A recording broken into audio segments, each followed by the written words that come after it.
μας της κυρίας Μανούσου. Αργύρη.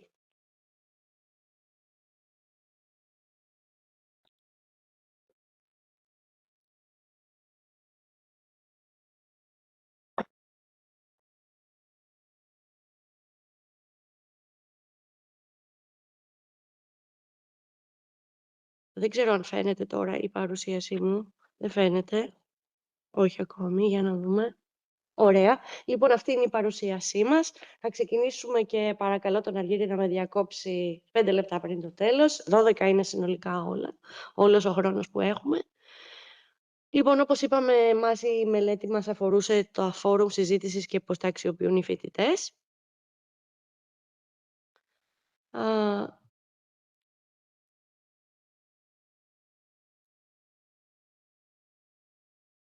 Και ξεκινήσαμε φυσικά, όπως όλες οι έρευνες, ξεκινάνε από τη βιβλιογραφική επισκόπηση.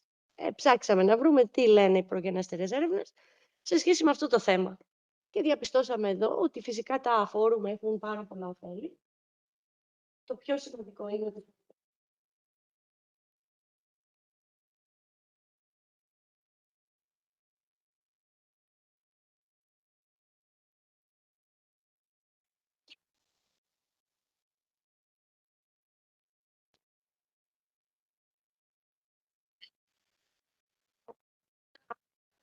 μόνο στην Ελλάδα ή μόνο στο ΕΑ. Πολλοί φοιτητές που έχουν έτσι την πρόθεση, τη διάθεση να συμμετάσχουν στα φόρουμ, πολύ συχνά συμμετέχουν παθητικά, δηλαδή δεν αναρτούν δημοσιεύσεις, δεν αναρτούν σχόλια, προτιμούν να ακούν ή να διαβάζουν τα σχόλια των άλλων.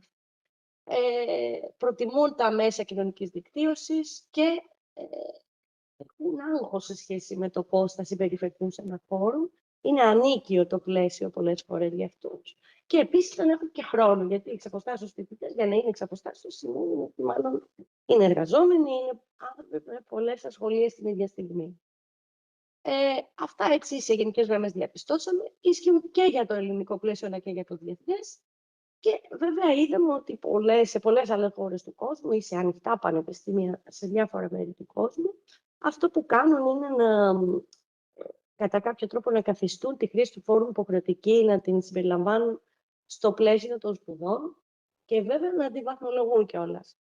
Αυτοί οι δύο παράμετροι, δηλαδή το να το καταστήσω υποχρεωτική τη συμμετοχή, αλλά και να αρχίσω να τη βαθμολογώ, συνήθως έχουν αποτέλεσμα. Δηλαδή, είναι σοβαρά κίνητρα και οι φοιτητές, θέλοντας και μη, συμμετάσχουν.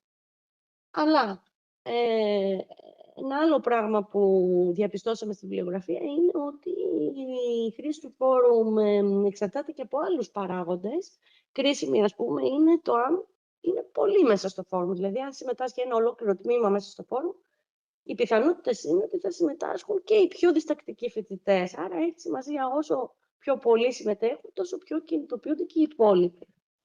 Ο σχεδιασμός των συζητήσεων, δηλαδή οι συζητήσεις δεν είναι έτσι ατέρμονες συζητήσεις και χωρίς κάποιο σκοπό και στόχο, χρειάζονται μια καθοδήγηση.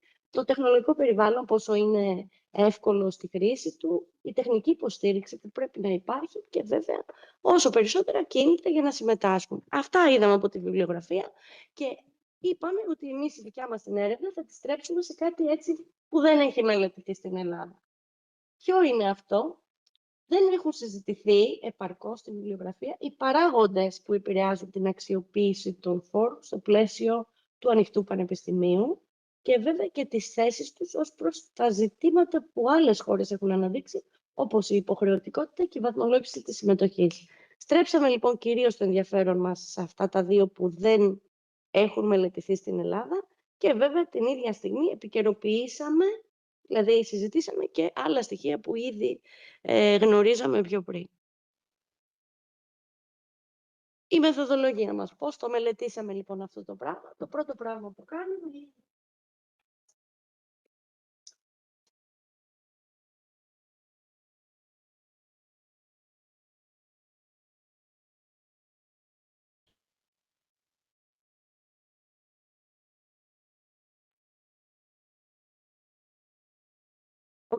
εντάξει, με συγχωρείτε. Ωραία.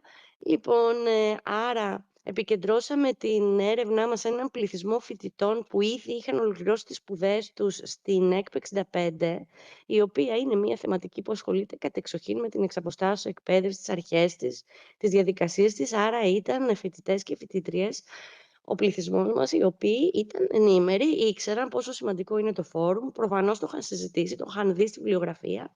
Είχαμε συζητήσει και για αυτό το θέμα, άρα επικεντρωθήκαμε εκεί, σε ένα κρίσιμο δηλαδή πληθυσμό. Τώρα, το σχέδιό μας ήταν μεικτό, διαδοχικό εξηγητικό, δηλαδή τι σημαίνει αυτό? Σημαίνει ότι ξεκινήσαμε από μια ποσοτική φάση, στην οποία ρωτήσαμε όλους τους φοιτητές, δηλαδή όλους τους φοιτητές της ΕΚΠ 65, με ένα ερωτηματολόγιο κάποια συγκεκριμένα πράγματα, και αφού λάβαμε τα δεδομένα, τα δεδομένα τους από το ερωτηματολόγιο, μετά τα αναλύσαμε σε ένα αρχικό επίπεδο με όρους περιγραφικής στατιστικής και ακολούθως θέλαμε να εξηγήσουμε, να κατανοήσουμε τις απαντήσεις τους και γι' αυτό κάναμε ημιδομημένες συνεντεύξεις. Τώρα, στη μελέτη μας δεν συμμετείχαν όλα τα παιδιά, συμμετείχαν 71 φοιτητές από τους 200 κάτι που είχε η θεματική και η συνεντεύξη μας ήταν 8 συνολικά. Αυτά ήταν έτσι τα βασικά μεθοδολογικά στοιχεία. Αυτοί που συμμετείχαν ήταν κυρίως γυναίκες, στην ηλικία, μέσης ηλικίας, δεν θα το έλεγα μεσή ηλικίας, αλλά ήταν γενικά μεταξύ της ηλικίας των 31 έως 45. Όλοι εργάζονταν σε καθεστώς πλήρους απασχόλησης, σχεδόν όλοι, βρίσκονταν στο δεύτερο έτος σπουδών και είχαν δηλώσει ήδη 2 θεματικές, 3 θεματικές, με συγχωρείτε, στο τρέχον έτος. Επίσης είχαν πάρα πολλές υποχρεώσεις. Γενικά το προφίλ τους ήταν ένα τυπικό προφίλ όπως αυτό που συναντάμε γενικά στους φοιτητές του ΕΑΠ, δηλαδή ήταν ενήλικοι, είχαν αυξημένες υποχρεώσεις, οικογενειακές και επαγγελματικές και ήταν προσανατολισμένοι στο πώς θα τελειώσω πιο γρήγορα, που το ξέρουμε αυτό, όσοι έχουμε εργαστεί στο ΕΑΠ προσπαθούν να πάρουν όσες θεματικές μπορούν παραπάνω για να τελειώνουν. Αλλά οι σπουδές, ξέρετε, δεν είναι εύκολο πράγμα. Λοιπόν, τι βρήκαμε?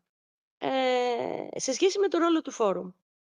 Σε σχέση με το ρόλο του φόρουμ, οι φοιτητές και οι φοιτήτριες είπαν ότι είναι χρήσιμος και βοηθητικός, αλλά ότι κατά βάση τον χρησιμοποιούν τα φόρουμ για να ενημερωθούν και να πάρουν πληροφορίες. Τις πληροφορίες μπορεί να τις αναρτά ο ΣΕΠ ή ο συντονιστής, συντονίστρια της εκάστοτε θεματικής. Δεύτερο πράγμα, η συχνότητα είχε μια πολύ μεγάλη ποικιλία, ένα εύρος δηλαδή είδαμε συχνοτήτων χρήσης. Άλλοι φοιτητές μπαίναν καθημερινά, άλλοι εβδομαδιαία, άλλοι σποραδικά και βρήκαμε αύξηση σημαντική κατά το δεύτερο έτος. Δηλαδή, καθώς εξοικειώνονταν, το δεύτερο έτος πήγαιναν όλο και χρησιμοποιούσαν το φόρουμ περισσότερο. Συμμετέχουν παθητικά, μόνο παρακολουθούν, δεν αναρτούν. Πολύ σπάνιο να αναρτήσουν κάτι δικό τους ή να συνεισφέρουν με σχόλια. Και η χρήση των άλλων μέσων, Facebook, Viber, Internet, Twitter, Instagram, ήταν καθολική.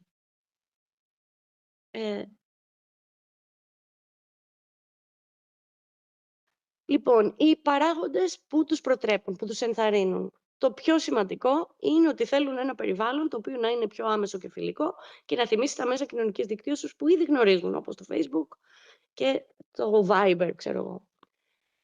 Ένα δεύτερο ζήτημα είναι ότι θα ήθελαν, φοβούνται ότι εμείς επιτηρούμε το φόρουμ, δηλαδή παρακολουθούμε τα σχόλιά τους και κάνουμε κρίσεις γι' αυτό και οι ΣΕΠ και οι συντονιστές και οι συντονίστριες. Άρα θέλουν να εξασφαλίσει η ανωνυμία, η ιδιωτικότητα και είναι διστακτικοί με το γεγονός ότι αυτό επιβλέπεται από εμάς.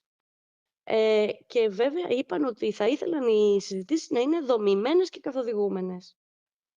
Αντίστοιχα στους αποτρεπτικούς παράγοντες βρήκαμε την έλλειψη χρόνου που είναι πολύ φυσικό, τη χαμηλή συμμετοχή των συμφοιτητών, συμφοιτητριών που με αποθαρρύνει και εμένα, λέει μπαίνω και είμαι μόνη μου εκεί πέρα. Τι να πω? Και στο ότι δεν είναι υποχρεωτική συμμετοχή, άρα γιατί να μπαίνω? Καταλαβαίνω γιατί με πιέζεται να μπω. Συγγνώμη, πήγα πιο μετά, γρήγορα, έτρεξα.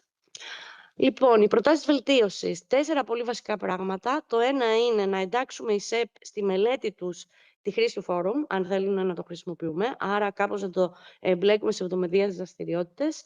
Δεύτερον, ο ΣΕΠ να ασχολείται όχι μόνο μετά της εκπαιδευτικής τους πορείας, αλλά κυρίως με την κοινωνική και συναισθηματική τους συμμετοχή, άρα να τους στέλνει σχόλια, ενθαρρυντικά, επενετικά κλπ. Το περιβάλλον θέλουν να γίνει πιο φιλικό, πιο άμεσο, πιο οικείο και βέβαια πρότειναν ότι θα μπορούσε να υπάρχει και μια μικρή βαθμολογία, ας πούμε, για τη συμμετοχή, που κάτι να μου δίνει στον τελικό μου βαθμό. Ένα άλλο πολύ χρήσιμο πράγμα, πρότειναν έναν ειδικό ΣΕΠ, ο οποίος να ασχολείται αποκλειστικά σε κάθε θεματική, μονάχα με το φόρουμ και τη συζήτηση σε αυτό.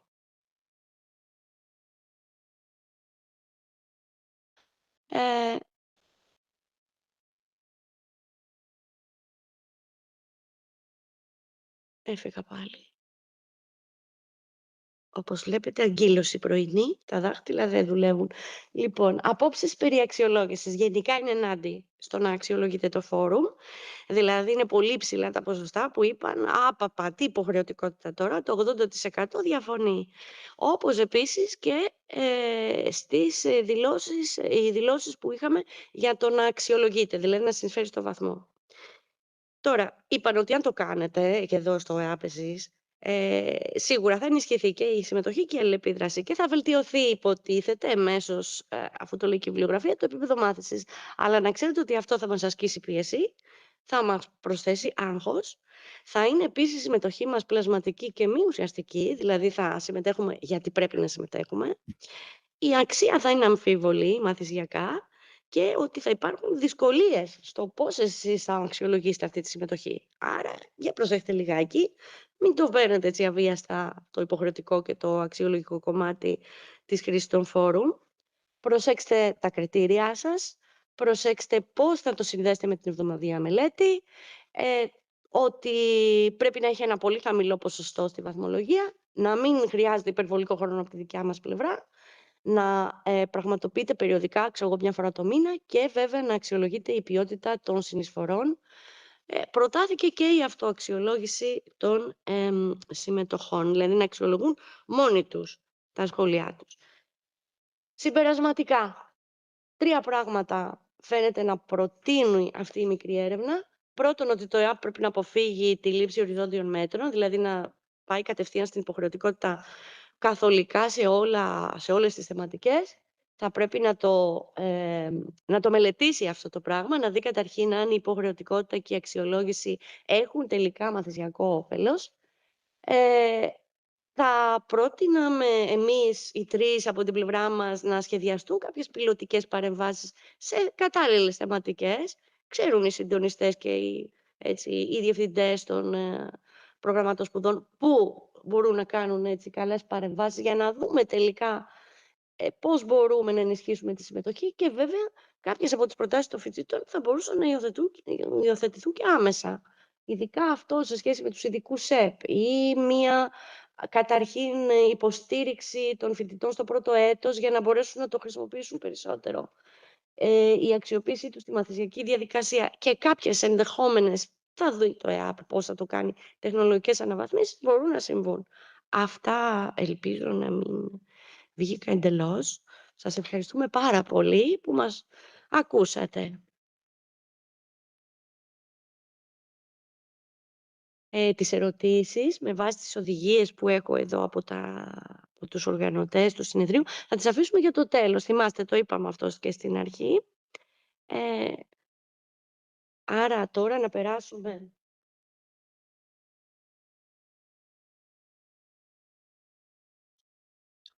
στην κυρία Κορδόνη.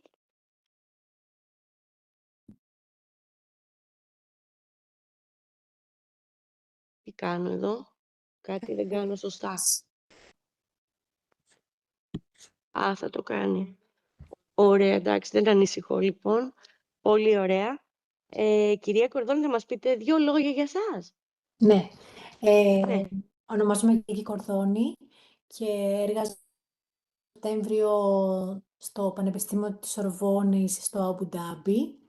Είναι ένα παράρτημα ουσιαστικά όπου εκεί είναι όλα τα μαθήματα στα γαλλικά, όλα τα προγράμματα στα γαλλικά και έρχονται οι φοιτητές στο τμήμα μας, στο τμήμα γαλλικής ως ξεχάσης, για να μάθουν τη γλώσσα αρχικά και μετέπειτα, μόλις ολοκληρώσουν το πρόγραμμα αυτό, να μπορούν να συνεχίσουν σε ένα bachelor στα γαλλικά. Προσπαθώ να κάνω την οθόνη μου, την βλέπετε? Ωραία. Σήμερα θα σας παρουσιάσω μια εισήγηση σχετικά με την ανάπτυξη, τη χρήση και την αξιολόγηση ενός καινοτόμου εκπαιδευτικού chatbot τεχνητής Να σας νοημοσύνης. διακόψω λίγο. Δεν φαίνεται η Ναι. παρουσίασή σας. Για να δοκιμάσουμε Αν να την το... παρουσίασή μου, μισό λεπτάκι λίγο, να το σταματήσω Ναι, έτσι, για να το πάμε από την αρχή. Μήπως και να το λειτουργήσει. ξαναξεκινήσω πάλι.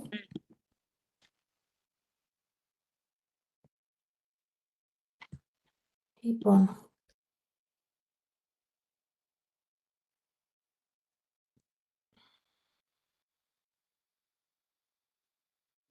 ωραία, την έχω... Μοιράζομαι την οθόνη μου μαζί σας, δεν ξέρω αν το βλέπετε ή δεν έχει έρθει ακόμη. Ακόμη δεν έχει έρθει. Περιμένουμε λιγάκι. Εντάξει. Ναι.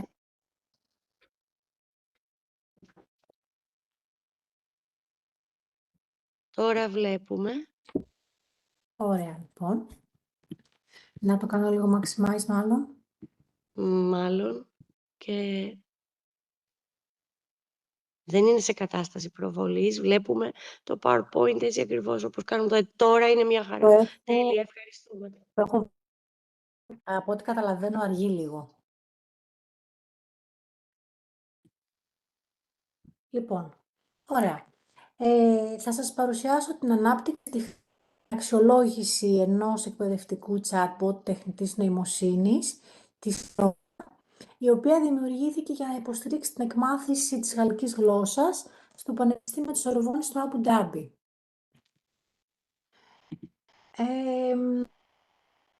Παρατηρούμε ότι η γενιά Z έχει εντελώς διαφορετικές προσδοκίες από τη μάθηση. Είναι η πρώτη πραγματικά ψηφιακή γενιά. Έχουμε παρατηρήσει ότι μαθαίνει μέσα από μικρά βίντεο, tutorials, σύντομα κείμενα και με ρυθμό που καθορίζει η ίδια. Έτσι, η παραδοσιακή τάξη δεν είναι πλέον το μοναδικό πλαίσιο που συντελείται η μάθηση. Οι φοιτητές αναζητούν συχνά κάποια εργαλεία προσβάσιμα από το κινητό τους, άμεσα, εξατομικευμένα και χωρίς την πίεση της αξιολόγησης. Σε αυτό το πλαίσιο εντάξαμε και την ανάπτυξη αυτού του εκπαιδευτικού chatbot. Ουσιαστικά είναι ένας ψηφιακός βοηθός που συνδυάζει κινητή μάθηση, μικρομάθηση και προηγμένη τεχνητή νοημοσύνη. Πριν ξεκινήσω θα πω δύο λόγια για το τι είναι ένα chatbot. Chatbot είναι ένα λογισμικό που μπορεί να συνομιλεί με το χρήστη με φυσικό ανθρώπινο τρόπο, κατανοεί το μήνυμα που του γράφουμε ή που του λέμε προφορικά και παράγει μια κατάσταση. Με άλλα λόγια, είναι ένας προσωπικός μάθησης. Τώρα, το chatbot αυτό έχει αναπτυχθεί το 2023 στο τμήμα Γαλλικής ως ξένης γλώσσας στο Πανεπιστήμιο της Σορβόνης στο Αμπου Ντάμπι, σε συνεργασία με την εταιρεία 3Dots Education. Η εταιρεία αυτή έχει αναλάβει σε κομμάτι, ενώ εμείς σαν εκπαιδευτικοί από την πλευρά μας ορίσαμε τους μαθησιακούς στόχους και το περιεχόμενο του chatbot.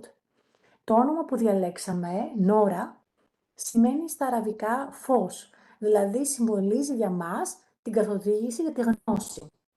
Το εργαλείο αυτό απευθύνεται σε περίπου 350 φοιτητές οι οποίοι ξεκινούν από το επίπεδο Α1 και στο τέλος της χρονιάς έχουν ως στόχο να φτάσουν στο Β1. Η εγκατάστασή του είναι πολύ απλή.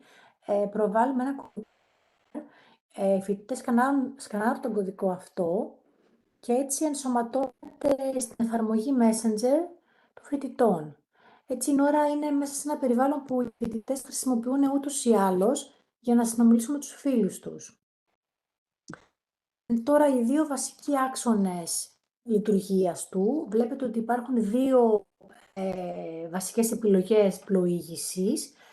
Πρώτον ήταν τα πρώτα δομημένα μαθήματα, γιατί το 2023 όταν το αναπτύξαμε ακόμη δεν υπήρχε η τεχνολογία του Chatbot, ήταν τότε που έβγαινε. Οπότε αυτό τι είναι ουσιαστικά, είναι δομημένοι, προπρογραμματισμένοι διάλογοι, ανταποκρίνονται σε συγκεκριμένες εκπαιδευτικές ανάγκες και αποτελείται από 24 μαθήματα και 24 συνοδευτικά τεστ, τα οποία συμβαδίζουν πλήρως με τον οδηγό σπουδών και τα εγχειρίδια του τμήματός μας. Το μάθημα διαρκεί περίπου 6 με 8 λεπτά. Παίρνει τη μορφή διαδραστικού διαλόγου με επεξηγήσεις, ερωτήσεις και ανατροφοδότηση, ενώ το τεστ περιλαμβάνει 15 ερωτήσεις πολλαπλής επιλογής ή συμπλήρωσης κενών και διαρκεί 4 έως 5 λεπτά. Η δεύτερη επιλογή πλοήγησης με την AI for Practice αξιοποιεί πλήρως τις δυνατότητες τεχνητής νοημοσύνης. Δηλαδή, οι φοιτητές μπορούν να συνομιλήσουν μαζί της γραπτά, προφορικά, όπως θα μιλούσαν με ένα μοντέλο GPT. Κάνουν ερωτήσεις, μπορούν να κάνουν μικρούς διαλόγους, παιχνίδι ρόλων. Η καινοτομία εδώ είναι ότι ο φοιτητής επιλέγει το επίπεδό του, το θέμα για το οποίο μπορεί να μιλήσει, θέλει να μιλήσει, και έτσι η Nora στείλει ένα μικρό σενάριο. Για παράδειγμα, θα μπορούσε να είναι ένας διάλογος στο εστιατόριο, στο ξενοδοχείο, για τη διοργάνωση μιας γιορτής κτλ. Και έτσι ο διάλογος προσαρμόζεται στο επίπεδο του φοιτητή. Θα παρουσιάσω τώρα ένα μικρό παράδειγμα από την πρώτη επιλογή πλοήγησης. Αυτό που βλέπετε τώρα εδώ είναι ένα μικρό μέρος του μαθήματος. Εδώ βρισκόμαστε στην αρχή του επίπεδου Α2 και έχουμε θέσει δύο βασικούς μαθησιακούς στόχους. Ο ένας είναι γραμματικός και ο άλλος είναι λεξιλογικός. Ο γραμματικός είναι να κατανοήσει ο φοιτητής τη χρήση του μέλλοντα, futur simple στα γαλλικά, και ο λεξιλογικός να θυμηθεί και να εμβαθύνει το λεξιλόγιο σχετικά με το πώς διοργανώνουμε μια γιορτή, πώς προσκαλούμε κάποιον, πώς αποδεχόμαστε ή απορρέπτουμε μια πρόσκληση. Βλέπουμε λοιπόν ότι εμφανίζεται στην οθόνη του κινητού ένα ομαδικό σε ένα group, το οποίο προσκαλεί τα μέλη του group στη γιορτή των γενεθλίων, το αποστολέα της Νίνα, σε αυτή την περίπτωση, το επόμενο Σάββατο στις 7. Το μάθημα έτσι παίρνει τη μορφή ενός διαλόγου που περιλαμβάνει ερωτήσεις κατανόησης, γραπτού λόγου. Το κείμενο που προτείνουμε είναι ένα SMS, γιατί στόχος μας είναι να μοιάζει όσο το δυνατόν εφικτό σε ένα αυθεντικό κείμενο. Και ο φοιτητής καλείται να απαντήσει σε διάφορου τύπου ερωτήσεις, για παράδειγμα πολλαπλής επιλογής, επιλέγοντας τη σωστή απάντηση, είτε σε ερωτήσεις ανοιχτού τύπου, πληκτρολογώντας την απάντησή του. Καλείται επίσης να αναγνωρίσει το χρόνο που χρησιμοποιείται, σε αυτή την περίπτωση το μέλλοντα, και να τον διαφοροποιήσει από άλλους παρελθοντικούς χρόνους ή άλλους χρόνους που έχει διδαχθεί. Οπότε επίσης επιτρέπει και συνδυάζει και ασκήσεις κατανόησης προφορικού λόγου, σαν λύση. Samedi prochain, j'irai manger avec mes parents. Après, je serai présente. Καλώντας το φοιτητή να επιλέξει τη απάντηση. Και μόλις τελειώνει το μάθημα, μόλις ολοκληρώνεται, υπάρχει σύνοψη ή μια περίληψη για το πώς σχηματίζεται ο μέλλοντας στα γαλλικά, πώς κλείνεται και ποιες είναι οι χρήσεις του. Αυτό ήταν ένα σύντομο παράδειγμα από ένα μάθημα. Αυτό φυσικά στα πλαίσια της εξαποστάσεως εκπαίδευσης, που θα μπορούσαμε σε κάθε διδακτικό αντικείμενο να προσθέσουμε ένα ψηφιακό βοηθό, όπως κάνουμε εμείς με την Nora. Τώρα, σε σχέση με το θεωρητικό πλαίσιο, η ανάπτυξη του bot αυτού έχει βασιστεί σε δύο αρχές. Την αρχή του mobile learning, δηλαδή την εκμάθηση ή τη μάθηση μέσω κινητών συσκευών, που επιτρέπει πρόσβαση οπουδήποτε και οποτεδήποτε. Σύμφωνα με την βιβλιογραφία, ενισχύει την αυτονομία, την προσβασιμότητα και την ενσωμάτωση της μάθησης στην καθημερινότητα. Επίσης, το mobile learning προσφέρει δυνατότητες για αυτορυθμιζόμενη μάθηση και επιτρέπει στο χρήστη να οργανώνει, να παρακολουθεί και να αξιολογεί τη δική του μαθησιακή διαδικασία. Και επίσης, στο micro-learning, ουσιαστικά είναι η μάθηση μικρών στοχευμένων μαθησιακών ενωτήτων μικρά μαθησιακά snacks, τα λέμε στα αγγλικά, ή chunks, ή αλλιώς χαρακτηρίζεται ως bite-sized learning on the go και την περιγράφει η βιβλιογραφία ως ιδανική για τη γενιά Z, η οποία έχει την τάση να ανταποκρίνεται συχνότερα σε σύντομα άμεσα ρεθίσματα και υψηλής πολυτροπικότητας. Έχετε Αυτές 5 οι λεπτά ακόμη, συγγνώμη που σας διακόπτω. Ωραία, ωραία. Οι δύο αρχές που μας βοήθησαν να δημιουργήσουμε το chatbot μας. Τώρα, σχετικά με την έρευνα, τον Δεκέμβριο του 2024 χρησιμοποιήσαμε 3 ομαδικές συνεντεύξεις τύπου focus group με 44 φοιτητές επίπεδου Α2 και Β1. Οι συνεντεύξεις διήρξαν περίπου 30 λεπτά και θέλαμε να απαντήσουμε σε ερωτήματα όπως πόσο χρήσιμο θεωρούν το chatbot που δημιουργήσαμε, πόσο αποτελεσματικές είναι οι μικρές μαθησιακές ενότητες, αν αυτές ισχύουν την αυτονομία και το κίνητρο και πώς εντάσσονται στην καθημερινότητά τους. Τα αποτελέσματα δείξανε 3 βασικές αρχές. Η ανάλυση των δεδομένων έγινε με τη μέθοδο της θεματικής ανάλυσης. Ο στόχος μας ήταν να εντοπίσουμε επαναλαμβανόμενα μοτίβα στις απαντήσεις των φοιτητών.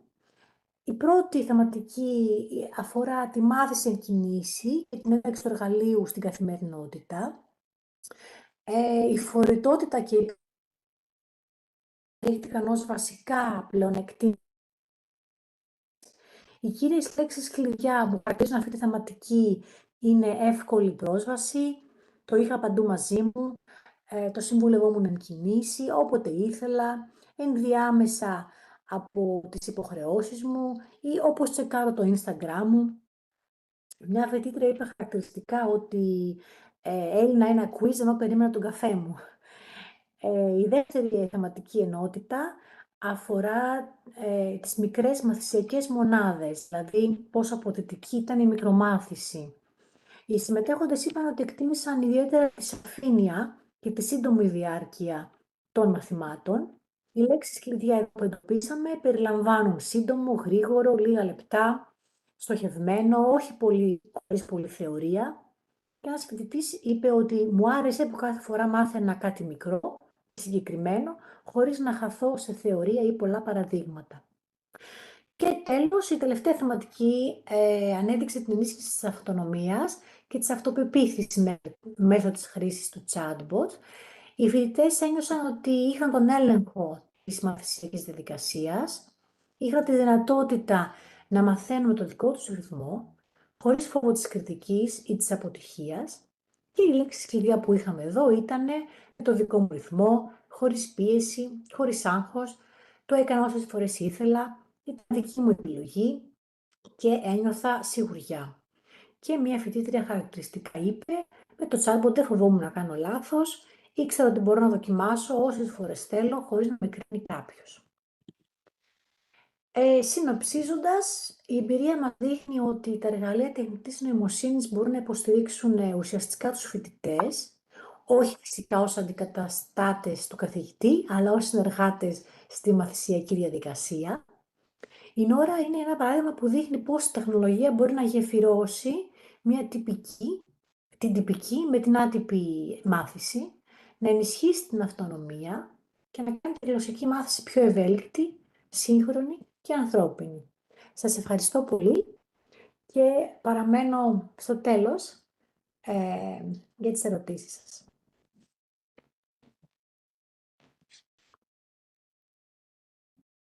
Είμαι πάρα πολύ που ήταν έτσι πάρα πολύ συνεπής. Πιο συνεπής από μένα στο χρόνο. Αυτό πρέπει να το παρατηρήσω. Και πάμε στις επόμενες 2 αγαπητές ομιλήτριες, την κυρία Λεμονίδου και την κυρία Σπανακά. Έχετε το λόγο. Αν θέλετε πείτε μας κάτι για σας. Λίγα λόγια. Καλημέρα σας. Με ακούτε, καταρχάς? Τέλεια. Εγώ ονομάζομαι Κορίνα Λεμονίδου. Εργάζομαι ως Scientific Information Specialist στο Πανεπιστήμιο του Leiden στην Ολλανδία, στο κομμάτι της διαχείρισης ερευνητικών δεδομένων. Μισό λεπτό να προσπαθήσω να μοιραστώ την οθόνη μου. Ωραία. Πιστεύω τώρα βλέπετε την οθόνη μου, έτσι. Okay. Σήμερα λοιπόν η παρουσίασή μου θα είναι μαζί με τη δόκτωρα Δωμαντία Σπανακά σχετικά με τον εκδημοκρατισμό της ακαδημαϊκής γνώσης μέσω της ανοιχτής επιστήμης, μέσα από κάποιες πολιτικές, πρακτικές και προοπτικές, τόσο σε διεθνές όσο σε ευρωπαϊκό και σε ελληνικό επίπεδο. Αρχικά όμως θα αρχίσω από έναν ορισμό.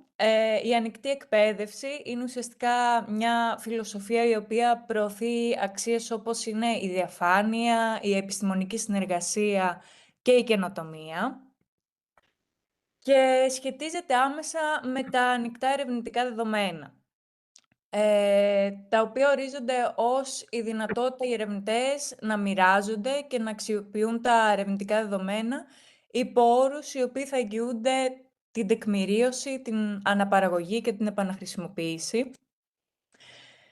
Και τώρα πώς σχετίζονται όλα αυτά με την εκπαίδευση συγκεκριμένα.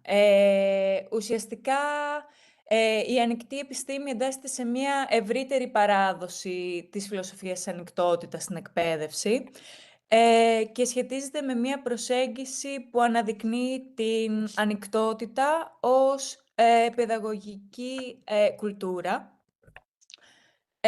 και ενισχύει αξίες όπως είναι η συνεργασία, η συμμετοχή και η κριτική σκέψη.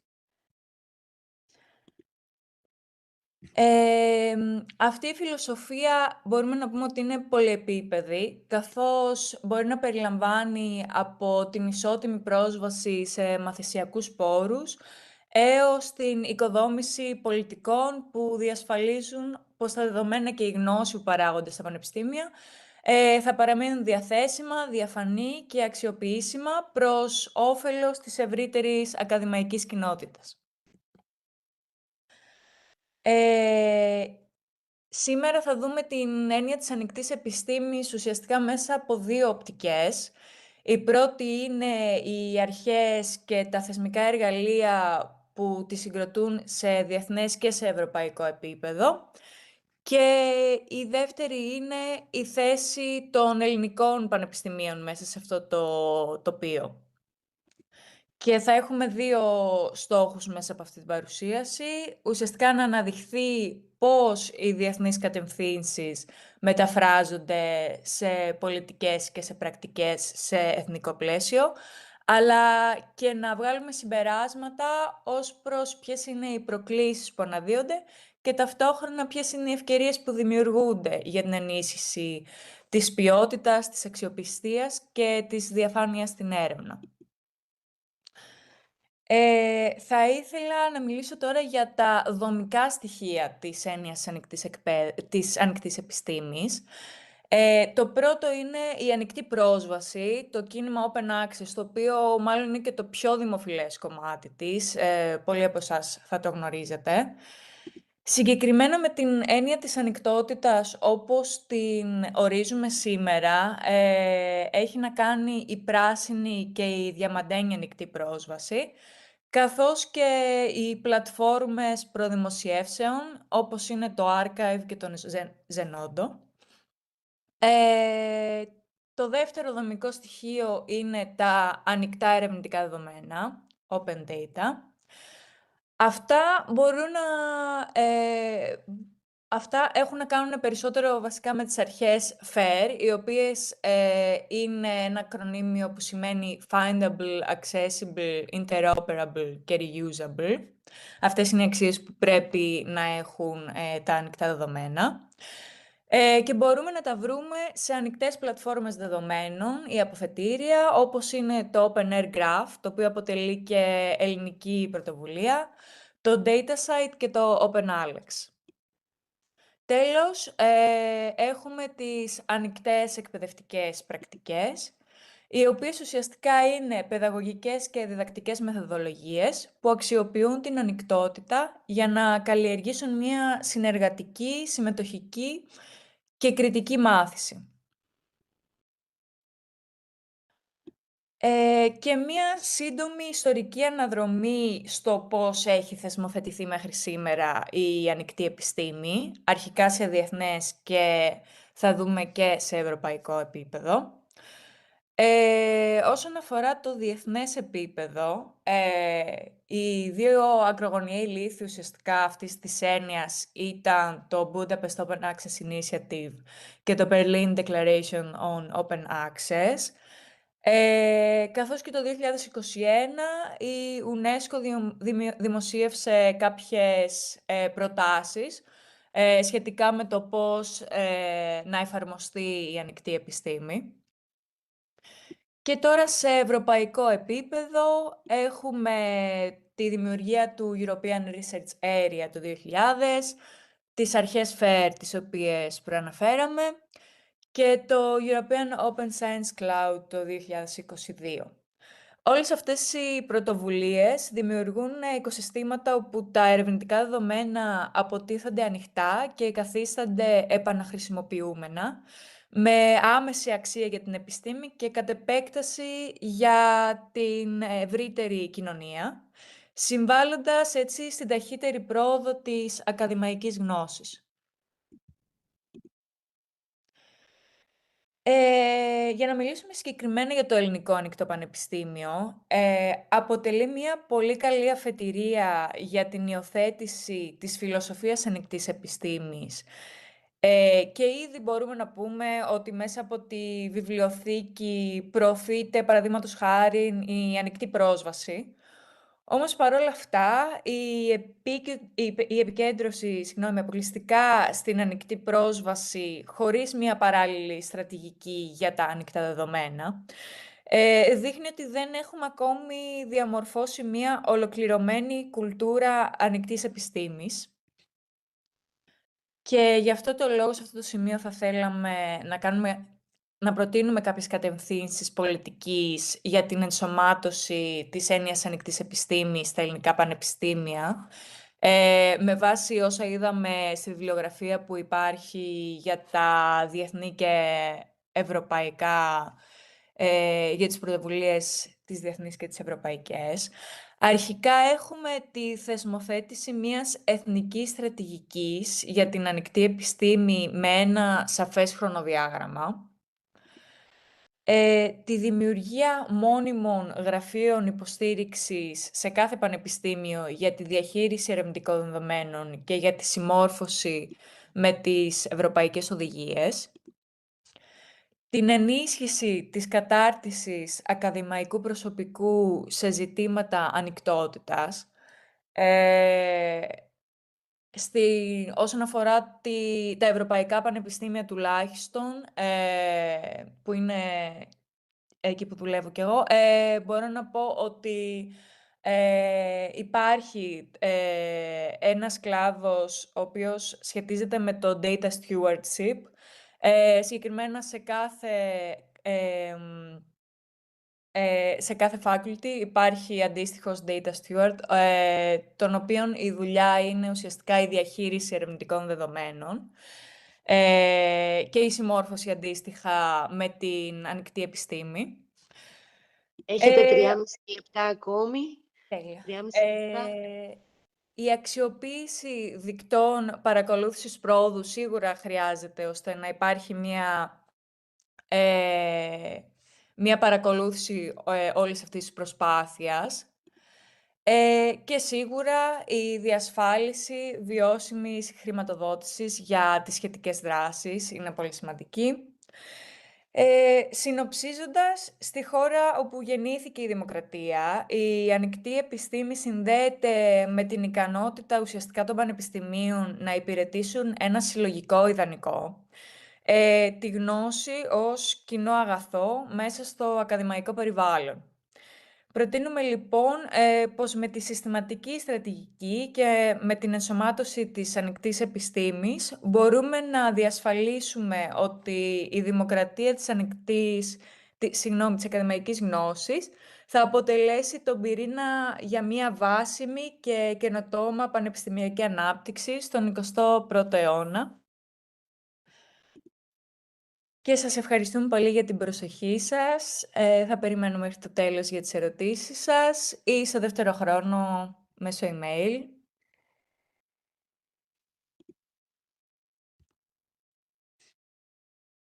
Ευχαριστούμε πάρα πολύ τις αγαπητές συναδέλφους, την κυρία Λεμονίδου και την κυρία Σπανακά για την παρουσίασή τους και αυτές ήταν απολύτως συνεπείς στο χρόνο τους.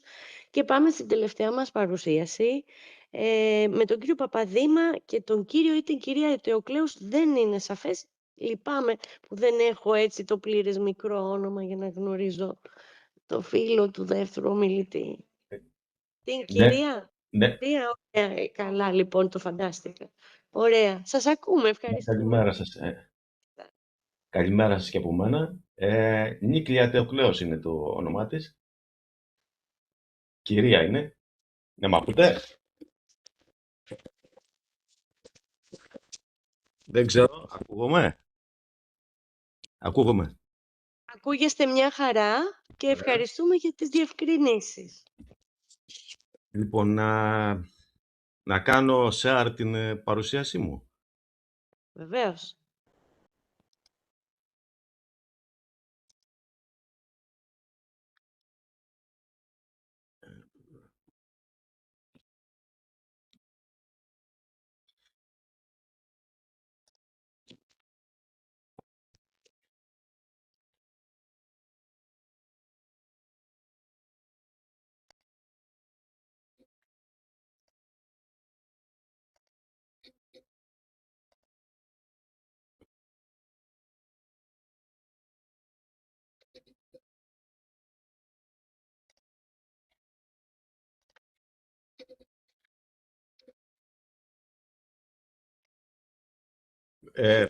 Βλέπετε, φαίνεται?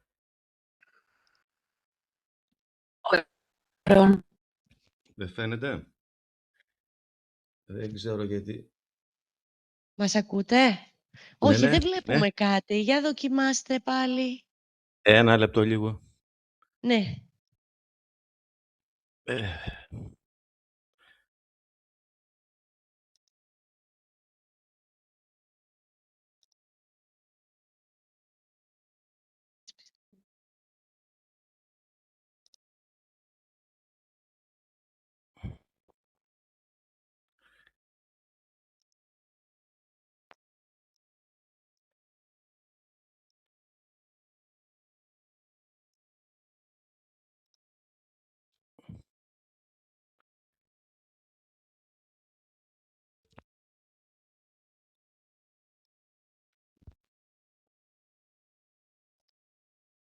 Συγγνώμη για την παρέμβαση. Βλέπω ότι η κυρία Κορίνα Λεμονίδου είναι ακόμη presenter.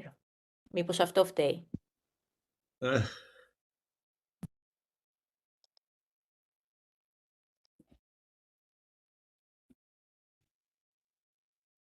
Τώρα αυτή τη στιγμή δεν ξέρω, βλέπετε κάτι? Δεν βλέπουμε. Όχι? Όχι, όχι. Βλέπουμε ακόμη το πάνελ των ομιλητών όλων και των Ένα λεπτό συμμετοχών. τώρα. Έχω το PowerPoint ελαχιστοποιημένο, αλλά δεν μου δίνει τη δυνατότητα να το... ενώ έχω επιλέξει share. Δεν ξέρω τώρα. Ναι, δεν έχετε ακόμα δικαίωμα παρουσίασης. Έχει παραμείνει το... Αυτό λέω, ως έχω επιλέξει presenter η share. προηγούμενη ομιλήτρια. Αν μπορείτε από εκεί να το ελέγξετε. Το PowerPoint, ανεβάστε το PowerPoint να μην είναι μικρό και επιλέξτε με το Alt-Tab, τα δύο κουμπιά, το Web για να κάνετε share. Άμα είναι κάτω δεν θα το εμφανίζει. Ωραία. Alt-Tab. Ναι, αλλά να το έχετε πάνω το PowerPoint. Ναι, ναι, ναι. Α, ωραία. Τώρα. Όχι ακόμη. Όχι ακόμη.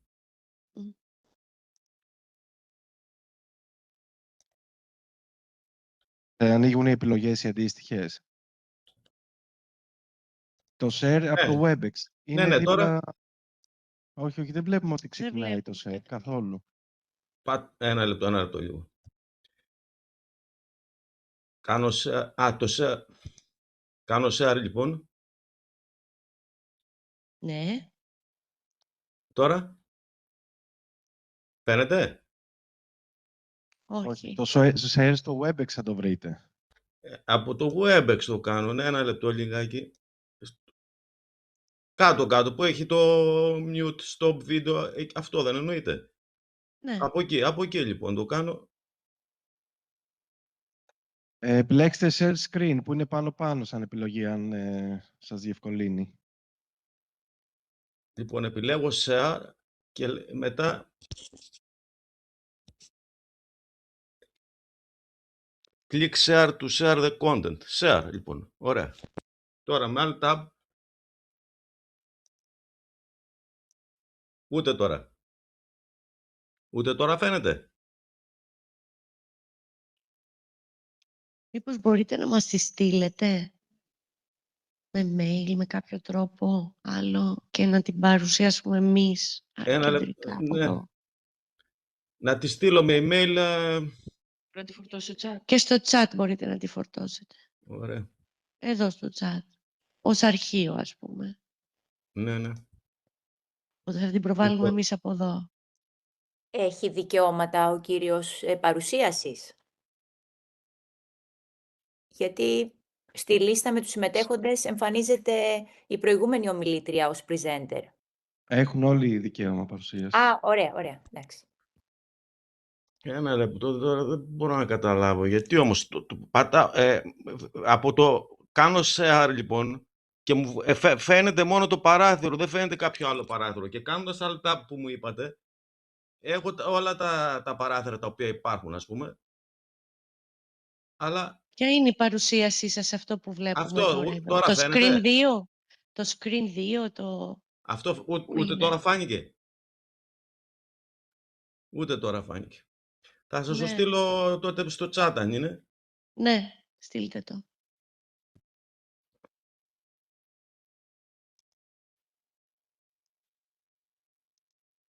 Δεν έχουμε άλλη. Είναι η τελευταία μας παρουσίαση αυτή. Ένα λεπτό τώρα για να το στείλω στο chat. Ανοίγετε το chat. Τώρα στην ουσία έχετε κάνει share screen. Βλέπουμε ακριβώς τι πατάτε. Όχι, δεν έχει κάνει. Δεν έχει κάνει share screen. Μα δεν το βλέπω το share screen, δεν το βλέπω εγώ μπροστά μου τώρα. Click share. Share την οθόνη και βλέπουμε τα πάντα. Βλέπουμε την επιφάνεια εργασίας σας. Το βλέπετε αυτά. Τώρα βλέπουμε την αφίσα του συνεδρίου εδώ. Ένα λεπτό γιατί έχω χάσει τώρα το αρχείο. Τώρα. Όχι, δεν βλέπουμε. Στείλτε μας στο chat όπως Και είπα. πατήστε τις τρεις τελίτσες για να σας εμφανίσει την επιλογή content, για να στείλετε το αρχείο, να το παρουσιάσουμε εμείς. Ωραία, content λοιπόν. Πατάω τις τρεις τελίτσες και μου βγάζει copy meeting link, meeting, send feedback. Μήπως φταίει που συνδέομαι από το browser και δεν έχω το WebEx εγκατεστημένο. Είναι και αυτό, μήπως φταίει αυτό. Παίζει. Βέβαια. Πώς δεν παίζει ρόλο, βεβαίως. Ίσως γι' αυτό να έχω τα ζητήματα μετά.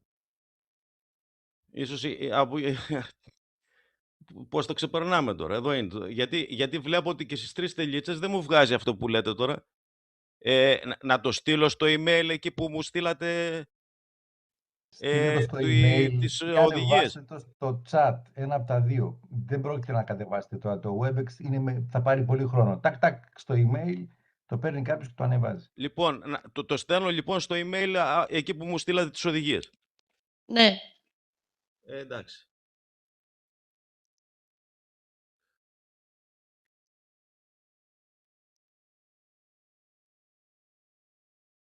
Είναι εύκολο γιατί θα ξεκινήσουμε, θα την κόψουμε.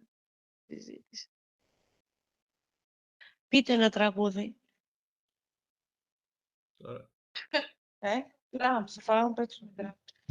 Δεν ξεκινάτε να μας μιλάτε για τη δουλειά σας. Και όταν θα ανέβει η παρουσίαση θα βλέπουμε Λοιπόν, και το... Τώρα το έχω στείλει, δεν ξέρω. Αν μπορείτε να το δείτε αν έχει έρθει.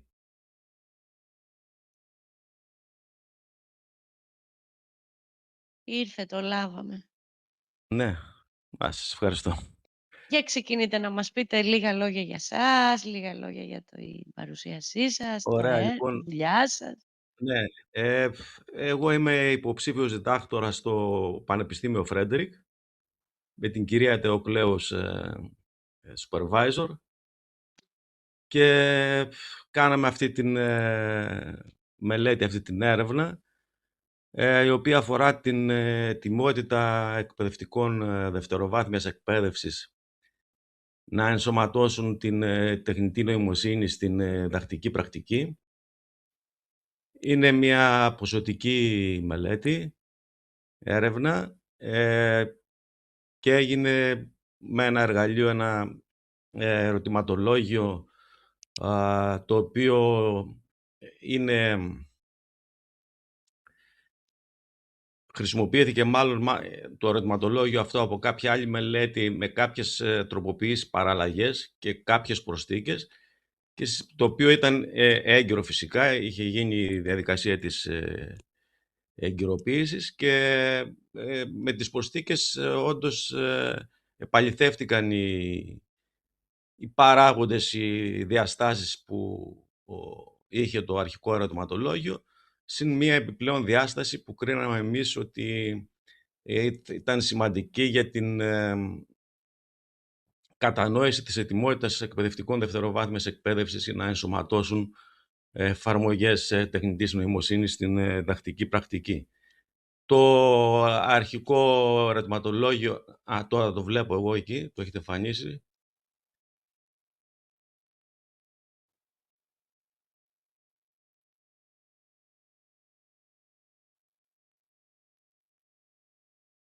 Οπότε, ωραία. Λοιπόν, όπως βλέπετε, λοιπόν, ο τίτλος είναι «Η ετοιμότητα των εκπαιδευτικών δευτεροβάθμιας εκπαίδευσης να ενσωματώσουν τη τεχνητή νοημοσύνη και οι παράγοντες που τους επηρεάζουν».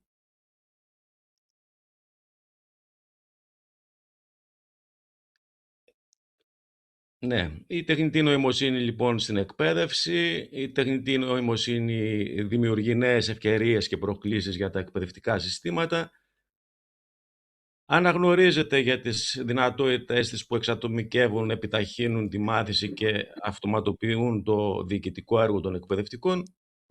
Ωστόσο, η επιτυχής ενσωμάτωσή της απαιτεί εστίαση σε στρατηγικές υπεύθυνης και ηθικής χρήσης και στην αυτό που λέμε γραμματισμό στην τεχνητή νοημοσύνη, AI literacy, γεφυρώνοντας την απόσταση μεταξύ θεωρητικών μοντέλων αποδοχής της τεχνολογίας, όπως το UTA, UT και το πλαίσιο ψηφιακών ικανοτήτων, το Digital Competency Education. Το πρόβλημα. Γιατί κάναμε αυτή την έρευνα? Η διεθνής βιβλιογραφία λοιπόν εστιάζει γενικά στην ψηφιακή ετοιμότητα. Υπάρχει ένα κενό, μια έλλειψη αποτύπωσης της ετοιμότητας, ειδικά στην τεχνητή νοημοσύνη, και δεν εξετάζονται επαρκώς διαφοροποιήσεις όσον αφορά την ετοιμότητα ανάμεσα σε φύλο, ειδικότητα και επίπεδο γνώσεων του ΠΟΕ. Με άλλα λόγια δηλαδή, υπάρχει ένα κενό το πώς από τα θεωρητικά μοντέλα θα φτάσουμε στον γραμματισμό, στην τεχνητή νοημοσύνη. Πώς δηλαδή θα γίνουν οι εκπαιδευτικοί ικανοί να ενσωματώσουν, θα βελτιωθούν δηλαδή οι ικανότητές τους για να ενσωματώσουν την τεχνητή νοημοσύνη στην διδακτική πράξη.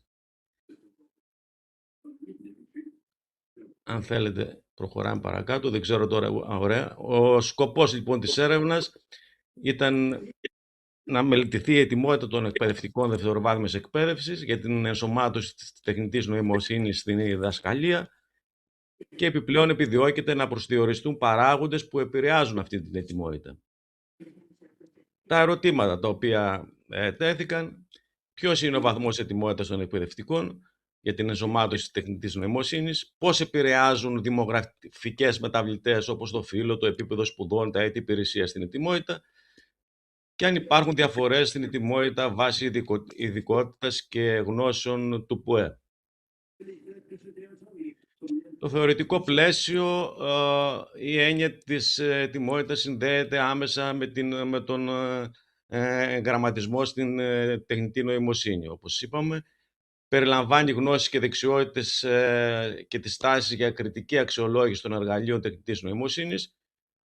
Η μελέτη υιοθέτησε, όπως προείπα, ένα πολυδιάστατο εργαλείο βασισμένο σε διεθνή μοντέλα, όπως αυτά που προαναφέρθηκαν, το ενιαίο μοντέλο αποδοχής της τεχνολογίας και το ευρωπαϊκό πλαίσιο ψηφιακών ικανοτήτων. Ο πληθυσμός και το δείγμα. Ο πληθυσμός της έρευνας ήταν εκπαιδευτική δευτεροβάθμιας εκπαίδευσης δημόσιων σχολείων της Ελλάδος. Σε ό,τι αφορά το φύλο, το 70,1% ήταν γυναίκες και το 29,9% άντρες προερχόμενοι από όλα τα γεωγραφικά διαμερίσματα της Ελλάδος. Σε ό,τι αφορά τις ειδικότητες, έγινε καταμερισμός, χωρίστηκαν σε 4 ομάδες: γλώσσες, STEM, κοινωνικές επιστήμες και πληροφορική. Εδώ αποφασίσαμε να ξεχωρίσουμε τους εκπαιδευτικούς πληροφορικής και να μην τους εντάξουμε στα STEM λόγω και της μεγάλης αναλογίας στο δείγμα, αλλά και θα ήταν άδικο σε σχέση με τις άλλες ειδικότητες να ενσωματωθούν οι εκπαιδευτικοί πληροφορικής στα STEM, γιατί όπως θα δείτε παρακάτω, ειδικά οι εκπαιδευτικοί πληροφορικής είχαν μεγαλύτερη εξοικείωση με τις εφαρμογές τεχνητής νοημοσύνης, λόγω του επιστημονικού τους υπόβαθρου προφανώς.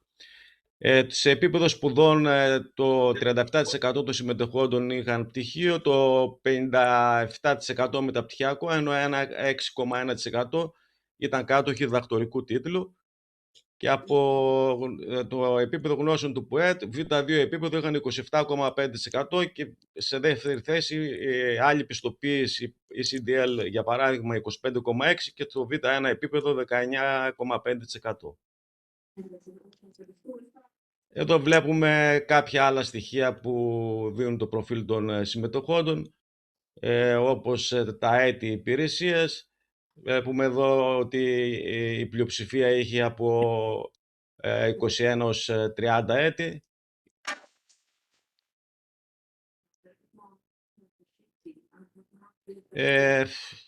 Και με μια οπτική αναπαράσταση σε ό,τι αφορά τον τίτλο σπουδών και το επίπεδο γνώσεων του ΠΟΕ, βλέπουμε εδώ για παράδειγμα ότι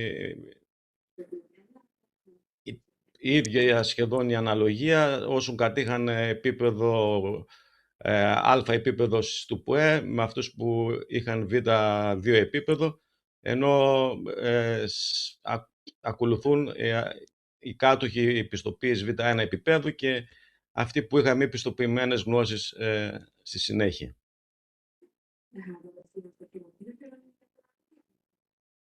Στη μεθοδολογία ακολουθήθηκε ποσοτική έρευνα. Κύριε Παπαδήμα, μ' ακούτε? Έχετε ακόμη 4 λεπτά, 3,5. Ωραία. Λοιπόν, το ερωτηματολόγιο λοιπόν μέτρασε την ετοιμότητα σε 4 διαστάσεις μέσω 31 ερωτήσεων. Η πρώτη διάσταση ήταν στάσεις απέναντι στη τεχνητή νοημοσύνη, επαγγελματικές προσδοκίες από τη χρήση της τεχνητής νοημοσύνης, εμπειρία στη χρήση των εργαλείων τεχνητής νοημοσύνης και επάρκεια υλικοτεχνικών πόρων για την ενσωμάτωση τεχνητής νοημοσύνης. Σε ό,τι αφορά την αξιοπιστία, ελέγχθηκε ο δείκτης εσωτερικής συνέπειας, ο οποίος ήταν αρκετά υψηλός και για το σύνολο, πολύ υψηλός θα έλεγα, για το σύνολο των ερωτήσεων, αλλά και για καθέναν από τους 4 παράγοντες ξεχωριστά. Τα συνολικά ευρήματα, σε ικανοποιητικό επίπεδο ήταν η ετοιμότητα συνολικά, με μέσο όρο 3,07. Οι στάσεις απέναντι στην τεχνητή νοημοσύνη φαίνεται ότι οι εκπαιδευτικοί τρέφουν θετικές γενικά στάσεις.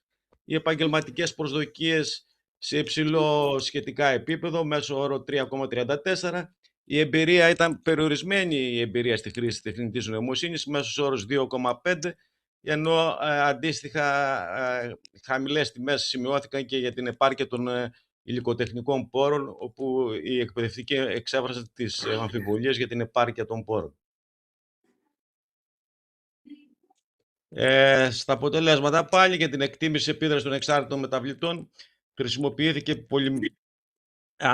μια παραγωγική πολυμεταβλητή ανάλυση διακύμανσης, μανόβα, φύλλο, ειδικότητα και γνώση του ΠΟΕ, 2x4x4. Ελέγχθηκαν οι προϋποθέσεις εφαρμογής μανόβα και πληρούνταν πραγματικά όλες. Κάποιες ακραίες τιμές αφαιρέθηκαν με βάση τις τιμές του δείκτη Mahalanobis Distance και προχωρήσαμε στην ανάλυση.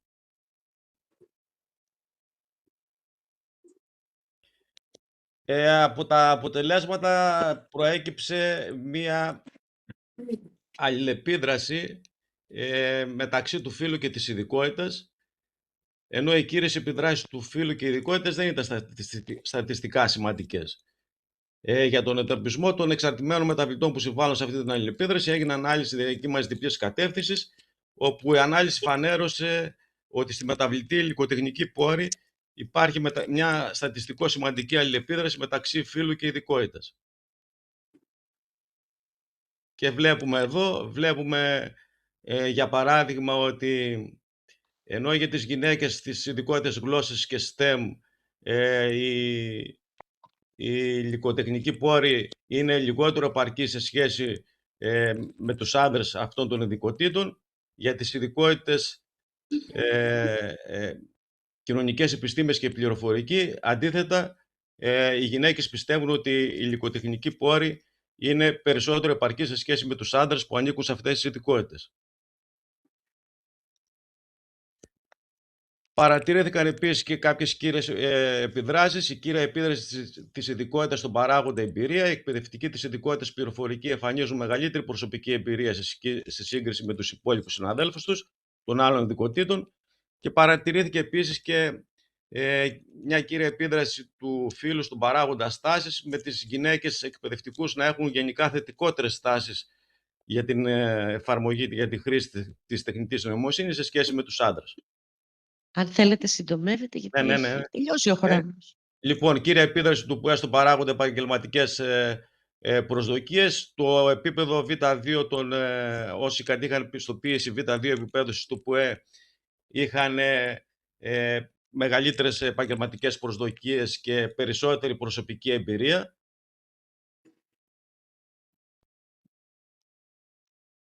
Κύρια επίδραση του παράγοντα προσωπική εμπειρία και οι κάτοχοι επίσης μεταπτυχιακού ή διδακτορικού τίτλου είχαν περισσότερη προσωπική εμπειρία με τα εργαλεία τεχνητής νοημοσύνης σε σχέση με τους κατέχοντες πτυχίου.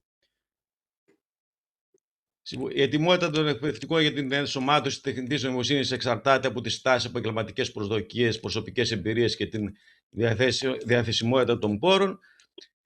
Υποδεικνύεται η ανάγκη για σχεδιασμό διαφοροποιημένων επιμορφωτικών προγραμμάτων. Η ενίσχυση του εγγραμματισμού στην τεχνητή νοημοσύνη και της αυτοπεποίθησης είναι καθοριστική σημασίας για την αποτελεσματική ενσωμάτωση της τεχνητής νοημοσύνης στην διδασκαλία.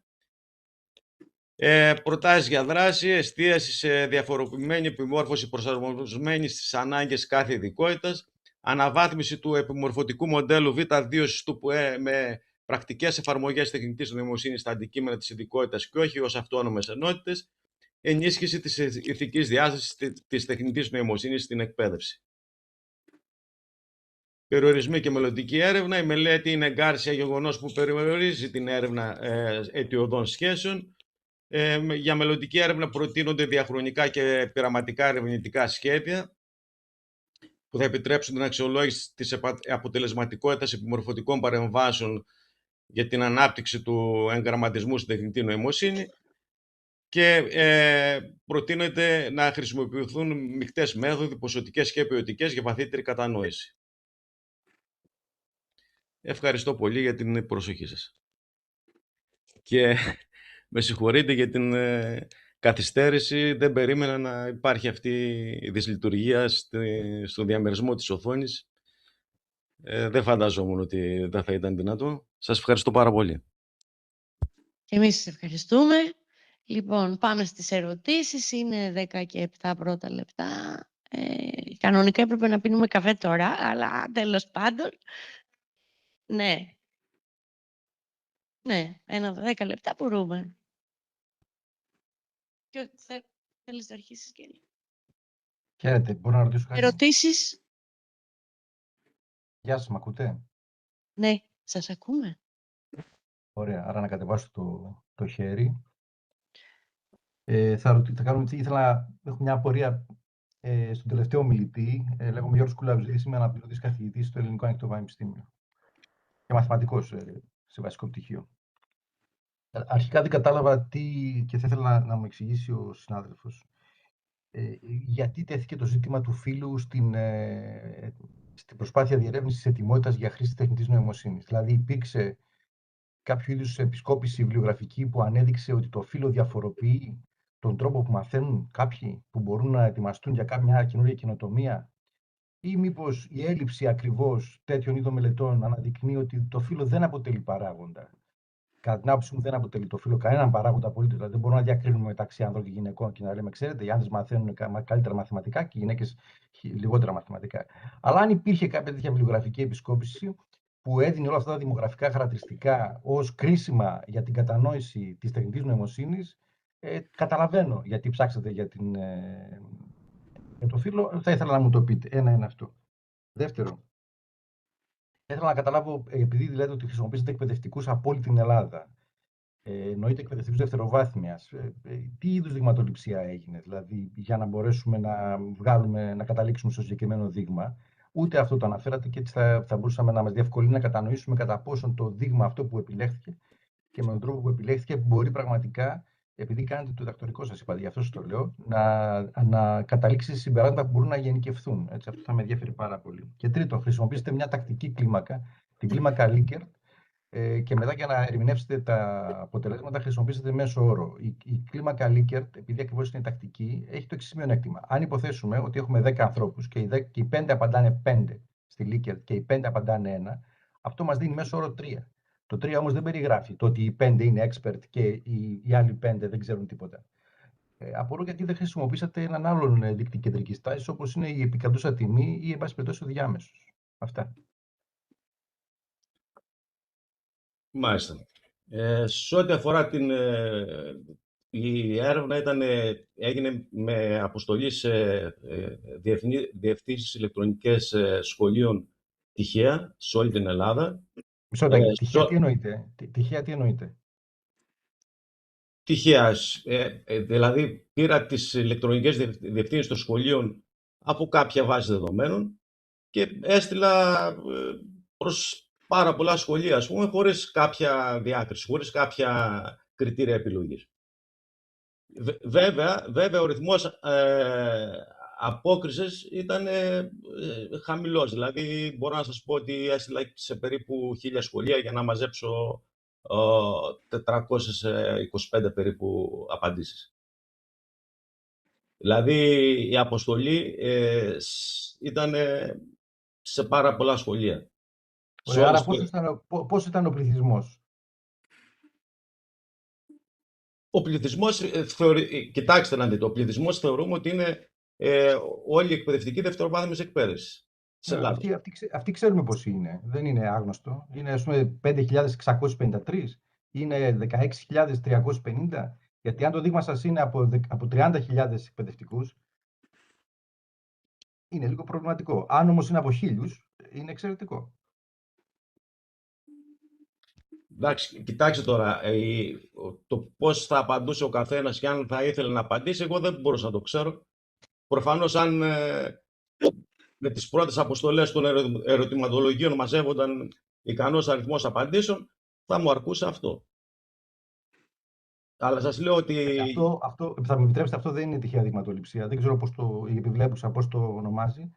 Αλλά στα μαθηματικά τυχαία δειγματοληψία αυτό δεν είναι. Είναι κάτι άλλο ενδεχομένως. Αλλά εν πάση περιπτώσει πάμε στο άλλο ερώτημα. Μην σας ταλαιπωρούμε αυτό.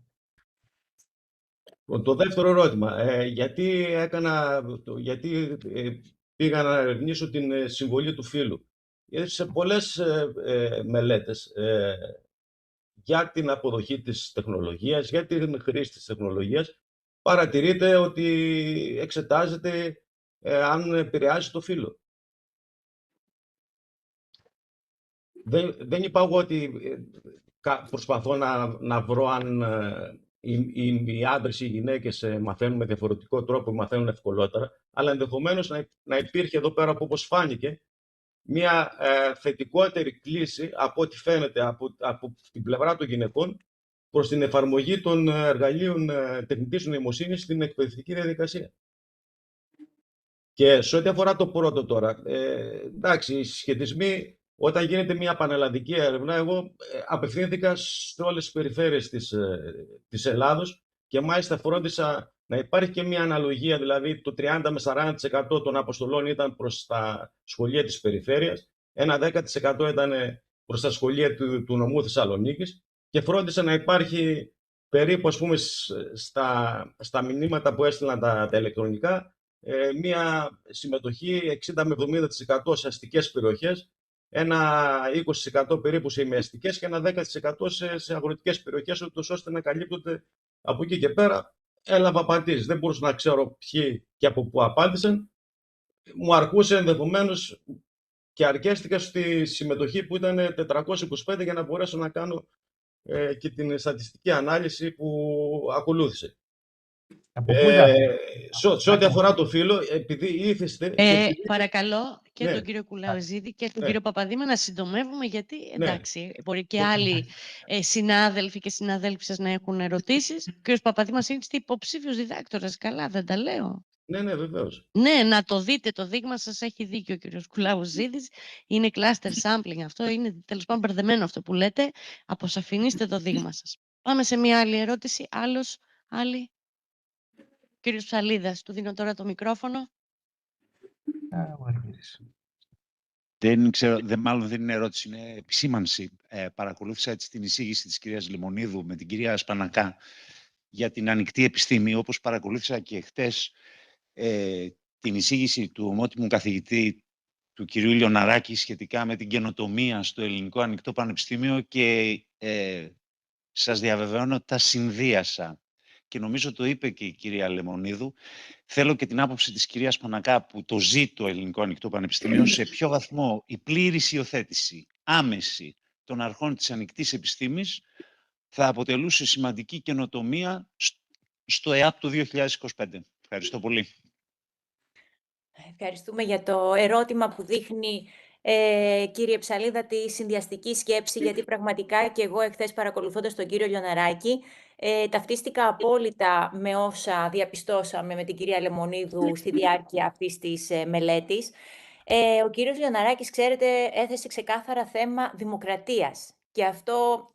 Πρώτα απ' όλα υπάρχει στον τίτλο της παρούσας μελέτης. Μιλάμε για εκδημοκρατισμό και όταν μιλάμε για το Ελληνικό Ανοιχτό Πανεπιστήμιο που είναι πρωτοπόρο, έχουμε την τιμή εδώ να μας παρακολουθεί και ο κύριος Κουλαουζίδης. Είναι από τους σημαντικούς δηλαδή συντελεστές 30 χρόνια μετά πια λειτουργίας του Ελληνικού Ανοιχτού Πανεπιστημίου. Μας προβληματίζει το ότι ακόμα μιλάμε για θέματα ανοιχτότητας που φαίνεται ότι δεν έχουμε πετύχει το επίπεδο που θέλουμε. Κυρία Λεμονίδου, θα θέλατε μήπως έχετε εύκαιρο τον πίνακα που συζητούσαμε χθες και προβληματιστήκαμε σε ό,τι αφορά το χρόνο, γιατί ήμασταν οριακά στο κατά πόσο θα το δείξουμε. Προέρχεται από τα δεδομένα της Ευρωπαϊκής Ένωσης ως προς τον βαθμό ανοιχτών χρήσης και αξιοποίησης και οριμότητας γενικά των ευρωπαϊκών χωρών ως προς τα ανοιχτά δεδομένα. Και εκεί πραγματικά με ένα γράφημα, που αν μπορέσει να μας το δείξει, φαίνεται ξεκάθαρα ότι υπολοιπόμεθα εδώ στην Ελλάδα. Μάλιστα, όλο πέφτουμε σε αυτό το τομέα. Άρα, αν θεωρήσουμε ότι, όπως το ανέφερε χθες ο κ. Λιοναράκης, δημοκρατία σημαίνει όλοι οι πολίτες να μπορούν να λαμβάνουν αποφάσεις και για να λάβουμε σωστές αποφάσεις πρέπει να ξέρουμε τα αληθινά δεδομένα. Πολύ σωστά ο κ. Κουλαουζίδης επέμενε με αφορμή την παρουσίαση που μόλις είδαμε στο ποιος απαντάει.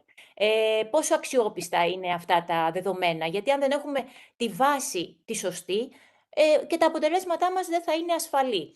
Οπότε, πολύ σωστές ήταν αυτές οι επισημάνσεις και θα πρότεινα στο συνάδελφο που τώρα κάνει τα βήματά του αυτά στο υψηλό ακαδημαϊκό αυτό επίπεδο του διδακτορικού, που εύχομαι να πάει πολύ καλά Να πάνε πολύ καλά οι σπουδές σας, κύριε Παπαδήμα. Προσέξτε, αυτά δεν είναι λεπτομέρειες, είναι η ουσία της ποιότητας της έρευνας.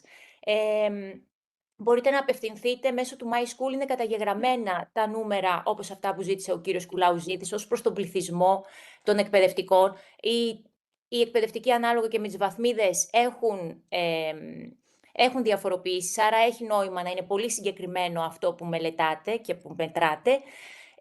Δεν ξέρω, κυρία Λεμονίδου, έχετε δυνατότητα διαμερισμού και αν μας επιτρέπει ο χρόνος, μισό λεπτό, να δούμε την εικόνα της Ελλάδας ως προς τα ανοιχτά δεδομένα και εκεί πραγματικά θα προβληματιστούμε κατά πόσο ισχύει λοιπόν η ανοιχτότητα σε αυτό το επίπεδο.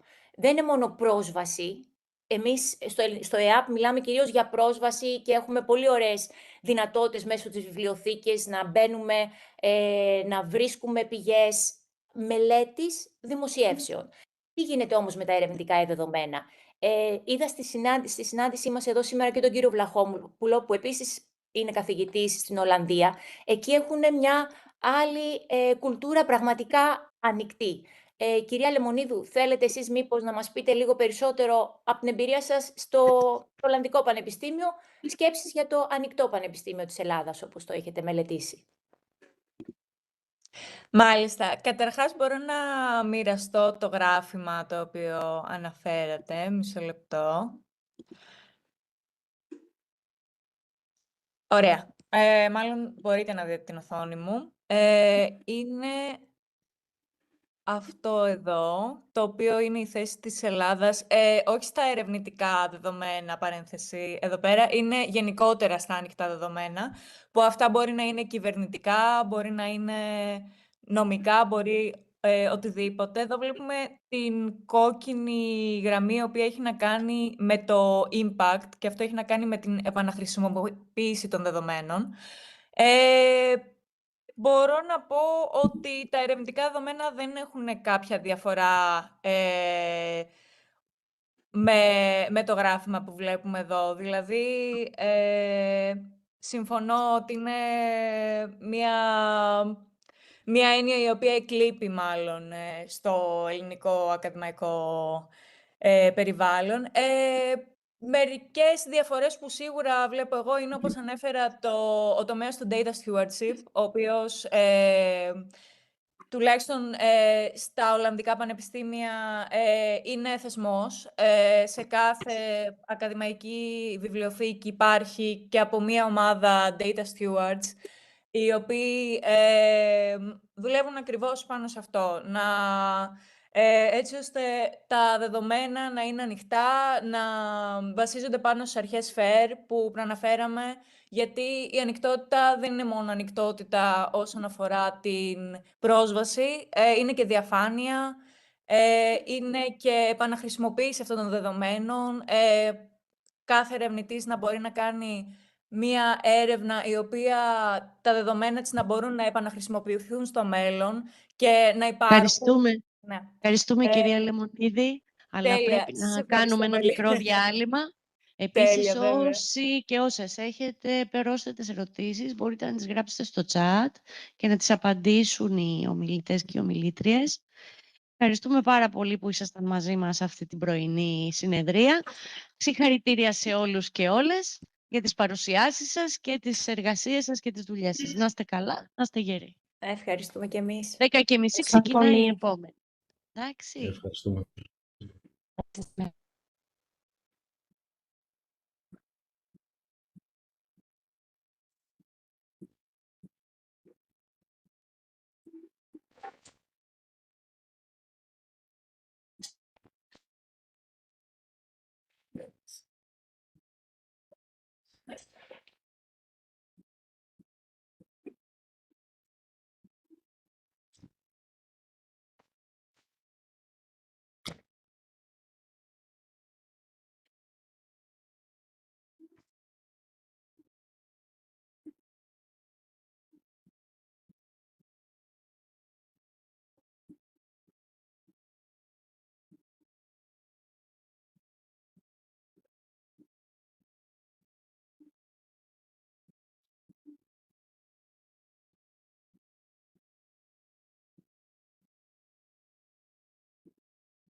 Είναι Προεδρείο, οπότε μπορούμε να ξεκινήσουμε. Θα βοηθήσουμε όμως, γιατί έχουμε και κοινό εδώ στην αίθουσα, οπότε είναι και η κυρία Κουτσούμπα να βοηθήσουμε. Κύριε Βλαχόπουλε, ο λόγος σε εσάς. Καλημέρα και σε όλους. Hello, good morning. Thank you so much for attending this keynote speech. It is my great pleasure to introduce our keynote speaker, Christine Neraji, professor in creative and open education at the University of Leeds. She's a distinguished higher education practitioner, academic developer, and open scholar whose work has shaped contemporary practice in pedagogy, curriculum design, and professional learning. Her career is defined by a sustained commitment to learning, to supporting others to flourish, and to fostering educational environments where collaboration, co-creation, mentoring, and coaching drive both individual and collective growth. Since 2015, she has led the award-winning International Creativity for Learning in Higher Education community, and this is a vibrant network that exemplifies her commitment to openness, experimentation, and shared professional growth. Professor Neraji's contributions have been recognized through an exceptional list of professional achievements and honors. She's a principal fellow of the Higher Education Academy, a senior fellow of the staff of Educational Development Association, and a certified member of the Association for Learning Technology, among other distinctions. Her keynote speech, titled "What if Students Are Genuinely Using Gen AI to Learn?" I am sure will invite us to reconsider how to engage critically and creatively with the evolving relationship between learners and emerging technologies, and especially generative artificial intelligence. Professor Neraji, it's a very great pleasure to have you here. The floor is yours. Ευχαριστώ πολύ, Δημήτρη, και ελπίζω να τα πούμε και κάποια στιγμή από κοντά. Thank you so much, Dimitri. It's my great pleasure to be here with colleagues in the room, but also online. Before I start, I would like to say, first of all, a big thank you to Professor Manolis Koutouzis. I don't know if he is actually online, the Vice Chancellor of the Open University here in Greece, and Dr. Kelly Manoussou for the kind and generous invitation and their hospitality here. They have made me feel really welcome, and it's a very warm atmosphere. And in the last few days, I have lived and experienced myself the strong commitment and support that staff at the Open University here give to each other, to their students, and how passionate everybody is. The camaraderie and solidarity is evident throughout. The care that colleagues give to each other, to their students, and show also to their subject to make a valuable contribution. And on the first day, the Vice Chancellor, Manolis Koudouzis, actually did refer to the opportunities that this conference presents to innovate further within this institution. And that shows that the leadership of the institution strongly supports innovation, experimentations, and that was really wonderful to hear for me personally, but also very recently I read a study on Greek universities, and I think the Open University came out at the very top in the axiology, see how it's called in Greek, in the evaluation of the system, and that is a strong recognition of the work that staff and students and with students are doing here at the university. I just wanted to highlight that. And I had the pleasure to meet some colleagues before arriving here today. We went with, we met with some doctoral students and colleagues from the Open University here in Greece, in Bologna, not so long ago, that led to a fruitful collaboration, and I'm sure will continue. So I would just highlight Kyriaki. I don't know if Kyriaki is here. There she is. Thomas, who's outside. There he is. Wonderful. We have Maria online, if you want to say. Marita, I think, also online. And obviously Gelly, who I met online through another network, an international network, the TIN network. I just wanted to highlight these things. So there's great work that's happening at the university, and there's an appetite for more, for learning and making a difference to the world. So I can see that from where I'm coming from the outside, looking in. And no, it's not moving. Can we move? Here. Yes, and that actually, I have not been to any conference where, you know, that was Thursday evening, tirelessly working and supporting colleagues and students within the framework of this conference. Yesterday, Friday, until late in the evening. Today, we have Saturday, and tomorrow, Sunday. So I have not seen many conferences that run over weekends, over Fridays. You know, often Fridays is a day, I'm going to escape a bit earlier from work. Here, that strong commitment is really amazing. I mean, I don't think it can be replicated. And it's, I think, a big round of applause to the organizers. I would first of all say.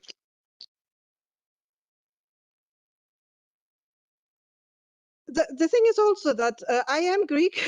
I have been away for 26 years. So I'm speaking Greek, and it is quite an interesting experience, I have to say, because I've never studied the literature that I read daily in the English language and in any other language.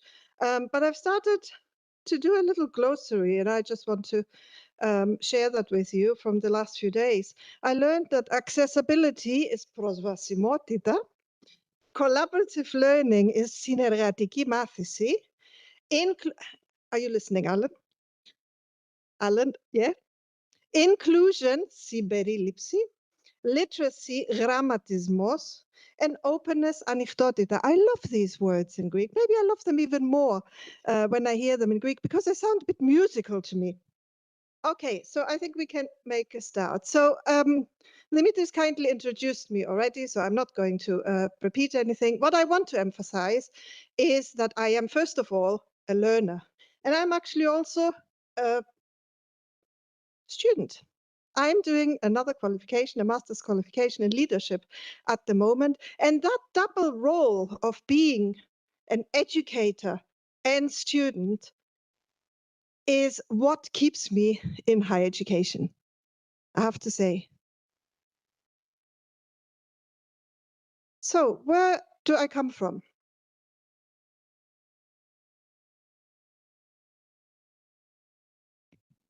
Can you hear me? Yes. So, like I said, I am Greek, but I have a very strange story. I was born in East Germany, a country that doesn't exist anymore, because my parents were political immigrants. They had to leave Greece when they were children during the Civil War, and they ended up in what was called the Eastern Bloc. That's where I was born. So I was a dark-haired girl with dark eyes in a space where everybody was German at that time. I had a lovely childhood. I have no bad memories of East Germany, despite the fact that what many people say. And maybe because you look with nostalgia back, you only remember the good things. That's also very possible. But when I was 12, and my parents could not return to Greece because their parents were communists. So they had not the right to come back to Greece. But at some point in 74, the borders opened. And like Odysseus wanted to go back to their homeland, the same happened with my parents. So we started packing and we came to Greece. So I was then 12 years old and I had to learn the Greek language while going to secondary school. And I remember in bed, my mom, I have a sister as well. We were in bed and on one side, my sister, one side me, she was alpha. We were writing with our fingers, the letters. So you can imagine the difficulties I experienced. I went to the Greek Navy. I have a very strange career, very wiggly. And then I realized that I want to study. So I started studying when I was 24. I failed the entry exams in Greece to become a doctor, a medical doctor. But I don't think I would be a medical doctor ever because I just faint when I see blood. But I think my mom wanted me to do something that I could help others because she saw that in me. So I studied at the beautiful Ionian University, which you can see on the slide in the middle. That is Kapodistrias, Ktήριο του Kapodistria, where I finished my degree in translation. I worked for over 10 years as a translator. You will still see some of the publications in the bookshops. I have never received any royalties. Despite the fact having proper contracts. Maybe they don't sell, I don't know. But there's literature, children's literature, picture books, all kinds of different things. But I was also always an upside down person, if you like. You can see that picture there. I was reading books even upside down. And next to it, you see my office at the university where normal academics have books. But I have pizza boxes. Can you see them? Yeah, well, that is an educational game that we developed to play with academics for curriculum design. What else? There's a lot. I could just have this slide and talk about this. My dad, I'm proud. In England, many people say, I'm proud because I'm the first one in my family to go to university. I am proud because I'm not the first one to go to university. My dad, who grew up in an orphanage, without his parents, on his own, had a family, and then went to university, correspondence university. That was before the OU, before any of that, and became a diplom engineer. I'm saying it in German. I have two children, Odysseus and Thanasis, and you see them there on the picture. Nice papillon, both of them. And on a trip, and this is really important, on a trip back from Kos, on Thanasis' birthday, my eldest on the right, I want to make a surprise for him. And I went to in the plane, the people there who look after us, the air hostesses, and I said, can we make an announcement? And so that he can go to speak with the pilot. He said, well, there's a problem here. We can't do this because after 9/11, you know, you can't be in flight and go, unfortunately, in. Anyway, we did it. When we landed, there was an announcement. He was very much surprised. Oh, wow. Anyway, so he went, and it was a female pilot. And I was very pleased that it was a female pilot because we live in a very man-dominating world. And they had a conversation there. But when we came out of the cockpit, Nasi said what you see there on the screen. I wish I asked more questions. And this is at the heart of what learning really is. This is not about educators giving answers, giving stuff, delivering content. I hate these words. But it's about being critical and creative and asking questions. Very important.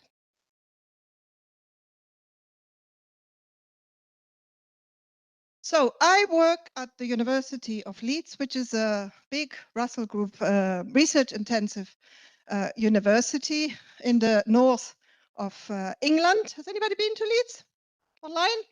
We want colleagues online also to participate in what we are saying here. So please use the chat. Apologies, I forgot that. Anybody been to Leeds? Yes, I have. Yes, wonderful. We have some colleagues. Okay, we have 39,000 students from 170 countries. There are 9,000 staff. And actually, Sophia asked me, oh, are these all academics? And I actually went to Secure Copilot last night, I have to admit. And I said, well, let's have a look how many we have. 4,000 are academics, and the rest are professional service, but also loads of managerial jobs. So that's where the distinction is. But our commitment is not just to research, it's also to education. And that's quite a big novelty in Russell Group institution, that there's equal importance placed to learning and teaching as well.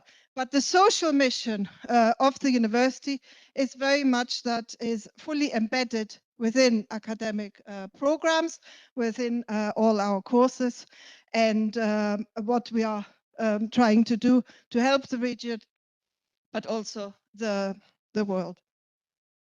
Leeds. Now, Marks and Spencer's started in Leeds by immigrants. Yorkshire tea. I don't know if you know Yorkshire tea, very famous. These ladies, anybody knows these ladies? Yes. No? I think. The Brontes, yes, the Bronte sisters. You will have read some of the literature, just a little bit outside Leeds, but also our current Prime Minister studied at the University of Leeds. This is where I live. This is a real picture from a bridge. No, this is it. This is it. This is it. This is it. This is taken from the bridge that takes me into Manchester.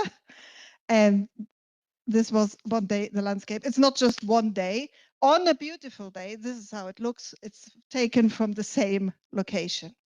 That's where I live now. My happy place is near the sea.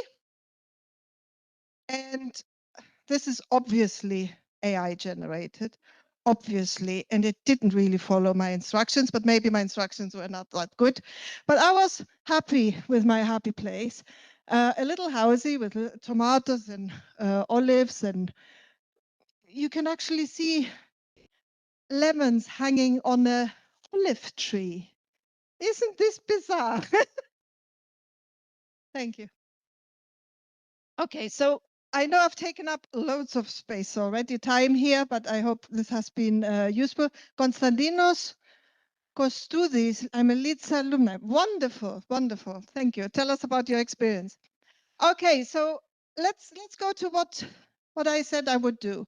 We will navigate through how learners, how our students in universities are actually using AI to learn. Is there such a thing? So we will look at daring, trusting, experimenting, and then also remembering.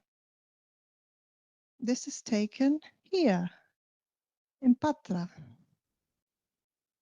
Daring.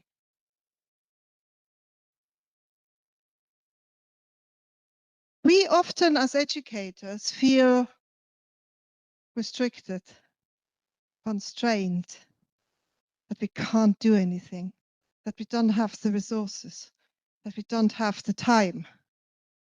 But Bell Hooks here, a female scholar, which we do need to highlight, also female scholars, really makes a strong point here that the space of the classroom is a freedom space, can be a freedom space. And I think that's something that should all of us be empowering for all of us, educators and students. And I think the time has come where we stop seeing ourselves as the experts and work with our students as core learners. Especially now in the age of AI, we ask, our students are daring, but if we are not daring with them and model that we are also learning, what are we here for? I'm not going to pretend that I know a lot about AI. I am an AI experimenter. My students are doing the same. So asking questions, going back to dear old Socrates, asking questions is really, really important. I tried to make that point earlier as well, because these questions reveal that we are curious. And I can't pronounce that word very well in English. I don't know why. It just doesn't sound right. We are curious. And without that curiosity, what are we doing? Why are we in universities?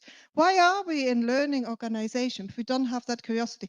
Are we here just to hand out degrees? Are our students just here to receive degrees?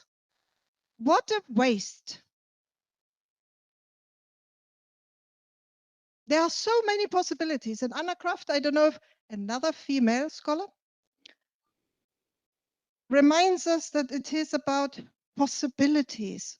Some people talk about impossibilities, but I prefer to talk about, because possibility is actually in the word impossibility. So what if we as educators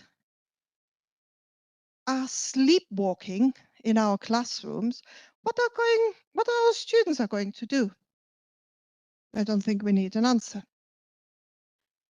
So specifically about AI, I mean, it has been overwhelming to follow what is published, the volume of research, to keep up with things. It has really been exhausting. We receive loads of applications from potential doctoral students, and everything seems to be about AI. Now, this report, the OECD report, tries to measure capabilities of AI against us, humans. I don't know how you feel about this, but do we really need to measure? In the 60s and 70s, there were some American male scholars, Torrance and Guilford, I don't know if you come across them, who tried to create and have created creativity tests. Yes, amazing. So I have a 5 and you have a 3. What's the use of that? We are all creative. We are all creative. We are all curious. We just forget about it, may not be in the right place, space, may not be encouraged, loads of different factors. I don't find that measuring useful. Also, like Albert Einstein said, not everything that counts can be counted. I don't know how you feel about that. I can relate to this.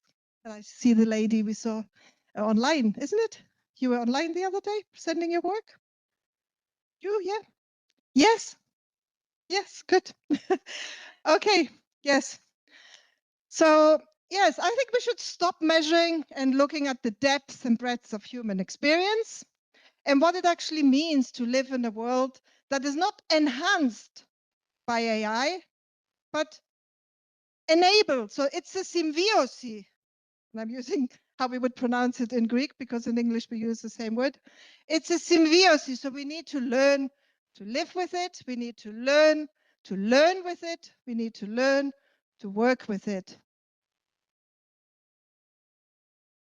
We often hear innovation, institutions have fancy strategies, policies around learning and teaching, but actually the vast majority of innovations happens by practitioners who do the work every day, in and out. They don't wait for a policy. The innovators didn't work for an institutional policy to use AI. Did they? Did you? No. So this is a study, very briefly, that I did with a colleague, Barbara Thomas, before the pandemic, where we looked at, okay, what are the drivers for innovation? And the drivers for innovation were that curiosity and this is really important, and I think you will recognize yourself there, the will to make a difference to your students, to our students. Yesterday, and I'm going to say that, we have Sylvie here, who shared, we were in the car going somewhere, and she received a thank you note from a student, how much they appreciated her personal care. This is so powerful that something so tiny can be so important at the same time and make us want to do more. Wonderful. So sorry, before I finish here. So it's the individual, but the individual is not enough to innovate. It's about coming together, like we have done here and our colleagues online. And then the role of the institution is to support, to give that time, that space, and the technology, but not to drive. Trust. Talking about trust in a world where we can't trust even pictures that we see, words that we hear, things we read, is quite difficult. And we're in a world where we police our students. Have you used AI? Of course, yes. Or would you say, no, I haven't used AI, even if I have? Because if you look at the quote on the right, I'm scared. Scared? You are learning. Can anybody who wants to learn be scared to do something? This is shocking. This is truly shocking. Something is wrong with the system. Policing students and policing our colleagues, and we know there's a lot of anxiety, a lot of fear still 3 years plus in now, from when we were exposed first time to, ChatGPT, it was the first tool. There's still a lot of anxiety. And I'm not saying AI is going to solve our problems. It actually creates loads of problems. That big corporations are behind it is my biggest worry. We are here because we're all committed to open education. We talk about Annichtis, openness, Alan. And there you are, we may be selling our stuff for free in a way for somebody else to profiteer. This is highly problematic. We as universities, we as the wider education sector, we as an international community of scholars need to do something. There are models that show that it can be different. For example, in Switzerland, I don't know if you have seen what's happening in Switzerland. They created their own open large language model with open data, etc. So there are ways forward, but if the capital is driving and imposing what they call innovations, I think we are lost. This is just an example that I found recently on LinkedIn. And I found that very interesting for two reasons. One, because, like I said earlier, I'm a translator. And secondly, because in translation, when machine translation came out many years ago, there was a fear, a real fear, our jobs are going to disappear. We are not going to be needed. Did it happen? What happened?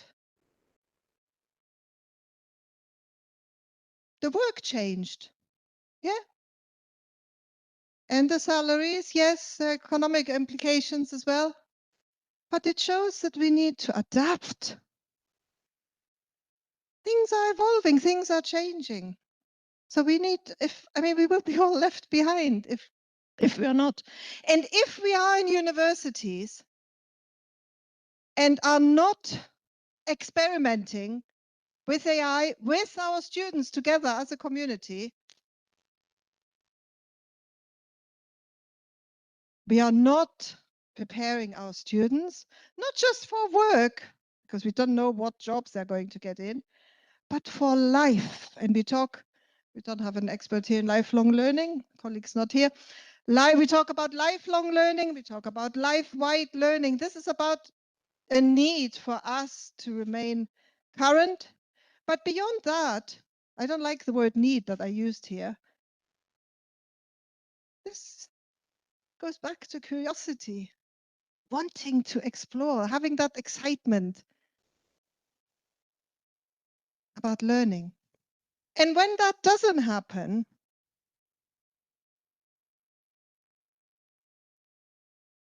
I think it's highly problematic. And I can share with you a story. This visual that you see there has been created by my youngest son, Odysseus. I have my own little Odysseus, who just finished a degree in 3D game art. Okay. He did not use AI on this picture, and he actually did that before he went to university. I'm mentioning this story because they never learned to use AI in the last 3 years. You know to what this has led? And I don't think you would mind me saying. He is very negative about AI, despite mommy telling him, look, you can do this, try this, and me actively experimenting with it. He's very negative.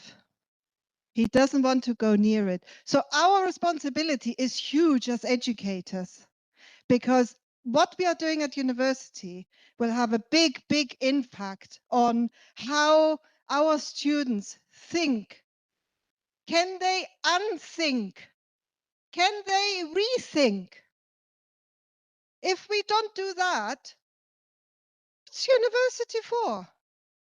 Universities are learning institutions. They are not sausage machines to give degrees. If we have students who are using AI, they will have been cheating before AI. The person who wants to learn will engage critically in all the resources, in all the help that they can get, including AI. But the best resource we have, and we need to remember that,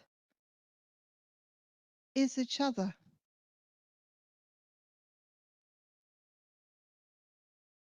So, yes, this is a site I found very recently. You can go and have a look at it, Human and AI. So this is bringing it all together and showing here exactly that. AI isn't here to replace your ideas. It's your creativity companion. When I saw that, I thought, oh, this sounds exciting. This sounds like something I could maybe even say. You know, think, dream, make the impossible possible. Yes, be critical, but criticality doesn't come without creativity. I don't know why we need to separate these terms. There are so many possibilities. So being closed is only putting a straitjacket on to our personal lives, to what we can achieve in our local communities, to what we can do in our global arena. And this is not just about solving problems, is it?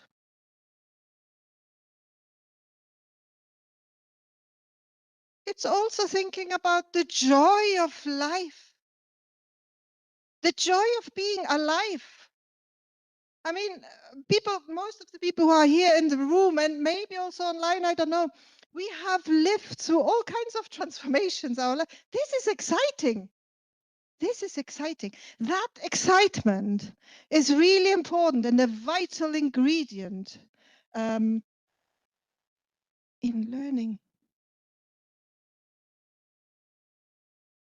Going back to what's happening at Leeds and in other universities. PC, just to let you know, we have 10 minutes and we have 60 people, and I'm sure there will be comments.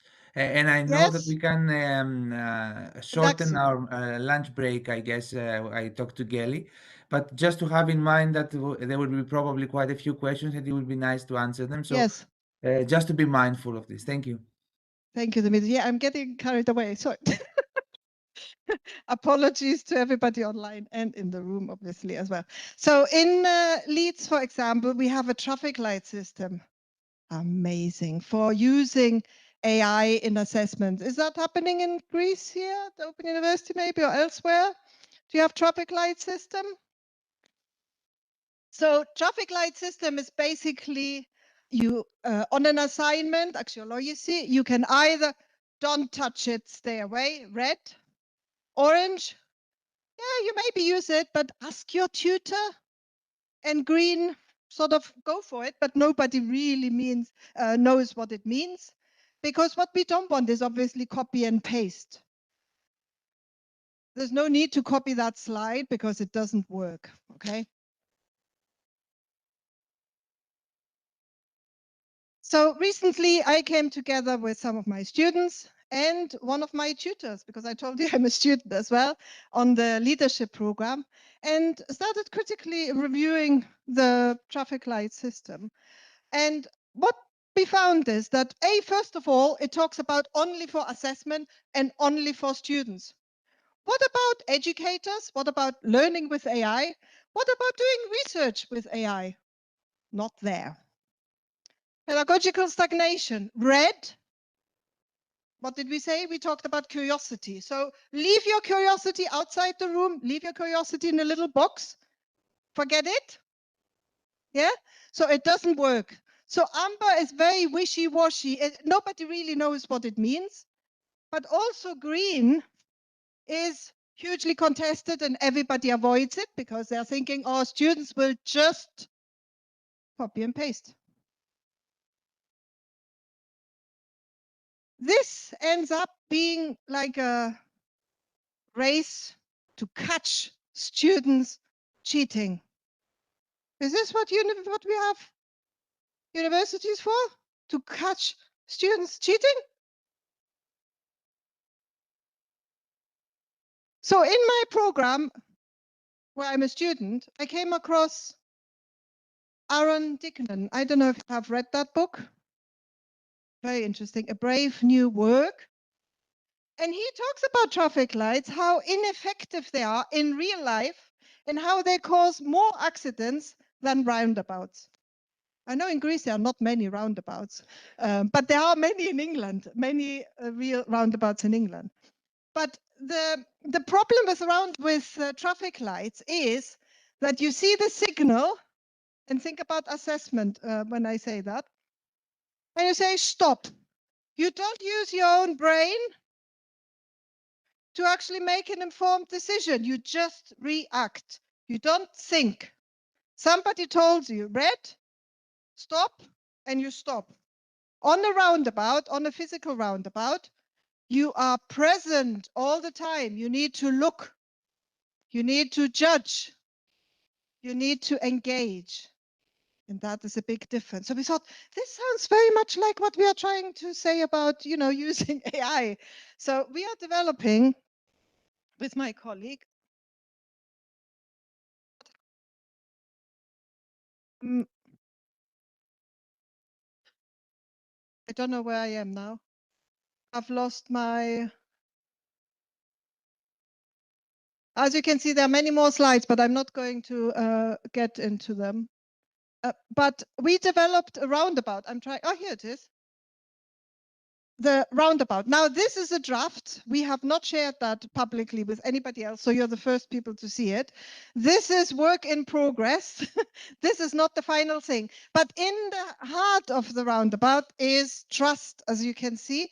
We strongly believe that critical thinking, creative thinking, decision-making, and that judgment that needs to come from those people who want to use AI for learning, teaching, research, and other things are really, really fundamental, together with what you see outside, the openness, the transparency, the responsibility, and the ethics. Can we apply something like that in higher education, in the school system, in life? So experimentation is really important. We need to encourage, I think, experimentation. And our students need to experiment, but like we said, also to experiment with them, not to see ourselves as people outside. So these are two projects we wanted to, when ChatGPT was released, these are two open book publications with crowdsourced examples of very early examples of how colleagues and students used AI in their practice, and you can access these. We only got very limited contribution from students. That showed us that students are maybe even more fearful than academics to actually admit that they are using AI because of that policing sort of environment, because of that potential hostility. There are studies that show that AI is widely used among students. There are studies that show, and you see that here on the right-hand side from Australia, where they have seen what influences students use of AI in their learning. And that's fascinating because they have their own study practices, as you can see here. They look at the institutional requirements, but the most important thing here is the values. The values are driving their engagement with AI, and that was really refreshing to see. So based on that, and I will finish here, Dimitri, after I show this slide, and then one more, if that's okay. Okay, thank you. Yes? Okay, so Yes. the Learning with AI project came about to capture the authentic stories of students using AI in their learning and how. This is a project led by students as editors, and there's a team of staff that's from across the university who supports them. We have published the first collection of it from last academic year, and it's an open book. Anybody can access it. There's a QR code if you like. But what I have done here is just highlight some of the things that stood out for me. And I'm just going to say the last one here. AI can make mistakes just like me. If the students know that, they think that doesn't just happen with AI. This can happen in books, can have mistakes. This can happen in conversations. This can happen in research. This happens everywhere. Nothing is perfect. If the students know that and use their own criticality, amazing. Our job is done. I said I would show one slide. So what we need to remember is that we are humans. And in our world, there is a lot of loneliness. In the UK, there's a big proportion of students who feel lonely. And the study in the US, the Harvard Business Review, showed something that is truly, truly shocking. People are using, and this is not just students, people are using AI. Have a look what's on number 1 for 2025. Therapy and companionship. Shocking. What does this mean? What does this mean? Are we unlearning what it means to be humans, to build relationships, to be with each other, to have fun, to go for an ice cream, for a pizza, pasta? Yeah. So coming together as educators with our students is really important in building these learning communities. They will not need us forever, but a scaffold needs to be there to build these connections, to weave that net so they can connect with each other, they can connect with what interests them, they can connect with their own human nature and life and want to make a difference. I am at the end, almost. We have set up a new research and scholarship center, and everybody is welcome to join, not just from higher education, but also primary, secondary, further education, or any institution concerned with learning. And we want to investigate imagination, especially, and the role it plays for learning in society, so we can work together to make evidence-based changes to the education system that would enable democratic participation. Participation that will give hope, participation that will be empowering, participation that will be creating agents of and for change. So if this is of interest, reach out to me personally or sign up there.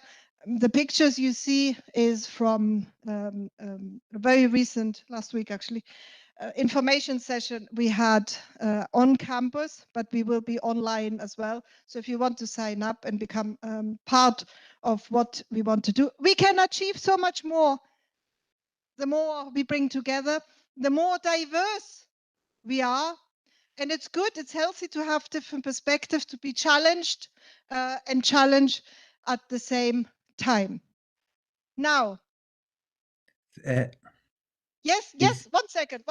Yes, thank you, Alan told me, Dr. Alan Bruce is here with us, and he told me just now that he can read Greek. Would you like to attempt to read that? And I would like to ask Maria. Maria online, are you ready? Don't say anything yet. Would you like to try? Fludia Kaime da Kututsiatis Elitis. Very good. Charistopoli, Alan, and my dear friend and colleague Maria is online. I had warned her that she's going to be called up here on screen. She didn't know why, but could you tell us here the connection? The connection. Okay. So here the point is that whatever new from this perspective, technological tool, AI, is something that comes in with the bad and so in that case we need to be mindful and we need to approach it with what Christine mentioned earlier on critical thinking, in order to be able to see not only to make good use not only of the benefits, but also be very, very mindful of the drawbacks. So everything comes with a bad and with a good side. Thank you so much, Maria. Charistopoli. Did you expect that? When I told you that I want to call you up here? No, I didn't actually. I wasn't sure No, what you wanted to. but Yes. But this is a quote Maria reminded me when we first met in Bologna. And Maria has a son who's called Odysseus. I have my own Odysseus. But Maria's big love is actually Odysseus Elitis. So she came and shared this quote with me, which stuck in my head. And I wanted to bring our friendship up here, Maria, as well, but also the big meaning behind this quote and the opportunity it presents for all of us. Thank you so much. Thank you so much. Thank you so much, Chrissy. You know, sometimes I have the ugly role of the chair that has to be also very mindful of the time. We are already 5 minutes past the time, but I feel that we were all inspired and very happy to listen to you. Also, your energy and motivation is so obvious that passes through the screen of the 30 people that we were watching online, Chrissy. And also, I think that I have been chosen as a chair because I'm also an immigrant of 21 years and still going from Greece. So it was a pleasure to facilitate. We have Professor Koutsouba who will facilitate any questions from the room, but I would like to ask if we have any questions online. You can just raise your virtual hand and I will give you the floor. Do we have any questions?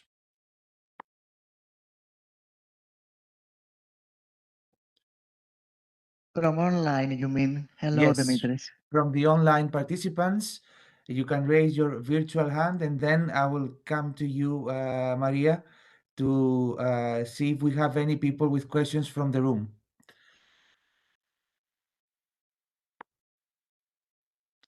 The online audience is more shy, I guess, Chrissy. I don't see Okay, any. maybe we can warm up with the ones that are Yes, here. of course.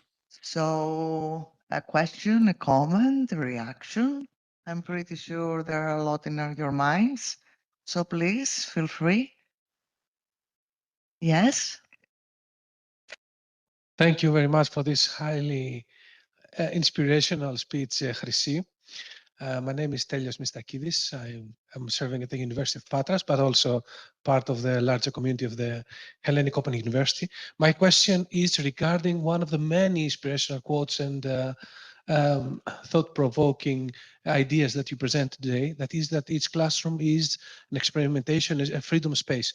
So I wanted to ask you in a very pragmatic sense, can you share specific stories or specific guidelines and helps for all of us who are practitioners, but especially the heroes of every day, which are the teachers of our children that are in classrooms, primary, secondary education, but even also in the higher education.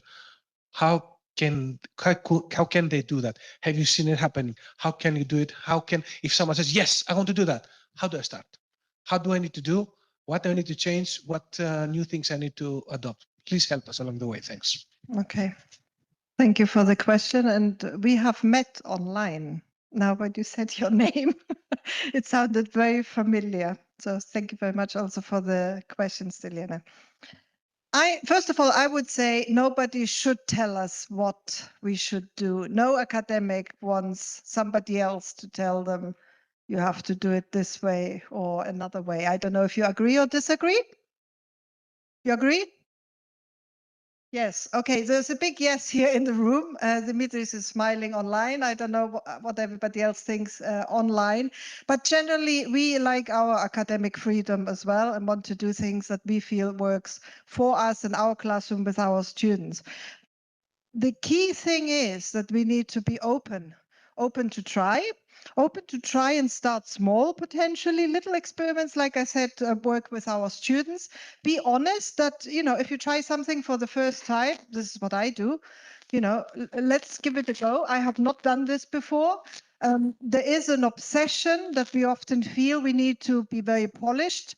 We need to be seen as very perfect, as the experts, like I said earlier. But this is not how we create connections with our students. Our students want to see our human nature, how our imperfections, not our perfections. And I think through these imperfections and through the openness, directness, and honesty, and the vulnerability we show, this is the way to connect with our student on a genuine level where they say, oh, let's do it. Let's evaluate it together. Let's see how it goes. What have we learned from that? What does this mean? What can we do next together to create that excitement? Because I think we don't talk a lot about making learning exciting and making teaching exciting also, because sometimes we talk about, yes, making learning excitement for our learners, but we may be bored with our teaching, tired, exhausted. How can we transform it so that it becomes something that's energizing for us as educators? Because we are really, truly privileged to work and learn with so many people.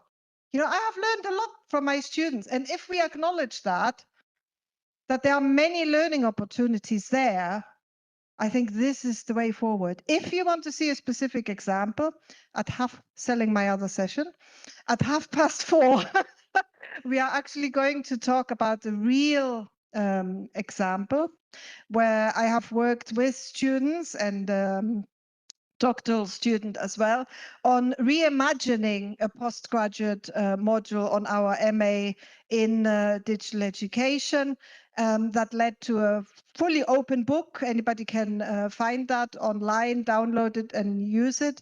Yeah, we will explain what that means, but it's all about co-creation and educators as co-learners. I think that would be a recipe, a very flexible recipe, but everybody needs to come up with what works for them. I would not be the one who would dictate any pedagogical approach to anybody. Thank you. Thank you very, very much. Is there any other question, comment? Okay, just a comment to close up or to go to the next. We have no online, comments. Maria, online. Maria, okay. Yes, Maria. Okay, Is there a Hirsi, comment?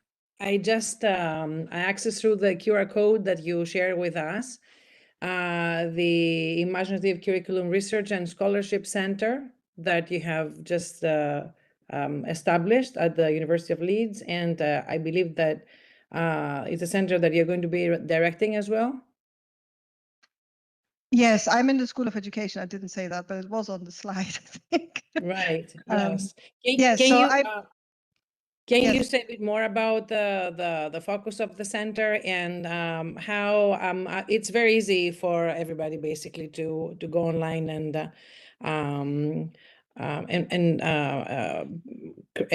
actually use this the forums, Microsoft Forms, in order to be able to sign up and become a collaborator, and also to share concerns, ideas, and so on that they have about this imaginative curriculum, about the purpose of the center and your role in it.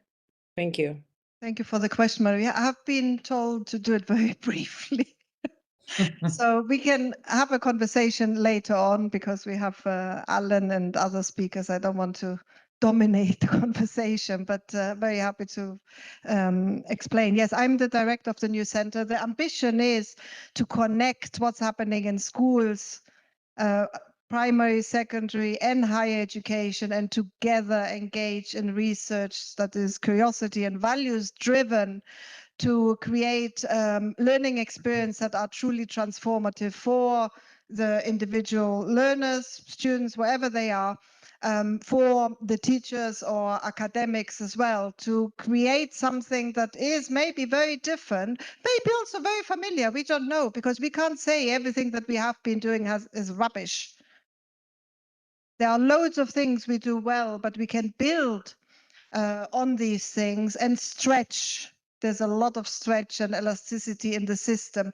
And I think that was the center's going to explore. But it's not just about research, it's It's about scholarship as well and applying. It's the doing that matters. So because we can fill pages and pages, Maria, of publications, and while publications, will be done, this is not about publications. This is about making a difference to real people, to real lives. And before Thank you very closing, much. let Thank me you. have a comment. You must be an expert to do what you just have done. So you are an expert. So thank you very, very much. Thank you very much. Also, virtual claps from the people online. Thank you so much for attending, everyone. Δεν μπορούν όλοι.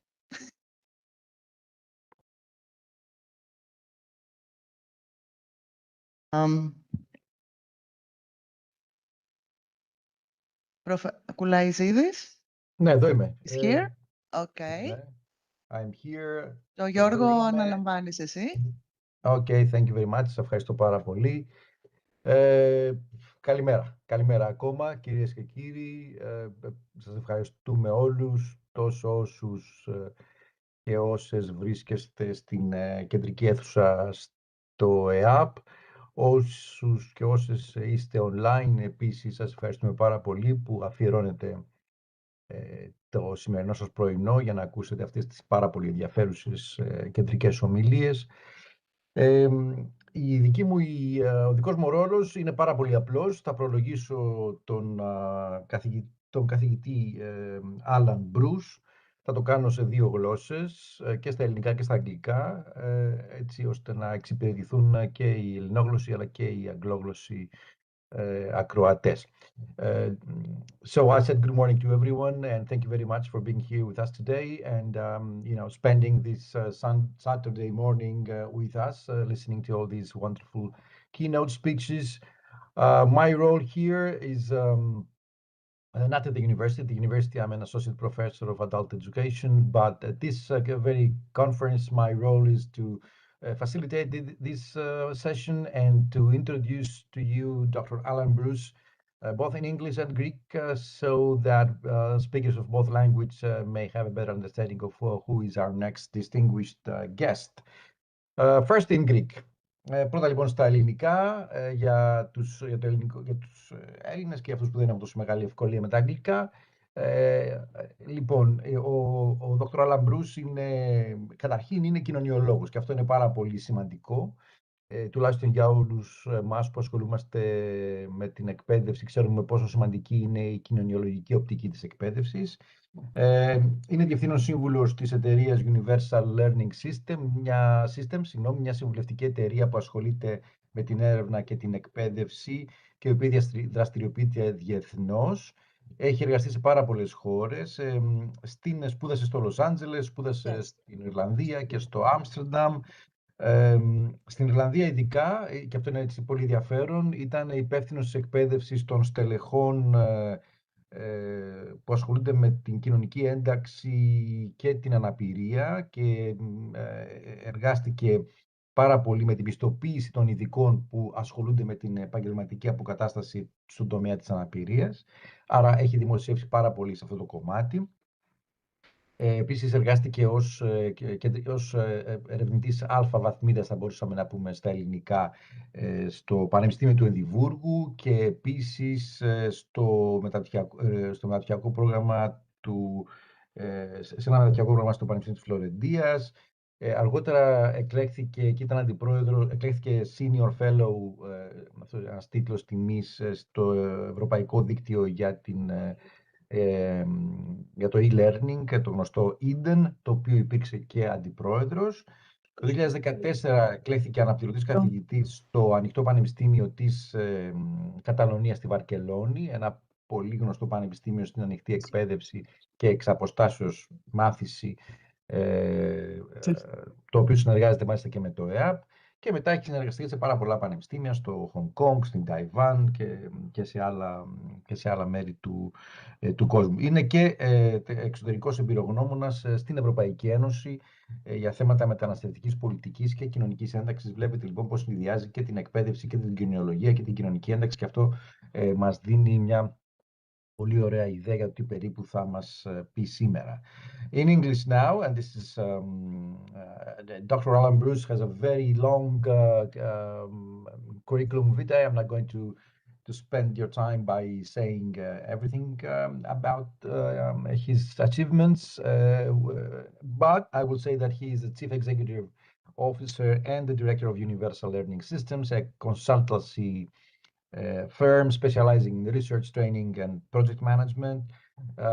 Very interesting and very important, at least for all of us who are in education, and especially adult education, is that Dr. Bruce is a sociologist, and he has this sociological understanding of education and its implications to adults, and especially people with vulnerable groups and with special needs.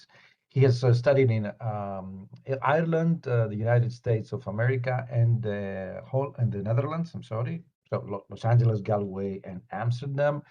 And he worked in Ireland. At the national level, he was responsible, and this is very interesting, for the training and accreditation of specialists working in the vocational rehabilitation of people with disabilities. And this is very interesting because in 2010, when I visited for the very first time Ireland, I visited one of these facilities, and I was very impressed by how people are so much professionalized in what they're doing. And he has lectured and published widely about public policy, the social construction of disability, equality paradigms, and other things.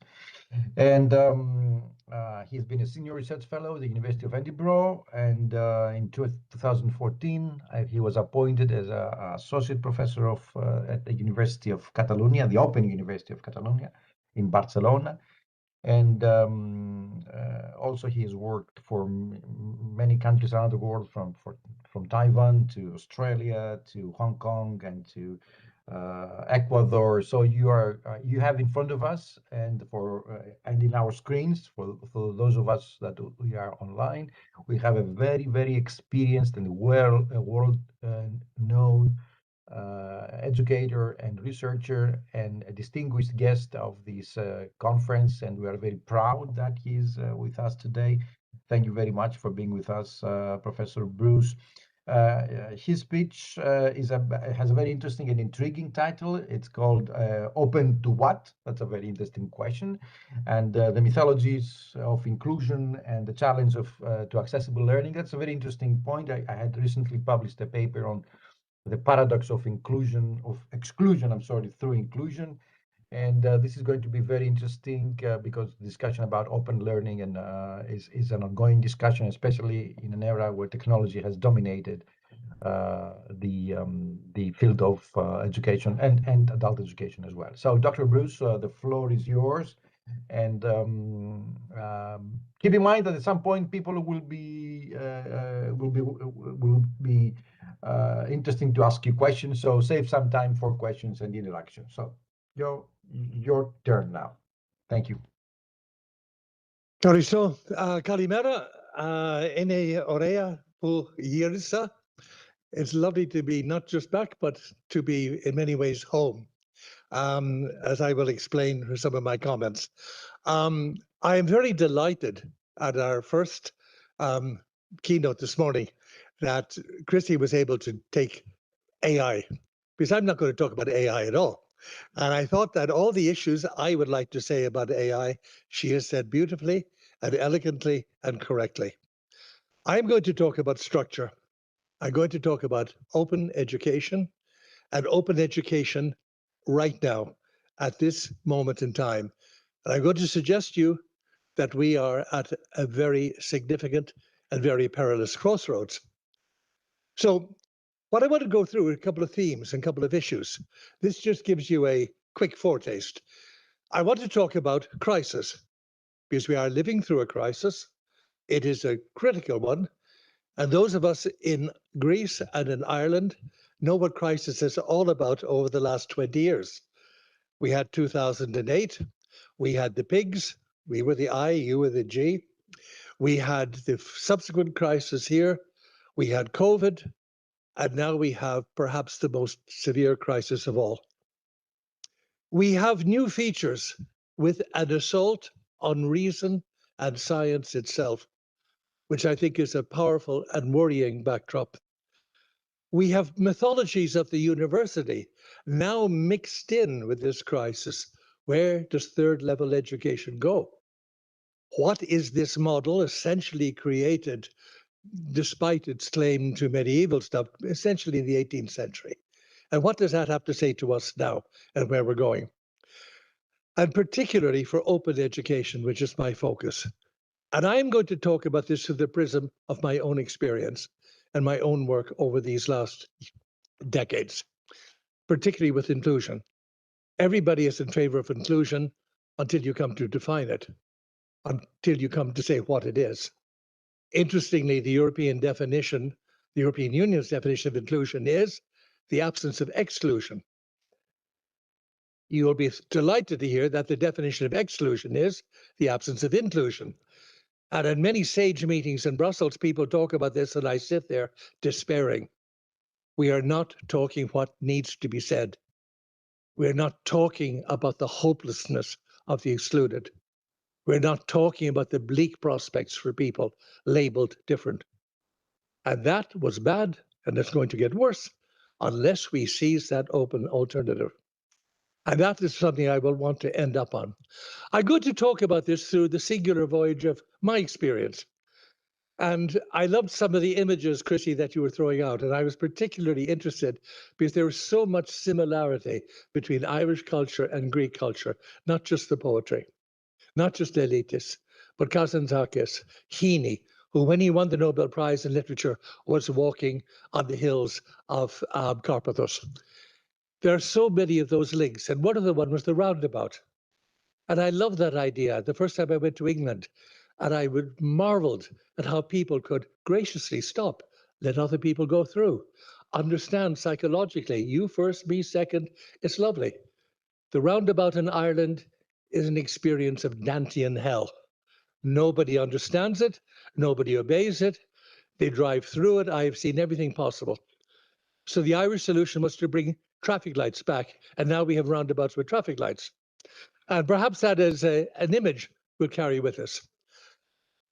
In my own life, my daughter tried recently to figure out what I was, and it ended in a long discussion about my identity. I am an Irish citizen, the child of Irish parents who did what most Irish people did, what most Greeks did, they emigrated. So I was brought up in the United States with a hard-working architect father who kept saying, this is the country of opportunity. This is the country, don't rock the boat. And as I got older and as I got more and more uncomfortable with what I saw around me, little did I know what was to come, I began to look for alternatives. I began to say, this cannot be the best of all possible worlds. There was a war going on. Friends from school are being drafted and killed. There was a racism which was down to their fingernails. And I began to feel uncomfortable with this. And this led me back to make a decision to leave the United States, but to go to Ireland. And my abiding memory is my father in Los Angeles airport saying to me, this is the biggest mistake you will ever make. You have no idea what you're going to. But when you're 19 and you've read 3 books, you understand everything. So I went on my journey, and the Ireland I found was nothing like I had fantasized about, a land of peace and quiet. I was parachuted into the middle of a civil rights struggle, into a war that went on for 30 years, and it shaped me. I did discover an Irishness, but an Irishness which was unexpected. My academic focus, as you will see over the next hour, is purely as a sociologist. That's my background in social anthropology. I see structures. I understand feelings. I understand the importance of education's discovery. But I'm more concerned about the structures we build to maintain that, to control it, and to pass it on. And through that, I did what most Irish people do, of course, when I had completed my undergraduate degree and I emigrated. And I did my master's in Amsterdam, and that was another journey into the heart of a society. And my abiding memory was arriving in this beautiful city where all the curtains were open.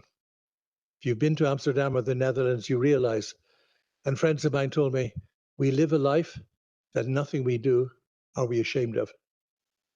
And it's resonated with me. What an amazing sense where in Ireland every curtain is closed and every door is closed with a little crack. Fragmented identities. I subsequently lived in France, in England. I've taught in many places. And now I found out, I went back to Ireland. I worked with an Irish government agency for 1 year. My background is around migration and inclusion, and particularly ethnic difference. And I was really good at all these issues and on gender and on everything. But when I went back to Ireland, I couldn't get a job in my particular academic discipline. So I took a 1-year research contract with a government agency dealing with disability and rehabilitation. I thought, I don't know much about it. That's medical or psychological until I get back. I spent 17 years. And I ended up as national director of the state agency of research and standards. And that led me into a journey of unprecedented discovery, the paralleled world of institutionalization, of silence. I'll talk about this later. And from that experience, I realized that inclusion in these marginal areas is a real clue to where we need to go in open education. It led to many other journeys. We were responsible for European funding for Ireland, which was a bonanza for many people, but it also led to my returning back to Greece, not just as a voyager or a student, but working in Leros at the time of the deinstitutionalization of the psychiatric facility, and to the creation in 1994 of the first ever independent living center in Thessalonica, Agios Dimitrios in Panama, which was incredible. I remember first going there and seeing people tied down upstairs, and Ireland was exactly the same, but seeing the possibility of freedom, of education, not just for those people, but also for the people working in the sector. The parents who would come out of shame and guilt to leave their disabled children there while they emigrated to Australia. And I don't blame them, people who couldn't bear the burden of this because they knew what it meant. We discovered open learning because open learning had to follow where people were at. And therefore, my bias in talking to you this morning is to talk about how we forge innovation, that wonderful holy grail that we have in European policy. How do we define it? How do we see it? How do we grasp it? Yes, it's in AI. It is so innovative. No, it isn't. Machine learning and the concept has been around for a long time. The innovation lies here. And our job as educators and our job as people working in the margins is to untap that potential and give people hope. And my God, if they look to AI for friendship and for friends, we need to move quickly. So let's go back to this idea of crisis. You will notice in some of my examples, I interweave Ireland and Greece a lot because so much has been the example of the work I have done and the work I have chosen. At the moment, by the way, in case you're not sufficiently confused, I live in Barcelona. And I live there because I teach with a university there. I teach with 5 different universities. And I've been particularly galvanized over the last 10 years. We run our own independent research body called ULS, Universal Learning Systems. I'll teach, but thank God I'm not on a tenure track. I can do things and say things I want to say at this ripe age of my life. I can work in Indonesia. I can work particularly in East Asia. We're just back from Sri Lanka. I work with the European Commission as an external evaluator for projects. Be careful when you apply. I do all kinds of things like that. And most importantly, in the last 8 years, I've been working in the Middle East, in Palestine. And I will talk to you about that when I try to give a concrete example of what crisis is like. So what do we talk about when we talk about crisis, the norm? We talk about this interaction between technology and globalization. This creates new challenges, but also, again, as we said, significant new opportunities. And at its core, digitalization, the whole experience is, or should be, a democratizing force. But it also has the ability to concentrate extraordinary power in fewer and fewer hands. And for higher education, this challenges traditional roles. It brings us to a new place, power systems. functions of the academy, which I would maintain has become highly elitist and highly hierarchical. This is not what we need. Lost opportunity runs through this. After 1945, there was a network of policies and initiatives around security, order, and the triumphant age of democratic capitalism. Massive growth, full unemployment, and universities were part of this, providing graduates, administrators, a new elite, okay? Universities provided critical space as well to challenge the external environment. And for a while, there was a balance. There was that creativity. There was that tension. But it began to unravel. It began to unravel throughout the 1960s as the contradictions became too hard to support. And the universities themselves stood back and observed while the students rioted. It was lovely to be alive in the spring of 1968, but it wasn't so lovely to see what happened afterwards, to see the betrayals, to see the lost opportunities, and to see the universities over the next 30 years retreat back, ceding ground to more innovative and expanding high-tech companies until we are where we are now. And this time of crisis emerged, particularly with the collapse of the Soviet Union. And after 1989, there was a wonderful book, I don't know if anybody remembers, Francis Fukuyama, and he talked about the end of history, confidently predicting socialism was gone, communism was gone.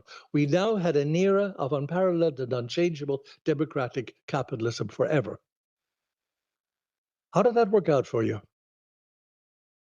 Sociological dislocations.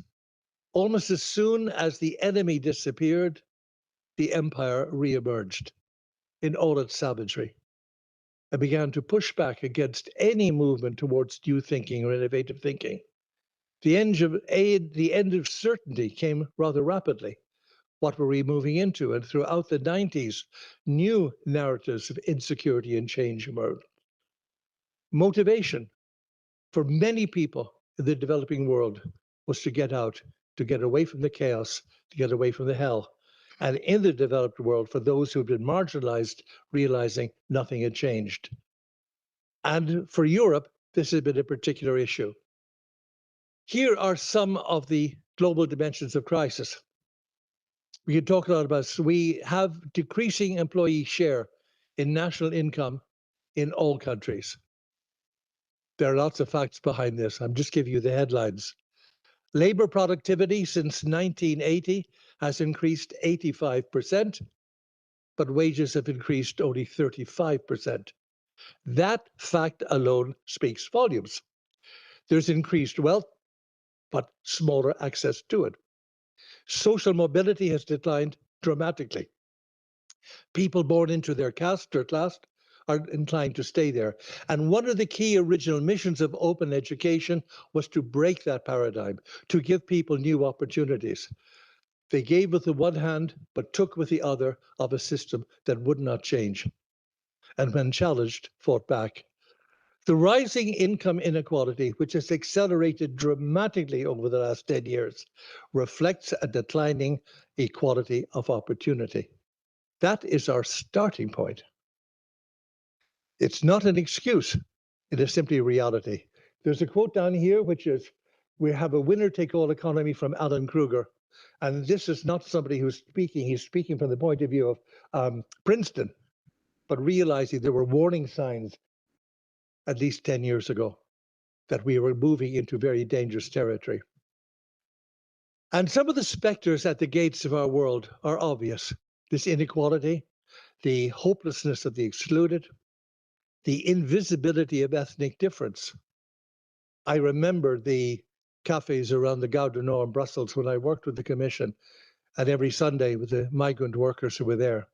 You remember the famous phrase from Germany, we asked for workers, but people came. People with their dreams and their families and their aspirations and their hunger for education. And we said, thus far, but no further. And this has increased and multiplied until when our crisis has accelerated, who do we blame? We blame them.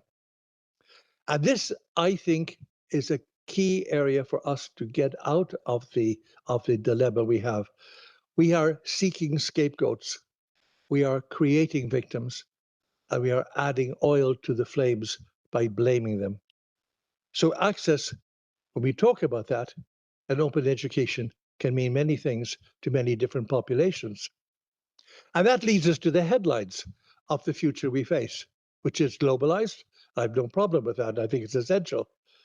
But we have an ecological crisis and resource wars only beginning, and these will accelerate. In my work, I was invited by the European Commission to a conference and seminar 2 weeks ago in Sri Lanka, and the whole thing was about the green transition and about the need for new projects. And the call is out now, okay, for work on this. The European Union's strong stance against climate change, which is undermining by policies which are pulling back on that at the same time. We are holding out a dazzling image that we are different, but the reality is, for many people, pretty much the same. And after I left Sri Lanka, a typhoon came, killed 350 people, destroyed around 30% of the roads and buildings. And this is, again, a sign of what's happening. We've outsourced production. And then we lament the fact that we've lost the skills to produce. And this in the United States has become a rallying cry for some of the worst examples of nativism since the early 19th century. Plural identities, the end of Westphalian statecraft. We are watching the disintegration of a world which was agreed sociopolitically in 1648. Privatized everything. Public bad, private good. Systemic competition for resources and the embedded difference that comes with exclusion. So what does this mean? This is not to have a lament about everything is wrong. It's not all wrong. But there are signs here for us to get our act together, to have strategy to go forward. First of all, urban futures. We're now living in a world which is, for the first time in our history as a species, urban. 54% of people on this planet live in cities, and it's accelerating. This is unprecedented. When I first moved to Ireland in the 1970s, 50% of the population was agricultural. Now it's 12%. Greece, when I first came here, was pretty much the same. We have had our two countries exactly the same. We have a media which is monopolistic. Private media in the United States is owned by 4 corporations, 4 people. Mike Davis, recently died last year, professor of geography at UCLA, wrote an extraordinary book called Planet of Slums. I recommend it to you. He talked about hypercities of the future. Cities like Mexico City with 35 million people, Shanghai, 25 million people. Escalating and escalating as our cities. I was told this morning coming here that Athens is now 5 million, 50% of the population of Greece living in one city. This is our future. This is our present. Informal economy, centralized employment, a constant sense of connectedness for people who are no longer emotionally connected. This creates at least cognitive dissonance. Go the other way. Luckily, the OECD has produced some wonderful publications in the last few weeks. And one of the ones just came out last week, talks about the High Performance Systems for Tomorrow project. A wonderful, beautiful piece of writing. And again, this talks about the need for human flourishing. What a beautiful phrase. Okay, we nourish people, we let them flourish. First, providing opportunity and fulfillment for everyone, respecting and nurturing a broader range of strengths, including dispositions for caring and creativity. Chrissy spoke movingly about creativity. When I speak about those on the margins, I speak what used to be called the caring professions. I don't apologize for that anymore. I don't see it as ultimately patronizing. I see it as liberating, that we look at the other and we develop empathy. And empathy is our first step on the road to innovation. The second point the OECD makes is we need to equip people to design and establish the next set of economic, social, and organizational models. Let's take our students in, and instead of asking them, do you cheat with AI? How do we deal with this? This is important, but it's so small compared to the point. Can you design a new set of economic models and social models? Or if not, why not? It's your world. You're moving into it. Or will you sit passively while somebody does it for you? And the third point is we need as educators to offer new ways of seeing and sensing and interpreting the world in ways that reconcile competing beliefs and values. We need to rebuild meaning and purpose and restore well-being. Of everything that's come out of the OECD in recent years, I think this is among the most eloquent and the most telling and the most powerful. It explains why when we are talking about systems analysis, we can talk about poetry. When we talk about corporate strategic planning, we can talk about philosophy. When we talk about the whole purpose of open education, we can talk about values, but values based on what? And this brings me to the second theme I wanted to talk about to you today, which is the attack on reason itself. I think you know where I'm coming from. Over the last shocking 11 months, we have seen the world I grew up in and you grew up in fundamentally change. We have seen a sustained and planned attack on concepts around diversity, equity, inclusion. A savage and planned and orchestrated attack on human rights in the United States. We've seen the erosion of rights-based perspectives. We've seen the threats to other countries that still assert human rights as a value. I come back to that. And we've seen the enduring impact of histories of discrimination and segregation reappear with a vehemence and a nastiness that's unprecedented. And this extends to the denial of science. Yesterday, the United States bans vaccinations for hepatitis B. It is surreal. It's illogical. Denial of climate change. Reduction of standards. The most heavily polluting country in the world will now increase its pollution. Ironically, China is now the leader in world sustainable energy. The assertion of irrationality.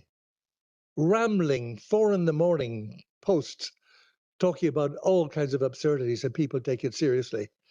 And finally, also in this last week, the glorification of killing, the reassertion of blame of the others and racism. And this affects us.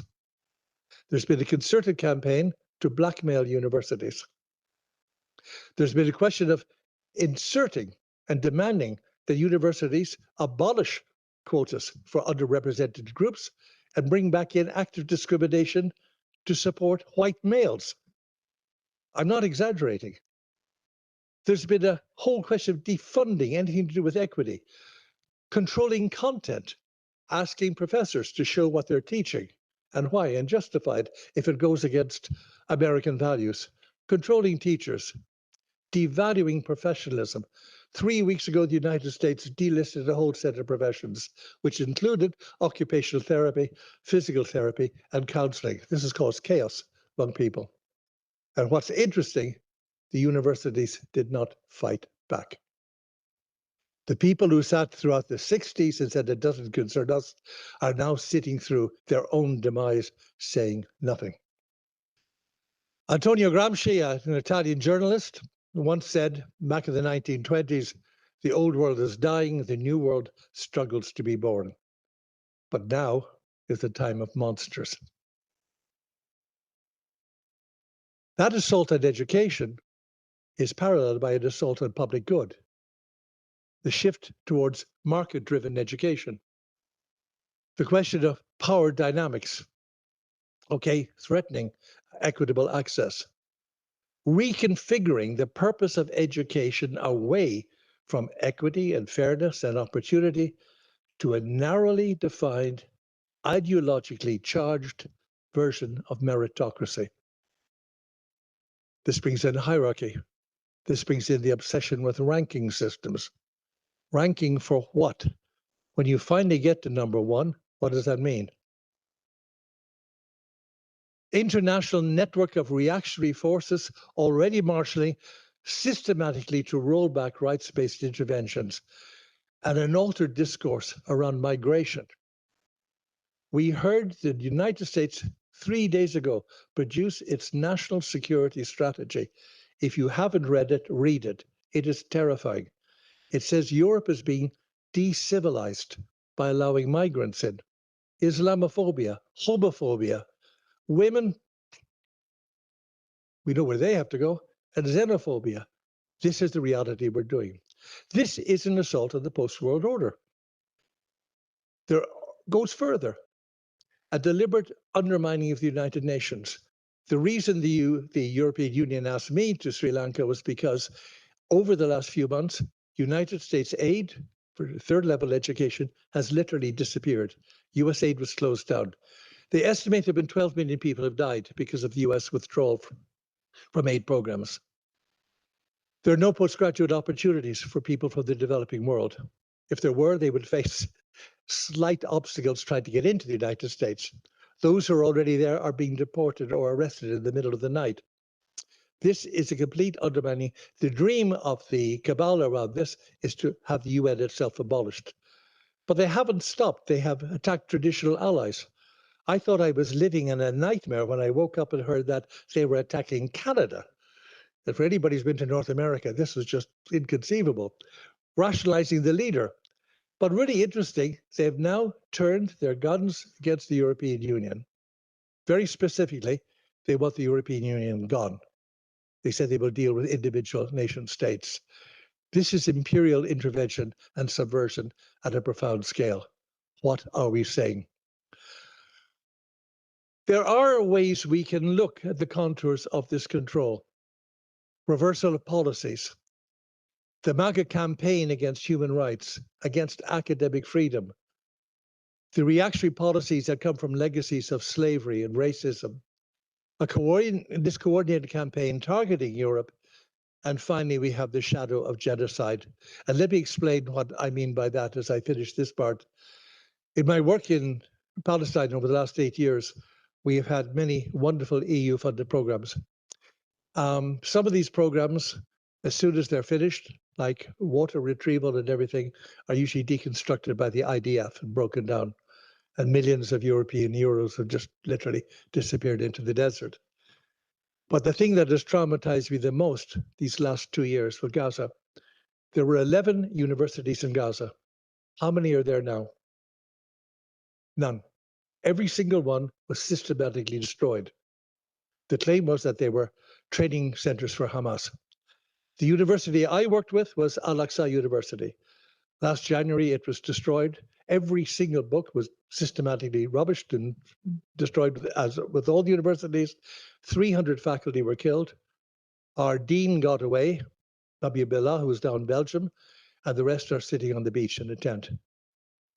That is shocking. It's beyond words. The genocide that has happened has traumatized me. But what is even more shocking is the silence of the universities around. Not one saying anything. What, wait till it blows over? Wait till the bodies finally decompose? What are we talking about here? And particularly for my colleagues in Israeli universities, where the silence has been shameful. And that brings us to the university. As the university as open education looks forward to this new world, we can do many things. We can be like the ostrich, find a handy hole in the ground and bury our head. We can say it's not happening. My mother was one of those wonderful people who had lived through crisis and kept saying to the day she died at 91, turning around saying, I won't do that now. I'll wait till everything gets back to normal. I don't know if you had a mother like that. And ironically, things never got back to normal. But we're not going to go back to normal. And this is a little bit like Orpheus coming out of the cave, coming out of Hades, and being told, don't look back. And what did he do?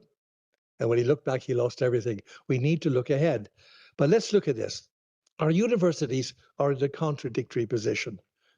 We like to think of citizens, shared knowledge, and participative engagement.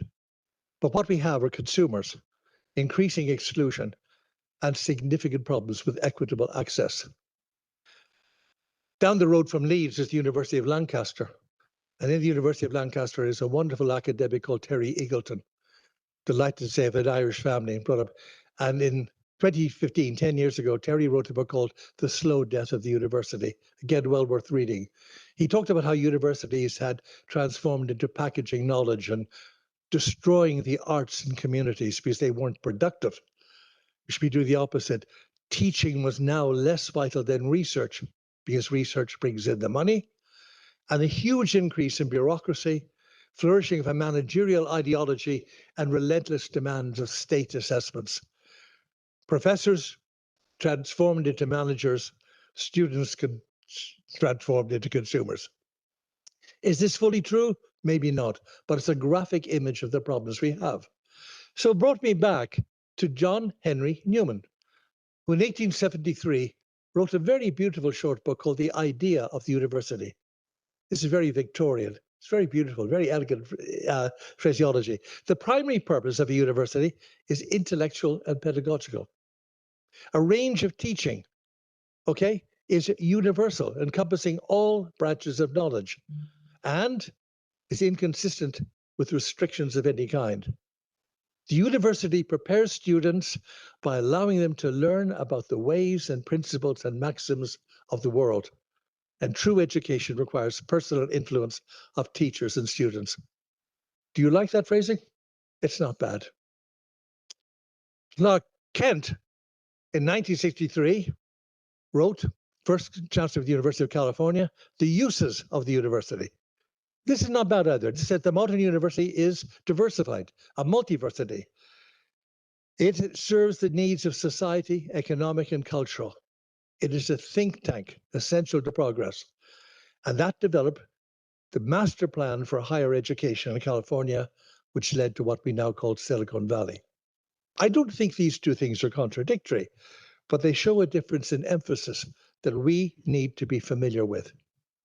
So these trends that we have in front of us around ubiquity, around innovation, around quality and standards and assessment, and all these things are coming at the same time. Curriculum or competence, I think, a key issue for us to address, which is perhaps the institutional crisis of modern educational systems. Freedom and openness. Openness as global logic based on free and open source software. Battles over digital rights, links between open content, open science. I could go on, but what are we talking about? We're talking not about AI, but what lies behind AI, the control of AI. And it's quite terrifying to see how it is being controlled, largely for security and military purposes. The open classroom that we have talked so much, I've spent many years, as some of you know, working in Eden, the European Distance E-Learning Network, was about the role of the teacher, resourcing teachers being essential, empowering teachers, knowing that managerial models inhibit, knowing that we have an example in Europe with Finland of what can be done. Issues around disruptive behavior go into other issues around costs. But the huge impact of examination and assessment systems has been crushing. That leads us to technology without meaning. These are some of the challenges of the internal focus. And the external focus, that schools themselves are part of a wider system, a wider educational system, which I think in many ways is losing its direction. There are many contradictory demands, and the intrinsic relationship to the labor market remains unexamined, while segregation, hierarchy, and results re-emerge. Open education, therefore, and where it goes, is critical for future policy. And in this sense, I think open universities have a responsibility to lead, not to follow. It is a deeply contradictory area. Everybody is in favor of it until they realize the cost. The lure of ranking is very attractive. At the moment, we are setting up a Center for Innovative Education in Jordan, which has been occupying my life for the last 2 years. And one of the things, when you go into the University of Jordan, the first thing you see, a huge big sign. Last year, they were promoted. They're now 379 on the Times World Ranking. And this means a lot to them. And it does mean a lot. But what does it mean to the students or to the faculty or to learning itself? We must engage. We must realize that the obsolete systems serve a world that no longer exists. And the world that we are in demands new responses. And I would suggest that those responses come from looking at the most neglected and most marginalized places. In that world of exclusion, we have powerful legacies of exclusion. I've mentioned the impact of slavery and of colonialism. The first colony in Europe was Ireland, specifically targeted as a colony the idea of ethnic cleansing, the idea of expropriation of land, the idea of enslavement of the population, and the idea of replacing the people with people from other parts. And we resisted this, and we resisted this for 700 years. And this impact goes through everything in Irish literature, in Irish music, in Irish thought, and Irish education. But the systematic exclusion is found in all countries. And from Foucault to Lang, we have seen deep analysis of systems and structures, and particularly in the world of mental health, which first brought me to Leros, was this idea that Foucault talked about in modern society, a sense of normality is achieved through the suppression and the exclusion of the abnormal. And I would maintain that for open education to achieve its potential, we must embrace with gusto the abnormal. That is where we will find real learning and inclusive communities. It is possible to create shared meaning. It is possible by looking at inclusion to move in ways that value difference as a critical advantage. And we begin to do what we said at the beginning, to shape futures by listening, not reacting, listening and engaging and using shared work to achieve what we want. This goes from disability, which shaped a lot of my thinking, into interculturalism, critical when we talk about migration and the impact. The idea of interaction with non-traditional communities, empathy, I mentioned, communication at all levels. Why do we have in so many European countries the obsession with migrants learning the host language? Why are we not learning the languages that are among us? In Ireland, we have a wonderful, we have 162 languages spoken in Ireland. This is an opportunity for us to learn Sinhala or Tamil or Uzbek, or whatever. And this gives us a critical advantage. But no, they have to learn English first, let alone Irish. Knowledge, removal of prejudice. This creates new, fresh people. And this links into the other themes, the intersectionality around gender, around power, around violence, around values. And this goes into powerful traditions in the past around social justice and pedagogy. Paulo Freire, Dewey, all the way through, rooted in historical struggles for justice. And that probably leads me then to the final points around the strategic alternatives for open education. I am concerned that many of our open education initiatives are sometimes simply following the mainstream third level models, rather than using the opportunity of a new format of delivery to go into new areas in creative ways, to engage with those diverse communities and to reassert a democratic focus, whatever the cost. And I'm afraid in the world we're in now, there will be a cost. To work closely with communities which themselves are changing, to find new ways of outreach and validation. And within that, educators working with students can focus on policy and strategy. I think we have a critical debate around competence and employability that we are best equipped to engage with and to answer, talking about rights, talking about the past, and shared futures. The work we have done in open education in Ireland that I've been involved with went beyond disability to working with a problem we had in 1998 when we had the ceasefire. We had two communities and the external colonial power engaged in a war for 30 years. After they left, we had two communities hating each other. And there's nothing quite as vicious as Irish people who hate each other. But I think in Greece you might have examples. We had to bring them together. How do you bring people who've been fighting? I've been working in Bosnia before, in Kosovo. It is possible. using open education, and we used two forms of learning to bring antagonistic communities together. And one was the study of history. The one thing they shared was history, studying together, looking at that for people with very little formal education. And the other one was food and communication and shared perspectives on simply sitting down, having a meal and using music. This doesn't produce peace, but it produces the end of violence. The OECD talks about 5 competencies, therefore. Let's give this a bit of formal structure. Adaptive problem solving, ethical reasoning, understanding the world, appreciating the world, and acting in the world. I think these are 5 wonderful principles, which are literally hot off the press, that I think go back to what I've been trying to say before. Extending that, the OECD gives it clues how we can go. We need to look at competencies. What can people do and to what level? Not the exams they can pass. And we set up impossible tasks, people will do it. But the relationship to literacies, social and emotional skills. I'm a passionate believer in literature. I'm a passionate believer in poetry, in novels. We need to reappropriate that. And the Bronte sisters had a father whose name was Prunty, who didn't speak English until he was 15 because he spoke Irish. So very few people know that. Again, the diaspora.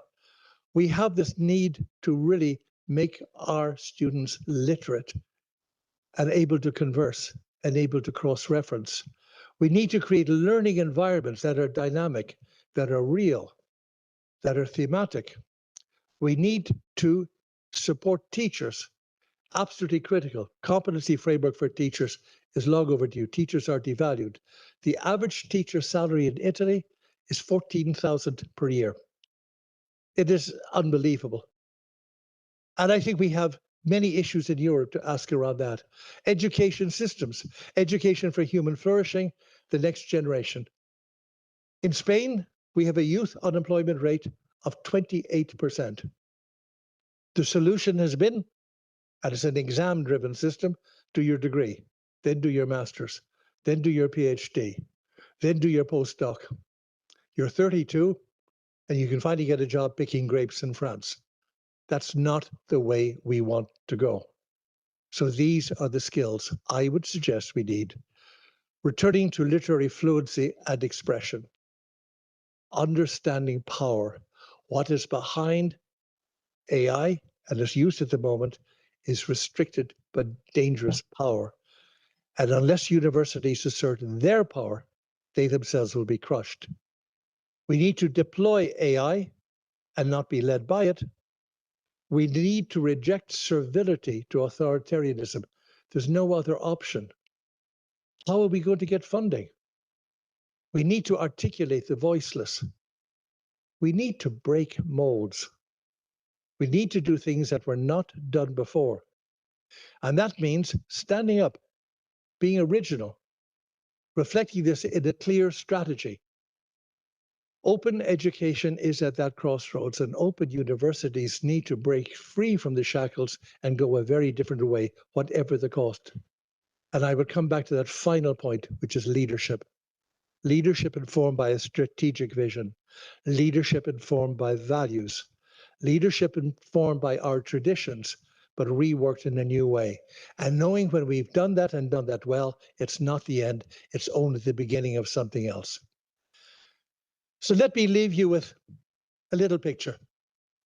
The architectures of learning, that we can look broadly over things that have inspired us over the years. Here are some beautiful examples of Gothic cathedrals. In Europe, we have around 280 Gothic cathedrals, ranging from Salamanca to Cologne, ranging from Paris to Milan, all over.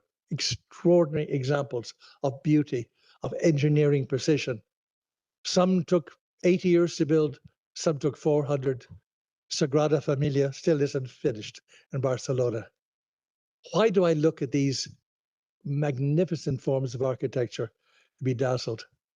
Because for every one of the 280 cathedrals we have no name of an architect. I say this the day after Frank Gehry died.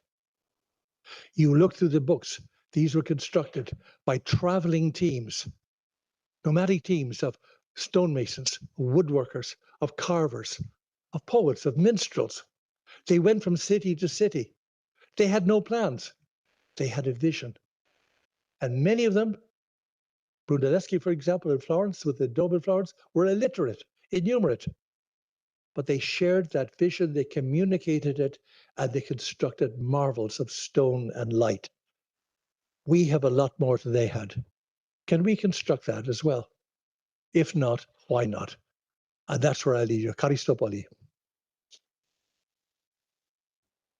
Well, thank you very much, Professor Bruce, for your wonderful speech, so passionate, so inspirational, and thank you for taking our view about education from the pressing idea of vocationalism to the idea of humanism, where art and democratic values are actually the base for education and for our everyday social life. Thank you very much. That was very inspiring. It reminded me of the most recent gathering of the IPALE ambassadors in Athens a few days ago, where IPALE is the European Platform for Adult Learning in Europe, where we discussed exactly the same things, that it is time to move from the vocationalism that the neoliberal agenda has pressed on our heads towards humanism and human values and democratic values, because it's time. The time for monsters is right here, and we are now experiencing it.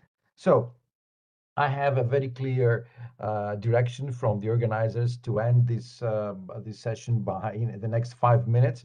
So we'll take 1 or 2 questions, and then you that are in Patras, you will have the joy of to discuss with Dr. Bruce during the break, the coffee break, and we don't have that, but that's the cost we pay. So do we have any questions from the audience? Let's start first from the people who have online.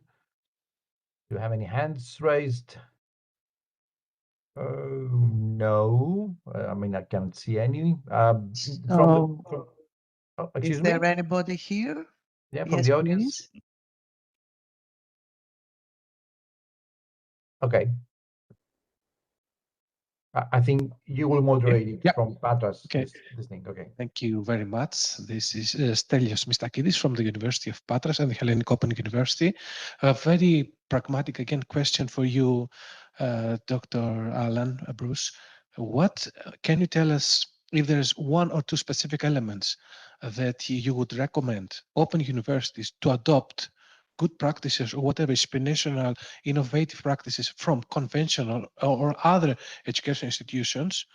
And if you want, and if you think, if this go the other way around, either something innovative, inspiring, creative, effective from the open university world and the ecosystem that could be benefit and could be adopted and adapted for traditional, let's say, grassroots universities that could help them towards, I should say, a better future. Thank you very much.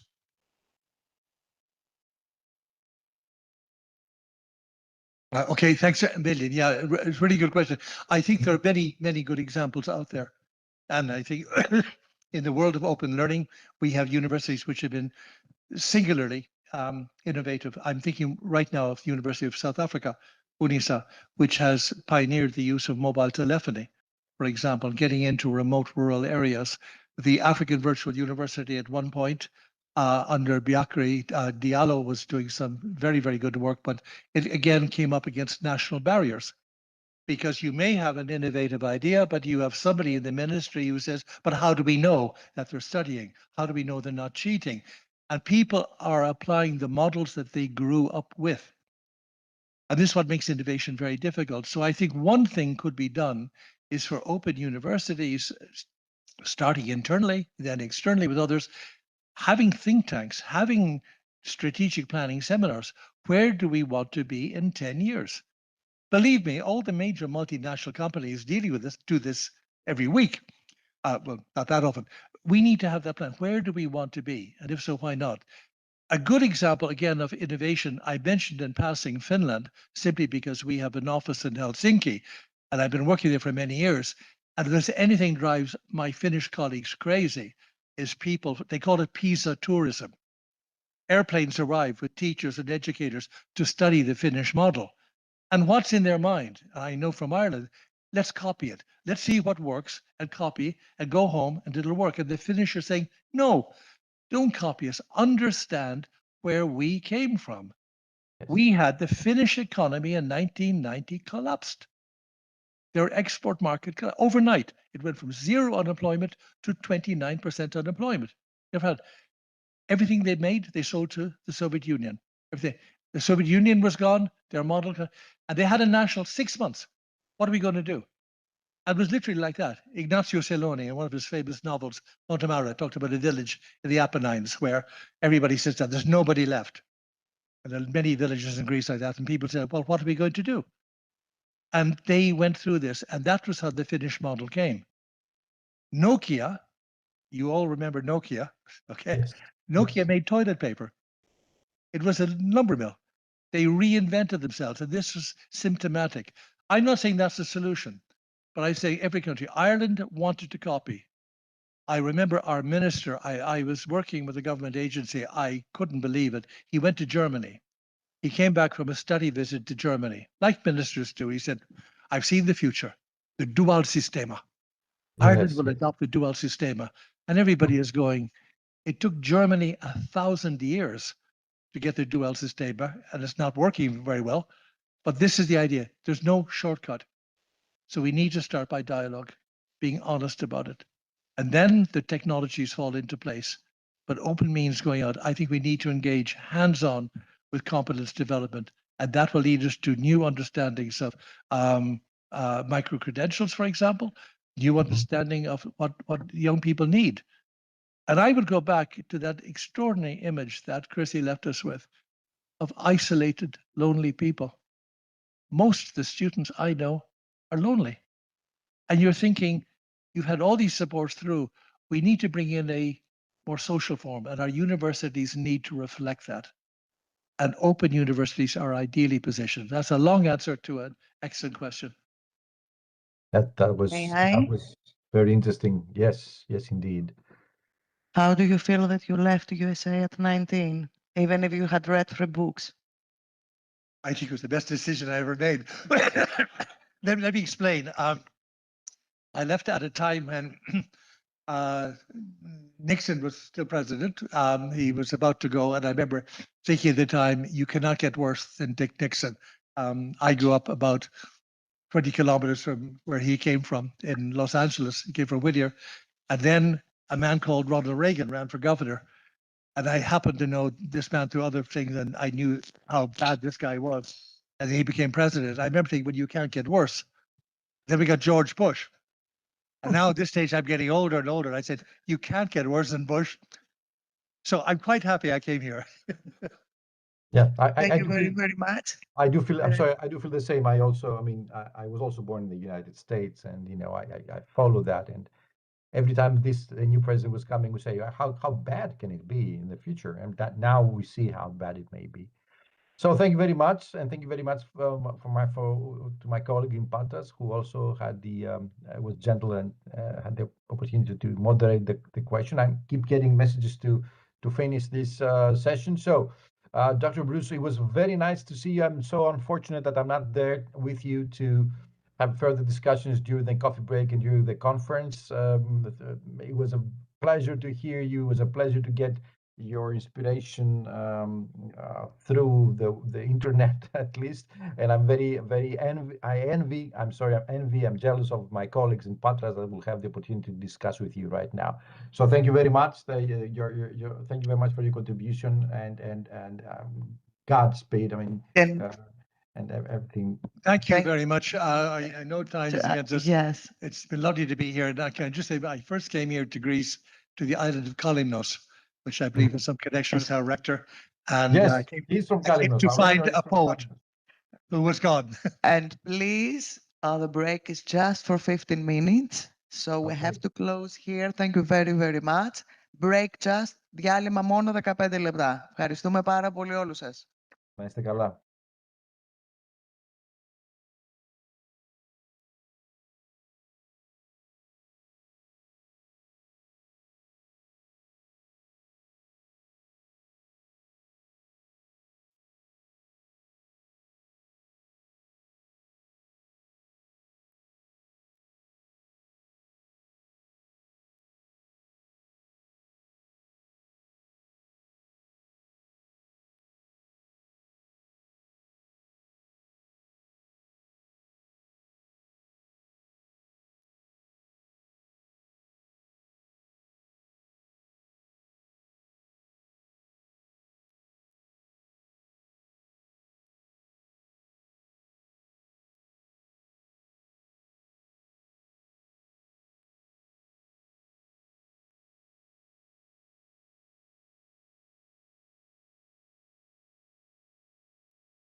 κινήσεις διαδικτυακά που βουβιάρει ταυτόχρονα.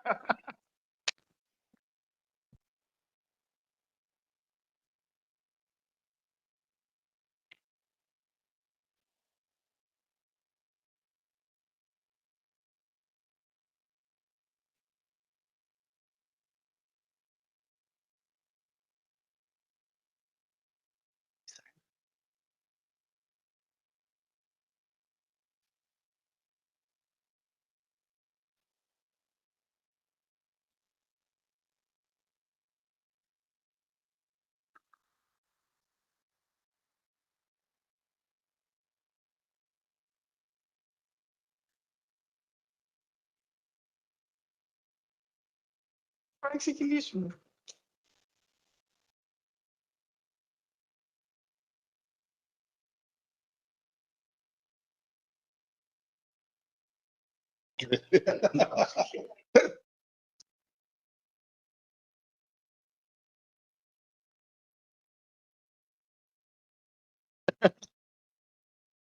Αν συνεχίσεις έτσι.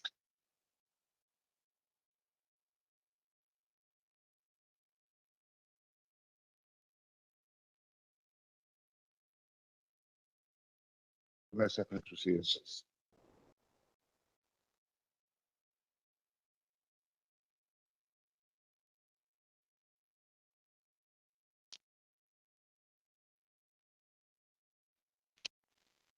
Και όχι ότι τάξεις εσύ. Είναι μέσα. Αντώνη. Καλημέρα σας. Μας ακούτε? Και σε λίγο Καλημέρα, σας ξεκινάμε. ακούμε. Καλημέρα. Χαιρόμαστε που σας έχουμε παρέα μας. Δεν ξέρουμε σε Γεια ποιο σας κύριε πάνελ είμαστε. Λιοναράκη. Ορίστε. Δεν ξέρουμε σε ποιο πάνελ είμαστε. Σε αυτό που είσαστε κύριε Λιοναράκη, στο σωστό πάνελ είστε. Α, εντάξει, ωραία. Τι σας νοιάζει, μείνετε εδώ που λέμε και η τύχη σας δουλεύει τα καλύτερα. Και τα πιο όμορφα εδώ θα είναι. Εντάξει, μετά από μισή ώρα το βρήκα. Δεν πειράζει. Εντάξει.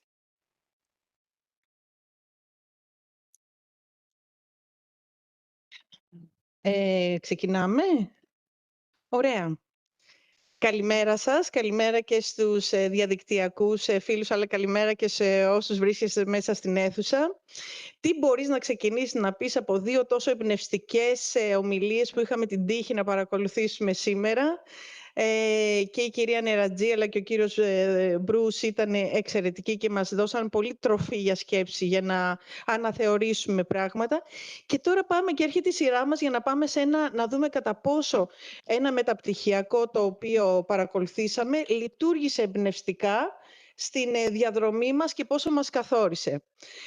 Θα μιλήσουμε σήμερα, όπως είναι και ο τίτλος μας, αν μας βάλει την παρουσίαση ο αγαπημένος μας Λεωνίδας. Ευχαριστούμε, Λεωνίδα μας. Γιατί τα καλύτερα είναι όταν αυτοί που είναι πίσω από όλα αυτά που γίνονται.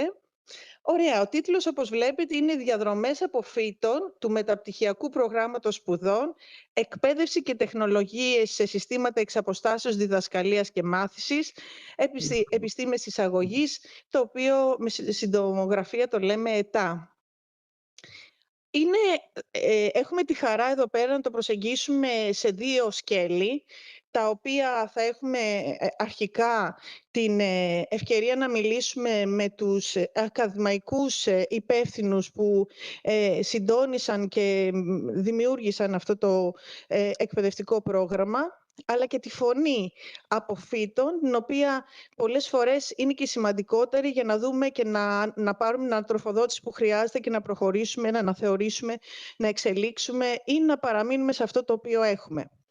Το σκεπτικό του πάνελ φιλοδοξεί αρχικά να αποτελέσει μια ανοιχτή και ζωντανή συζήτηση ανάμεσα στα μέλη ΔΕΠ, τα οποία έχουμε τη χαρά και την τιμή μαζί μας, και τους αποφύτους, με στόχο να αναδειχτούν οι εμπειρίες, οι δεξιότητες και οι όψεις ενδυνάμωσης που προέκυψαν από τη φοιτηση και τη μετέπειτα πορεία. Στόχος είναι να αναδειχτεί πώς αυτή η εμπειρία του προγράμματος ξεπερνάει την τυπική εκπαίδευση, μετατρέπεται σε μια διαδρομή ενδυνάμωσης, επαγγελματικής εξέλιξης και συνεργασίας. Θέλω να γνωρίσετε το πάνελ μας, που έχουμε τη χαρά. Τα μέλη ΔΕΠ είναι ο κύριος Γκιώσος, ο οποίος είναι αναπληρωτής καθηγητής στη Σχολή Επιστήμης Φυσικής Αγωγής και Αθλητισμού, αλλά και ο διευθυντής μας του Μεταπτυχιακού Προγράμματος Σπουδών ΕΤΑ. Ο κύριος Αντώνης Λιοναράκης, που είναι διαδικτυακά και τον ευχαριστούμε θερμά, είναι ομότιμος καθηγητής στο ΙΑΠ, αλλά και ο κύριος δημιουργός του προγράμματος σπουδών. Και η κυρία Γκέλη Μανούσου, επίκουρη καθηγήτρια στο ΙΑΠ και συνδημιουργός του Μεταπτυχιακού Προγράμματος Σπουδών ΕΤΑ. Έχουμε τη χαρά να καλωσορίσουμε στην παρέα μας τον κύριο Στέργιο Κουτσάφτη. Είναι εκπαιδευτικός πρωτοβάθμιας εκπαίδευσης, δάσκαλος όπως λέει ο ίδιος και είναι τιμή και καμάρι όπως το λέει, και απόφοιτος όμως από την πρώτη φουρνιά του Μεταπτυχιακού Προγράμματος Σπουδών. Η κυρία Αλεξάνδρα Πολυμέρη, μια από τις νεότερες μας, οι οποίες είναι και της τελευταίας φουρνιάς που τελείωσε, της τέταρτης χρονιάς που τελείωσε, είναι καθηγήτρια ξένων γλωσσών στην ιδιωτική εκπαίδευση και έχει την αξία του και αυτό για να μας πει πώς μπορεί να έχει επιδράσει στο μεταπτυχιακό πρόγραμμα σπουδών. Την κυρία Ελπίδα Κωνσταντοπούλου, που είναι πολιτικός μηχανικός, ζει και εργάζεται στο Ντουμπάι, είναι εκπαιδευτικός δευτεροβάθμιας, ασκεί τα καθήκοντά της και υποψήφια διδάκτορας στο Πανεπιστήμιο Θεσσαλίας και φυσικά απόφοιτη του μεταπτυχιακού μας και είναι διαδικτυακά, γιατί από το Ντουμπάι με όλες αυτές τις καιρικές συνθήκες είχε κανονίσει να έρθει, αλλά με όλα αυτά ήταν λίγο αποτρεπτικό πώς θα ξαναγυρίσει πίσω και γι' αυτό και ανέβαλε το ταξίδι της. Και η κυρία Γεωργία Βισκαδουράκη είναι αναπληρώτρια καθηγήτρια ξένων γλωσσών και αναπληρώτρια από χτες μάλιστα. Είναι τόσο φρέσκια αναπληρώτρια και στα δημόσια σχολεία μας, απόφοιτη του μεταπτυχιακού μας και ζει και εργάζεται στην Κρήτη και ήταν πολύ δύσκολο για να έρθει να είναι εδώ μαζί μας. Σας καλωσορίζω όλους σε αυτή την δημιουργική και γόνιμη συζήτηση.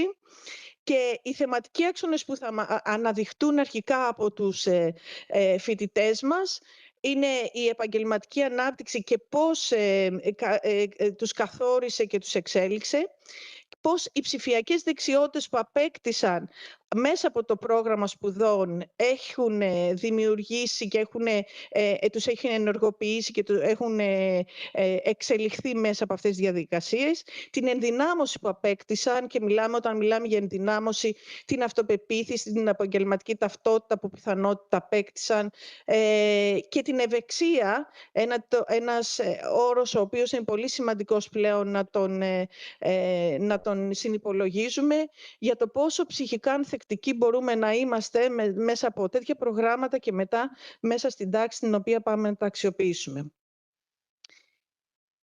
Θα ξεκινήσουμε πρώτα την συζήτησή μας με τους οραματιστές και τους ανθρώπους που σχεδίασαν το πρόγραμμα σπουδών και θα ξεκινήσουμε με τον κύριο Γκιώσο, το διευθυντή μας στο μεταπτυχιακό μας πρόγραμμα, που θα θέλαμε να μας δώσει το πλαίσιο του οράματος προγράμματος, δηλαδή ποιο είναι το όραμα του μεταπτυχιακού προγράμματος σπουδών και πώς ανταποκρίνεται, κύριε Γκιώσο, στις ανάγκες των σημερινών εκπαιδευτικών για συνεχή επαγγελματική ανάπτυξη. Ναι, καλημέρα και από μένα, αλλά νομίζω ότι είναι πολύ πιο σημαντικό να ξεκινήσει ένας από τους δύο τουλάχιστον εμπνευστές του προγράμματος. Έχουμε την τύχη να έχουμε και τον δεύτερο στο κοινό μας.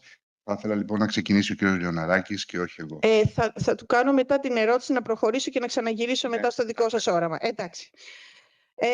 Τότε προχωράω στον κύριο Λιοναράκη να μας πει πώς η εξαποστάσεως εκπαίδευση μπορεί να λειτουργήσει ως εργαλείο ενδυνάμωσης και μετασχηματισμού των εκπαιδευτικών, κύριε Λιοναράκη.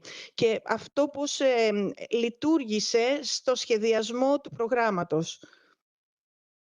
Μια πολύ απλή ερώτηση. Ο δεύτερος συνάδελφος ποιος είναι? Είναι ο κύριος... Ο κύριος Παναγιωτακόπουλος που είναι μαζί μας. Αυτή είναι τιμή πραγματικά. Τα σέβη μου, κύριε Παναγιωτακόπουλε. Ναι, θέλετε κύριε Παναγιωτακόπουλε να έρθετε εδώ στην παρέα μας. Είναι μεγάλη μας χαρά. Ευχαριστούμε πολύ. Είναι σεμνός πολύ.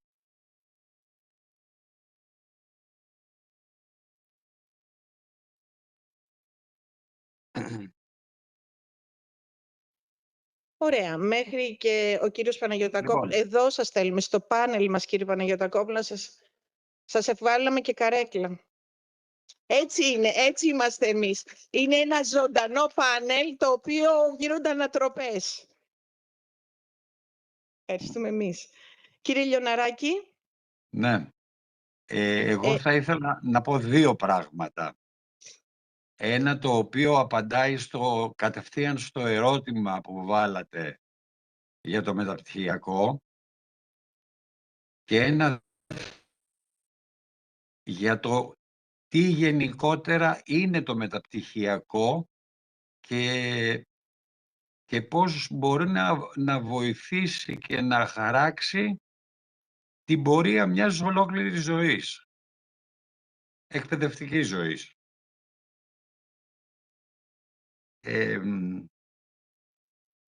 Επειδή έχω παρακολουθήσει και έχω βιώσει όλα τα προγράμματα του ΕΑΠ στη γέννα τους επάνω, έχω και μια εικόνα για την οποία θα μπορούσα να πω ότι ήθελα να αποφύγουμε πολλά λάθη που έγιναν στο παρελθόν και να αποφύγουμε πάρα πολύ ένα τυποποιημένο με καρμπόν σχεδιασμό προγράμματος. Για πολλούς και διάφορους λόγους, πολλά προγράμματα, όχι μόνο στο ΕΑΠ και σε άλλα πανεπιστήμια, γίνονται στο πόδι. Καθόμαστε σε ένα τραπέζι όλοι εμείς και λέμε εσύ τι μπορεί να διδάξεις? Αυτό. Εγώ μπορώ να διδάξω εκείνο. Η Μαρία μπορεί να διδάξει το παράλληλο. Ελάτε να φτιάξουμε ένα μεταπτυχιακό με όλα αυτά. Και φτιάχνουμε μέσα σε μια μέρα τα περιθώρια ενός κανονικού μεταπτυχιακού. Αυτό το πράγμα ήθελα να το αποφύγουμε σαν το διάβολο και να μπουν όλα τα περισσότερα, όλα μάλλον, σε μία σειρά ουσίας, επιστημονικής ουσίας, σε μία θεωρητική και πρακτική βάση. Έτσι και έγινε. Το έχω ξαναπεί και ελπίζω σίγουρα κάποιοι δεν το έχετε ακούσει, αλλά για να σχεδιαστεί πάνω στο χαρτί το πρόγραμμα του ΕΤΑ, η ΕΤΑ, ονομάστε το όπως θέλετε,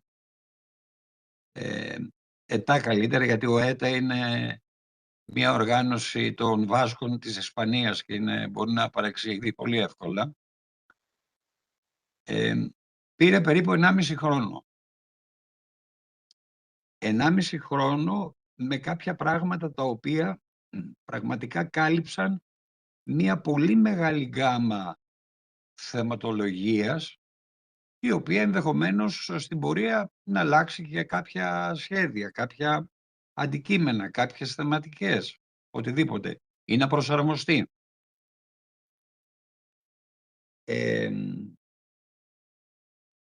Θεωρώ ότι είναι ένα αρκετά καλό πρόγραμμα. Αυτό βέβαια οι καλύτεροι κριτές είστε εσείς, οι φοιτητές δηλαδή, που το τελείωσαν ή το τελειώνουν, το βλέπουν και το βιώνουν πολύ διαφορετικά από ό,τι εμείς. Και μετά από πολλές συζητήσεις, μετά από πολλούς προβληματισμούς, από πάρα πολλά στοιχεία συγκρίσιμα με άλλα προγράμματα, φτιάξαμε αυτό που έχετε στα χέρια σας και το γνωρίζετε. Δεν ήταν εύκολο, είχε αρκετές δυσκολίες, γιατί έπρεπε η δημιουργική ομάδα να αποκτήσει μία συνοχή πάνω σε όλα αυτά. Δεν μπορώ δηλαδή εγώ να παίρνω 3 άρθρα, 2 κείμενα, μισό βιβλίο από εδώ και από εκεί και να τα βάζω σε μια σειρά και να λέω έφτιαξα μια θεματική ενότητα. Η θεματική ενότητα είναι ένα ζωντανό πράγμα. Είναι ένα πράγμα το οποίο αναπνέει, λειτουργεί και λειτουργεί στα χέρια πολύ καλύτερα των φοιτητών. Και έτσι πρέπει να είναι. Επομένως αυτό ήταν το πρώτο και μεγάλο βήμα που έγινε, αποφεύγοντας κάποια άλλα λάθη του παρελθόντος,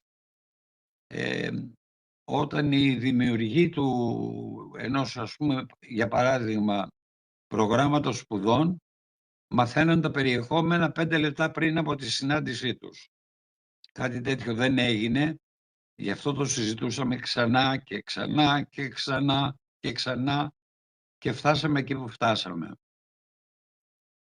Ένα δεύτερο πράγμα που ήθελα να πω, το οποίο είναι καθοριστικό για την ύπαρξη μεταπτυχιακών προγραμμάτων, είναι, ξέρετε, το γεγονός ότι όλοι μας που ξεκινήσαμε από κάπου, μπήκαμε σε κάποιο πρόγραμμα αρχικά, μάθαμε 10 πράγματα, τα αγαπήσαμε αυτά τα πράγματα και θέλαμε να τους δώσουμε και μία άλλη διάσταση.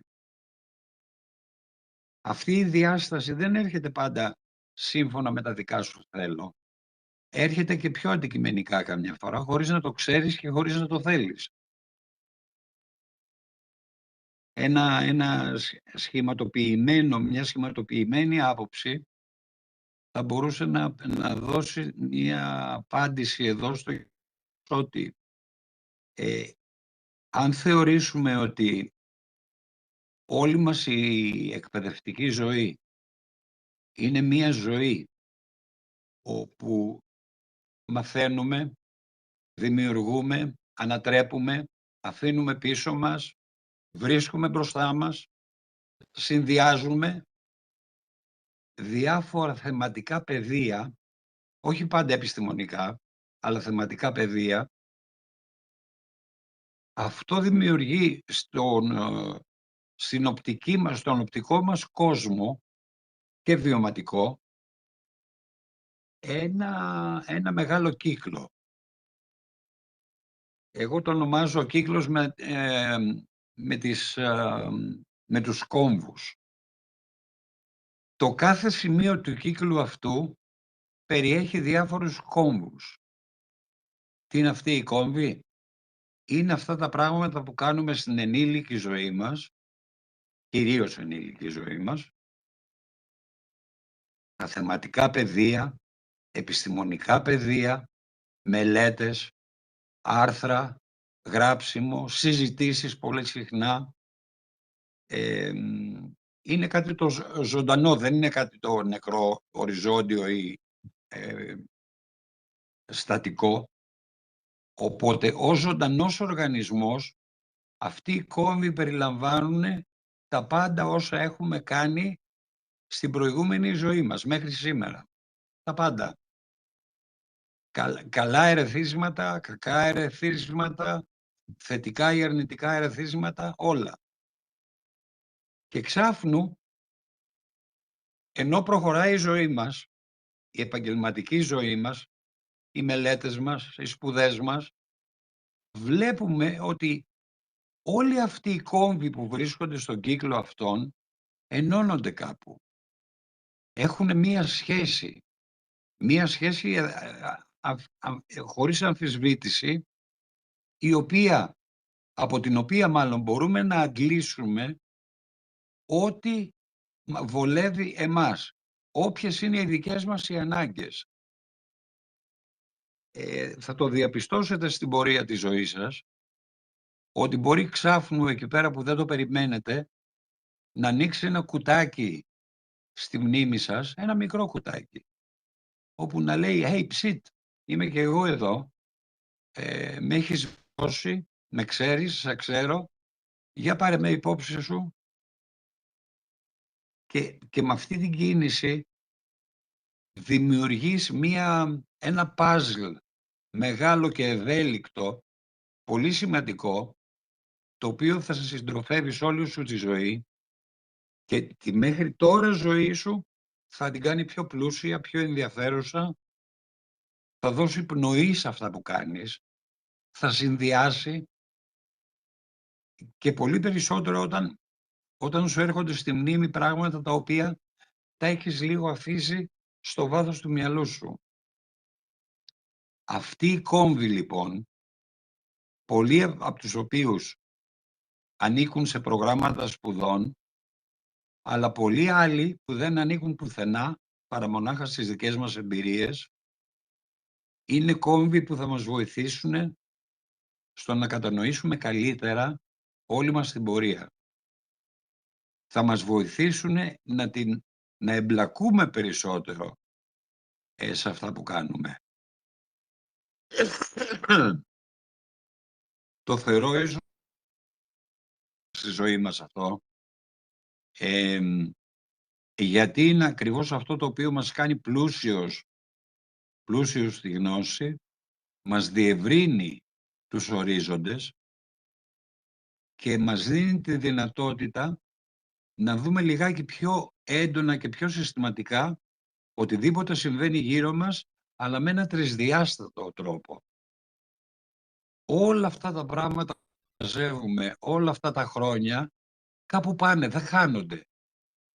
Κάπου τοποθετούνται. Μπαίνουν μέσα σε κάποια κουτάκια στο μυαλό μας, τα επεξεργαζόμαστε ή καμιά φορά και δεν τα επεξεργαζόμαστε. Και όταν χρειαστεί και έχουμε την ανάγκη, τσακ, εμφανίζονται μπροστά μας. Και σου λέει, έλα προχώρα, δώσε μου το χέρι σου και προχωράμε να ανακαλύψουμε τον κόσμο.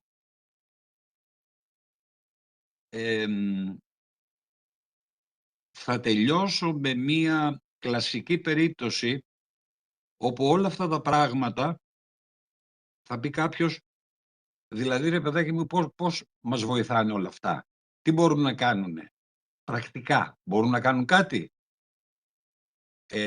Αν σκεφτούμε λοιπόν ότι όταν πηγαίνουμε στο σχολείο μαθητές από 6 χρονών μέχρι 18, πηγαίνουμε σε ένα σχολείο και το σχολείο αυτό οι δάσκαλοι μας κάποια πράγματα για τον κόσμο στον οποίο ζούμε. Προσέξτε το αυτό λιγάκι. Μας μαθαίνουν τον κόσμο. Θέλουμε όμως να προχωρήσουμε στα μεταπτυχιακά. Και πάμε στα μεταπτυχιακά. Στα μεταπτυχιακά κάποιοι άνθρωποι θα μάθουν, θα ακούσουν, θα βιώσουν τι είπανε ορισμένοι άνθρωποι για τον κόσμο. Όχι γενικά περί κόσμου, αλλά τι είπαν αυτοί οι άνθρωποι, επιλεκτικά πάντα, για τον κόσμο. Επομένως έρχεται και κλείνει με ένα κλιπ δυνατό, πολύ δυνατό, όλη αυτή η πορεία μας που βρίσκεται σε κόμβους. Και έρχεται το τρίτο και τελευταίο μέρος, όπου τι κάνει αυτό. Σου λέει, εγώ στο σχολείο που ήρθες, σου έμαθα για τον κόσμο, κύριε. Μετά όταν πήγες στο πανεπιστήμιο και μεγάλωσες λίγο, έμαθες τι είπανε κάποιοι άνθρωποι για αυτόν τον κόσμο. Δεν άκουσες μόνο τα ονόματά τους, πήγες λιγάκι μέσα, άκουσες τι λέγανε, συμφωνούσαν, διαφωνούσαν κτλ. Το τρίτο στοιχείο, λοιπόν, που έρχεται και δένει με όλα τα προηγούμενα, είναι ότι σε κάποιο μεταπτυχιακό πρόγραμμα ή σε κάποιο διδακτορικό, εμείς οι ίδιοι θα πρέπει να μάθουμε να διαμορφώνουμε τη δική μας εικόνα για τον κόσμο. Όχι το τι είπανε κάποιοι, όχι το πώς το είπανε, πότε το είπανε και γιατί το είπανε, αλλά να διαμορφώνουμε εμείς οι ίδιοι την εικόνα μας για τον κόσμο. Έχει πολύ διακριτές διαφορές και οι τρεις φάσεις έχουν. Και νομίζω ότι η πεμπτουσία της ικανοποίησης ενός μεταπτυχιακού βρίσκεται ακριβώς σε αυτό το σημείο. Ότι πλέον σταματάει ένα παιχνίδι της νεαρής σου ηλικίας, δεν σταματάει, και μπαίνεις μέσα στον καινούριο τον κόσμο και μαθαίνεις πλέον μέσα από αυτό το μεταπτυχιακό ή και με το διδακτορικό μαζί ή και με άλλα μεταπτυχιακά, να διαμορφώνεις εσύ την εικόνα σου για τον κόσμο. Θα μου πείτε πώς. Εκεί θα σε βοηθήσει το μεταπτυχιακό πρόγραμμα που θα πάρεις. Το πώς. Αλλά αυτό γίνεται στην πορεία μιας ολόκληρης ζωής. Έτσι λοιπόν πιστεύω ότι και εσείς κάπως έτσι έχετε λειτουργήσει, ενδεχομένως βιώνοντας όλη αυτή την πορεία της ζωής σας, που κατά κάποιο τρόπο κλείνει όταν τελειώσει το μεταπτυχιακό. Για άλλους μπορεί να συνεχιστεί, για κάποιους μπορεί να σταματήσει εκεί. Αλλά τουλάχιστον αυτό που έχετε κερδίσει, το μεγάλο όφελος, ο θησαυρός που αποκτήσατε, είναι οι δυνατότητες να δημιουργείτε εσείς τεκμηριωμένα και με επιχειρήματα τον κόσμο. Αυτό είναι το πιο σημαντικό από όλα.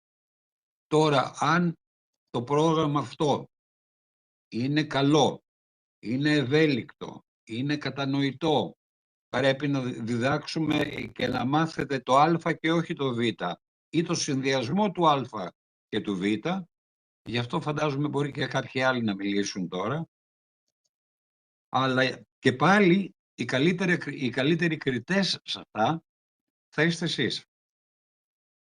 Οτιδήποτε και να πούν οι καθηγητές, εσείς θα κρίνετε κατά πόσο αυτή η προσέγγιση σας άνοιξε πόρτες και σας έμαθε πώς να μαθαίνετε. Κρατώντας αυτό το τελευταίο, κύριε Λιοναράκη, που μας λέτε, μας μαθαίνετε πώς να μαθαίνουμε, που είναι το σημαντικότερο και είναι από τα πράγματα τα οποία όχι απλά, μιλάω και από το ρόλο γιατί είμαι απόφοιτη του προγράμματος, είχα την τύχη να έχω δάσκαλο τον κύριο Λιοναράκη σε πάρα πολλά επίπεδα και σε συζητήσεις ωραίες όπως τώρα, εμπνευστικές συζητήσεις, αλλά και να τον έχω και επιβλέποντας τη διπλωματική μου.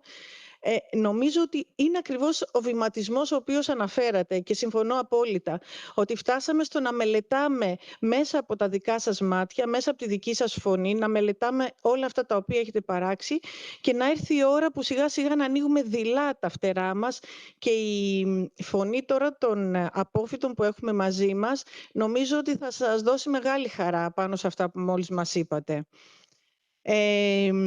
Αν μπορώ να προχωρήσω τώρα στους επόμενους, γιατί λίγο και ο χρόνος με πιέζει και ζητώ συγγνώμη, θα ξαναεπιστρέψουμε πάλι.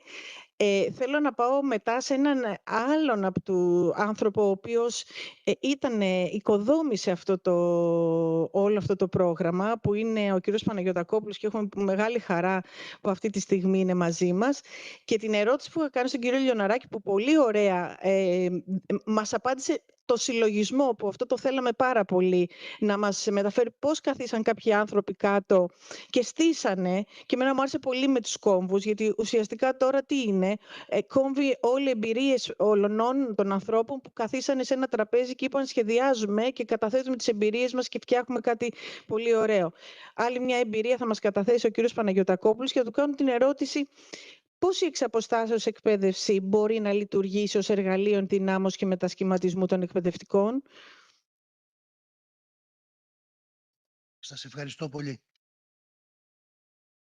Δεν μπορώ όμως παρά να ξεκινήσω από ένα άλλο θέμα,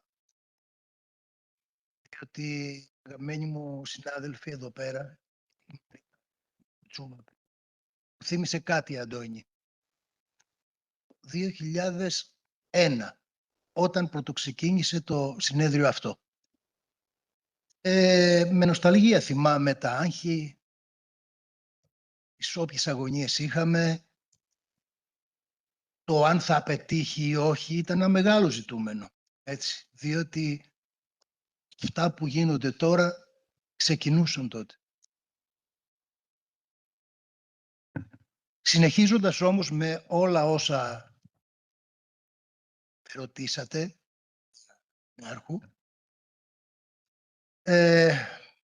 πρέπει να το δούμε από πολλές απόψεις όλο αυτό.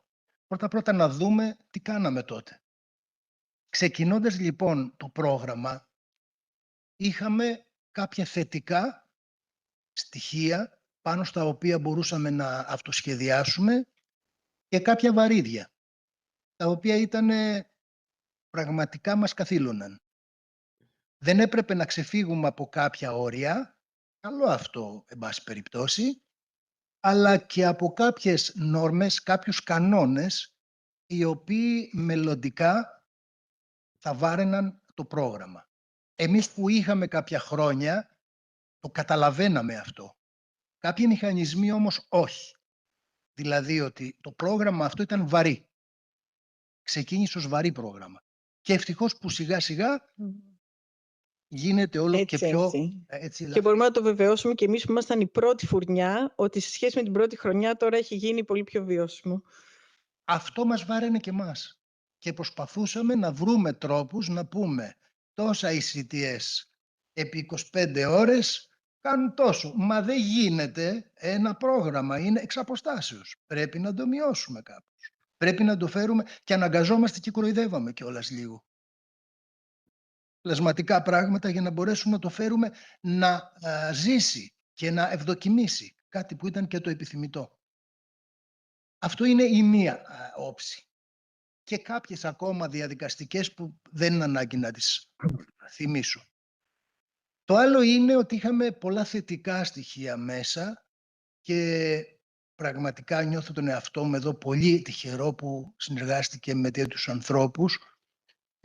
Τι να ξεχάσω τώρα που βάζαμε το πρόγραμμα πάνω από εμάς όλους. Εγώ ξεκινούσα από την Πάτρα, πήγαινα Αθήνα χωρίς να πληρωθώ φυσικά και χωρίς να ξέρω αν θα προκύψει τέτοιο πρόγραμμα. Έπρεπε 2 χρόνια πριν να προετοιμαστούμε για να το βγάλουμε. Και αυτό έκαναν και οι Αθηναίοι, διότι και αυτοί μία Αθήνα-Πάτρα είχαν για να έρθουν στα εξάρχεια από εκεί που έμεναν. Δεν ήταν λιγότερο. 1-2 ώρες, 1 ώρα και. Έτσι δεν είναι, Γιάννη? Τι έχουμε περάσει με όλο αυτό, και ο Αντώνης και όλοι μας. Τέλος πάντων, είχαμε βάλει το πρόγραμμα πάνω από όλους μας. Και όλοι μπορούσαμε να σκεφτούμε πράγματα που θα μπορούσαν να το κάνουν πιο ελκυστικό. Θα μπορούσαν να το κάνουν ένα πρόγραμμα πρώτα-πρώτα που θα ζήσει. Γιατί ο ανταγωνισμός, μην ξεχνιόμαστε, είναι τρομακτικός. Δεν είναι εύκολα πράγματα να μιλάμε για ένα πρόγραμμα στις ημέρες μας από τη στιγμή που βγαίνουν δεκάδες, να μην πω εκατοντάδες από τα πανεπιστήμια και μάλιστα με τους ίδιους ακριβώς έτσι, όρους και κανόνες όπως αυτό. Να λοιπόν ένα σημείο που πρέπει να δούμε μελλοντικά, που πρέπει να φροντίζουμε να το ανανεώνουμε σε τακτά διαστήματα για να είναι πάντα πρόγραμμα ανταγωνιστικό. Τώρα, είναι πάρα πολλά που θα μπορούσαμε να πούμε εδώ για το πώς έγινε, πώς εργαστήκαμε, τι καταθέσαμε εκεί και τελικά που έχουμε φτάσει. Δεν μας φτάνει 1 ώρα, δεν μας φτάνουν ώρες. Θα πάω σε αυτό το πολύ ενδιαφέρον πώς η εξαποστάσεως εκπαίδευση μπορεί να λειτουργήσει ως εργαλείο ενδυνάμωσης και μετασχηματισμού την εκπαίδευση. Λοιπόν, έχει πολλά χαρακτηριστικά η εξαποστάσεως που δεν τα έχει καμία άλλη μορφή εκπαίδευσης. Εγώ ξεκινάω από τον εαυτό μου και θα σας πω τις δικές μου εμπειρίες. Μια και εσείς μιλάτε με τις εμπειρίες τις δικές σας. Ξεκίνησα ως ένας μαθηματικός κάποτε, χωρίς καμία γνώση παιδαγωγικών, να μπω να κάνω μάθημα σε κάποια ηλικία της Πάτρας. Ουέ και αλίμονα στα παιδάκια που είχα από κάτω. Ουέ και αλίμονό τους. Το σκεφτόμουν μετά και μου ερχόταν δεν ξέρετε πώς. Δεν ήξερα τι είπα να πει θεωρία, παιδαγωγική θεωρία. Δεν ήξερα τι είπα να πει έτσι ενσυναίσθηση. Να καταλάβω το παιδάκι αυτό που έρχεται από κάτω, γιατί δεν μπορεί να μου πει σήμερα μάθημα. Και πάρα πολλά χαρακτηριστικά ακόμα, τα οποία ευτύχησα να τα ακούσω, να τα δω και να τα μάθω μέσα από αυτό που λέγεται εξαποστάσεως έτσι εκπαίδευση. Πάρα πολλά πράγματα. Σε σημείο που μετά από 1 δεκαετία κοίταζα πίσω και έλεγα, μα είναι δυνατόν? Αλίμονο στα παιδάκια που είχα. Αλίμονο ακόμα και στα πανεπιστημιακά χρόνια, που δεν μπορούσα να καταλάβω ποιον είχα από κάτω, πώς μου μιλούσε, γιατί μου μιλούσε έτσι. Το εξαποστάσεως μου το έδωσε αυτό. Με έκανε ικανό, πιστέψτε με λίγο, να βλέπω το κείμενο του άλλου και να καταλαβαίνω σε τι κατάσταση μου το έχει γράψει. Μην κοιτάτε τώρα με τα ChatGPT και εδώ. Με την ευκαιρία είναι κακό να γινόμαστε όλοι γνώστες του AI και των τεχνικών και όλων αυτών. Αυτά αφήστε τα, θα έρθουν σιγά σιγά. Ας πάμε στο αυθεντικό, σε εκείνο που δεν υπάρχουν όλα τούτα εδώ. Έφτασα λοιπόν σε ένα σημείο που έλεγα στο φοιτητή που είχα, καταλαβαίνω ότι την εργασία την έγραφες με τρικυμία μες στο κεφάλι σου. Φαινόταν από το κείμενό του. Αυτό δεν ήταν επειδή ο Παναγιωτακόπουλος ήταν καλύτερος, ήταν πιο έξυπνος από τον άλλον. Ήταν επειδή το σύστημα το ίδιο με έκανε να καταλαβαίνω περισσότερα πράγματα. Δηλαδή ήταν πιο ανθρωποκεντρικό.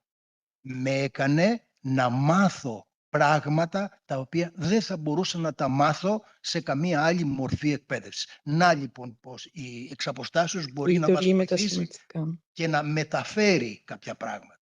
Δεν θα ξεχάσω βέβαια και το αυτονόητο.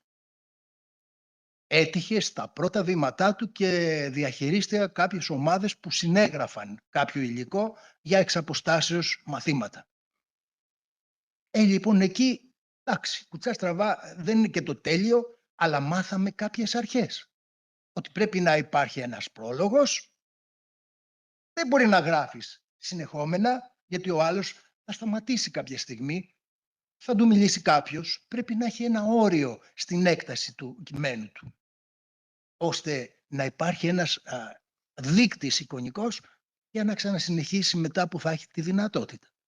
Πρέπει να έχεις έναν επίλογο, πρέπει να αναφέρεσαι στις εμπειρίες του, πρέπει να έχεις παραδείγματα. Όλα αυτά για μένα ήταν μαθηματικός όν, άγνωστες λέξεις. Θεωρία, θεώρημα 1, αξίωμα, λύσε την άσκηση, φύγε. Εντάξει, δεν είναι έτσι όμως. Η μάθηση δεν γίνεται έτσι. Γίνεται ακριβώς με τον τρόπο εκείνο που επιτάσσει η βασική αυτή περίπτωση, το υποσύνολο αυτό, πώς γράφεις ένα κείμενο για εξαποστάσεως. Βασιζόμενος σε αυτά τα οποία είπα, σε κάποιες εμπειρίες, αυτό που θα σε διαβάσει, στα παραδείγματα, στην κατάτμιση, στα εισαγωγικά στοιχεία που κατά κάποιους ήταν περιττά, στον επίλογο που έλεγε τι είδαμε εδώ πέρα, στις κάποιες ασκησούλες, ας τις πούμε, με την απάντησή τους, που καταλάβαινε και ο άλλος το πνεύμα του συγγραφέα, αν μη τι άλλο. Για την επίδραση όχι της εξαποστάσεως γενικά, αλλά και του ανοιχτού πιο έτσι εξειδικευμένα, έχω διαβάσει αρκετά πράγματα. Έχει επηρεάσει πάρα πολλά πανεπιστήμια, πάρα πολλούς ακαδημαϊκούς και πάρα πολλούς καθηγητές και δασκάλους. Και στην πρωτοβάθμια, και στη δευτεροβάθμια, και στην τριτοβάθμια έχει γίνει το ίδιο πράγμα. Διότι ατυχώς τα πανεπιστήμια μας δεν δίνουν εφόδια τέτοια που να μπορείς να κάνεις μάθημα με χαρακτήρα ανθρωποκεντρικό. Έχουν ένα χαρακτήρα επιστημονοκεντρικό ή οπωσδήποτε ή με οποιοδήποτε άλλο τίτλο μπορεί να του δώσει κανένας. Όχι με μαθητοκεντρικό όμως. Δεν θέλω να πω περισσότερα, θα μπορούσα να σας μιλάω ώρες. Και θα χαιρόμασταν να μιλάτε ώρες. Όλοι σας. Νομίζω αυτή τη στιγμή ακούμε δύο ανθρώπους που έχουν, δηλαδή εμένα με επηρεάζει πάρα πολύ συναισθηματικά, με συγκινεί όλο αυτό που ακούω και ο τρόπος που έχει επιδράσει σε εσάς και να δούμε τώρα και σε εμάς πόσο αυτό λειτουργήσε και πέρασε. Και θα καταλήξω λοιπόν με αυτό το οποίο μας είπατε, ο τελικός κριτής είστε εσείς. Γιατί εμείς τα βλέπουμε από την οπτική που τα βλέπουμε. Καλός, κακός, αυτή είναι η δική μας. Ο τελικός κριτής, αυτού που η άποψη έχει ιδιαίτερη βαρύτητα, είστε εσείς. Και αυτό θα φαίνεται μέσα από το ενδιαφέρον που θα δείχνετε, θα δείχνουν κάποιοι ακόμα για το πρόγραμμα αυτό πιο ειδικά. Από τη θέση αυτή, κλείνοντας, θέλω να πω ένα μεγάλο ευχαριστώ για τη δυνατότητα και την τύχη που είχα να βρεθώ κοντά σε κάποιους ανθρώπους, τη Σίλβη, τη Μαρία, την Κέλλη, τον Γιάννη και άλλους πολλούς που δεν είναι εδώ σήμερα, που δεν θα τους ξεχάσω. Δεν μπορώ να τους ξεχάσω. Δεν ξεχνιόνται, διότι όλοι μαζί, ξεπερνώντας το εγώ μας, δουλέψαμε για ένα στόχο. Αυτό δεν γίνεται σήμερα πουθενά. Να το ξέρετε. Αυτό το πράγμα έγινε στο ανοιχτό μόνο. Βάλαμε το στόχο πάνω από τον εαυτό μας. Γιατί δεν ξέραμε απλά αν θα γίνει ο στόχος. Μη μας θεωρείτε και για υπεράνω. Μπορεί κάποιοι να το βλέπουμε και με ιστεροβουλία. Αλλά δεν είχαμε τέτοια δυνατότητα. Κάναμε κάτι που δεν ξέραμε αν θα βγει τελικά. Σας ευχαριστώ πάρα πολύ. Και τελικά βγήκε μάλλον. Και αυτό θα το δούμε στην πορεία. Δηλαδή, αν υπομονώ εγώ τώρα σε σχέση με αυτά που λέτε και εσείς, κύριε Παναγιωτακόπουλο, και ο κύριος Λιοναράκης, να δούμε, να δέσουν και να δώσουν τη διάσταση οι φοιτητές μας. Δεν θέλω να μιλήσω εγώ, γιατί έχω πολλά να πω και με πολύ ζήλο και αγάπη, γιατί αυτό το πρόγραμμα έχει γίνει, με έχει καθορίσει πάρα πολύ. Αλλά θέλω να πάω και στην... με έχετε μπερδέψει, θα τον αφήσω στο τέλος τώρα και τον κύριο Γκιώσο θα κλείσει τώρα Κύριε Γκιώσο, σας πειράζει να κλείσετε με το όραμα? Ωραία. Με την κυρία Μανούσου, η οποία θα ήθελα να μας πείτε, κυρία Μανούσου, ποια είναι τα στοιχεία του σχεδιασμού. Λίγο πολύ τα είχε αναφέρει και ο κύριος Λιοναράκης και ο κύριος Παναγιωτακόπουλο, που θεωρείται όμως για εσάς καθοριστικά για τη μάθηση, τη συνεργασία και την επαγγελματική ανάπτυξη των φοιτητριών σας. Ωραία. Τι να πω, όταν έρχεσαι και μιλάς μετά από τον κύριο Λιοναράκη, τον κύριο Παναγιωτακόπουλο, και πραγματικά είναι όλο αυτό το πλαίσιο που μας έχει καθορίσει και μας έχει στιγματίσει, θα πω τη λέξη που μου έρχεται από την αρχή, ξεκινώντας το σχεδιασμό του συγκεκριμένου στρογγυλού τραπεζιού, είναι η λέξη αφουγκράζομαι.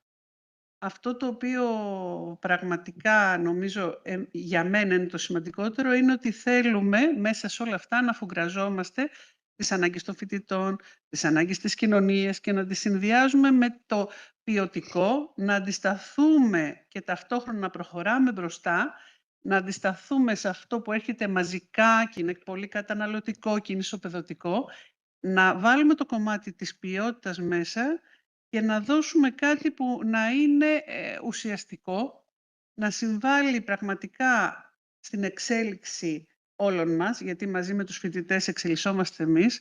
Οπότε η πιο χαρακτηριστική λέξη θα μπορούσα να πω σύντομα, γιατί μου έβαλε και περιορισμούς η Ελένη να είμαι σύντομη, να το πω και αυτό, οπότε έχω αυτό το δύσκολο ρόλο. Είναι ότι για μένα αυτό που είναι σημαντικό είναι να αφουγκραζόμαστε όλοι ο ένας τον άλλο, να λειτουργούμε ομαδικά, συνεργατικά, να καταφέρουμε να επικοινωνούμε μέσα σε όλα τα πλαίσια. Δεν είναι ένα πρόγραμμα το οποίο είναι απλά γράφουμε κείμενα. Είναι ένα πρόγραμμα που θέλουμε να υποστηρίζονται οι φοιτητές, θέλουμε να επικοινωνούμε μαζί τους και θέλουμε, και αυτό είναι μόνιμη έννοια όλων όσων εμπλέκονται και είναι εδώ κοντά μας και άλλοι συντονιστές θεματικών νοτήτων, η κυρία Κουτσούμπα, η κυρία Καρατράντου είναι εδώ, και ΣΕΠ μας που συνεργάζονται καθηγητές σύμβουλοι μαζί μας. Βλέπω την κυρία Πιερή, την κυρία Ρογάρη, τον κύριο Κοτσίδη. Είναι αυτό ότι πρέπει να επικοινωνούμε, αφουγκραζόμαστε ένας τον άλλον, όλοι μαζί τους φοιτητές, τις ανάγκες και να εξελισσόμαστε και να εξελίσσεται μαζί και το πρόγραμμα. Αλλάζουνε, μάθαμε να μαθαίνουμε συνεχώς να μαθαίνουμε και να ξεμαθαίνουμε, γιατί πρέπει να μάθουμε έναν καινούριο τρόπο πια και να ξεμάθουμε ίσως κάποια πράγματα που είχαμε μάθει. Μπήκε η τεχνητή νοημοσύνη, μαθαίνουν πολύ διαφορετικά οι σύγχρονοι φοιτητές. Βλέπω νέα παιδιά εδώ από ό,τι μαθαίναμε εμείς κάποτε που διαβάζαμε κείμενα τελείωτα. Τώρα τα παιδιά θέλουν να δουν κάτι στο βίντεο, θέλουν να διαβάσουν γρήγορα και πρέπει να βγει το ίδιο ποιοτικό αποτέλεσμα, γιατί ζούμε σε μια κοινωνία που θέλουμε πάνω απ' όλα, και το είπανε και οι προηγούμενοι, να είναι ανθρώπινοι. Δεν θέλουμε να είναι μια κοινωνία ρομπότ και AI. Θέλουμε όλα αυτά να συμβάλλουν σε μια πραγματικά ποιοτική, ανθρώπινη κοινωνία, με αξίες, με ηθική, που θα μας πάει παρακάτω. Πόσο σύντομη, πιο σύντομη, δεν ξέρω, θα μπορούσα και εγώ να πω πολλά. Να πω ότι είναι η επιβλέψη μου στο διδακτορικό και βάζω εγώ τους όρους. Είναι μαγικό τώρα αυτό το πράγμα που έχει συμβεί, δηλαδή η αντιστροφή των ρόλων τώρα. Είναι γι' αυτό το Ναι, είναι αυτή εγώ, το αφουγκράζομαι. Και θα γυρίσω τώρα μετά από όλη αυτή την πολύ δημιουργική κατάθεση ψυχής ουσιαστικά ήταν και από τους τρεις, να γυρίσω τώρα στο όραμα, κύριε Γκιώσο, το όραμα του μεταπτυχιακού, που ουσιαστικά κάνει μια σύνοψη όλων αυτών και τι είναι και για το μέλλον και τι αποτύπωμα χρειάζεται να αφήσει. Ευχαριστώ λοιπόν και εγώ. Το αναζητήν το χρήσιμο οίκιστα αρμόζει της μεγαλοψυχής και ελευθερίας, έλεγε ο Αριστοτέλης, και όσοι είμαστε στην εκπαίδευση πρεσβεύουμε αυτό το αγαθό, ότι η παιδεία είναι αυτός σκοπός και η αναζήτηση του χρήσιμου στην παιδεία μπορεί να έχει και προβλήματα. Έτσι έπρεπε να φτιάξουμε ένα πρόγραμμα που υπάκουε και πρέπει να υπακούει ένα μεταπτυχιακό και ένα διδακτορικό στην ανάγκη της μόρφωσης και της παιδείας και ταυτόχρονα όμως να είναι και χρήσιμο. Δεν ήταν εύκολο, δεν ήταν καθόλου εύκολο και δεν προήρθε από απόλυτη συμφωνία. Δεν είναι μόνο τα 2 χρόνια που ανέφερε ο κ. Λεωναράκης. Θα σας έλεγα ότι αυτό είναι κάτι που έχει ξεκινήσει από τότε που φτιάχτηκε η ΕΚΠ 65 το 1998, όπου είχα την τύχη να έχω τον Αντώνη τον Λεωναράκη και τον Χρήστο τον Παναγιωτοκόπουλο καθηγητές και ήταν τιμή μου που αυτή τη στιγμή είμαι και σε αυτό το πρόγραμμα διευθυντής. Πάντα το λέω αφιλότιμος. Λοιπόν, η κουβέντα λοιπόν πώς πρέπει να φτιαχτεί ένα τέτοιο πρόγραμμα που η ρίστονη παρόδο είναι άλλο πράγμα να φτιάχνεις ένα μάθημα και είναι άλλο πράγμα να φτιάχνεις ένα πρόγραμμα σπουδών. Πολύ σωστά έχει πει ο κ. Νεωναράκης, η εξ αποστάσεως είναι σύστημα. Και ο σύστημα έχει κανόνες, έχει εργαλεία, αλλά έχει και ανθρώπους. Οπότε το να δημιουργήσεις ένα σύστημα, γιατί αυτό ήταν η ΕΤΑ και αυτή ήταν η ουσιώδης διαφορά από ένα μάθημα, μια θεματική ενότητα όπως την η ΕΚΠ 65, έπρεπε οι άνθρωποι, και οι άνθρωποι ήταν γενικότερο, ήταν οι άνθρωποι που θα έρθουν, δηλαδή οι φοιτητές, και οραματιζόμασταν ποιος είναι ο ρόλος τους και εμείς. Πήραμε κάποιες αποφάσεις, οι οποίες θέλω να πω ότι δεν τις πήραμε ακριβώς, εγκαθιδρύθηκαν. Ήμασταν σε ένα περιβάλλον ανθρώπων που συζητούσαμε, διαφωνούσαμε, αλλά υπήρχαμε εκεί και αποδεχόμασταν ο ένας τον άλλον. Πολύ βασικό. Πήραμε αποφάσεις να μην έχουμε ομοιομορφία σε όλες τις θεματικές ενότητες. Να μην υπακούμε όλοι στις ίδιες νόρμες. Πήραμε αποφάσεις να είναι ευέλικτες και να μπορούν να αλλάξουν οι θεματικές ενότητες. Και μάλιστα δεν γίνανε ακριβώς όπως τα φανταζόμασταν, τα θέλαμε ακόμη πιο ευέλικτα. Δυστυχώς η γραφειοκρατία δεν μας επέτρεπε και δεν μας επιτρέπει να έχουμε άμεση απόκριση από αυτό που συμβαίνει στους φοιτητές και αυτό που γίνεται. Θεωρώ ότι κάναμε αυτά που λέει ο Bates στην ΕΤΑ 51 που διδαχτήκατε ως είστε φοιτητές, τα κάναμε όλα χωρίς να τα ξέρουμε ότι έχουν περιγραφεί και από κάποιον.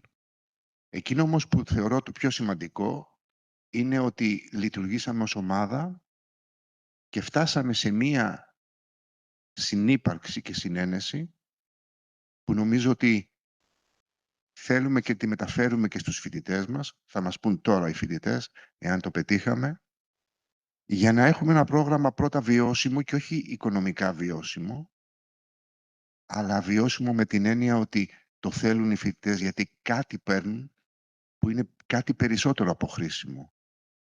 Δηλαδή κάτι που τους κάνει καλύτερους ανθρώπους. Ευχαριστώ. Τι ωραία. Τι ωραία. Και επειδή πηγαίνοντας τώρα προς τους φοιτητές, μετά από όλο αυτό και το τόσο ωραίο κλείσιμο που έκανε ο κύριος Γκιώσος, θα πάω στους απόφοιτους και στον πρώτο απόφοιτο που θέλω να πω ότι νιώθει τεράστια συγκίνηση αυτή τη στιγμή που βρίσκεται δίπλα στον κύριο Γκιώσο, στην κυρία Μανούστου και στον κύριο Παναγιωτακόπουλο. Έχουμε συζητήσει πάρα πολλές ώρες με τον Στέργιο και ξέρω, το ζήσαμε μαζί παρέα με όλες τις δυσκολίες και θα μας τις πει. Και τα καλά όμως, και θα μας δώσει τώρα τη φωνή ακριβώς όλων αυτών που αναφέρατε, όλο αυτό το οράματος, να δούμε κατά πόσο πέτυχε να μπορέσει να ενδυναμώσει και να φτάσει μέσα στις ψυχές μας. Εγώ σας βεβαιώνω ότι έχει περάσει όχι απλά πολύ, με καθόρισε, το έχω πει δεύτερη φορά και μπορώ να το πω και να το φωνάζω σε όλους όσους μας παρακολουθούν, ότι αυτό το μεταπτυχιακό είναι μετασχηματιστικό στην ψυχή, στο μυαλό, στην συνέχεια που έχουμε και ως εκπαιδευτικοί. Στέργιο, θέλω να μας πεις πρώτα πώς επηρέασε η φοιτησή σου στο μεταπτυχιακό πρόγραμμα ΕΤΑ, εγώ θα το πω και όχι ΕΤΑ όπως ο κύριος Γκιώσος, δεν ξέρω, έτσι το συνήθισα κύριε Γκιώσο, την επαγγελματική σου πορεία. Πιστεύεις ότι άνοιξαν νέες δυνατότητες, απέκτησες νέους ρόλους, άλλο ρόλο, είχες άλλη κατεύθυνση? Ναι. Γεια σας, γιατί είμαστε στο μεσημέρι και δεν ξέρω αν είναι καλημέρα ή καλησπέρα. Θα μου επιτρέψετε τη συγκίνηση, γιατί πραγματικά είμαι πάρα πολύ συγκινημένος αυτή τη στιγμή και θα βγω από αυτό που είχα σημειώσει εδώ, λέγοντας σας ότι ο υποφαινόμενος υπήρξε σερβιτόρος 30 χρόνια. 25 χρόνια στα βουνά, προπονητής στο σκι. Τάιζε πίθωνες και ανακόντα για να μεγαλώσει την οικογένειά του στην Κρήτη. Με αυτή τη μικρή εισαγωγή, ίσως να αξιολογήσετε και καλύτερα αυτά που θα ακούσετε. Το 1996 σπούδασα γυμναστής. Το 2011 αποφάσισα να γίνω δάσκαλος. Κάτι δεν πήγαινε καλά. Και ξαφνικά βρέθηκα στην ΕΤΑ. Το 2019-20, αν θυμάμαι καλά. Είμαι ο Στέργιος ο Κουτσάφτης, λοιπόν.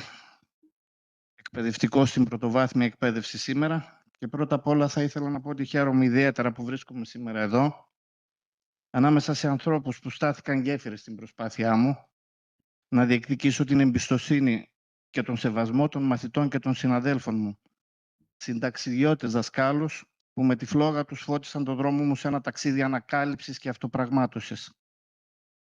Σε αυτό το σημείο, ίσως έχει σημασία να πω και δύο λόγια για το εκπαιδευτικό περιβάλλον μέσα στο οποίο υπηρετώ. Εργάζομαι ως δάσκαλος σε μονοθέσιο δημοτικό σχολείο, διδάσκοντας καθημερινά και τις 6 τάξεις μέσα στην ίδια αίθουσα. Ως εκπαιδευτικός λοιπόν ενός τέτοιου σχολείου έχω την ευθύνη για την προετοιμασία και τη διδασκαλία 11 έως και 12 διδακτικών αντικειμένων σε καθημερινή βάση, ενώ ταυτόχρονα ασκώ και τα διοικητικά μου καθήκοντα ως προϊστάμενος της σχολικής μονάδας. Έτσι, σε αυτό το ιδιαίτερα απαιτητικό πλαίσιο, η φοιτησή μου στο ΕΤΑ υπήρξε καθοριστική για την επαγγελματική μου πορεία, όχι μόνο επειδή απέκτησα νέες απαραίτητες γνώσεις, αλλά και επειδή επαναπροσδιορίσε τον ίδιο μου το ρόλο ως εκπαιδευτικού. Αρχικά το πρόγραμμα μου έδωσε τα εργαλεία να ενσωματώνω τις νέες τεχνολογίες στρατηγικά και ουσιαστικά στη διδασκαλία. Η εξοικείωσή μου με τις πλατφόρμες, με τα συστήματα διαχείρισης υλικού και τα συνεργατικά εργαλεία επέτρεψαν να ανταποκρίνουμε με ευελιξία στις ανάγκες του σχολείου και των μαθητών, ιδιαίτερα σε απαιτητικές περιόδους όπως εκείνη της πανδημίας. Δεν ήταν απλώς μια τεχνική αναβάθμιση, ήταν μια νέα οπτική για το πώς μπορώ να σχεδιάζω και να υποστηρίζω τη μάθηση. Ενδεικτικό αυτής της αλλαγής είναι ότι κατάφερα σε κάποια στιγμή να σχεδιάσω και να υλοποιώ ψηφιακό εκπαιδευτικό υλικό για την παράλληλη διδασκαλία 3 διαφορετικών τάξεων μέσα στο ίδιο 45 λεπτό, με εντελώς διαφορετικούς στόχους και μαθησιακά αποτελέσματα για κάθε ηλικιακή ομάδα, μια διαδικασία που πριν το πρόγραμμα θα μου φαινόταν σχεδόν αδύνατη. Και είναι πάρα πολύ δύσκολη διαδικασία αυτό. Παράλληλα, το πρόγραμμα ενίσχυσε τις ικανότητές μου στην επικοινωνία, στη συνεργασία και στην οργανωτική ηγεσία στον χώρο της εργασίας μου. Αν και διέθετα ήδη αυτές τις δεξιότητες, στο πρόγραμμα τις ανέπτυξα μέσα σε ένα απαιτητικό και τεχνολογικά εμπλουτισμένο περιβάλλον. Αυτό ενίσχυσε και την αυτοπεποίθησή μου και επέτρεψε να αναλάβω νέους ρόλους ευθύνης μέσα στο σχολείο. Ακόμη ένα από τα μεγαλύτερα ωφέλη κατά τη διάρκεια της φοιτησής μου στο ΕΤΑ, στο μεταπτυχιακό πρόγραμμα για το οποίο συζητάμε, ήταν η ένταξή μου σε μια κοινότητα μάθησης. Η συνεργασία με συμφοιτητές διαφορετικών ειδικοτήτων, η ανταλλαγή εμπειριών, η καθοδήγηση και η αμοιβαία υποστήριξη συνέβαλαν σημαντικά στη γνωστική και στη μεταγνωστική μου ανάπτυξη. Σε αυτό το πλαίσιο, μετά από την αποφοίτησή μου από το πρόγραμμα, ένα χαρακτηριστικό παράδειγμα είναι το εξής. Ανέλαβα και την εξ αποστάσεως καθοδήγηση μιας συναδέλφου άλλης σχολικής βαθμίδας, η οποία μετά από κρίσιμη χειρουργική επέμβαση υπηρετούσε σε ακριτικό νησί και κλήθηκε επειγόντως να αξιολογηθεί, σχεδιάζοντας διδασκαλίες με χρήση νέων τεχνολογιών. Η εμπειρία μου αυτή να την καθοδηγήσω και να βγάλουμε εις πέρας μέσα σε ένα Σαββατοκύριακο τα πάντα, ενίσχυσε ακόμα περισσότερο την ικανότητά μου να υποστηρίζω, να αξιολογώ και να προσαρμόζω πρακτικές διδασκαλίας. Το μεταπτυχιακό άνοιξε επίσης νέους δρόμους για πιο καινοτόμα και ερευνητικά προσανατολισμένη δουλειά. Η εξοικείωση με μεθόδους εξ αποστάσεως διδασκαλίας και ψηφιακά εργαλεία μου επέτρεψε να σχεδιάζω ποιοτικότερο υλικό, να εφαρμόζω διαφοροποιημένες προσεγγίσεις και να υλοποιώ δράσεις που μέχρι τότε απαιτούσαν δεξιότητες που δεν είχα επαρκώς αναπτύξει. Μέσα σε σύντομο διάστημα ανέλαβα καθήκοντα που παλαιότερα δύσκολα θα μου ανατίθενταν. Ενώ παράλληλα, ως υπεύθυνος σχολικής μονάδας, κατόρθωσα να οργανώνω και να υποστηρίζω πολύπλοκες μαθησιακές δραστηριότητες σε πολλαπλά επίπεδα. Σας κουράζω βέβαια, αλλά είναι πολύ σημαντικά αυτά που συνέβησαν μετά το πρόγραμμα. Μια ακόμη διάσταση εξίσου σημαντική ήταν και η προσωπική μου ενδυνάμωση. Το πρόγραμμα μου έδωσε τη βεβαιότητα ότι μπορώ να μαθαίνω, να εξελίσσομαι και να ηγούμε, κάτι που επηρέασε άμεσα και τις επαγγελματικές μου επιλογές. Συμμετοχή σε επιμορφώσεις, ανάληψη πρωτοβουλειών, ισορροπημένος συνδυασμός διδακτικών και διοικητικών ευθυνών γενικότερα. Εξίσου σημαντική υπήρξε και η ένταξή μου σε ένα ευρύτερο επαγγελματικό δίκτυο. Μετά το πρόγραμμα πάντα όλα αυτά. Η συμμετοχή μου στο Μητρό Επιμορφωτών του ΙΕΠ.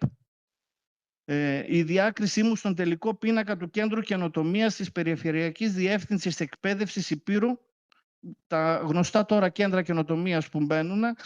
Λοιπόν, η ενεργή μου συμμετοχή στην αξιολόγηση της σχολικής μονάδας, την υλοποιούσα εγώ ως προϊστάμενος, και η προσωπική μου αξιολόγηση, η οποία ήταν βελτιωμένη πάρα πολύ, αποτελούν ξεκάθαρες αποδείξεις ότι οι γνώσεις και οι δεξιότητες που απέκτησα στο πρόγραμμα ήταν άμεσα εφαρμόσιμες και αναγνωρίσιμες.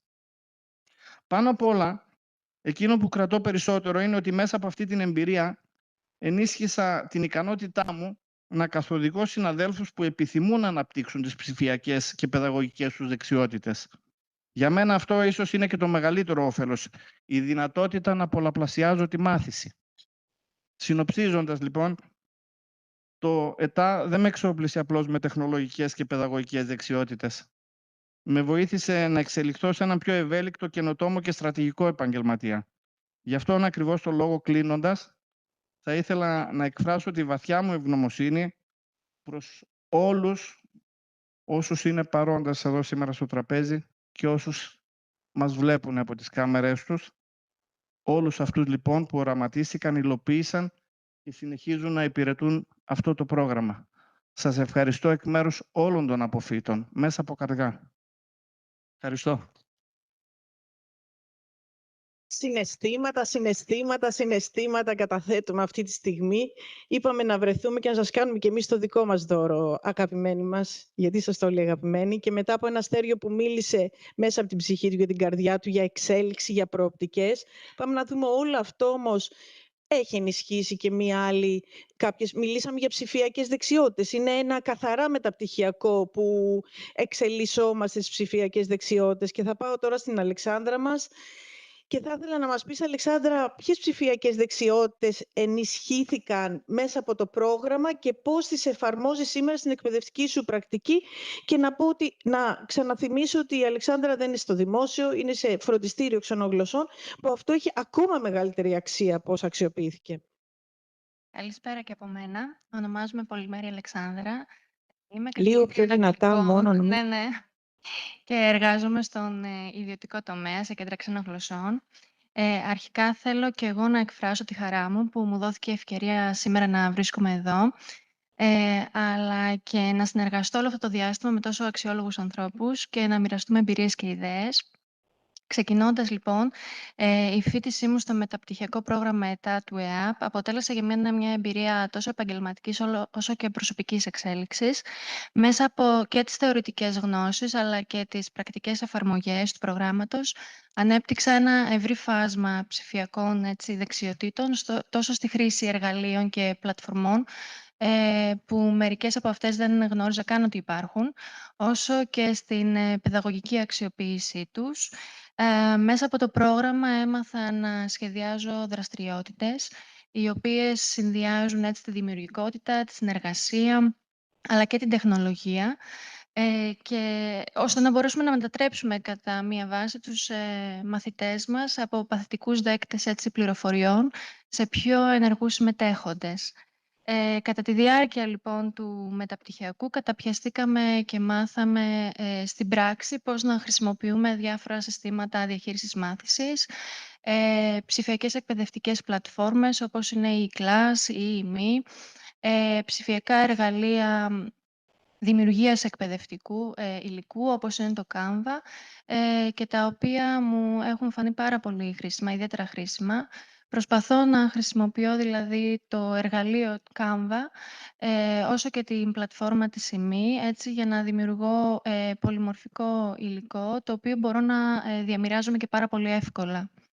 Επίσης, προτρέπω και τους ίδιους τους μαθητές μου για τα projects των διάφορων κεφαλαίων να χρησιμοποιούν το Canva, το οποίο έτσι είναι ένα εύκολο στη χρήση εργαλείο, αλλά παράλληλα είναι και πολύ διασκεδαστικό, γιατί μπορούν να προσθέσουν εικόνα, να προσθέσουν ήχο, να δημιουργήσουν κάποια βίντεο, αλλά και να ηχογραφήσουν ακόμα και την ίδια τους τη φωνή. Κάτι το οποίο τους αρέσει πάρα πολύ, αναπτύσσοντας έτσι και την αυτοπεποίθησή τους και στη χρήση της αγγλικής γλώσσας, όσο και της τεχνολογίας. Ενώ την e-me τη χρησιμοποιώ περισσότερο για τη δημιουργία κάποιων μικρών quiz στο τέλος του μαθήματος. Επιπλέον, έχω ενσωματώσει και τη χρήση του WebEx, παράλληλα με τη διαζώσης διδασκαλία, για όποια παιδιά δεν μπορούν να παρευρεθούν στην τάξη, και η αλήθεια είναι ότι πολλές φορές δεν μπορούν, δεν έρχονται όλα, αλλά και δημιουργία κάποιων μικρών ομάδων Viber, περισσότερο για τους γονείς των πιο μικρών μαθητών που διαχειρίζονται την εφαρμογή, όσο και την δημιουργία ομάδων Instagram για τους μεγαλύτερους μαθητές, που η αλήθεια είναι πως έχουν μια ευχέρεια στη χρήση της πλατφόρμας. Ωστόσο, εδώ θα ήθελα να τονίσω πως η ένταξη της τεχνολογίας σε κέντρα ξένων γλωσσών και φροντιστήρια συνοδεύεται και από αρκετές προκλήσεις. Η αλήθεια είναι ότι υπάρχουν πολλοί περιορισμοί και στην υποδομή αλλά και στον εξοπλισμό, που καθιστά έτσι δύσκολη τη χρήση ψηφιακών εργαλείων σε κάθε μάθημα, όσο και ο χρονικός περιορισμός που υπάρχει για ώστε να μπορέσουμε να καλύψουμε την ύλη. Δυσκεραίνουν έτσι την εύκολη ενσωμάτωση όλων αυτών των δραστηριοτήτων. Υπάρχει δηλαδή μία σύγκρουση ανάμεσα στη γρήγορη επίτευξη μαθησιακών αποτελεσμάτων και στη διαδικασία που απαιτεί η τεχνολογία για δημιουργικές δραστηριότητες, που χρειάζονται, η αλήθεια είναι, αρκετό χρόνο και καθοδήγηση.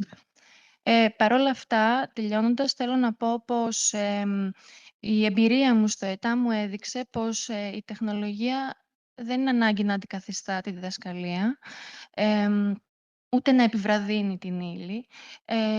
Ίσα-ίσα, εάν παρακινεί τους μαθητές και τους ενεργοποιεί, αν την προσθέσουμε έτσι με έναν ωραίο σχεδιασμό και προσεκτικό σχεδιασμό. Και αυτό είναι κάτι που προσπαθώ να πετύχω. Τέλεια. Εξαιρετικά. Εξαιρετικά. Άρα μας μίλησε η Αλεξάνδρα για την τεχνολογία που ενώνει τελικά τους μαθητές όλους αυτούς και μας κάνει να συνεργαζόμαστε και να εξελισσόμαστε. Και για να πάμε τώρα και να πάμε στις διαδικτυακές μας φίλες που είναι μαζί και συναδέλφους σας, και θα πάμε τώρα στην Γεωργία τη Βουσκαδουράκη, στην Κρήτη φτάνουμε τώρα, και θέλουμε να μας πεις, Γεωργία, με όλο το συναίσθημα που έχεις, γιατί η Γεωργία το καταθέτει με όλη της την καρδιά, τι σου έδωσε το μεταπτυχιακό σε επίπεδο αυτοπεποίθησης και επαγγελματικής ταυτότητας, και αν νιώθεις πιο έτοιμη να καινοτομήσεις και να στηρίξεις συναδέλφους τώρα. Γεωργία, ο λόγος σε σένα.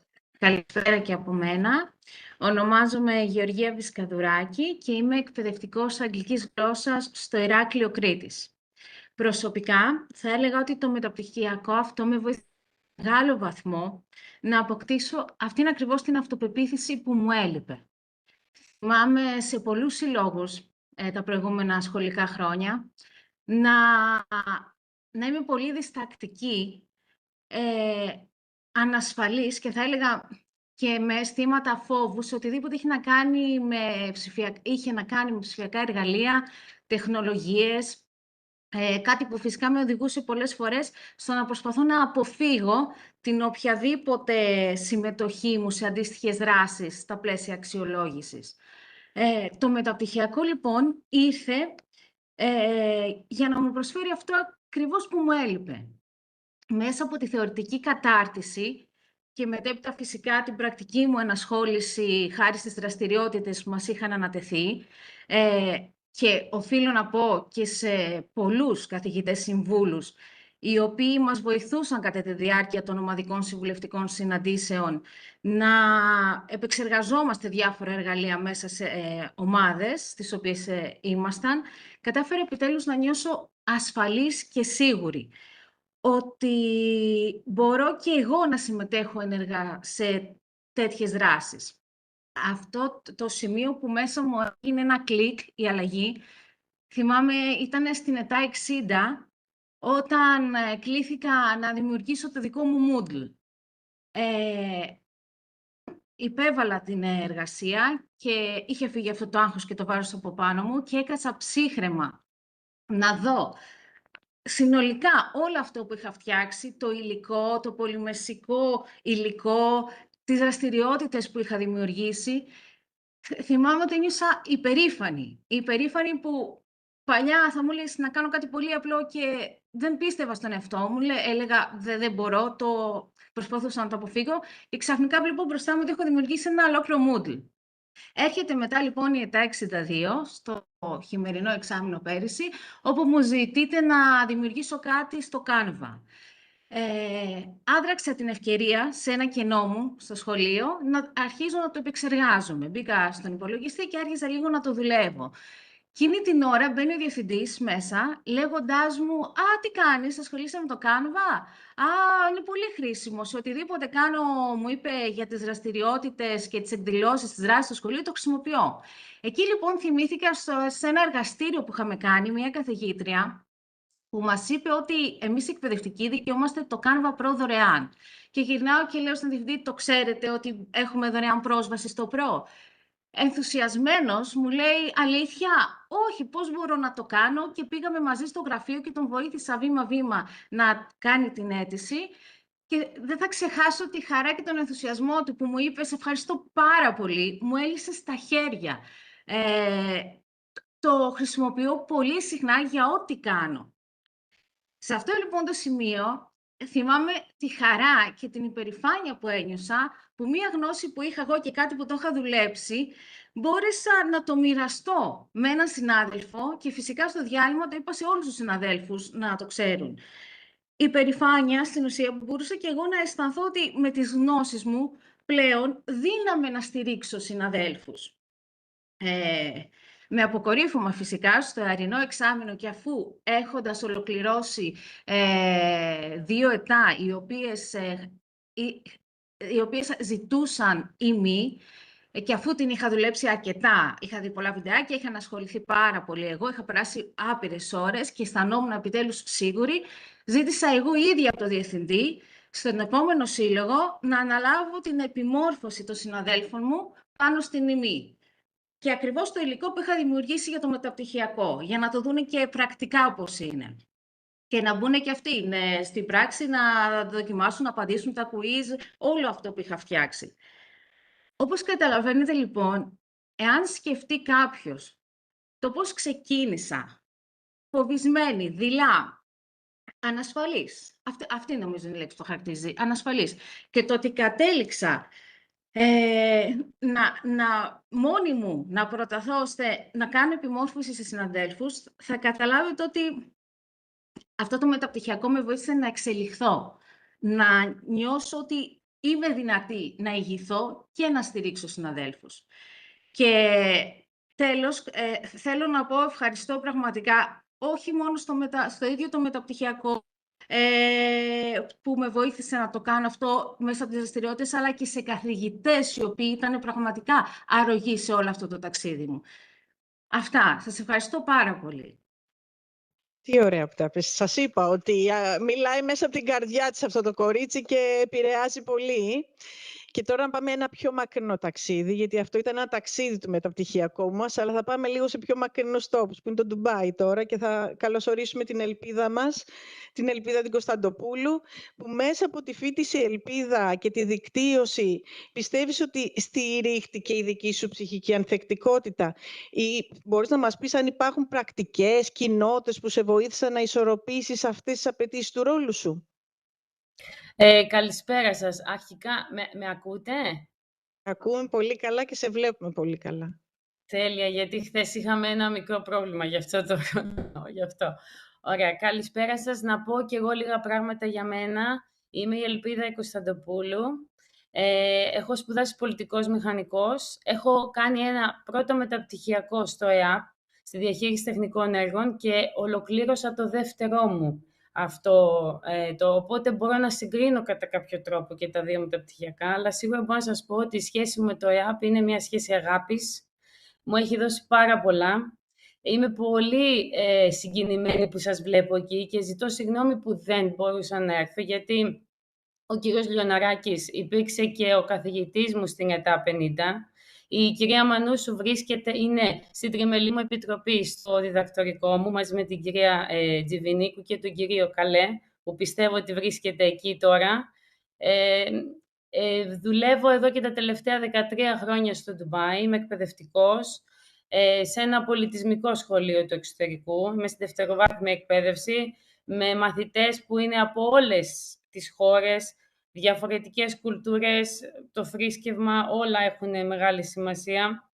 Οπότε, όπως καταλαβαίνετε, σε αυτό το απαιτητικό και διαρκώς μεταβαλλόμενο πλαίσιο, η διαρκής επιμόρφωση, η ανταλλαγή εμπειριών, η αλληλοϊποστήριξη που είχαμε τους συναδέλφους μου, αποτέλεσαν πολύ βασικούς πυλώνες ανθεκτικότητας, αλλά και επαγγελματικής εξέλιξης. Η φοιτησή μου στο συγκεκριμένο μεταπτυχιακό αποτέλεσε για μένα σημείο αναφοράς, όχι μόνο για την επαγγελματική μου εξέλιξη, αλλά και την προσωπική μου ανθεκτικότητα. Όπως αναφέρουμε και στο άρθρο, το πρόγραμμα δεν περιορίστηκε μόνο στη μετάδοση των γνώσεων, αλλά λειτουργήσε και ως καταλύτης ολιστικής ανάπτυξης, ενισχύοντας και την ψυχική ευεξία των αποφύτων. Ειδικά για μένα που βρίσκομαι στο εξωτερικό, όπου αυτή η απόσταση εντείνει και μεγαλώνει, μπορεί να πει κανείς, το αίσθημα της απομόνωσης, η ύπαρξη μιας ενεργής κοινότητας πρακτικής αναδείχθηκε καθοριστική. Η συμμετοχή μου στην κοινότητα στα social media και κυρίως στο Viber που είχαμε, αλλά μπορώ να πω ακόμα και στο portal που το χρησιμοποίησαμε κάποιες στιγμές για τα φόρουμ, προσέφερε ένα διαρκές πλαίσιο αλληλοϊποστήριξης και ανταλλαγής εμπειριών. Και αυτό γιατί πολλές φορές δεν είναι ότι μόνο συζητήσαμε τις απορίες μας ή ακόμα και την κριτική μας για το εκπαιδευτικό υλικό, για τις διάφορες ασκήσεις τις οποίες έπρεπε να κάνουμε, για τα διάφορα quiz τα οποία θα έπρεπε να συμπληρώσουμε, αλλά επίσης πολλές στιγμές ενθαρρύναμε ο ένας τον άλλον.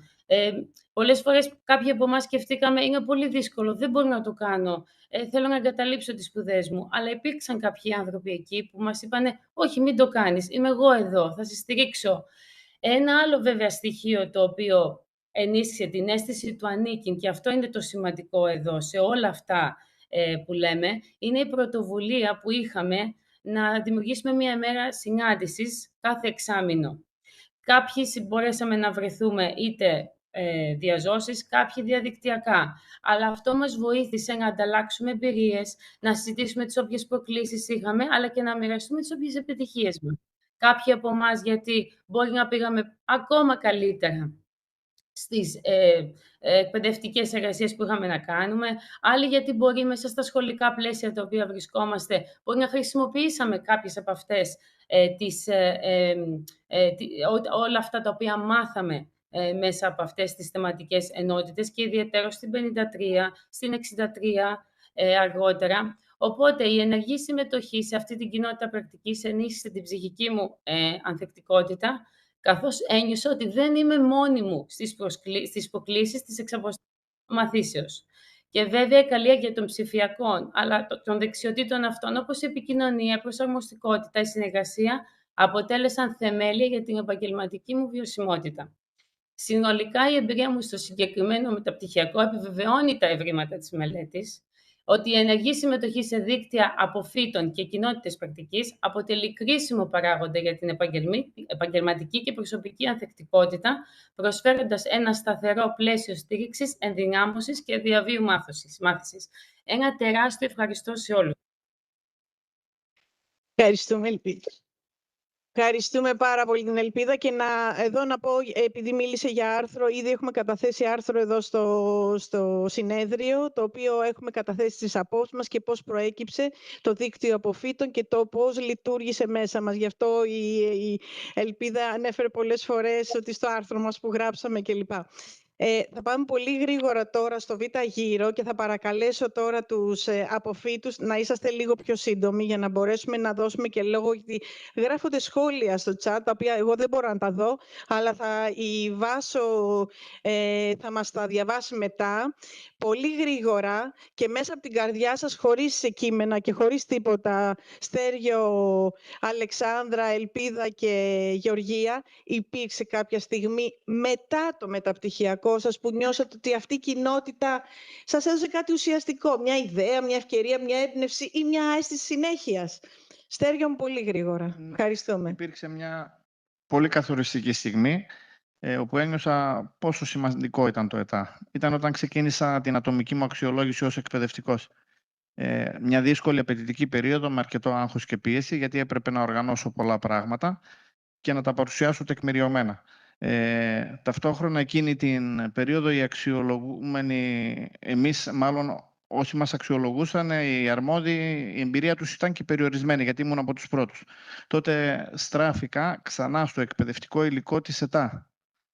Σημειώσεις, ενότητες, δραστηριότητες, παραδείγματα σχεδιασμού, μοντέλα αξιολόγησης, όλα βγήκαν ξανά στην επιφάνεια. Λοιπόν, συνειδητοποίησα ότι το υλικό αυτό δεν ήταν θεωρητικό. Ήταν εργαλεία έτοιμα προς χρήση. Ιδιαίτερα χρήσιμο ήταν ότι και οι τεχνολογίες που διαπραγματευτήκαμε, γιατί η αξιολόγησή μου επέβαλε να χρησιμοποιήσω τις νέες τεχνολογίες. Έτσι μπόρεσα να οργανώσω τη διδακτική μου πορεία ποιοτικά, με τις κατάλληλες μεθόδους, να ενσωματώσω τα ψηφιακά εργαλεία και να τεκμηριώσω με αυτοπεποίθηση όσα ισχυριζόμουν. Αυτή η επιστροφή λοιπόν στο υλικό του ΕΤΑ μου έδωσε μια αίσθηση συνέχειας, σαν να υπήρχε ακόμα δίπλα μου το πρόγραμμα, σαν να με καθοδηγεί. Δεν αισθάνθηκα ούτε στο τόσο, ούτε για μια στιγμή ότι ήμουν μόνος. Ένιωσα ότι είχα μια βάση, ένα θεωρητικό και πρακτικό υπόβαθρο που μπορώ να το αξιοποιώ ξανά και ξανά. Και νομίζω ότι αυτό είναι το πιο σημαντικό που μου προσέφερε η κοινότητα και το πρόγραμμα. Όχι μόνο γνώσεις που έμειναν στο παρελθόν, αλλά ένα ζωντανό πόρο που συνεχίζει να με στηρίζει στις πραγματικές μου ανάγκες ως εκπαιδευτικό. Μου έδωσε αυτοπεποίθηση, καθοδήγηση και πάνω απ' όλα με έμαθε πώς να μαθαίνω. Γι' αυτό συνεχίζει να εξελίσσεται μαζί μου. Κάθε φορά που αντιμετωπίζω μια πρόκληση στην τάξη και χρειάζεται να δοκιμάσω κάτι καινούριο, νιώθω σαν να έχω δίπλα μου ένα μέντορα που με εμπιστεύεται και που μου θυμίζει ότι ακόμα και όταν αμφιβάλλω, έχω τα εργαλεία και τη γνώση να προχωρήσω. Αυτή η αίσθηση στήριξης και συνέχειας με γεμίζει δύναμη και έμπνευση και πιστεύω ότι κάθε εκπαιδευτικός αξίζει να τη νιώσει. Αυτά από μένα. Ευχαριστώ. Ευχαριστούμε, Στέργιο. Αλεξάνδρα, πολύ σύντομα. Σύντομη. Λοιπόν, εγώ θέλω να πω ότι η κοινότητα του ΕΤΑ υπήρξε καθοριστική και για την προσωπική μου αλλά και για την επαγγελματική μου ανάπτυξη. Οι συζητήσεις με συναδέλφους, η ανταλλαγή εμπειριών, η επίλυση απορριών μου έδειξαν ότι η τεχνολογία μπορεί να υποστηρίξει τη μάθηση ακόμα και σε περιβάλλοντα που υπάρχουν δυσκολίες και περιορισμοί. Επιπλέον νιώθω ότι ανήκω σε μια ομάδα εκπαιδευτικών που συνεχώς εξελίσσονται και δεν φοβούνται ούτε ντρέπονται να μιλήσουν για τα προβλήματα που αντιμετωπίζουν καθημερινά, τόσο προσωπικά όσο και επαγγελματικά. Και τελειώνοντας, θέλω να πω ότι ακόμα και αυτό το συνέδριο αποτελεί μια εμπειρία που με τροφοδότησε σε πολλά επίπεδα και ότι μας έδωσε μια αίσθηση συνέχειας, το οποίο συνεχίζει να τροφοδοτεί σχέσεις και μας βοηθά να εξελισσόμαστε. Αυτά. Και το λέει αυτό η πολύ. Αλεξάνδρα, γιατί συναντηθήκαμε πολλές φορές και έχουμε κάνει και μια ομάδα Viber και όλες και μιλάμε τώρα πλέον και με άλλα και πιο απλά τι κάνεις, πώς είσαι κλπ. Και γι' αυτό λέει τροφοδοτεί συνέχεια αυτό το μεταπτυχιακό, δίνει συνέχεια και να δούμε πόσο. Ελπίδα, για πες μας. Θα αφήνω τη Γεωργία στο τέλος, γιατί η Γεωργία θα τα μαζέψει όλα, θα βγάλει όλο το συναίσθημα και θα τα πάρει παραμάζωμα και τις ψυχές μας. Έλα, Ελπίδα μου. Πολύ σύντομα και εγώ λοιπόν να πω ότι το δίκτυο αποφύτων φυσικά με βοήθησε πάρα πολύ, γιατί αισθάνθηκα ότι ανήκω σε μια κοινότητα πρακτικής. Επίσης, με βοήθησε πάρα πολύ η ΕΤΑ 52, διότι με βοήθησε στο να συγγράψω την επιστημονική μου, την ερευνητική μου μάλλον πρόταση, αλλά και φυσικά και για το διδακτορικό, αλλά και με βοήθησε και για τη συγγραφή μου σε άρθρα.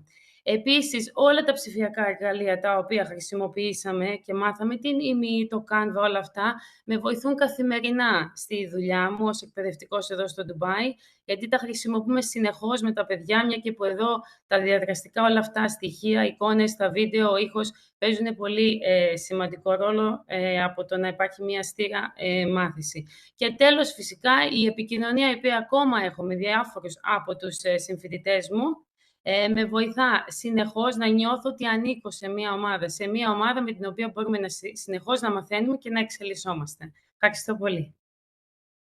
Ευχαριστούμε εμείς, Ελπίδα.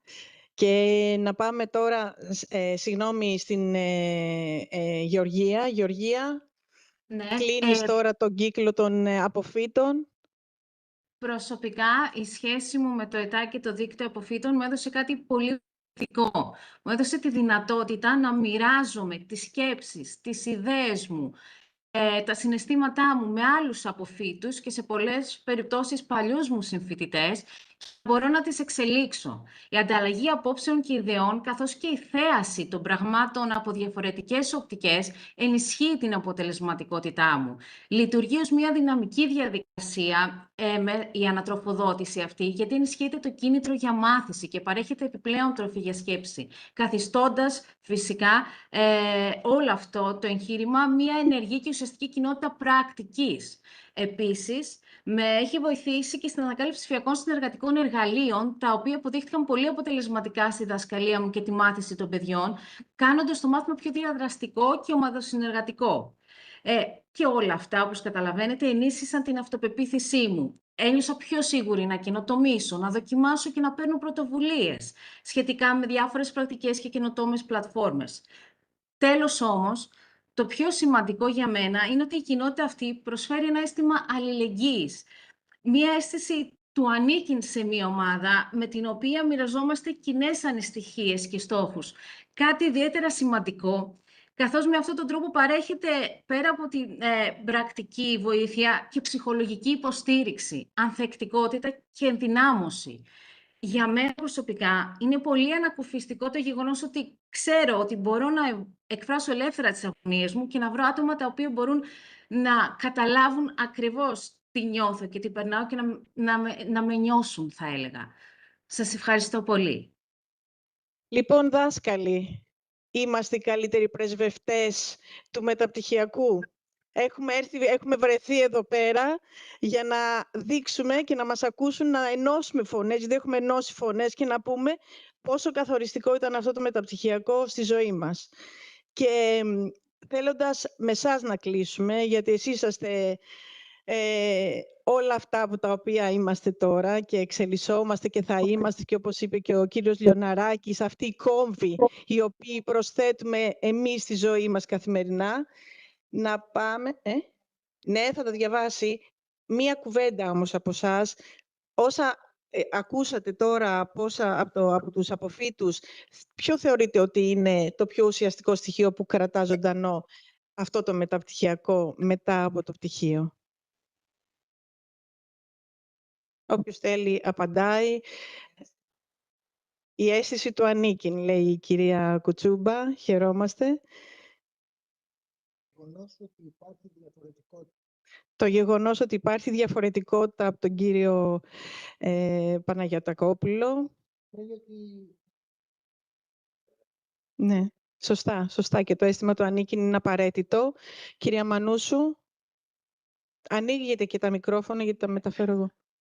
Αλληλεπίδραση, αλλά και μια έτσι σύγχρονη φράση, επιδραστικότητα. Και θέλω να πω ότι δεν τους έχει πληρώσει, φαντάζομαι, η Ελένη. Όχι, δεν τους έχω πληρώσει. Η αλήθεια είναι ότι δεν τους έχω πληρώσει. Όμως μετά από όσα είπανε, σκέφτομαι να τους κεράσω, βέβαια. Κύριε Γκιώσο. Ναι, εγώ θα ακολουθήσω τη γραμμή της σκέψης της κυρίας Νεράτζη και θα πω ότι χαίρομαι που πειραματιστήκανε και πέτυχε το πείραμά του. Έτσι, ακριβώς.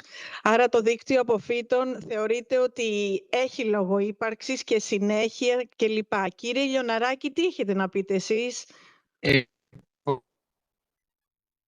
Το ύπαρξης θα το καθορίσουν και θα το αποφασίσουν ήδη οι φοιτητές ή οι απόφοιτοι. Δεύτερον, το ερώτημα ήταν τι προσφέρει, πού μας οδηγεί. Πώς παραμένει, πιστεύετε, μετά από αυτά που ακούσατε ζωντανό στην ψυχή μας μετά το μεταπτυχιακό? Μπράβο, τι καλλιεργεί μέσα μας Ναι, βασικά. ακριβώς, τι έχει αφήσει. Εγώ θα πω αυτό που είχε πει ο Καστοριάδης, ότι χωρίς έρωτα η εκπαίδευση δεν υπάρχει. Και εδώ υπάρχει ένας έρωτας. Υπάρχει πολύ δυνατός έρωτας, συμφωνούμε μαζί σας σε αυτό. Υπάρχουν κάποια σχόλια που έχουν γραφτεί και δεν μπορώ να τα διαβάσω δυστυχώς, δεν έχω την ευκαιρία. Θα μπορούσε η Βάσο να μας βοηθήσει, να μας τα διαβάσει, αν υπάρχει κάποιο ερώτημα? Να σας διαβάσω μία σειρά από σχόλια και εγώ με τη σειρά μου, τα οποία πιστεύω ότι πρέπει να ακουστούν. Καταρχήν έχετε τα θερμά συγχαρητήρια από τον κύριο Κωστούδη και γράφει μάλιστα σε παρένθεση ότι είναι μια καταπληκτική εμπειρία να επιστρέφω, λέει, στο 1992.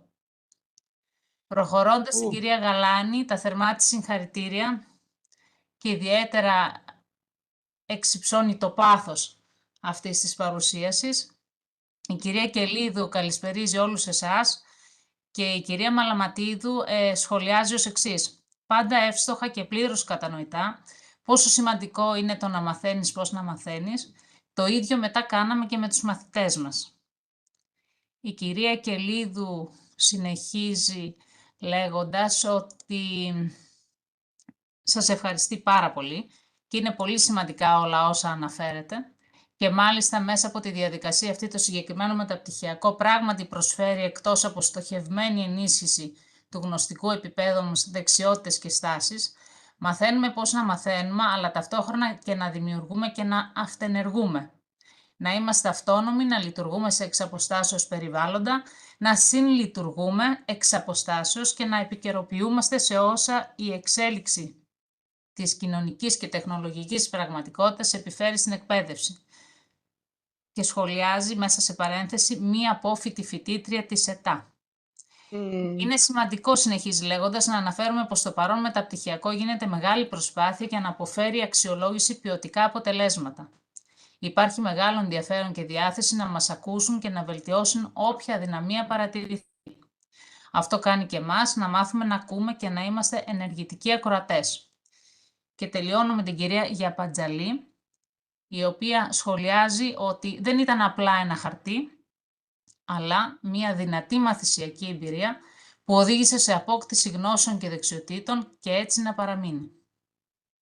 Σας ευχαριστούμε πολύ για τα σχόλιά σας και τώρα φτάσαμε στο τελευταίο μας χρόνο να έχουμε ερωτήσεις από εσάς για να μπορέσουν εδώ όσοι είναι, αν θέλετε κάτι να ρωτήσετε για να σας απαντήσουν οι απόφοιτοι, οι καθηγητές μας, είτε διαδικτυακά είτε διαζώσεις εδώ πέρα.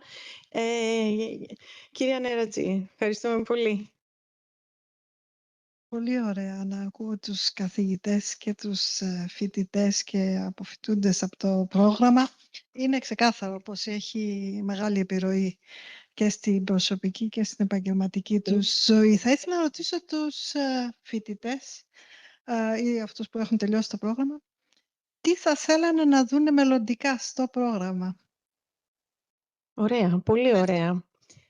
Θέλεις, Στέργιο, να απαντήσεις?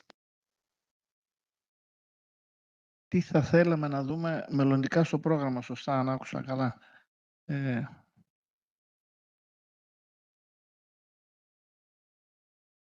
Επειδή... Είναι για πρώτη φορά που ο Στέργιος ο Κουτσάφτης βρέθηκε σε αφωνία. Όσοι τον ξέρουμε από το πρόγραμμα, ξέρουμε ότι είναι ο μόνος που δεν σταματάει να έχει έτοιμη απάντηση.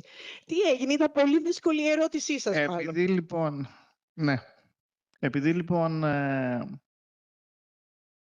το πρόγραμμα ήταν πολύ εμπεριστατωμένο και όπως είπαν και οι καθηγητές μας, είχε τα πάντα μέσα.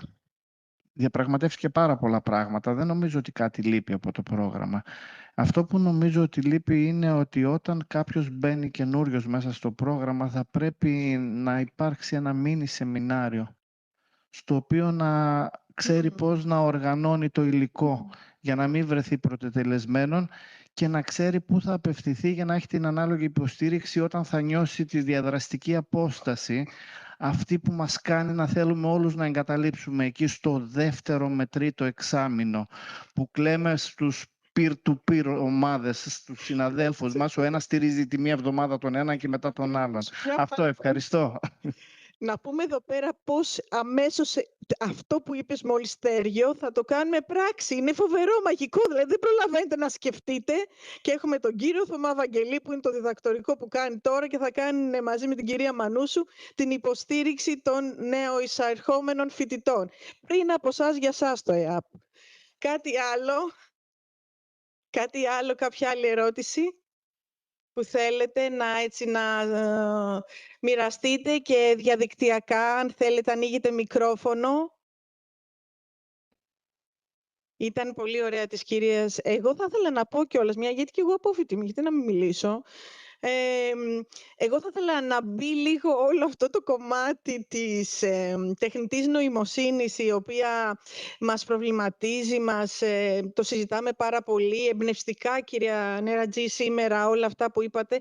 Θα ήθελα να μπει και σαν ενότητα μέσα, δηλαδή το πώς θα μπορέσουμε κριτικά σκεπτόμενοι με την τεχνητή νοημοσύνη, όχι μόνο απλά να βρούμε τα εργαλεία, να δούμε κατά πόσο χρησιμοποιεί ο φοιτητής την τεχνητή νοημοσύνη και γράφει, αλλά να μπούμε στη λογική το ότι θα πρέπει να χρησιμοποιούμε εμείς πρώτα απ' όλα τις γνώσεις που αποκτούμε και η τεχνητή νοημοσύνη να γίνει ένας πολύ πολύ καλός βοηθός.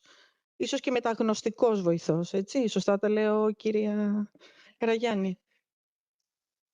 Δεν την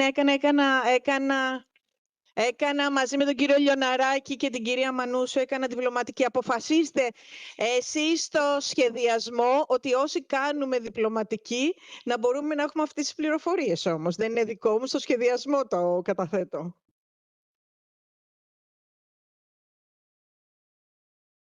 Ωραία. Κάποια άλλη ερώτηση?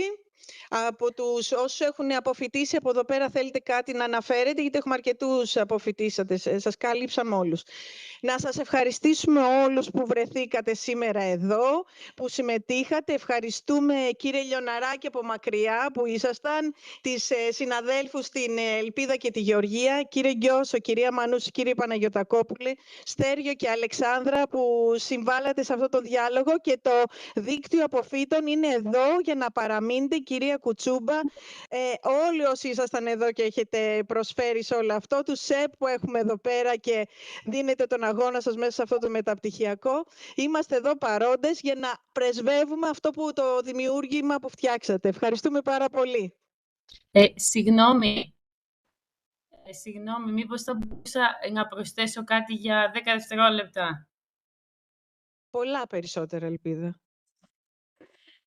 Εγώ πάντως θα πρότεινα οι 62 και οι 63 θα ήταν καλό για τους φοιτητές αν θα μπορούσε να ήταν υποχρεωτικές ενότητες και όχι επιλογής. Δηλαδή, δεν ξέρω πώς θα μπορούσε αυτό να γίνει, αλλά νομίζω 62 και 63 προσωπικά με βοήθησαν πάρα πολύ. Όπως Δεν και οι κλείνουμε 53 τώρα, όπως φυσικά. καταλαβαίνετε. Ξανανοίγει. Μπάρτα, παίρνουμε πίσω το Είναι πρόσημο. ανοιχτό. Είναι ανοιχτό. Συγγνώμη γι' αυτό, αλλά Δεν νομίζω ότι είναι σημαντικό να ακουστεί, γιατί πιστεύω ότι πολλοί νιώσαμε το ίδιο Έτσι. όπως ένιωσα και εγώ. Ότι 62 Εγώ και το νιώσα 63 αυτό. μας άνοιξε Μου τα λείπει μάτια, αυτή η όπως και η ενότητα. 53.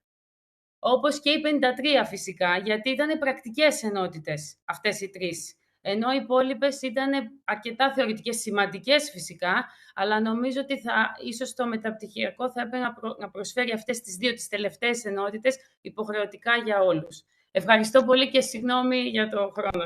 Πειράζει. Κυρία Να το Κουτσούμπα, κλείσουμε και ευχαριστούμε, μη ζητά συγγνώμη. Αλλά εγώ είπα, μην το πω, αλλά δεν μπορώ να κρατηθώ για όσοι με ξέρετε. Ούτε ακαδημαϊκά, ούτε παιδαγωγικά, ούτε φιλοσοφικά. Στράτος Διονυσίου. Όσο υπάρχει τράπουλα θα βγαίνουν ερηγάδες και όσο υπάρχουν δάσκαλοι θα βγαίνουν μαθητάδες. Σας ευχαριστούμε πάρα πολύ. το καλύτερο κλείσιμο. Ευχαριστούμε πολύ όλους που ήσασταν εδώ και μας παρακολουθήσατε και διαδικτυακά και εδώ. Σας ευχαριστούμε και πάμε τώρα σε διάλειμμα. Ναι, και μια και Εμείς με το ευχαριστούμε. στράτο Διονυσίου, η κυρία Κουτσούμπα, να πούμε ότι 3 η ώρα όσοι είναι για το Αχάια Class πρέπει να είναι εκεί. Γιατί η ξενάγηση ξεκινάει στις 3. Οπότε όσοι να πάτε και δεν έχετε μεταφορικό μέσο, πείτε μας. Παρατέταρτο θα ξεκινήσουν αρκετά αυτοκίνητα. Ευχαριστούμε πάρα πολύ.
Η ανάπτυξη της ανοιχτής και εξαποστάσεως εκπαίδευσης τα τελευταία χρόνια έχει αναδειχθεί ως μία από τις πιο σημαντικές και δυναμικές προκλήσεις και ευκαιρίες για το εκπαιδευτικό σύστημα σε παγκόσμιο επίπεδο. Στο πλαίσιο αυτό, το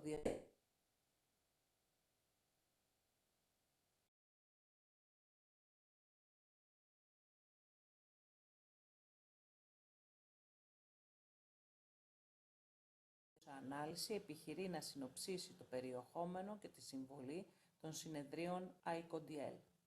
Σύμφωνα με τους Νατσοπούλου και άλλους 2019, οι θεματικές ενότητες των συνεδρίων κατά την περίοδο 2009 έως 2017 αντανακλούν την πολυπλοκότητα και την διεπιστημονικότητα της ΕΞΑΕ με κυρίαρχες κατηγορίες όπως η εκπαιδευτική τεχνολογία, η παιδαγωγική της εξαποστάσεως μάθησης, η αξιολόγηση της εκπαιδευτικής διαδικασίας, η διαχείριση της μάθησης και οι εκπαιδευτικές πολιτικές.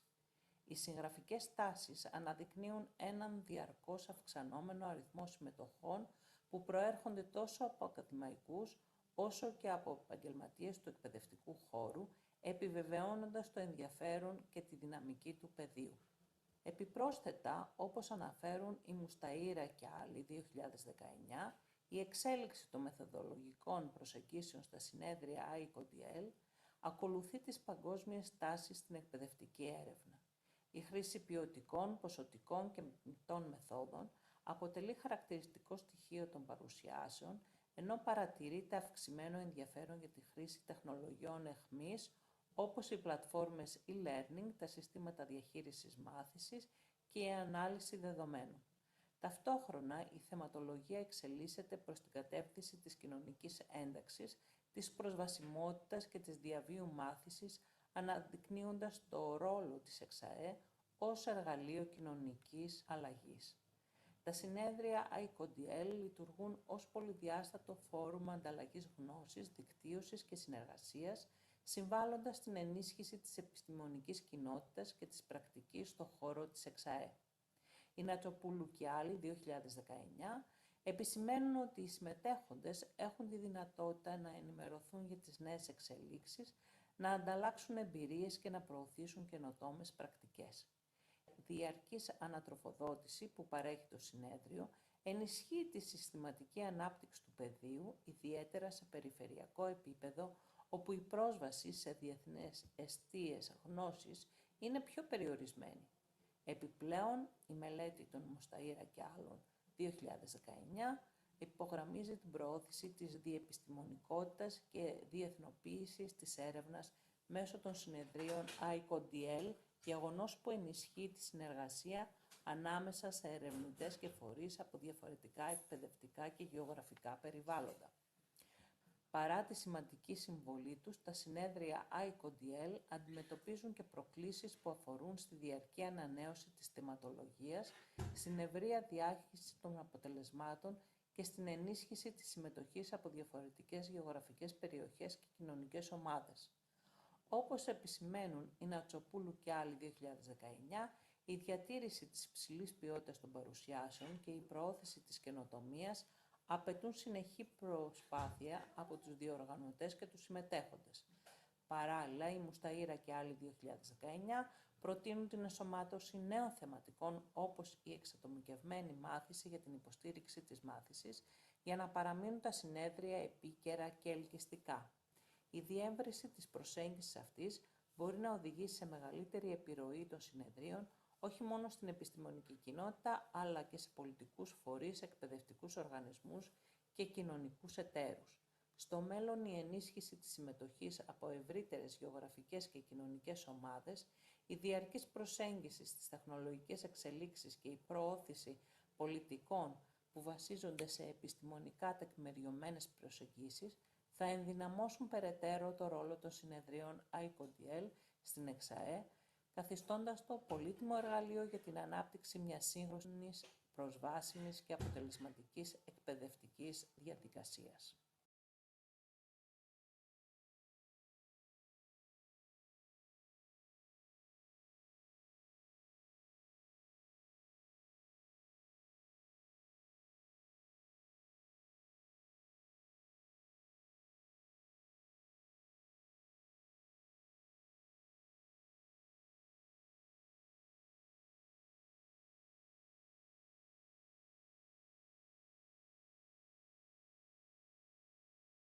Αποστάσεως εκπαίδευση αποτελεί ένα πλαίσιο εκπαίδευσης που παρέχει τη δυνατότητα σε μεγάλο αριθμό ατόμων να συμμετάσχουν σε προγράμματα σπουδών και να λάβουν γνώσεις και δεξιότητες σημαντικές για την εξέλιξή τους.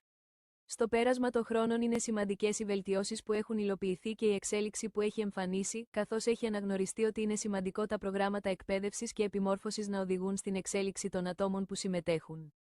Η ανωδική πορεία που έχει ακολουθήσει στο πέρασμα των χρόνων και τα πολλά πεδία εφαρμογής της που έχουν αναδυθεί, σχετίζονται σε μεγάλο βαθμό με την έρευνα σχετικά με αυτή, η οποία έχει αναδείξει πολλαπλά ζητήματα προς βελτίωση και πολλαπλά πεδία που χρήζουν αλλαγών για να μπορέσει να ανταποκριθεί στις ανάγκες των ατόμων. Η έρευνα αυτή παρουσιάζεται στα συνέδρια που διοργανώνονται, τα οποία αποτελούν και βασικό παράγοντα ενημέρωσης του κοινού σχετικά με την εξ αποστάσεως εκπαίδευση, τις δυνατότητες της και τις προκλήσεις που πρέπει να διαχειρίζονται τα άτομα που συμμετέχουν σε αυτή. Ειδικότερα, μέσω των συνεδρίων η εκπαιδευτική κοινότητα στο σύνολό της μπορεί να λάβει γνώση σχετικά με τα νέα δεδομένα που επικρατούν στην εξ αποστάσεως εκπαίδευση, για τις τεχνικές διδασκαλίας που μπορούν να χρησιμοποιήσουν σε αυτή, για το εκπαιδευτικό υλικό και για τους τρόπους χρήσης του με βάση το πλαίσιο εκπαίδευσης και τη βαθμίδα, ενώ μπορούν να κατανοήσουν και βασικές έννοιες σχετικά με την πιστοποίηση των προγραμμάτων και τις διαδικασίες αξιολόγησης που πρέπει να εφαρμόζουν. Το ελληνικό δίκτυο ανοιχτής και εξ αποστάσεως εκπαίδευσης αποτελεί έναν φορέα που έχει συμβάλει σημαντικά στα παραπάνω, καθώς κάθε χρόνο καλεί τους ερευνητές να παρουσιάσουν την έρευνά τους, ενώ καλεί αντίστοιχα και το κοινό να αναγνωρίσει τον τρόπο με τον οποίο δύναται το ίδιο να συμβάλει στην ενίσχυση και στη διάδοση της γνώσης σχετικά με την εξ αποστάσεως εκπαίδευση.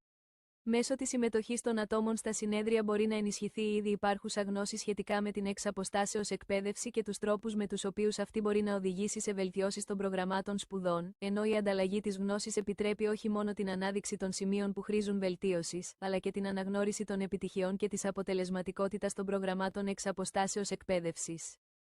Το ελληνικό δίκτυο ανοιχτής και εξ αποστάσεως εκπαίδευσης αποτελεί έναν φορέα που έχει συμβάλει σημαντικά στα παραπάνω, καθώς κάθε χρόνο καλεί τους ερευνητές να παρουσιάσουν την έρευνά τους, ενώ καλεί αντίστοιχα και το κοινό να αναγνωρίσει τον τρόπο με τον οποίο δύναται το ίδιο να συμβάλει στην ενίσχυση και στη διάδοση της γνώσης σχετικά με την εξ αποστάσεως εκπαίδευση.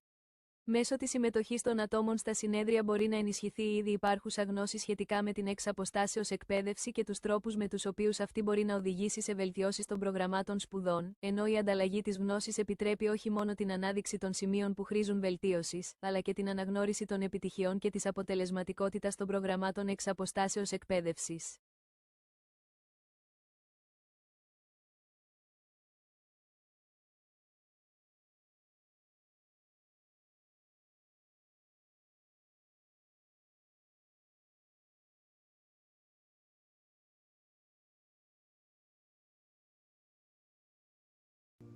Γεια σας, ονομάζομαι Άκελος Κατσαρός και θα σας παρουσιάσω σε αυτή τη ψηφιακή αφήγηση τις θεματικές περιοχές των προηγούμενων συνεδρίων με μια μικρή κριτική προσέγγιση που έχει διοργανώσει το ελληνικό δίκτυο ανοιχτής και εξ αποστάσεως εκπαίδευση. Οι θεματικές περιοχές μπορούν να χωριστούν στα εικονιζόμενα τμήματα στα οποία θα εστιάσουμε παρακάτω. Η πρώτη θεματική περιοχή περιλαμβάνει θεωρητικά και μεθοδολογικά ζητήματα της ανοιχτής και εξ αποστάσεως εκπαίδευση, όπως οι θεωρίες μάθησης, η παιδαγωγική καταλληλότητα μεθόδων στην εξ αποστάσεως εκπαίδευση, ανάλυση εκπαιδευτικών αλληλεπιδράσεων και ήπιες δεξιότητες και ηγεσία στην εκπαίδευση ενηλίκων. Αυτή η θεματική αποτέλεσε τη θεωρητική βάση στην οποία στηρίχθηκε η ελληνική και εξ αποστάσεως εκπαίδευση. Ανέδειξε τη σημασία θεωρίας και πράξης προσαρμόζοντας θεωρίες στην ελληνική πραγματικότητα. Σταδιακά αναδείχθηκε η ανάγκη να ξεπεραστεί η χρήση των θεωριών ως εργαλεία και να εφαρμοστούν κριτικά με σεβασμό στο πολιτισμικό πλαίσιο και στις ανάγκες των ενηλίκων. Η δεύτερη θεματική περιοχή περιλαμβάνει τον εκπαιδευτικό σχεδιασμό και το υλικό. Έτσι, αποτυποποιημένο υλικό μετατρέπεται σε προσαρμοσμένο υλικό, δίνεται πολιτισμική και κοινωνική διάσταση στο υλικό και έχουμε ανάπτυξη δεξιοτήτων 21ου αιώνα και χρήση σύγχρονων εργαλείων. Όλα αυτά συνέβαλαν στην ανάδειξη του σχεδιασμού ως κομβικό παράγοντα ποιότητας και καθιέρωσαν τις αρχές της μαθητοκεντρικής σχεδίασης και της διαφοροποίησης υλικού για ενήλικες, ευάλωτες και μειονοτικές ομάδες. Έτσι, αναπτύχθηκε προβληματισμός για την τυποποίηση του υλικού και την υποβάθμιση της κριτικής σκέψης όταν η σχεδίαση ακολουθεί απολύτως εργαλειακές λογικές. Και η καλλιτεχνική και αφηγηματική διάσταση στο 10ο συνέδριο ήρθε να υπενθυμίσει τη σημασία του πολιτισμικού βάθους στην εκπαιδευτική εμπειρία.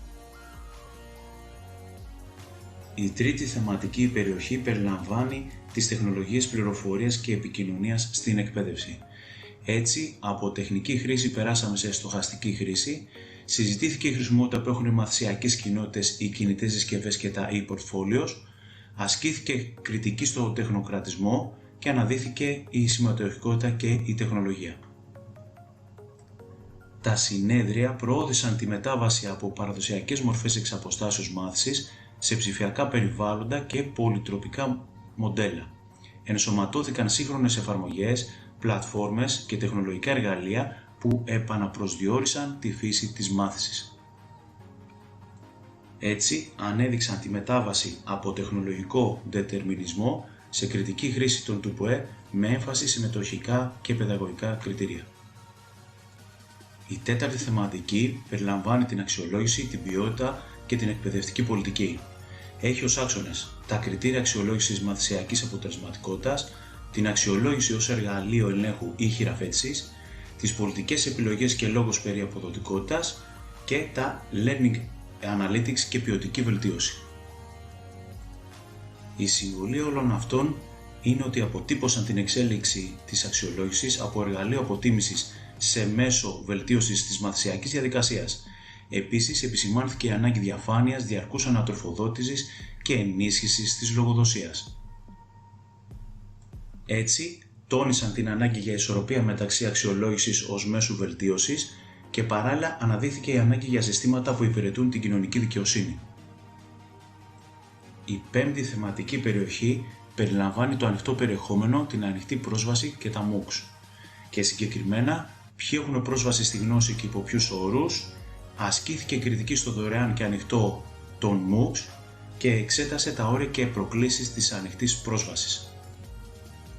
Η συμβολή των αντίστοιχων συνεδρίων ήταν ότι αποτέλεσαν πεδίο διαλόγου για την δημοκρατικοποίηση της γνώσης, την εξάλειψη των φραγμών πρόσβασης και τη δυνατότητα των πολιτών να συμμετέχουν ενεργά σε ανοιχτά οικοσυστήματα μάθησης.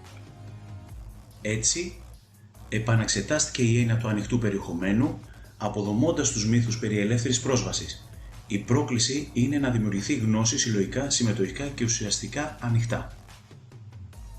Έκτη θεματική περιοχή είναι η παγκόσμια συνεργασία και η διαπολιτισμικότητα, που περιλαμβάνει διαπολιτισμικές προσεγγίσεις και διεθνής ανταλλαγή καλών πρακτικών, κριτική στην εξαγωγή μοντέλων χωρίς τοπική προσαρμογή και προώθηση διγλωσσίας και ένταξης. Τα συνέδρια ανέδειξαν την ανάγκη για ανταλλαγή διεθνών εμπειριών και την ενσωμάτωση διαπολιτισμικών παραμέτρων στη μάθηση. Κατέστησαν ορατό το ρόλο της εξαποστάσεως εκπαίδευσης στη διασύνδεση λαών και κουλτούρας. Έτσι, αντιτάχθηκαν στη μηχανική μεταφορά δυτικών εκπαιδευτικών προτύπων. Υποστηρίχθηκε ότι κάθε εκπαιδευτικό περιβάλλον οφείλει να λαμβάνει υπόψη την τοπικότητα, τις γλωσσικές και πολιτισμικές ιδιαιτερότητες των εκπαιδευομένων. Έβδομη θεματική περιοχή μπορεί να θεωρηθεί η δημιουργικότητα, η καλλιτεχνική έκφραση και τα πολυμέσα, με άξονες την καλλιτεχνική και οπτικοακουστική καινοτομία, τη δημιουργική σκέψη στην εξαποστάσεως μάθηση και τις πολυμεσικές αφηγήσεις και την ενεργό συμμετοχή. Η συμβολή των αντίστοιχων συνεδρίων ήταν ότι άνοιξε ένα νέο δρόμο στην εξαποστάσεως εκπαίδευση, ενσωματώνοντας εργαλεία οπτικοακουστικής έκφρασης, κινηματογραφικής γραμματικής και ψηφιακής αφήγησης. Έτσι, αντιστάθηκε στην ακαδημαϊκή μονομέρεια και προώθησε μορφές μάθησης που συνδέονται με τη φαντασία, το συναίσθημα και τη δημιουργικότητα. Η γνώση δεν είναι μόνο πληροφορία, αλλά και τέχνη, πολιτισμός, εμπειρία. 8η θεματική περιοχή μπορεί να θεωρηθεί η διαβίου μεικτή και συνεργατική μάθηση, με άξονες την ένταξη της μεικτής μάθησης στην καθημερινή πρακτική, τις συνεργατικές και κοινωνιογνωστικές θεωρίες μάθησης και τη δημιουργία κοινοτήτων μάθησης με χρήση ψηφιακών εργαλείων. Η συμβολή των αντίστοιχων συνεδρίων ήταν ότι αποτύπωσαν τη μετάβαση από τη γραμμική εκπαίδευση στη συνεχιζόμενη και εναλλακτική μάθηση για ενήλικες. Έθεσαν το πλαίσιο για πιο ευέλικτα και συμμετοχικά μαθησιακά περιβάλλοντα. Έτσι, υπογραμμίστηκε ότι η διαβίου μάθηση δεν πρέπει να αναπαράγει την εργαλειακή λογική της συνεχούς αναβάθμισης του ατόμου για την αγορά. Πρέπει να προάγει την προσωπική ανάπτυξη, τη χειραφέτηση και την κοινωνική ένταξη.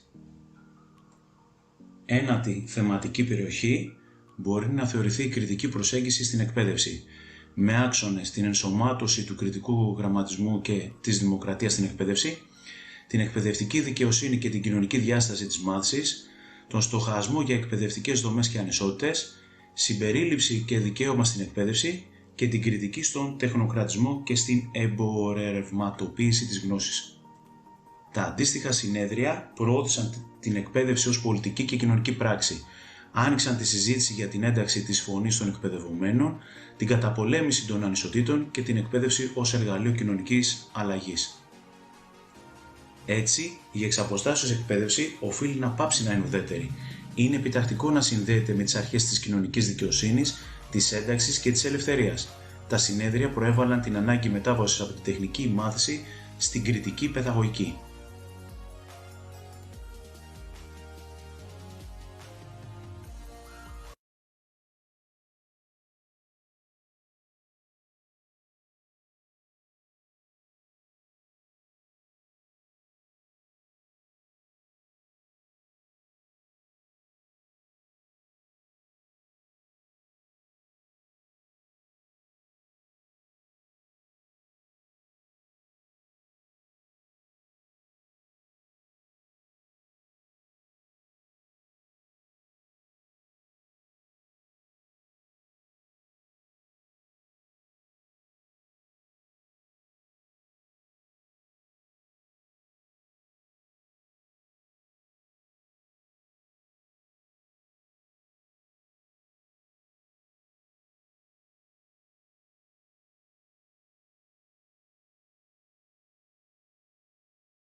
Το ΕΔΑΕ ιδρύθηκε το 2002 και έχει ως στόχο την ενίσχυση της επιστημονικής κοινότητας που δραστηριοποιείται στην ανοιχτή και εξαποστάσεως εκπαίδευση. Από το 2002 έως σήμερα, το ΕΔΑΕ έχει διοργανώσει πάνω από 10 διεθνή συνέδρια, τα οποία λειτουργούν ως ανοιχτοί χώροι ανταλλαγής ιδεών και προώθησης της επιστημονικής έρευνας στην εξαποστάσεως εκπαίδευση. Οι θεματικές των συνεδρίων ανάλογα με τα έτη ποικίλουν. Τα συνέδρια του ΕΔΑΕ ενισχύουν την εκπαιδευτική έρευνα, προωθούν την ανοιχτή πρόσβαση στη γνώση και δημιουργούν γέφυρες ανάμεσα στην εκπαιδευτική πολιτική και πράξη. Οι θεματικοί άξονες άλλοτε αφορούν τη δημοκρατία της εκπαίδευσης, άλλοτε την παγκόσμια συνεργασία και την εκπαιδευτική ανάπτυξη και άλλοτε τις εναλλακτικές μορφές μάθησης. Όλα τα προηγούμενα συμβάλλουν στην ΕΞΑΕ, καθώς αναδεικνύουν τον ρόλο της ως φορέα κοινωνικής αλλαγής, προωθούν την εκπαιδευτική διπλωματία και τη συνεργατική μάθηση και εδραιώνουν την αναγνώριση των εναλλακτικών μεθόδων ως ισότιμων μοντέλων εκπαίδευσης. Οι μεθοδολογίες μάθησης, η καινοτομία και η έρευνα στην εξαποστάσεως εκπαίδευση και ο σχεδιασμός της μάθησης ενισχύουν την παιδαγωγική αξιοποίηση των ΤΟΥΠΟΕ, αναδεικνύουν νέες τεχνικές μάθησης και προωθούν το συστημικό σχεδιασμό της εμπειρίας του εκπαιδευομένου, δίνοντας έμφαση στη διαφοροποίηση και στην προσβασιμότητα. Οι εμπειρίες, οι προκλήσεις και οι προοπτικές, η εξαποστάσεως και συμβατική εκπαίδευση στην ψηφιακή εποχή και η διαμόρφωση του μέλλοντος από κοινού αναδεικνύουν την ομοιοκαταληξία της συμβατικής εξαποστάσεως εκπαίδευσης μέσα σε υβριδικά μοντέλα, προωθούν έννοιες όπως η εκπαιδευτική ανθεκτικότητα, η ψηφιακή ένταξη και οριοθετούν τις βάσεις για μια μεταπανδημική επανεκκίνηση της εξαποστάσεως εκπαίδευσης, όχι ως εναλλακτική, αλλά ως βασική εκπαιδευτική στρατηγική. Το επόμενο συνέδριο του ΕΔΑΕ θα πραγματοποιηθεί τον Δεκέμβριο του 2025 στην Πάτρα, σε συνεργασία με το Ελληνικό Ανοιχτό Πανεπιστήμιο. Στόχος του συνεδρίου είναι να ενισχύσει τον επιστημονικό διάλογο με έμφαση στην ψηφιακή και υβριδική μάθηση. Συμπερασματικά, το δίκτυο ΕΔΑΕ και τα συνέδριά του έχουν αφήσει έντονο το αποτύπωμά του στην ιστορία της ελληνικής και διεθνούς εξαποστάσεως εκπαίδευσης. Αποτελούν παραδείγματα βιώσιμης και συστηματικής προσπάθειας για την αναβάθμιση της εξαποστάσεως διδασκαλίας. Η συνέχιση και η εξέλιξή τους είναι κρίσιμη για τη διαμόρφωση σύγχρονων, ανοιχτών και δίκαιων εκπαιδευτικών συστημάτων γνώσης.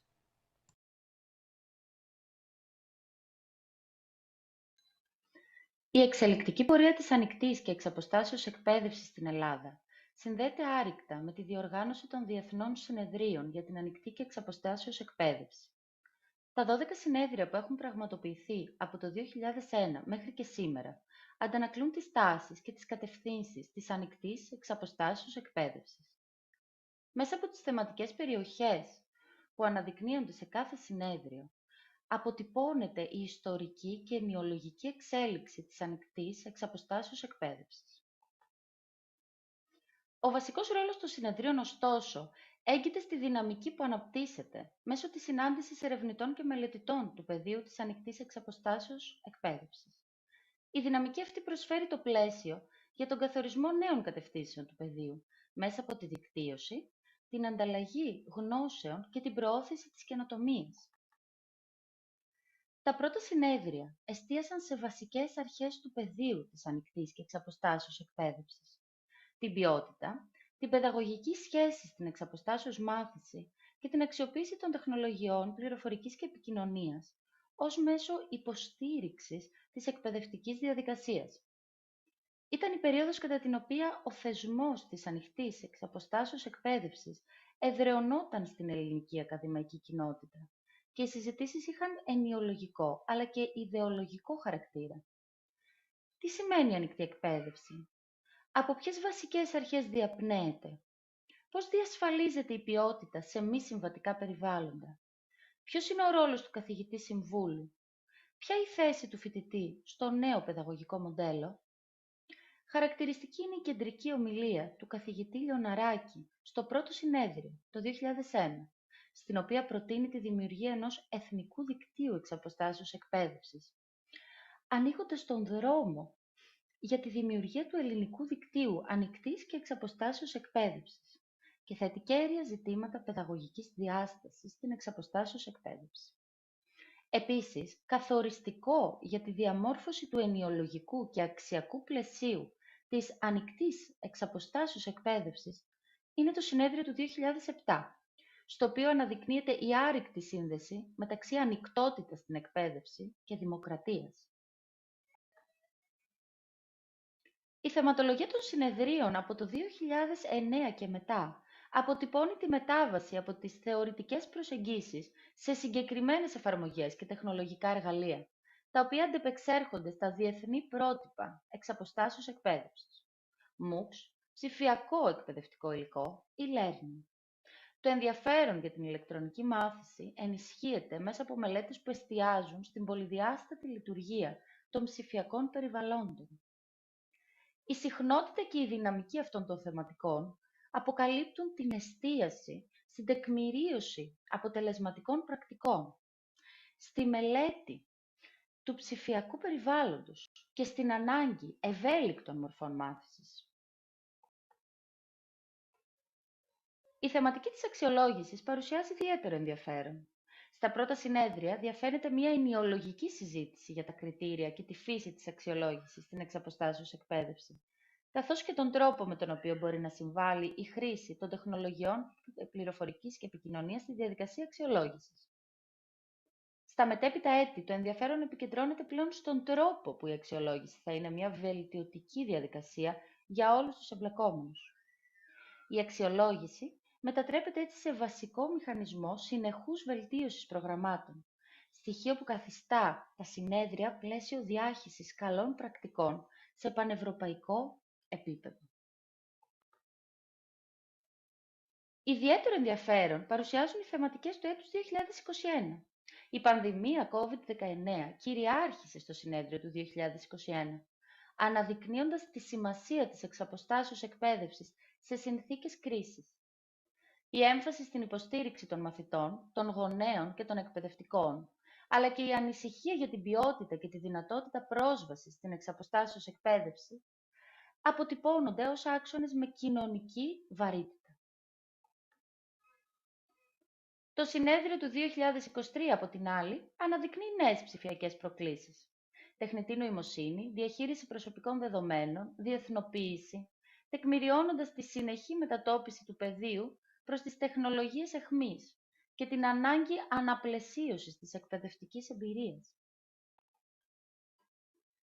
Συνολικά τα συνέδρια λειτουργούν ως ζωντανό εργαστήριο για την ανοιχτή, εξαποστάσεως εκπαίδευση. Καταγράφουν, προβληματίζουν, παράγουν και ανατροφοδοτούν θεωρία και πράξη. Η συμβολή τους δεν περιορίζεται στη διάχυση γνώσης, αλλά επεκτείνεται στη διαμόρφωση του ίδιου του πεδίου. Η θεματική ποικιλομορφία, η διαχρονική προσαρμογή και η ανταπόκριση σε κοινωνικοτεχνολογικές συνθήκες καθιστούν τα συνέδρια κρίσιμους κόμβους για την επιστημονική και παιδαγωγική εξέλιξη της εξαποστάσεως εκπαίδευσης στην Ελλάδα.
Η πορεία των συνεδρίων που ξεκίνησαν το 2002 χαρτογραφεί τη διαδρομή της εξαποστάσεως εκπαίδευσης στην Ελλάδα.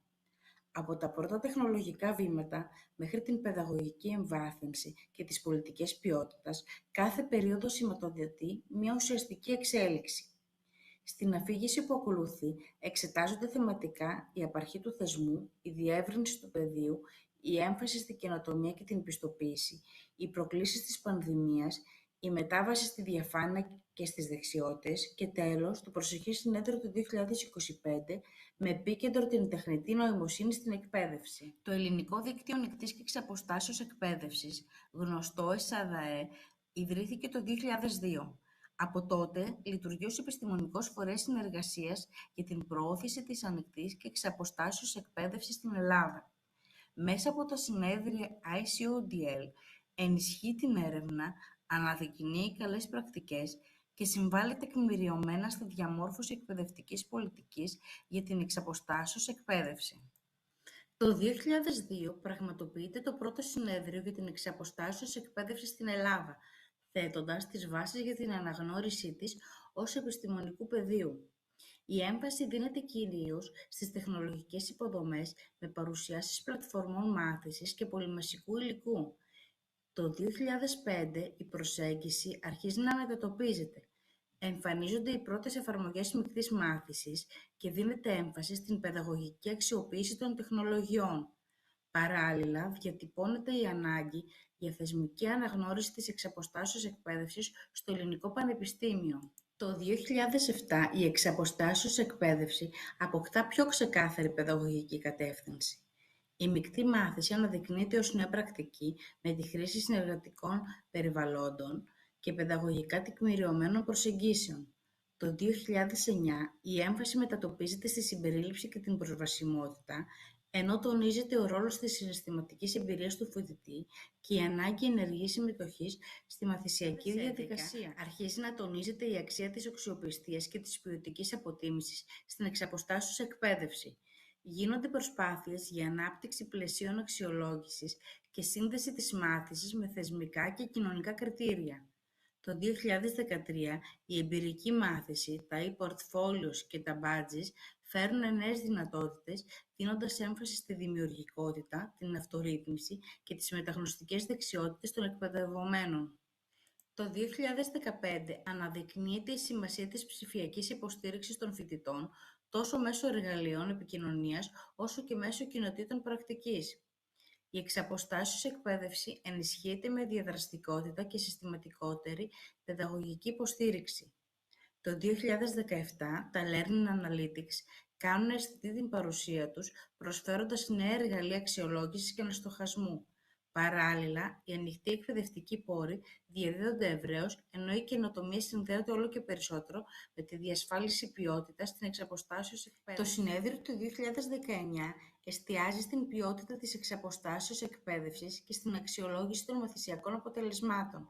Αναδεικνύεται η σημασία της πιστοποίησης δεξιοτήτων με την χρήση ψηφιακών μέσων και η ανάγκη σύνδεσης της εξαποστάσεως εκπαίδευσης με τα εθνικά και ευρωπαϊκά πλαίσια ποιότητας. Συζητούνται μηχανισμοί διασφάλισης και αναγνώρισης της μάθησης, ενώ εισάγεται η έννοια της εκπαιδευτικής διαφάνειας ως κριτήριο αξιοπιστίας και λογοδοσίας. Το 2021 πραγματοποιείται μέσα σε ένα πρωτόγνωρο πλαίσιο, καθώς η πανδημία έχει αναδείξει νέες προκλήσεις και ανάγκες στην εξαποστάσεως εκπαίδευση. Τονίζεται η σημασία της ψηφιακής ετοιμότητας τόσο των φοιτητών όσο και των εκπαιδευτικών. Παράλληλα, γίνεται αναφορά στην ανάγκη ψυχοκοινωνικής υποστήριξης και στην ανάπτυξη εκπαιδευτικής ανθεκτικότητας. Η πανδημία επιταχύνει την χρήση ψηφιακών εργαλείων και αναδεικνύει τη σημασία της ευελιξίας και της προσαρμοστικότητας στην διδακτική πράξη. Το συνέδριο του 2023 δίνει έμφαση στη μικροπιστοποίηση και στην ψηφιακή αναγνώριση δεξιοτήτων, ενισχύοντας την ανάγκη για εξατομικευμένες μαθησιακές διαδρομές. Αναδεικνύεται η σημασία της διαφάνειας στην αξιολόγηση μέσα από την χρήση ψηφιακών ιχνών και αποδεικτικών μάθησης. Παράλληλα, εισάγονται εργαλεία όπως τα ψηφιακά badges και τα e-portfolios, τα οποία ενσωματώνουν δεξιότητες του 21ου αιώνα σε ένα σύγχρονο και τεκμηριωμένο περιβάλλον. Το προσεχές συνέδριο του 2025 πρόκειται να εστιάσει στο ρόλο της τεχνητής νοημοσύνης στην εξαποστάσεως εκπαίδευση. Οι θεματικές του περιλαμβάνουν ζητήματα ψηφιακής ηγεσίας, εκπαιδευτικού μετασχηματισμού, βιωσιμότητας και εναλλακτικών αξιολογήσεων. Θα εξεταστούν επίσης θέματα δεοντολογίας, ασφάλειας και προσβασιμότητας, ενώ θα παρουσιαστούν και εφαρμογές της τεχνητής νοημοσύνης στην ανάπτυξη εκπαιδευτικού υλικού. Το Συνέδριο φιλοδοξεί να ανοίξει τον διάλογο για το μέλλον της εξαποστάσεως εκπαίδευσης στην ψηφιακή εποχή. Από το 2002 έως σήμερα αποτυπώνουν τη διαχρονική εξέλιξη της εξαποστάσεως εκπαίδευσης στην Ελλάδα. Συνδέουν τη τεχνολογική καινοτομία με την παιδαγωγική εφαρμογή και την εκπαιδευτική πολιτική. Λειτουργήσαν νέος σταθερός δεσμός διαλόγου, φέρνοντας κοντά ερευνητές, εκπαιδευτικούς και φορείς πολιτικής. Σε κάθε χρονική συγκυρία ανέδειξαν τεκμηριωμένες λύσεις και παιδαγωγικές απαντήσεις. Συνολικά συνέβαλαν στη θεσμική αναγνώριση, την ποιότητα και την διεθνή εδραίωση της εξαποστάσεως εκπαίδευσης. Τελειώνοντας, βλέπουμε ότι τα συνέδρια του ΕΔΑΕ δεν είναι απλώς επιστημονικές συναντήσεις. Αποτυπώνουν την ορίμανση της εξαποστάσεως εκπαίδευσης στην Ελλάδα, αναδεικνύοντας κάθε φορά νέες τάσεις και προκλήσεις. Μέσα από την καταγραφή εμπειριών, τη σύνδεση πολιτικής και πράξης και τη θεσμική ενίσχυση της ποιότητας, τα συνέδρια συμβάλλουν ενεργά στο να διαμορφώνεται ένα σταθερό και δυναμικό μέλλον για την εξαποστάσεως εκπαίδευση.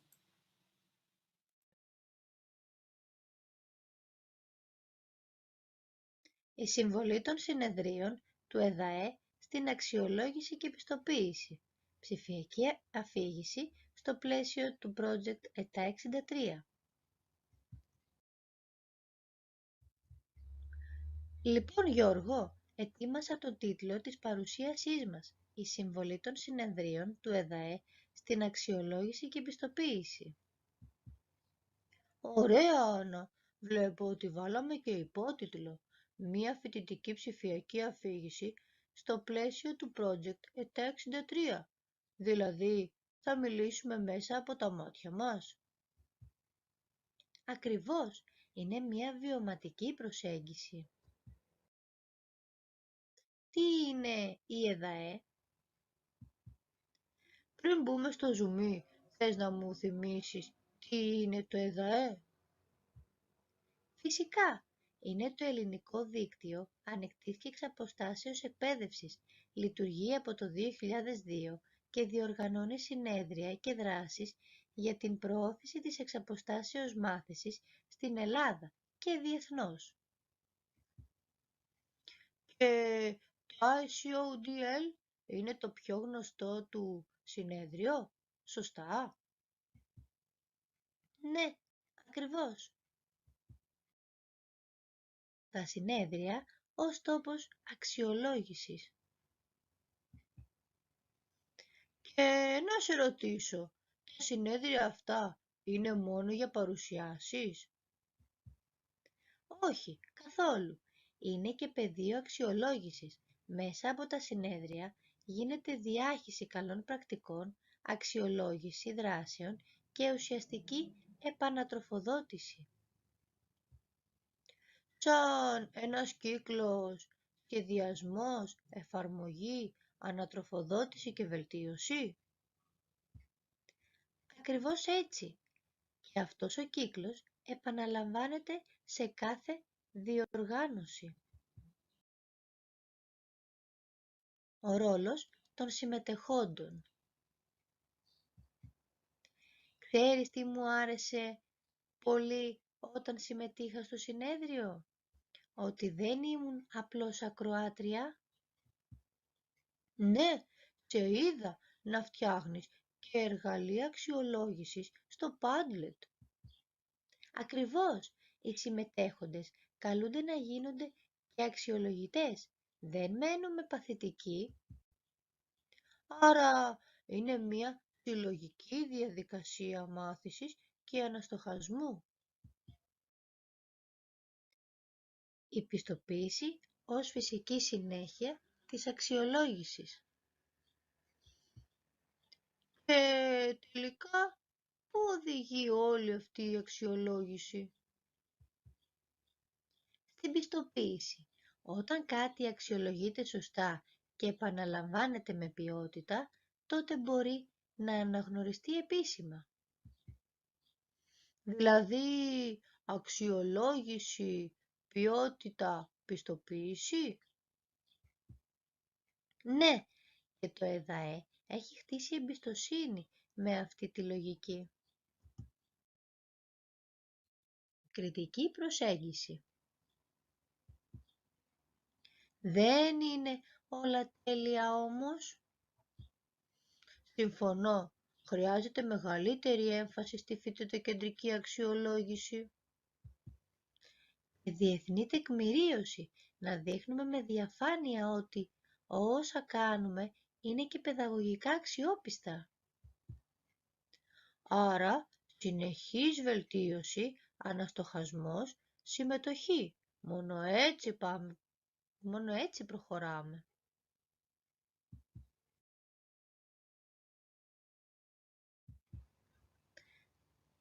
Συμπεράσματα. Το συμπέρασμα λοιπόν είναι πως τα συνέδρια του ΕΔΑΕ δεν είναι απλά γεγονότα. Ακριβώς. Είναι γέφυρες μεταξύ θεωρίας και πράξης. Εκεί γεννιέται η κουλτούρα ποιότητας στην εξαποστάσεως εκπαίδευση. Και τελικά, εμείς οι φοιτητές δεν παρακολουθούμε απλώς, διαμορφώνουμε την εκπαιδευτική εμπειρία. Αυτό κι αν είναι αξιολόγηση με νόημα. Τα συνέδρια στην εξαποστάσεως εκπαίδευση. Το ελληνικό δίκτυο για την ανοιχτή και εξαποστάσεως εκπαίδευση διοργανώνει φέτος το 13ο Διεθνές Συνέδριο με προσανατολισμό στις δεξιότητες του 21ου αιώνα και την τεχνητή νοημοσύνη. Οι θεματικές περιοχές βέβαια που έχουν καλυφθεί από τα προηγούμενα συνέδρια ανέδειξαν τη συμβολή τους στην εξαποστάσεως εκπαίδευση. Φυσικά, τα συνέδρια αποτελούν κομβική σημασία θεσμό για την ακαδημαϊκή κοινότητα και η συμβολή τους συνίσταται στην διάδοση της γνώσης, στην προώθηση του επιστημονικού διαλόγου και της συνεργασίας, στην επαγγελματική ανάπτυξη, στην επικαιροποίηση των γνώσεων, στην καινοτομία, τη συμπερίληψη και όλα αυτά μέσα από τη δημιουργία κοινοτήτων πρακτικής. Ωστόσο, η αξία τους είναι συνάρτηση πολλών παραγόντων που αφορούν την ποιότητα, τη θεματολογία, την επίδραση στην επιστημονική κοινότητα, τη διαδραστικότητα. Έτσι, οι εισηγήσεις λόγω περιορισμένου χρόνου δεν εμβαθύνουν στο θέμα μη αναδεικνύοντας τον προβληματισμό. Επίσης, η συμμετοχή είναι συχνά τυπική και γίνεται για λόγους ενίσχυσης του επαγγελματικού βιογραφικού και όχι για να συμβάλλουν στη γνώση. Ας υποθεί τέλος ότι οι διαλέξεις είναι συχνά και εξορισμού μονότονες, υπονομεύοντας την ενεργή διαπραγμάτευση του ζητήματος. Ασφαλώς, όλα τα παραπάνω δεν μειώνουν τη σημασία των συνεδρίων του ελληνικού δικτύου για την ανοιχτή και εξαποστάσεως εκπαίδευση, τα οποία αποτελούν κοιτίδα ενημέρωσης για τις νέες τεχνολογίες στον εκπαιδευτικό τομέα.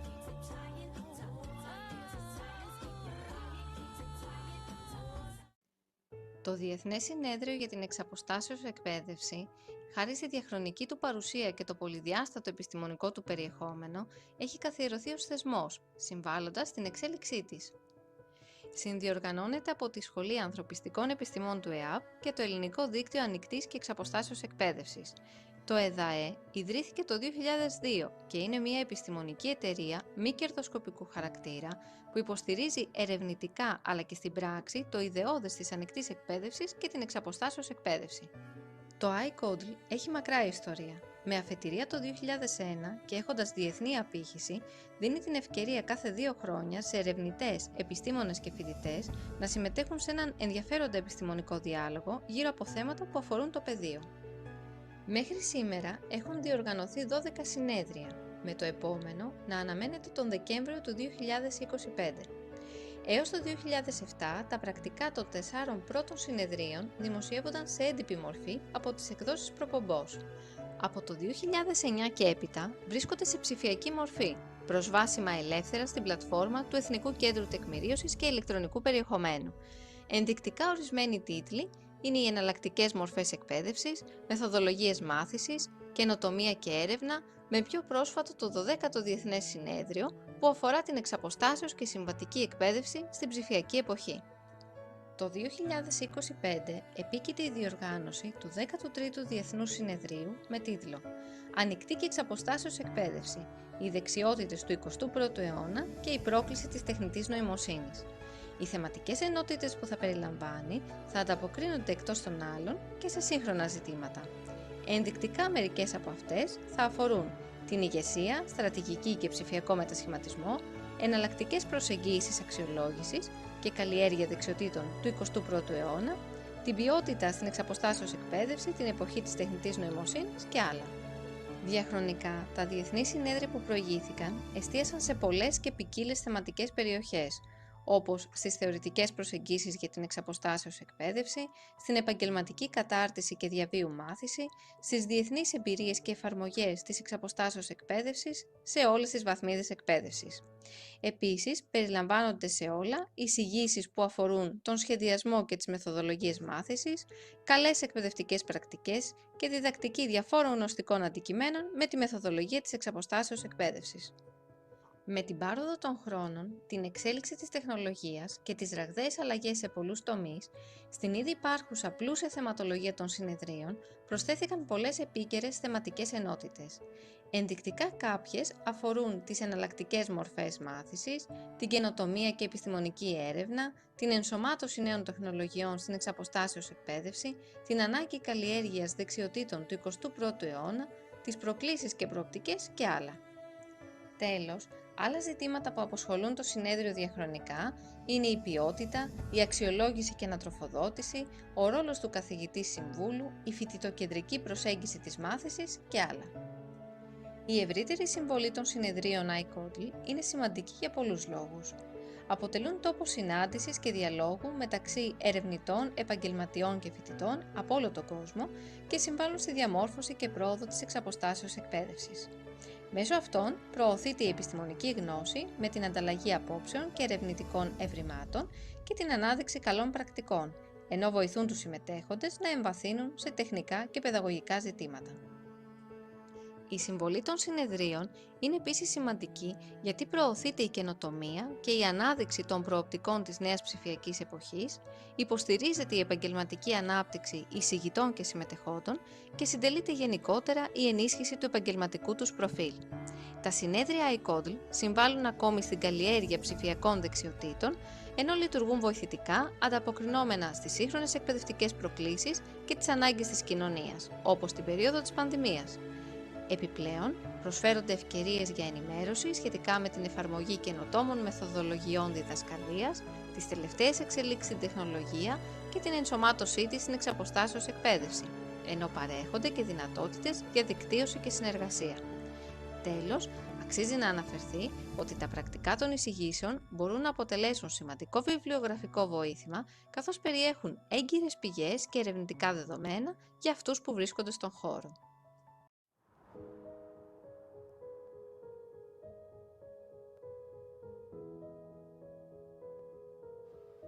Το ελληνικό δίκτυο Ανοικτής και Εξαποστάσεως Εκπαίδευσης ιδρύθηκε το 2002 με όραμα την ενίσχυση της εξαποστάσεως εκπαίδευσης στην Ελλάδα.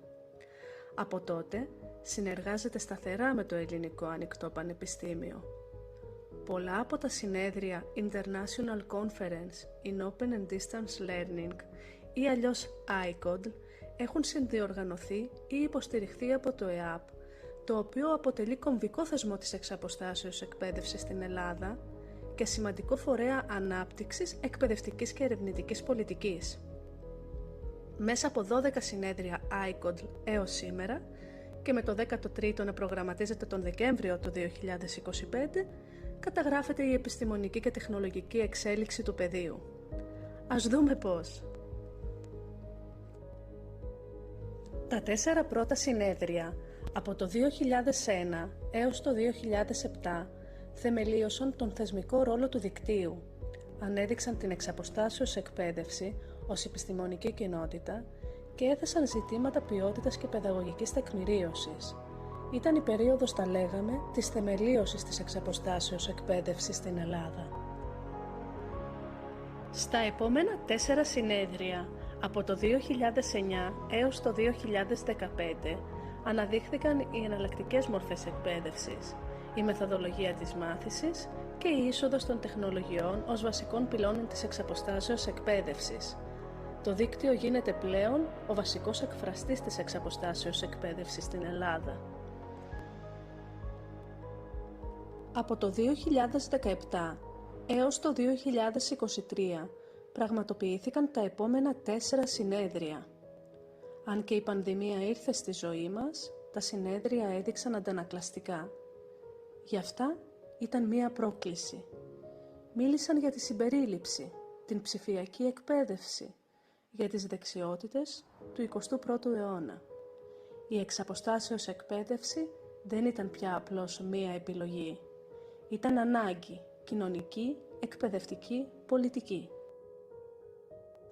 Και τώρα προετοιμάζεται το 13ο iCodl, με νέες θεματικές, πιο επίκαιρες από ποτέ.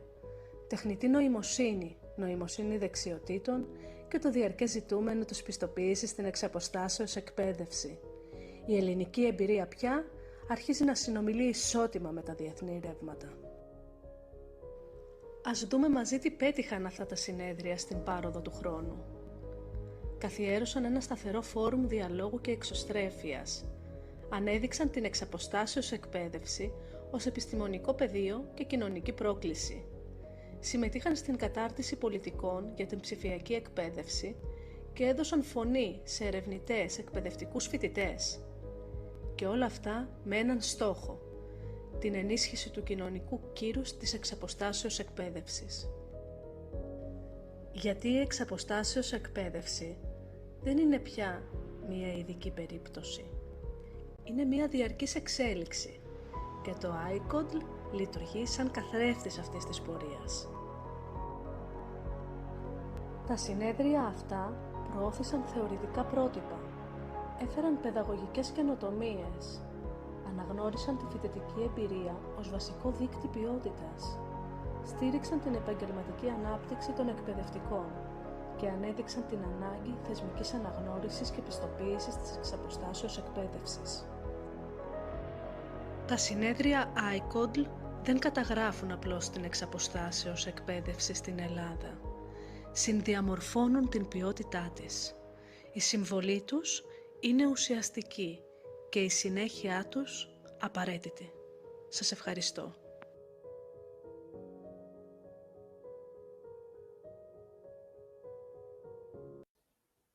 Η παρουσίαση που ακολουθεί αφορά την εξαποστάσεως εκπαίδευση στον 21ο αιώνα.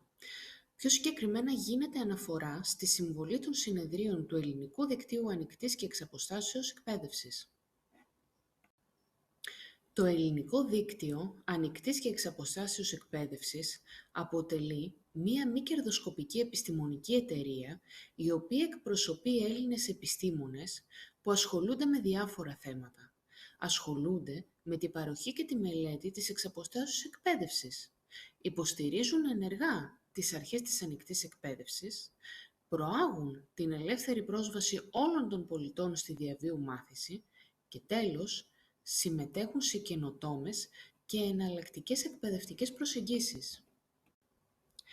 Το Ελληνικό Δίκτυο Ανοικτής και Εξαποστάσεως Εκπαίδευσης ιδρύθηκε το 2002.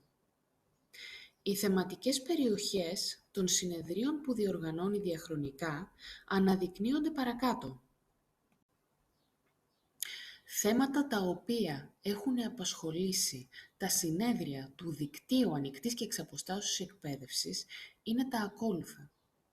Ένα θέμα είναι η διασφάλιση της ποιότητας στην εξαποστάσεως εκπαίδευση.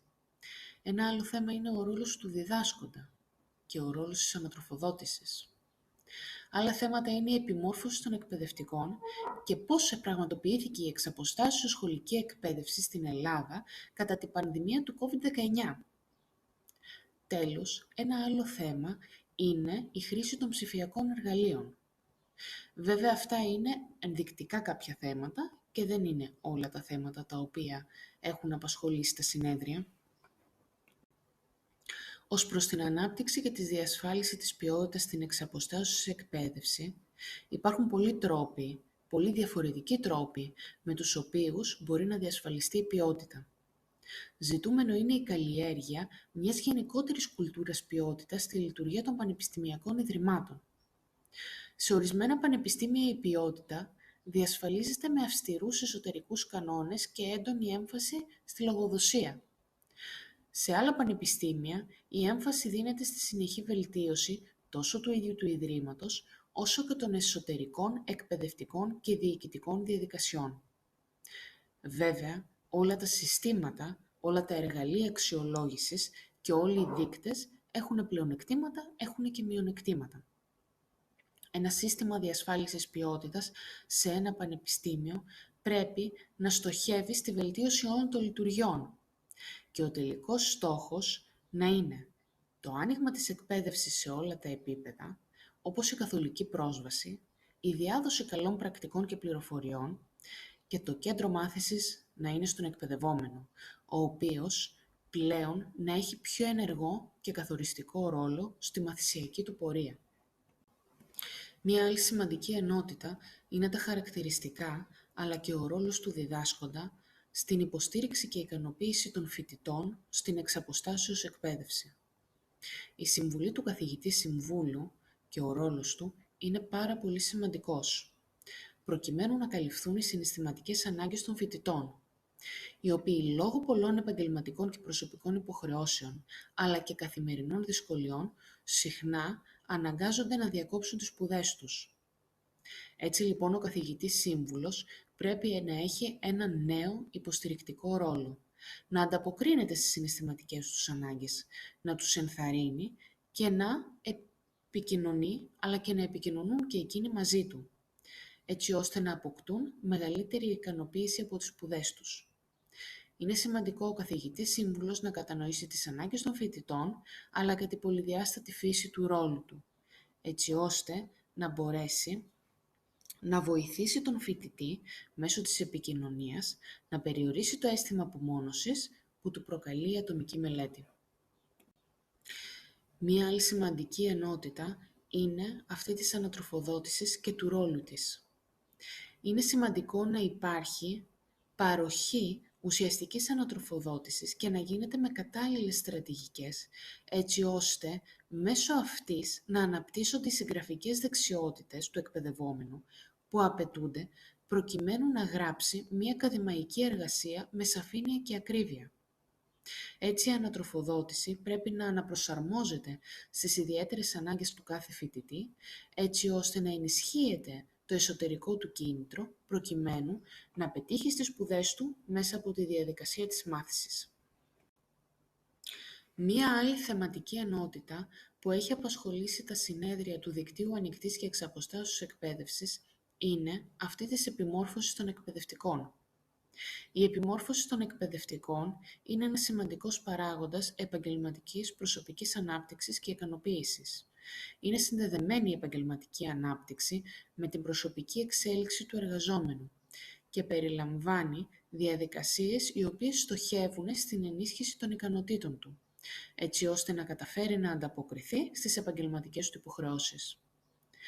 Απαραίτητη είναι η συνεχής επαγγελματική εξέλιξη προκειμένου να ανανεωθούν οι γνώσεις και οι δεξιότητές του, έτσι ώστε να καλλιεργηθεί ο τρόπος σκέψης του και να βελτιώσει τη στάση του απέναντι στην εργασία του.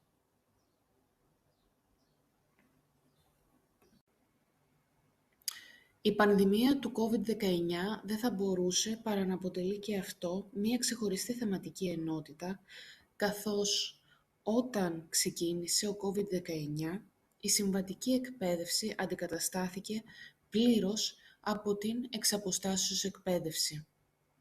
Η διαζώσης διδασκαλία έπαψε να υπάρχει σε όλες τις βαθμίδες για ένα μεγάλο αρκετά χρονικό διάστημα. Όπως όλοι οι μαθητές, έτσι και οι φοιτητές του ΕΑΠ επηρεάστηκαν σημαντικά κατά την περίοδο του εγκλεισμού εξαιτίας της πανδημίας, τόσο σε σχέση με τις σπουδές τους, όσο κυρίως και σε συναισθηματικό επίπεδο. Παρόλο που δεν αντιμετώπισαν τεχνικά προβλήματα με την εξαποστάσεως παρακολούθηση και προσαρμόστηκαν αμέσως, και παρόλο που είχαν και περισσότερο διαθέσιμο χρόνο, υπήρχε ψυχική κούραση, έλλειψη ηρεμίας και μειωμένη διάθεση. Όλα αυτά λειτουργήσαν ανασταλτικά. Άρα είναι φανερό ότι οι επιπτώσεις του εγκλεισμού, κυρίως σε ψυχολογικό επίπεδο, επηρέασε αρνητικά τους φοιτητές. Τέλος, μία ακόμη θεματική ενότητα η οποία έχει απασχολήσει τα συνέδρια του Δικτύου Ανοικτής και Εξαποστάσεως Εκπαίδευσης είναι αυτή της συμβολής των ψηφιακών εργαλείων. Η πρόοδος της τεχνολογίας προσφέρει στην ανοιχτή και εξαποστάσεως εκπαίδευση τη δυνατότητα να χρησιμοποιήσει σύγχρονα εργαλεία για το σχεδιασμό, την ανάπτυξη και την υλοποίηση των μαθημάτων. Στόχος είναι η αναβάθμιση της μαθησιακής εμπειρίας, ώστε η εκπαίδευση να είναι πιο αποτελεσματική, αλλά και πιο ποιοτική. Όταν η τεχνολογία αξιοποιείται με παιδαγωγικά και κοινωνικά κριτήρια, μπορεί να ενισχύσει τη δημιουργία συνεργατικών ψηφιακών περιβαλλόντων μάθησης εξ αποστάσεως, τα οποία ενθαρρύνουν και ενισχύουν την κριτική σκέψη.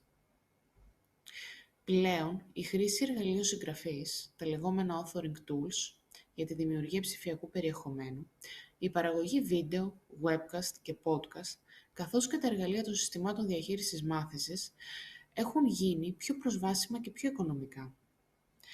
Αλλά για να μπορέσουν να αξιοποιηθούν κατάλληλα, είναι απαραίτητο να εκπαιδευτούν και οι εκπαιδευτικοί που τα χρησιμοποιούν, έτσι να αισθάνονται σίγουροι και πρόθυμοι να τα ενσωματώσουν τόσο στη δημιουργία εκπαιδευτικού υλικού, αλλά και στη σώση.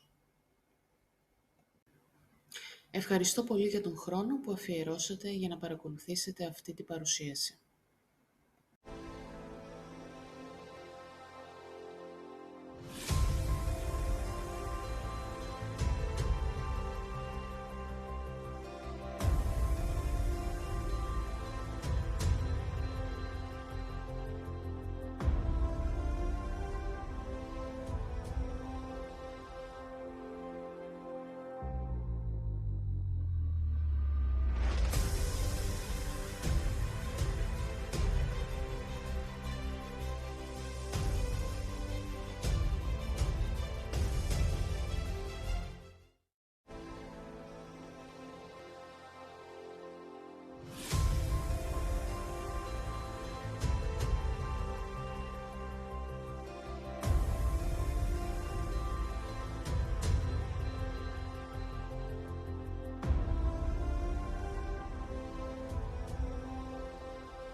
Το παρόν ψηφιακό αφήγημα δημιουργήθηκε στο πλαίσιο του 13ου Διεθνούς Συνεδρίου για την Ανοιχτή και Εξαποστάσεως Εκπαίδευση, που θα διεξαχθεί το Δεκέμβριο του 2025.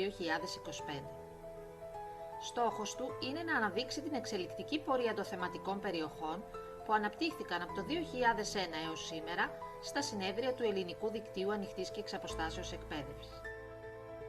Κάθε συνέδριο αποτελεί κρίκο μιας αλυσίδας που αποτυπώνει την πρόοδο, τις προκλήσεις και τη συνεχή αναδιαμόρφωση της εξαποστάσεως εκπαίδευσης στην Ελλάδα και διεθνώς.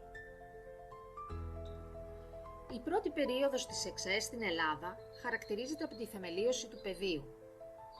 Το ενδιαφέρον στρέφεται σε βασικά στοιχεία, όπως η παραγωγή εκπαιδευτικού υλικού, ο ρόλος του εκπαιδευτή και η διαμόρφωση μαθησιακών περιβαλλόντων. Το περιεχόμενο των συνεδρίων είναι κυρίως στα ελληνικά, κάτι που φανερώνει τον έντονο εθνικό προσανατολισμό. Οι τεχνολογίες πληροφορίας χρησιμοποιούνται κυρίως ως υποστηρικτικά εργαλεία, χωρίς ακόμα να μετασχηματίζουν τη μαθησιακή εμπειρία. Σταδιακά όμως εμφανίζονται πιο σύνθετοι προβληματισμοί. Η φοιτητοκεντρικότητα, η αξιολόγηση, η ανοιχτή πρόσβαση και η εκπαιδευτική δημοκρατία εισέρχονται στο διάλογο. Η έμφαση μετατοπίζεται από την τεχνολογία καθ' αυτή προς την κοινωνική αποστολή της εξαποστάσεως εκπαίδευσης. Η δεύτερη περίοδος των συνεδρίων σηματοδοτεί την τεχνολογική όθηση στην εξαποστάσεως εκπαίδευση. Η έμφαση στρέφεται στα ψηφιακά περιβάλλοντα μάθησης, στα σύγχρονα και ασύγχρονα εργαλεία και στη μετάβαση από την παθητική παρακολούθηση στην ενεργητική συμμετοχή. Η χρήση των Moodle, το Wiki, των πολυμέσων και των διαδραστικών εφαρμογών γίνεται κεντρική στην εκπαιδευτική πράξη. Παράλληλα, ενισχύεται ο φοιτητοκεντρικός σχεδιασμός και αναδεικνύεται η ανάγκη για εκπαιδευτική υποστήριξη, αξιολόγηση και διαβίου μάθηση με έμφαση στην επιμόρφωση ενηλίκων. Η περίοδος αυτή θέτει τις βάσεις για ένα νέο οικοσύστημα μάθησης, στο οποίο ο εκπαιδευόμενος είναι ενεργός και η τεχνολογία λειτουργεί ως φορέας διαλόγου και συνεργασίας. Από το 2015 και μετά, οι προβληματισμοί εστιάζουν περισσότερο στην ποιότητα της εμπειρίας μάθησης. Ο εκπαιδευτικός σχεδιασμός αντιμετωπίζεται ως αρχιτεκτονική μάθησης με σύνδεση στόχων, δραστηριοτήτων και αξιολόγησης. Η μαθησιακή εμπλοκή καλλιεργείται μέσα από την υποστήριξη φοιτητών, τη συνεργατική μάθηση και τις κοινότητες πρακτικής. Ενισχύονται οι διαδικασίες διασφάλισης ποιότητας, η ανατροφοδότηση, αλλά και οι εμπειρικές μελέτες με επίκεντρο το φοιτητή. Η τεχνολογία πλέον δεν πρωταγωνιστεί, αλλά λειτουργεί ως δοχείο για την εφαρμογή παιδαγωγικών θεωριών και συμμετοχικών προσεγγίσεων. Η τέταρτη περίοδος σημαδεύεται από την πανδημία και τη ραγδαία ψηφιοποίηση της εκπαίδευσης. Οι θεματικές των συνεδρίων εστιάζουν σε ζητήματα ανθεκτικότητας, ψυχικής υγείας, συμπερίληψης και πρόσβαση σε ευάλωτες κοινωνικές ομάδες. Η διδασκαλία μετασχηματίζεται μέσα από υβριδικά μοντέλα, μικρομάθηση και εξατομίκευση της εμπειρίας. Η παιδαγωγική φροντίδα, η πολιτική πρόνοια και ο στρατηγικός σχεδιασμός για την εξαποστάσεως εκπαίδευση συνυπάρχουν. Αναδεικνύεται η ανάγκη για μια ευέλικτη, ανθρώπινη και δικαιωματική προσέγγιση στην ανοιχτή μάθηση. Το 13ο Διεθνές Συνέδριο για την Ανοιχτή και Εξαποστάσεως Εκπαίδευση έρχεται να επικαιροποιήσει τη θεσμική και παιδαγωγική συζήτηση σε ένα ρευστό περιβάλλον. Η προσμονή για τις νέες θεματικές του, όπως η τεχνητή νοημοσύνη στην εκπαίδευση, η ανατροφοδότηση, η ανθεκτικότητα και η βιωματική μάθηση, καταδεικνύουν την ανάγκη συνεχούς επαναπροσδιορισμού. Το iCold παραμένει θεσμικός φάρος για την ανοιχτή, ψηφιακή και συμπεριληπτική μάθηση του αύριο. Στη συγκεκριμένη παρουσίαση αναπτύσσεται η συμβολή των Διεθνών Συνεδρίων του Ελληνικού Δικτύου Ανοικτής και Εξαποστάσεως Εκπαίδευσης στην εξαποστάσεως εκπαίδευση. Το Ελληνικό Δίκτυο Ανοικτής και Εξαποστάσεως Εκπαίδευσης ιδρύθηκε το 2002 με στόχο την ανάπτυξη και την προώθηση της εξαποστάσεως μάθησης. Από τότε μέχρι και σήμερα έχουν οργανωθεί ποικίλες δράσεις όπως συνέδρια και επιστημονικές εκδόσεις. Επίσης έχουν επιτευχθεί διάφορες εκπαιδευτικές καινοτομίες. Αναδιετία οργανώνονται πάνω από 10 διοργανώσεις με θεματικές όπως η τούπου στην εκπαίδευση, μικροπιστοποιήσεις, εκπαιδευτική πολιτική, MOOCs, εκπαιδευτικό σχεδιασμό στην εξαποστάσεως εκπαίδευση. Σε αυτές τις διοργανώσεις συμμετέχοντες είναι πανεπιστήμια, ερευνητικά Ινστιτούτα, φοιτητές και επαγγελματίες. Μέσω αυτών των συνεδρίων δημιουργούνται κοινότητες πρακτικής, γίνεται διάχυση έρευνας και καλών πρακτικών, ενώ ενισχύονται συνεργασίες διάφορων πανεπιστημίων ή οργανισμών. Σημαντική είναι και η συμβολή τους στην εξέλιξη της εξαποστάσεως εκπαίδευσης, καθώς αναδεικνύονται σύγχρονες τάσεις όπως είναι η τεχνητή νοημοσύνη, υιοθετούνται νέοι μέθοδοι αξιολόγησης και επιστοποίησης και γίνονται προτάσεις πολιτικής σε εθνικό και διεθνές επίπεδο.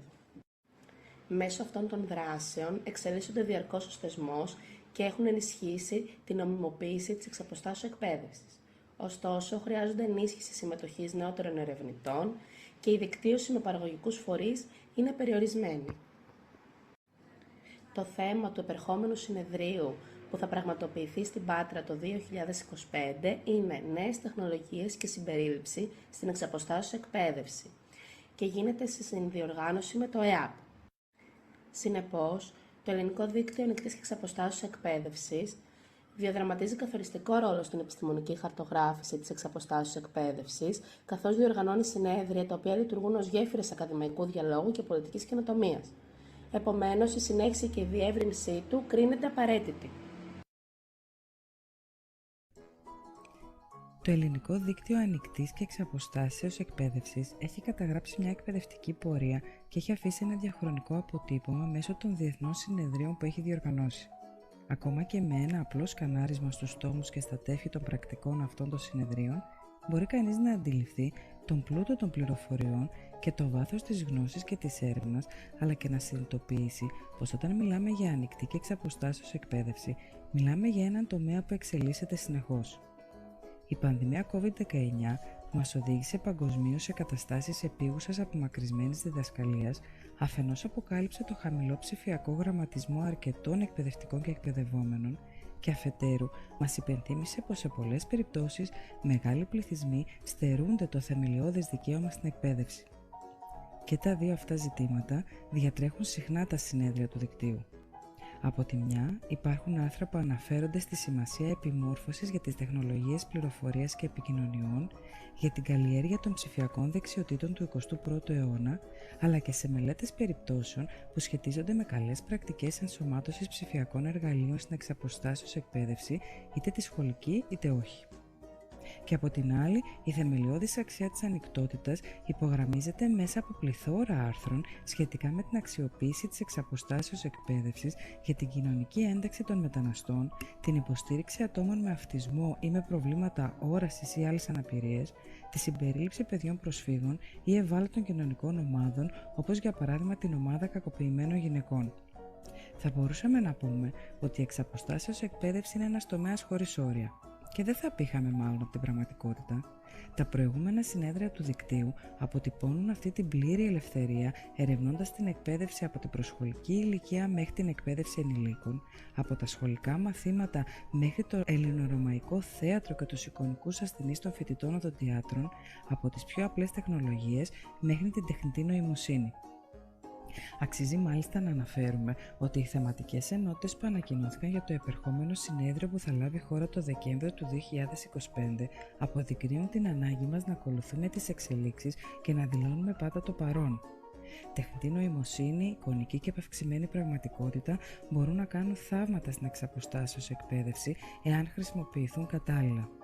Ανοιχτότητα και προσβασιμότητα στην εξαποστάσεως εκπαίδευση εξακολουθούν ακόμη και τώρα να αποτελούν προτεραιότητα και ζήτημα προς διερεύνηση, ενώ ο 21ος αιώνας συνεχίζει να αποτελεί πρόκληση σε θέματα ασφάλειας, προσωπικών δεδομένων, πνευματικών δικαιωμάτων και δεοντολογίας στα εξαποστάσεως εκπαιδευτικά περιβάλλοντα.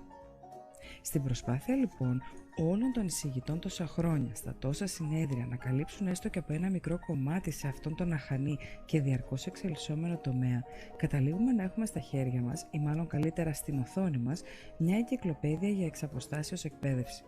Μια εγκυκλοπαίδεια που ήδη μετρά δεκάδες άρθρα και που δυνητικά δεν θα ολοκληρωθεί ποτέ. Πάντα θα προκύπτει μια νέα τεχνολογία, ένα καινούριο ψηφιακό εργαλείο, μια καινοτόμως εκπαιδευτική μεθοδολογία, μια αξιολόγηση που θα οδηγήσει σε μικρές ή μεγάλες αλλαγές. Το μόνο που έχουμε να ελπίζουμε λοιπόν, είτε ως εκπαιδευτικοί, είτε ως γονείς, είτε ακόμα και ως απλοί πολίτες του 21ου αιώνα, είναι να παραμείνουν τέτοιες πρωτοβουλίες και να αποτελέσουν φωτεινό παράδειγμα διαβίου μάθησης, διαπολιτισμικής εκπαίδευσης και συμπερίληψης, αλλά και καλλιέργειας ενεργών πολιτών στον 21ο αιώνα.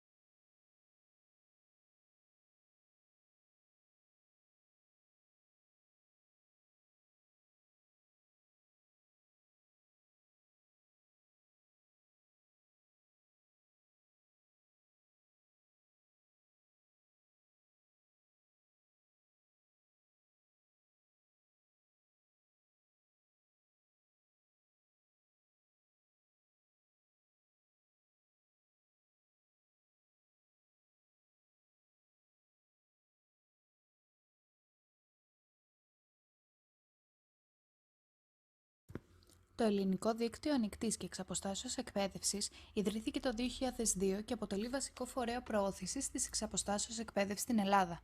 Από το 2005 έως σήμερα έχει διοργανώσει τουλάχιστον 10 διεθνείς συνέδρια με τίτλο International Conference in Open and Distance Learning, προσφέροντας ένα σημαντικό βήμα διαλόγου, έρευνας και καινοτομίας στην εξαποστάσεως εκπαίδευση.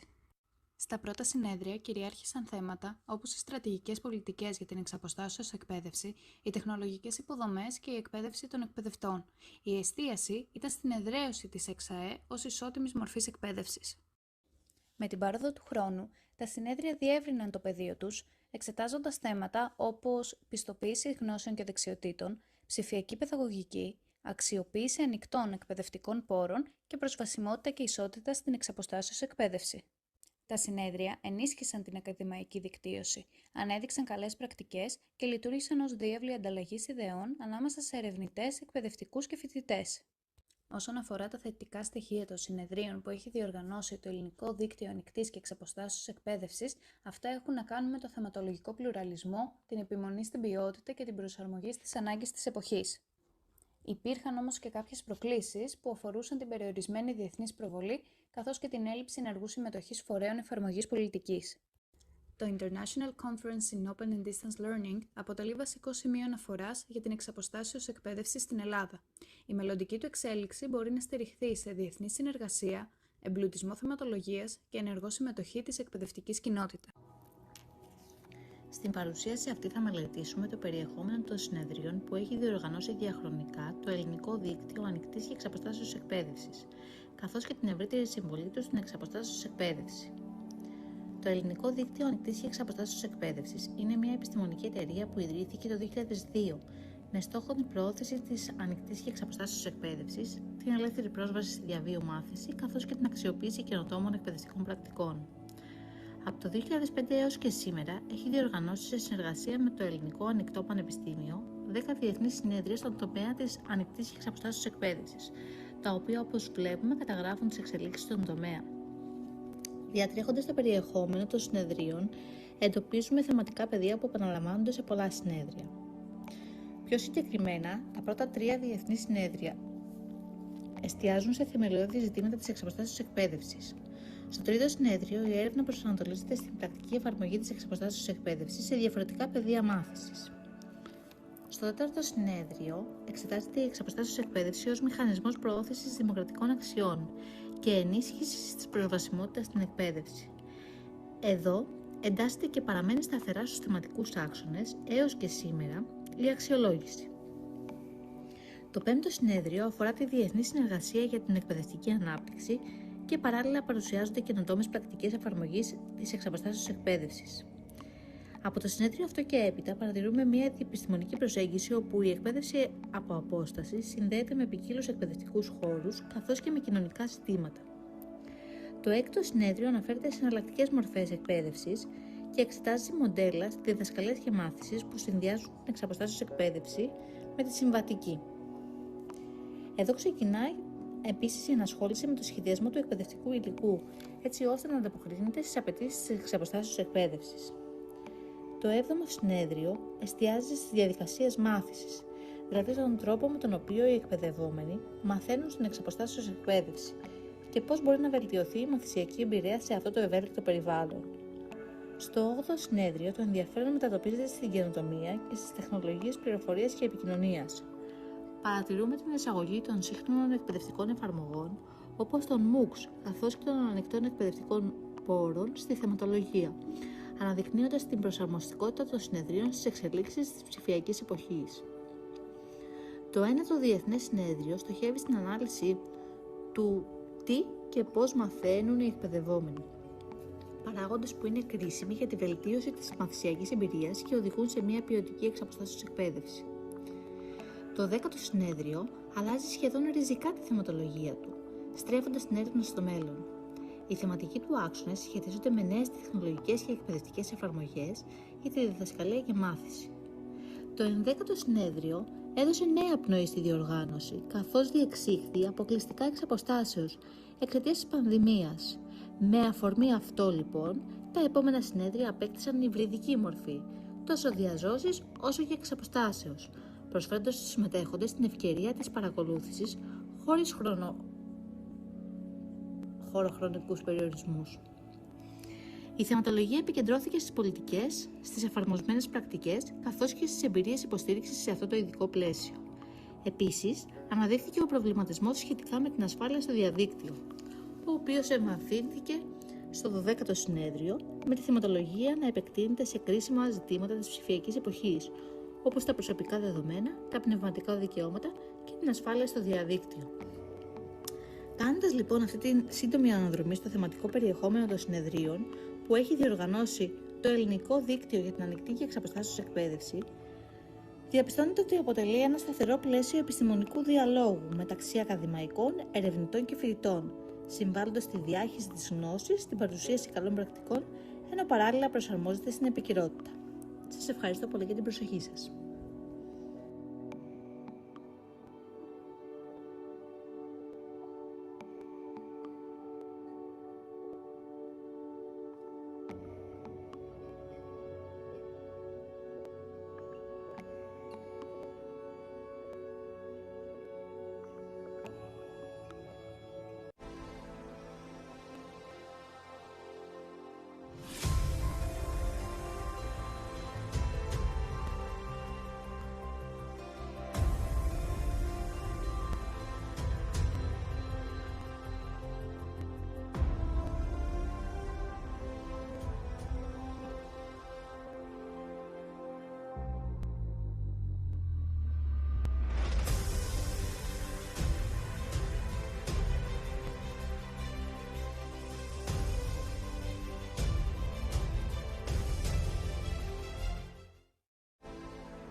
Καλησπέρα σας και καλώς ήρθατε στη ψηφιακή αφήγηση με τίτλο «Τα συνέδρια του Ελληνικού Δικτύου Ανοιχτής και Εξαποστάσεως Εκπαίδευσης και η συμβολή τους στην εξαποστάσεως εκπαίδευση» που γίνεται στα πλαίσια του project της θεματικής ενότητας ΕΤΑ 63.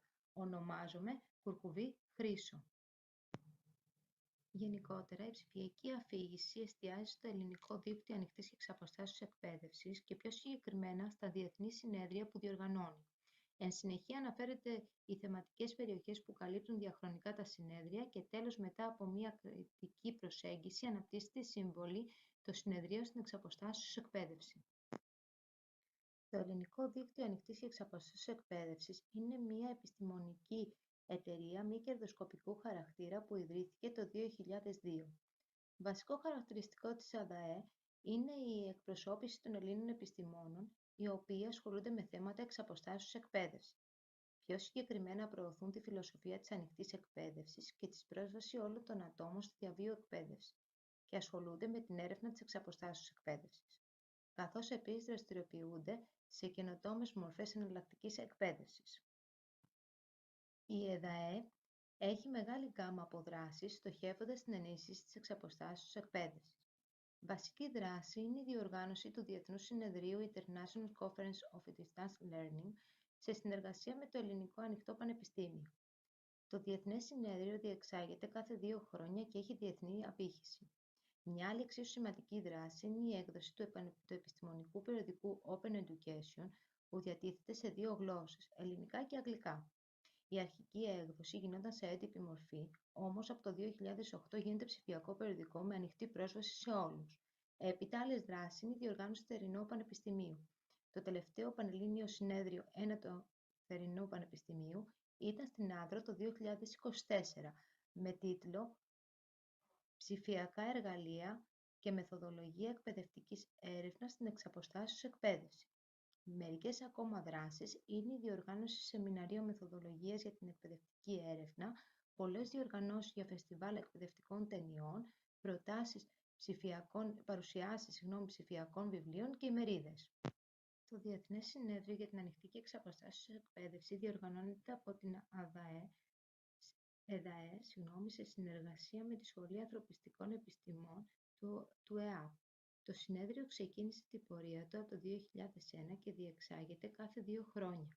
Η απήχησή του είναι διεθνές και δίνει την ευκαιρία σε επιστήμονες, σε ερευνητές και σε φοιτητές να συμμετέχουν σε ένα επιστημονικό διάλογο και ανταλλαγή απόψεων για την εξαποστάσεως εκπαίδευση στην Ελλάδα και διεθνώς. Στο συνέδριο παρουσιάζονται επιστημονικές εργασίες με νέα ερευνητικά δεδομένα και προωθούνται οι καλές πρακτικές για θέματα εξαποστάσεως εκπαίδευση. Τα τελευταία χρόνια το συνέδριο είναι υβριδικό και διεξάγεται διαζώσεις και εξαποστάσεως. Επίσης, συγκεντρώνει το μεγαλύτερο αριθμό εισηγητών και συμμετεχόντων. Μέσα από τα συνέδρια αυτά έχουν αναδειχθεί βασικές θεματικές περιοχές που είναι πολύ σημαντικές στο επιστημονικό πεδίο της ανοιχτής και εξαποστάσεως εκπαίδευσης. Το περιεχόμενο των συνεδριών αναδεικνύει τις εκπαιδευτικές προσεγγίσεις, τις εναλλακτικές μορφές εκπαίδευσης, τη μεθοδολογία και σχεδιασμό της μάθησης. Εξίσου σημαντικό είναι η έμφαση που δίνεται στην καινοτομία και στην έρευνα της εξαποστάσεως εκπαίδευσης, καθώς και για τη χρησιμότητα των τεχνολογιών πληροφορίας και επικοινωνίας. Τα τελευταία χρόνια, σημαντική αναφορά γίνεται στην εξαποστάσεως εκπαίδευση στην εποχή της πανδημίας, αναδεικνύοντας πολλά πρακτικά θέματα, εμπειρίες και προοπτικές μιας εξαποστάσεως εκπαίδευσης στο μέλλον. Το συνέδριο που διοργανώθηκε το 2023 επικεντρώνεται στη ψηφιακή εποχή, αναδεικνύοντας τα σύγχρονα θέματα, δίνοντας έμφαση στη τεχνική νοημοσύνη, η οποία μπορεί να εφαρμοστεί στην εξαποστάσεως εκπαίδευση, προσφέροντας διαφοροποιημένη διδασκαλία, εξατομικευμένη εκπαίδευση, αξιολόγηση και ανατροφοδότηση. Μέσα από μια ψηφιακή εποχή προωθούνται οι νέες τεχνολογίες, νέες μεθοδολογίες εφαρμογής εξαποστάσεως εκπαίδευσης και νέοι προβληματισμοί. Το τελευταίο συνέδριο θα διεξαχθεί το Δεκεμβρίου του 2025 με τίτλο «Ανοιχτή και εξαποστάσεως εκπαίδευση, οι δεξιότητες του 21ου αιώνα και η πρόκληση της τεχνητής νοημοσύνης». Μερικές από τις πιο σημαντικές θεματικές περιοχές που καλύπτει το συνέδριο είναι η αξιολόγηση και η καλλιέργεια δεξιοτήτων του 21ου αιώνα, το εξαποστάσεως εκπαιδευτικό υλικό με εφαρμογές τεχνητής νοημοσύνης και η εικονική και επαυξημένη πραγματικότητα στην εξαποστάσεως εκπαίδευση. Η συμβολή των συνεδρίων του ΕΔΑΕ στην εξαποστάσεως εκπαίδευση είναι πολύ σημαντική και πολύπλευρη. Αρχικά, τα συνέδρια συμβάλλουν στην ανάπτυξη διαλόγου ανάμεσα στην επιστημονική κοινότητα σε θέματα που αφορούν την ανοιχτή και εξαποστάσεως εκπαίδευση, στοχεύοντας την ανάπτυξη των γνώσεων και τη δημιουργία δικτύου συνεργασίας. Έπειτα, τα συνέδρια συνεισφέρουν στην προώθηση της καινοτομίας, της εκπαιδευτικής διδασκαλίας και στην ανακάλυψη νέων μεθόδων εφαρμογής της εξαποστάσεως εκπαίδευσης. Τέλος, αναδεικνύονται νέες τεχνολογικές δυνατότητες όπως το υβριδικό συνέδριο και αναπτύσσονται σύγχρονες δεξιότητες. Σύμφωνα με την κριτική προσέγγιση, η συμβολή των συνεδρίων στην εξαποστάσεως εκπαίδευση θεωρείται επιτυχημένο εγχείρημα για την επιστημονική κοινότητα ως προς τη διεθνοποίηση του επιστημονικού έργου και των ευρημάτων. Σημαντική συνεισφορά είναι η προώθηση των νέων τεχνολογικών μέσων που αναπτύσσονται στα συνέδρια, καθώς με την εξάπλωση της πανδημίας δημιουργήθηκαν νέες συνθήκες και κατέστησαν αναγκαία την εξαποστάσεως εκπαίδευση. Τέλος, αν και επιτυχημένα τα συνέδρια, όμως χρειάζεται το επιστημονικό έργο να γίνεται πράξη και όλα αυτά που διατυπώνονται να μπορούν να μεταφερθούν στην καθημερινότητα χωρίς εμπόδια και προβλήματα. Συμπερασματικά, προκύπτει ότι τα συνέδρια εστιάζουν στις καινοτόμες προσεγγίσεις, ενισχύοντας τη συνεργασία και συμβάλλοντας σημαντικά στην πρόοδο της ανοιχτής και εξαποστάσεως εκπαίδευσης στην Ελλάδα και διεθνώς. Σας ευχαριστώ πολύ. Ελληνικό Δίκτυο Ανοικτής και Εξαποστάσεως Εκπαίδευσης, θεματικές περιοχές συνεδρίων 2009-2023.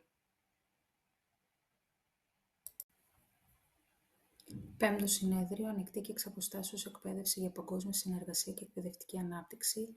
Έκτο Συνέδριο Εναλλακτικές Μορφές Εκπαίδευσης. Έβδομο Συνέδριο Μεθοδολογίες Μάθησης. 8ο Συνέδριο Καινοτομία και Έρευνα στην Ανοικτή και Εξαποστάσεως Εκπαίδευση και στις Τεχνολογίες Πληροφορίας και Επικοινωνίας.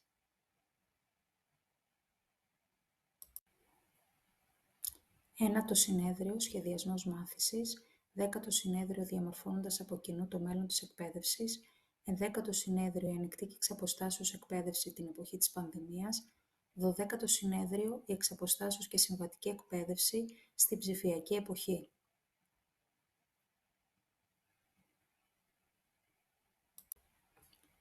Θεματικές περιοχές συνεδρίων. 5ο Συνέδριο Διεθνή Συνεργασία στην Ανοικτή και Εξαποστάσεως Εκπαίδευση, Εκπαιδευτική Ανάπτυξη παγκοσμίως. 6ο Συνέδριο Καινοτόμες Εκπαιδευτικές Εφαρμογές, Εναλλακτικά Μοντέλα Μάθησης.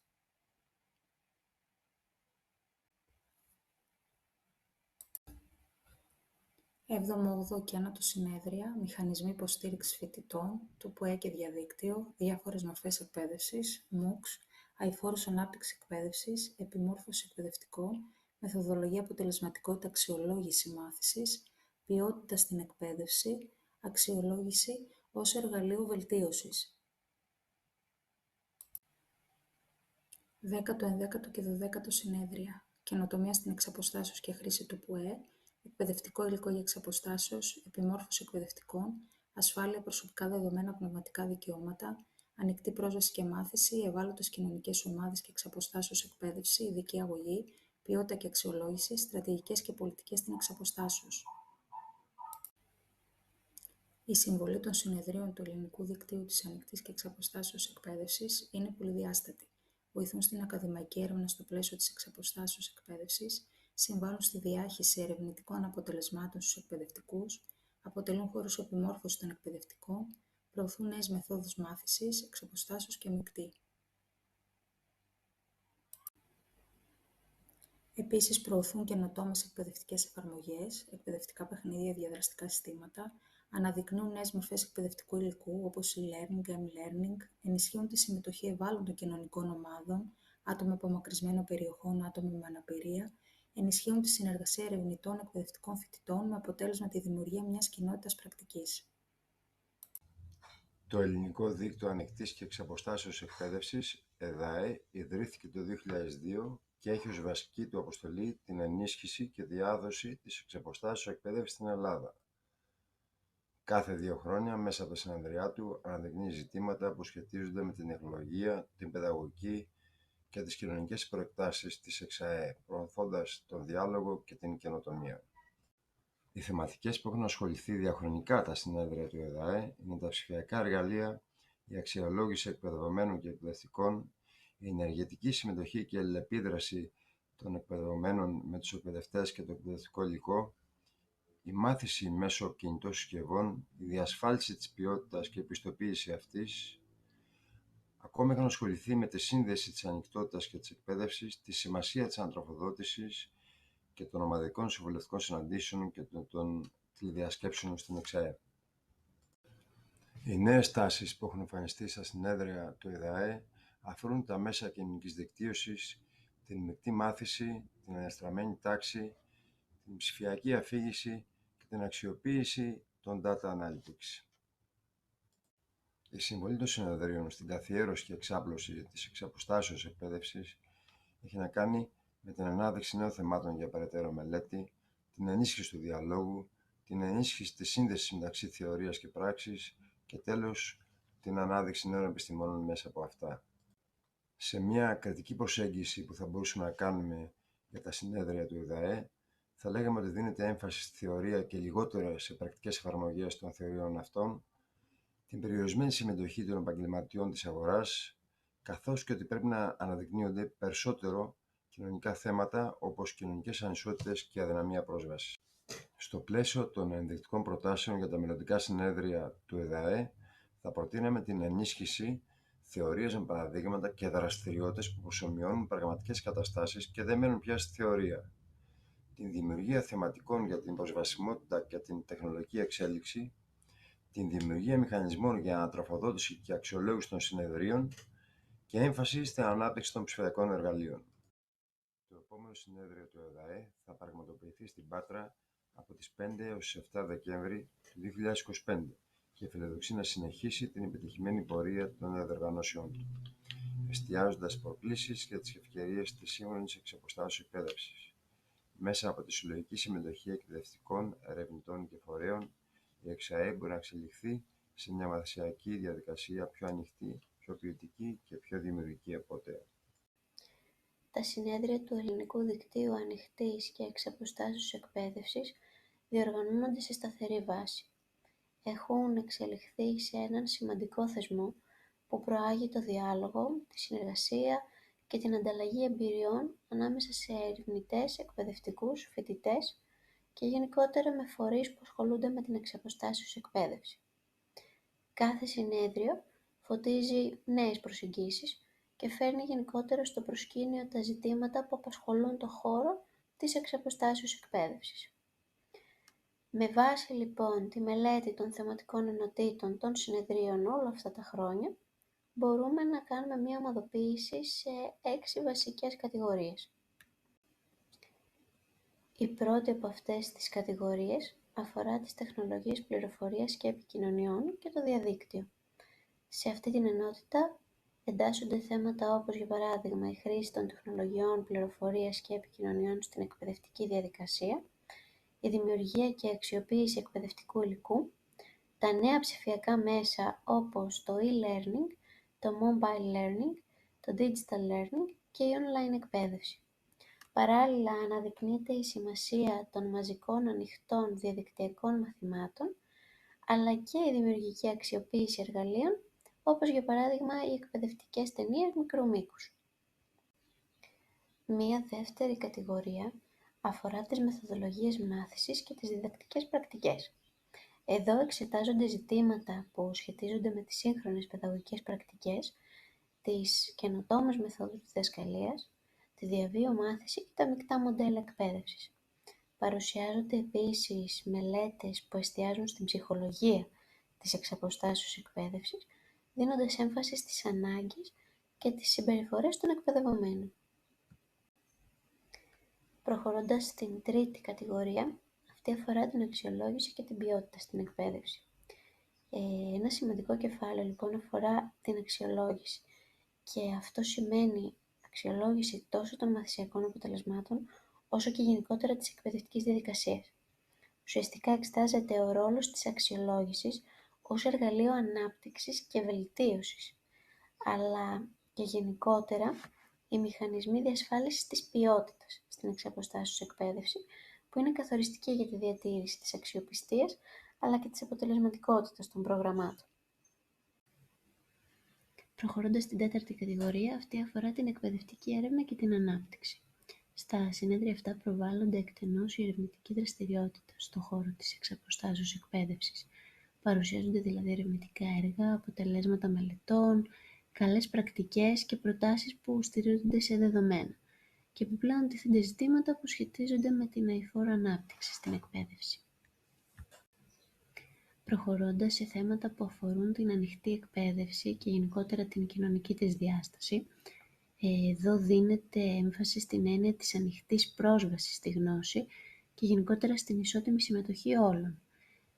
Τίθενται θέματα όπως ο κοινωνικός αποκλεισμός, τα ανθρώπινα δικαιώματα και γενικότερα οι στρατηγικές πολιτικής για την ενίσχυση της συμμετοχής στην εξαποστάσεως εκπαίδευση, που ουσιαστικά όλα αυτά τα θέματα αναδεικνύονται και παρουσιάζονται μέσα στις εισηγήσεις.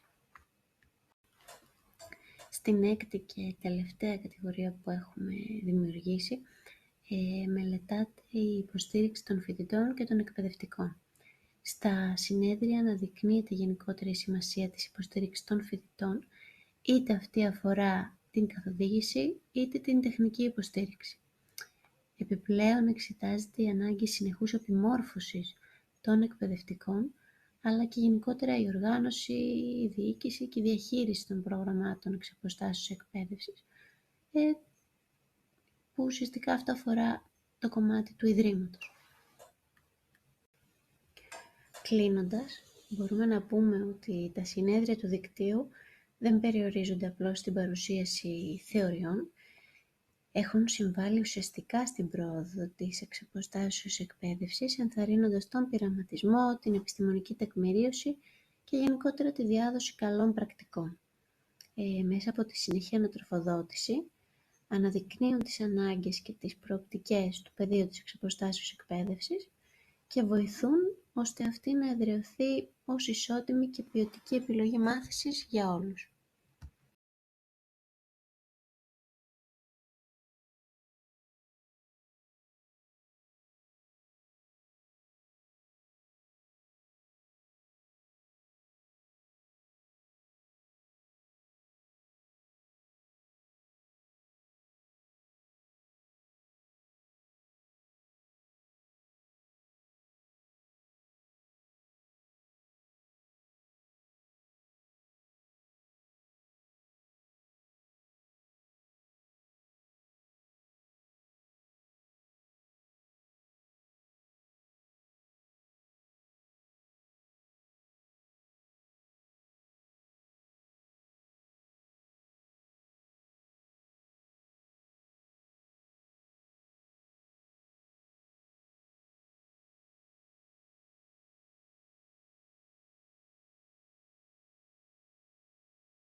Ελληνικό Δίκτυο Ανοικτής και Εξαποστάσεως Εκπαίδευσης οργανώνει το 13ο Συνέδριο International Conference of Distance Learning τον Δεκέμβριο του 2025 στην Πάτρα.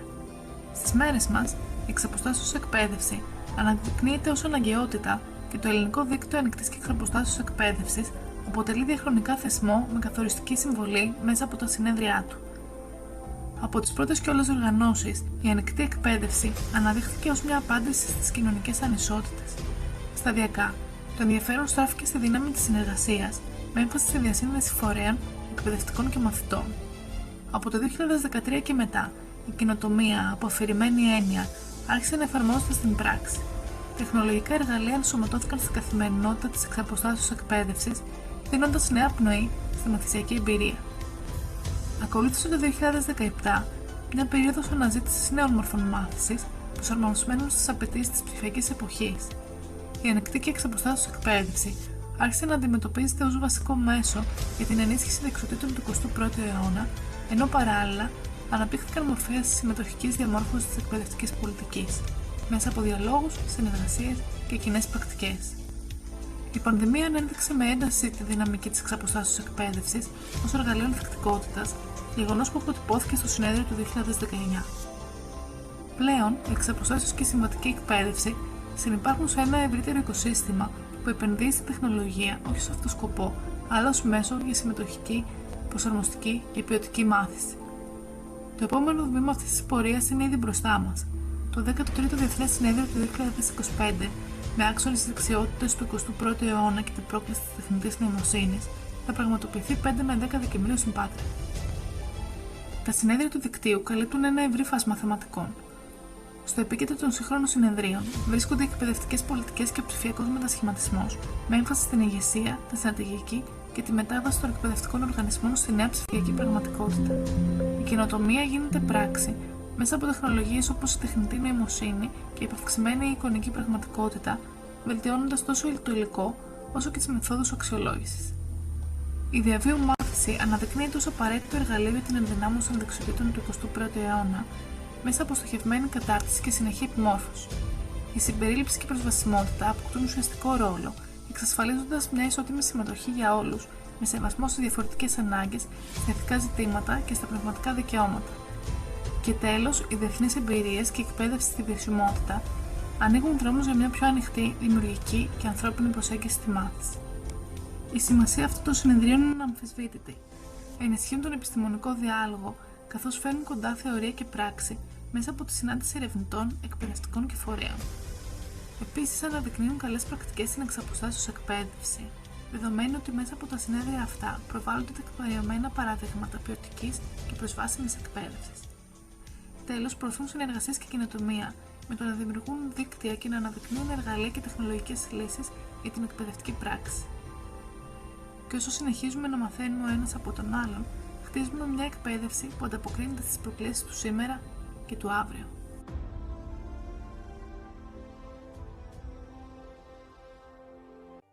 Το Ελληνικό Δίκτυο Ανοικτής και Εξαποστάσεως Εκπαίδευσης, ή αλλιώς ΕΔΑΕ, αποτελεί τον κεντρικό θεσμό στην Ελλάδα για την προώθηση της εξαποστάσεως εκπαίδευσης.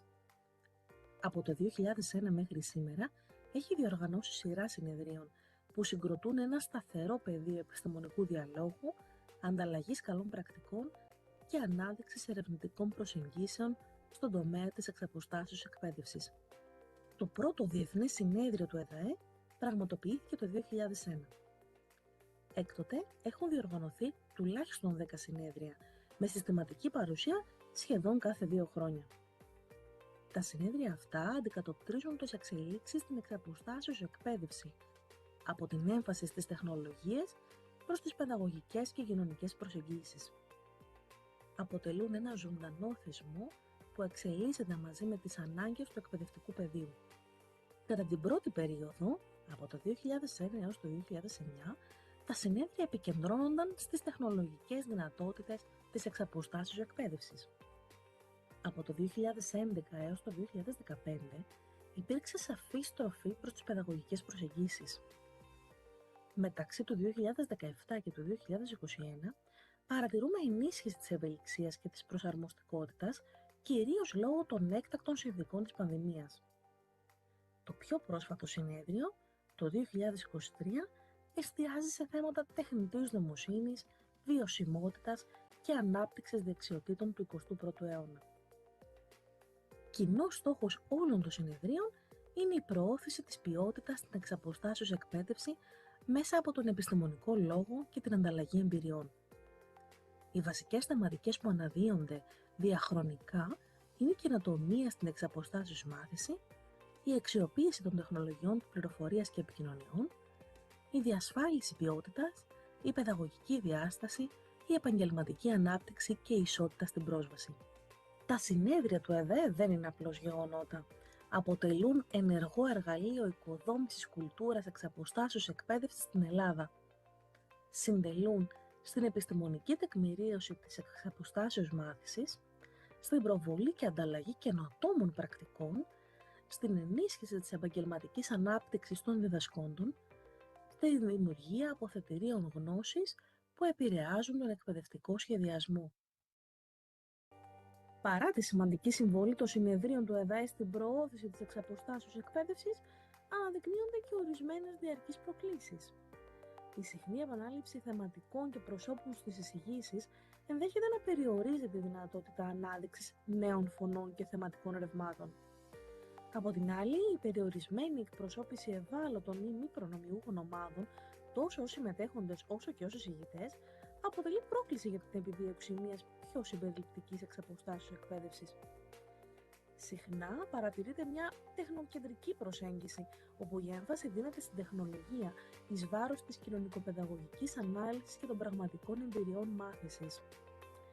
Τέλος, εντοπίζεται η απουσία ενός θεσμοθετημένου μηχανισμού μετααξιολόγησης, που θα μπορούσε να αποτιμά τα συνέδρια, να ενισχύει τη συνέχεια του διαλόγου και να εμπλουτίζει τις μελλοντικές οργανώσεις. Όλα αυτά που είδαμε ως προκλήσεις δεν είναι εμπόδια, αλλά ευκαιρίες για βελτίωση. Πρώτα χρειάζεται να διευρυνθεί η συμμετοχή, να ακουστούν περισσότερες φωνές και να ανανεωθούν οι θεματικές. Έπειτα είναι σημαντικό να ενταχθούν θέματα που συχνά μένουν στο περιθώριο. Η φωνή των φοιτητών, τα ζητήματα ανισότητας στην ψηφιακή πρόσβαση, αλλά και η κριτική ματιά πάνω στην τεχνολογία που χρησιμοποιούμε. Και τέλος, να στρέψουμε την προσοχή μας από την τεχνολογία στην ουσία. Σε μια εξαποστάσεως εκπαίδευση που είναι στοχαστική, συμπεριληπτική και παιδαγωγικά ευαίσθητη.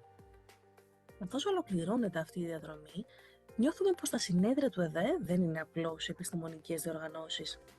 Αντανακλούν μια διαρκή προσπάθεια να αναγνωριστεί η εξαποστάσεως εκπαίδευση ως κάτι δυναμικό, ποιοτικό και ανοιχτό, όχι ως λύση ανάγκης, αλλά ως ισότιμος παιδαγωγικός χώρος. Η συνέχεια αυτής της πορείας, για να είναι πραγματικά ουσιαστική, δεν μπορεί να στερίζεται μόνο στην τεχνολογική επάρκεια. Απαιτεί κριτική παιδαγωγική ματιά, θεσμική αυτογνωσία και κυρίως διάθεση για διάλογο. Όχι απλώς ανταλλαγή λόγου, αλλά πραγματική επικοινωνία, όπου κάθε φωνή έχει θέση.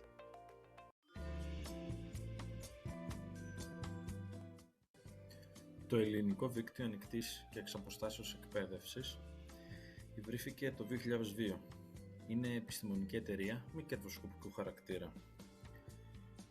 Έχει ως σκοπό την προώθηση της φιλοσοφίας της ανοικτής μάθησης, την ενίσχυση της πρόσβασης όλων των πολιτών σε διαβίου εκπαίδευση και τη διάχυση καινοτόμων μορφών διδασκαλίας και μάθησης. Κάθε 2 χρόνια συνδιοργανώνει με το ΕΑΠ το Διεθνές Συνέδριο για την Ανοικτή και Εξαποστάσεως Εκπαίδευση.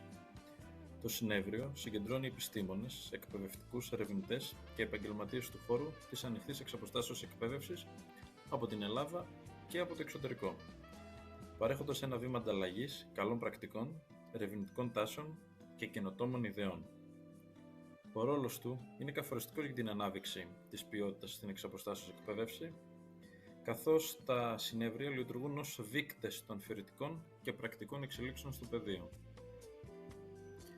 Μέχρι το 2007, τα πρακτικά των συνεδρίων ήταν διαθέσιμα μόνο σε έντυπη μορφή. Από το 2009 και εξής, όλα τα πρακτικά είναι διαθέσιμα ηλεκτρονικά και ελεύθερα προσβάσιμα στην πλατφόρμα του Εθνικού Κέντρου Τεκμηρίωσης και Ηλεκτρονικού Περιεχομένου. Ξεκίνησε σε τοπικό επίπεδο με το πρώτο Πανελλήνιο Συνέδριο να δίνει έμφαση σε θεωρητικά θέματα της ανοιχτής εξαποστάσεως εκπαίδευσης, όπως είναι η οριοθέτηση αυτής, οι επιστημονικές προσεγγίσεις αυτού του τρόπου εκπαίδευσης, τα μέσα και τα εργαλεία διδασκαλίας της, τις σχέσεις των εκπαιδευτών και των εκπαιδευομένων, καθώς και τον τρόπο που εφαρμόζεται στην Ελλάδα. Επιπρόσθετα, στο δεύτερο πανελλήνιο συνέδριο, η θυματολογία αφορούσε και άλλα ζητήματα, όπως του ρόλου που έχει ο εκπαιδευτής ως βασικός πυλώνας της, τον τρόπο αξιολόγησης των φοιτητών, την χρήση των τεχνολογικών μέσων και τη μέθοδο που οργανώνεται και διοικείται αυτή. Του τρίτου διεθνούς πλέον συνεδρίου ασχολήθηκε με θέματα που αφορούσαν τα τεχνολογικά και παιδαγωγικά ζητήματα και συγκεκριμένα παρουσίασε τις παιδαγωγικές προϋποθέσεις που είναι απαραίτητες για να χρησιμοποιούν οι εμπλεκόμενοι φορείς σε αυτήν. Έπειτα, στο τέταρτο Διεθνές Συνέδριο, τονίστηκαν διάφορες μορφές που λαμβάνει η εξαποστάσεως εκπαίδευση συγκριτικά με την παραδοσιακή μορφή, όπως και κατά την εφαρμογή της ότι γίνεται χρήση πολλών εποπτικών και τεχνολογικών μέσων με ιδιαίτερη αναφορά στις τηλεδιασκέψεις.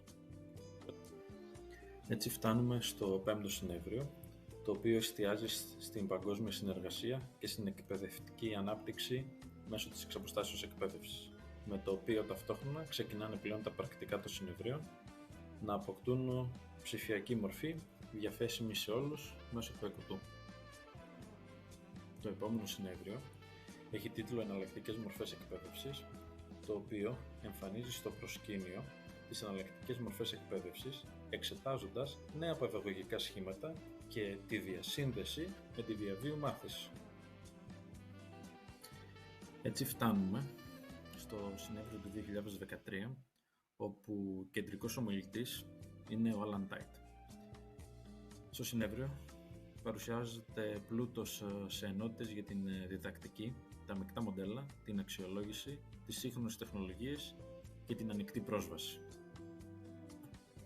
Στο σημείο αυτό κρίνεται σκόπιμο να κάνουμε μια περισυλλογή για τα τρία πρώτα συνέδρια με ελεύθερα ψηφιακά πρακτικά προς όλους. Θα μπορούσαμε να ορίσουμε αυτή την περίοδο ως περίοδο θεμελίωσης ή αλλιώς τα πρώτα ψηφιακά βήματα. Τα συνέδρια, με βάση το περιεχόμενό τους, φαίνεται αρχικά να διερευνούν, να προχωράνε σε μεθοδολογίες και εναλλακτικές μορφές μάθησης και να καταλήγουν στην ποιοτική ενσωμάτωση των ΤΟΥΠΟΕ, που ίσως να μπορούσαμε να το πούμε ότι καταλήγουν στην εξέλιξη. Οι θεματικές περιοχές δείχνουν στροφή προς εφαρμογές και πρακτικές και όχι μόνο θεωρητική θεμελίωση. Όπως αναφέρεται σε αρκετές μελέτες, η περίοδο αυτή αναγνωρίζεται ως η βάση για την εδραίωση της ανοιχτής εξαποστάσεως εκπαίδευσης ως πεδίου έρευνας, συνεργασίας και επαγγελματικής ανάπτυξης, κάτι που επισφραγίζεται με τη συμμετοχή του Άλαν Τάιτ στο τελευταίο συνέδριο. Πλέον θα μπορούσαμε να πούμε ότι προχωράμε στην επόμενη περίοδο με το 8ο και 9ο Διεθνές Συνέδριο. Συγκεκριμένα το 8ο Συνέδριο εισάγει ένα νέο πλαίσιο με καινοτόμες εφαρμογές, στο οποίο αξιοποιούνται τα MOOCs, η ανοιχτή εκπαιδευτική πόρη και η μεικτή μάθηση, με προσανατολισμό σε σχολική εξαποστάσεως εκπαίδευση κυρίως. Επίσης, η θεματολογία του δείχνει ενδιαφέρον για την ποιότητα της εκπαιδευτικής εμπειρίας με την αξιοποίηση των ΤΟΥΠΟΕ. Το 9ο Συνέδριο επικεντρώνεται στο σχεδιασμό της μάθησης με θέματα όπως ανάπτυξη υλικού, εκπαιδευτικές ταινίες και δημιουργικά μέσα, διασφάλιση ποιότητας και αξιολόγηση, εκπαιδευτική καινοτομία στην πράξη. Επίσης, σημαντικό στοιχείο σε αυτό το συνέδριο αποτελεί η διεύρυνση της συμμετοχής εκπαιδευτικών και φορέων, καθώς πραγματοποιούνται πάνελ συζητήσεων και εργαστήρια με διάφορες θεματικές όπως γύρω από τη φιλαναγνωσία, τις φυσικές επιστήμες, την ειδική αγωγή και εκπαίδευση και την διαβίου μάθηση. Στο σημείο αυτό, μια δεύτερη περισυλλογή των συνεδρίων στην οποία μπορούμε να κάνουμε είναι ότι αυτά τα δύο συνέδρια ορίζουν μια περίοδο που θα μπορούσαμε να την περιγράψουμε με τρεις άξονες: καινοτομία, σχολική εκπαίδευση και ανοιχτότητα. Αυτή την περίοδο φαίνεται η εμπέβωση της εξαποστάσεως εκπαίδευσης σε περισσότερα επίπεδα του εκπαιδευτικού συστήματος, με έντονη εστίαση στη σχολική πράξη και την ενδυνάμωση των εκπαιδευτικών δεξιοτήτων. Άλλη μια συμβολή των συνεδρίων αυτών είναι ότι το ενδιαφέρον για εφαρμοσμένη έρευνα και πρακτικές σε συνδυασμό με έντονη συνεργασία μεταξύ συγγραφικών ομάδων με βάση τα άρθρα. Πλέον φτάνουμε στην περίοδο του COVID με το συνέδριο του 2019 και του 2021. Συγκεκριμένα, το 10ο συνέδριο αναδεικνύει στο προσκήνιο θεματικές περιοχές όπως η συνεργατική μάθηση, παιχνίδι και δημιουργικότητα, ψηφιακή αφήγηση, διαχείριση αλλαγών και επαγγελματική ανάπτυξη. Ιδιαίτερα οθεί σε μια στροφή προς εμπλοκή όλων των εμπλεκόμενων μερών της εξαποστάσεως εκπαίδευσης, δηλαδή των εκπαιδευτικών, των φορέων, των ερευνητών αλλά και των φοιτητών.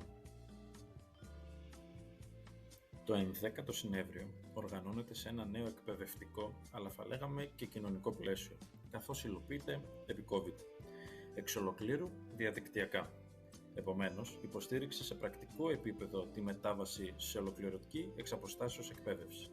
Σε αυτό το συνέδριο συζητούνται οι σύγχρονες τάσεις, οι νέες ανάγκες και οι προβληματισμοί, αλλά και οι δυνατότητες και οι καινοτομίες που εφαρμόστηκαν την περίοδο του COVID. Αναδείχθηκαν ζητήματα όπως η ενδυνάμωση της ψυχοκοινωνικής ευεξίας, η ισότιμη συμμετοχή όλων των μαθητών, οι πρακτικές συμπερίληψης και η ανάπτυξη ηγετικών ικανοτήτων των εκπαιδευτικών. Μια επόμενη περισυλλογή, στην οποία πρέπει να μπούμε με αυτά τα δύο συνέδρια, είναι ότι ορίζουν μια περίοδο που θα λέγαμε ότι η εξαποστάσεως εκπαίδευση βρίσκεται σε συνθήκες κρίσης και έτσι είναι υποχρεωτικός ένας μετασχηματισμός. Η περίοδος αυτή οδηγεί σε συλλογική αναθεώρηση της εξαποστάσεως εκπαίδευσης, εστιάζοντας στη βελτίωση, τη διατήρηση και την ανανέωση πρακτικών εξαποστάσεως μάθησης, αλλά και την οπτική της εξαποστάσεως εκπαίδευσης, ως παιδαγωγικής και οργανωσιακής πραγματικότητας. Ιδιαίτερα, μια συμβολή των συνεδρίων σε αυτή την περίοδο είναι η αύξηση των ερευνητικών εργασιών με πραγματικά δεδομένα από την εμπειρία της εξαποστάσεως εκπαίδευσης, ιδιαίτερα σε πρωτοβάθμια και δευτεροβάθμια εκπαίδευση. Πλέον φτάνουμε στο συνέδριο του 2023, το οποίο εστιάζει σε κρίσιμες εξελίξεις όπως η τεχνητή νοημοσύνη στην εκπαίδευση, η ψηφιακή ασφάλεια και η προσβασιμότητα, καθώς και οι τεχνολογίες εικονικής και επαυξημένης πραγματικότητας. Τα άρθρα, τα οποία περιέχει, αναδεικνύουν την ανάγκη για ψηφιακή επάρκεια των εκπαιδευτικών, εξυγχρονισμό των μεθόδων αξιολόγησης και καλλιέργεια δεξιοτήτων του 21ου αιώνα, όπως η συνεργασία, η επίλυση προβλημάτων, ο ψηφιακός γραμματισμός. Να τονίσουμε ότι είχε και διαδικτυακή επιλογή παρακολούθησης.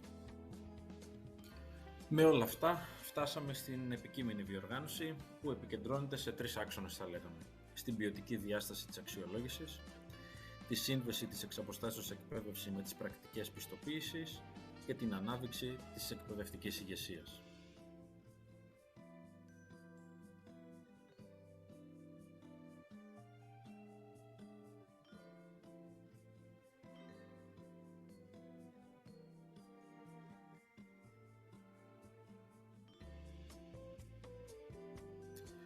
Φτάσαμε λοιπόν στην τελευταία περισυλλογή, στην περισυλλογή του σήμερα θα μπορούσα να πω.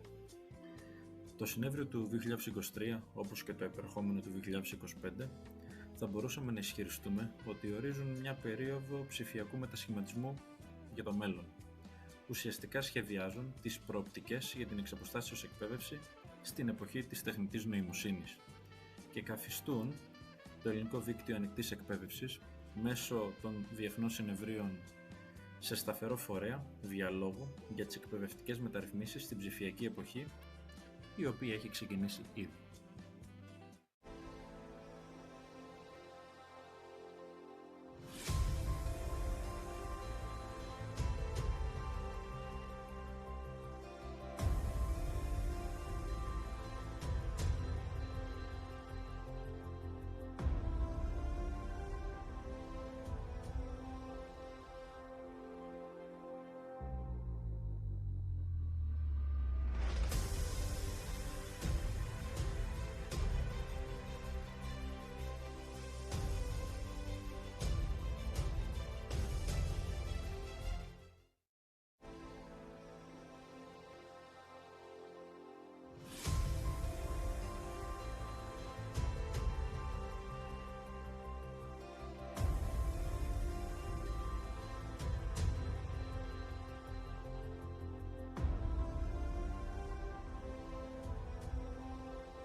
Το ελληνικό δίκτυο ανοιχτής και εξαποστάσεως εκπαίδευσης έχει καταφέρει διαχρονικά να διαμορφώσει ένα σταθερό επιστημονικό πυλώνα προβληματισμού, ανταλλαγής καλών πρακτικών και ερευνητικής εμβάθυνσης στο πεδίο της εξαποστάσεως εκπαίδευσης.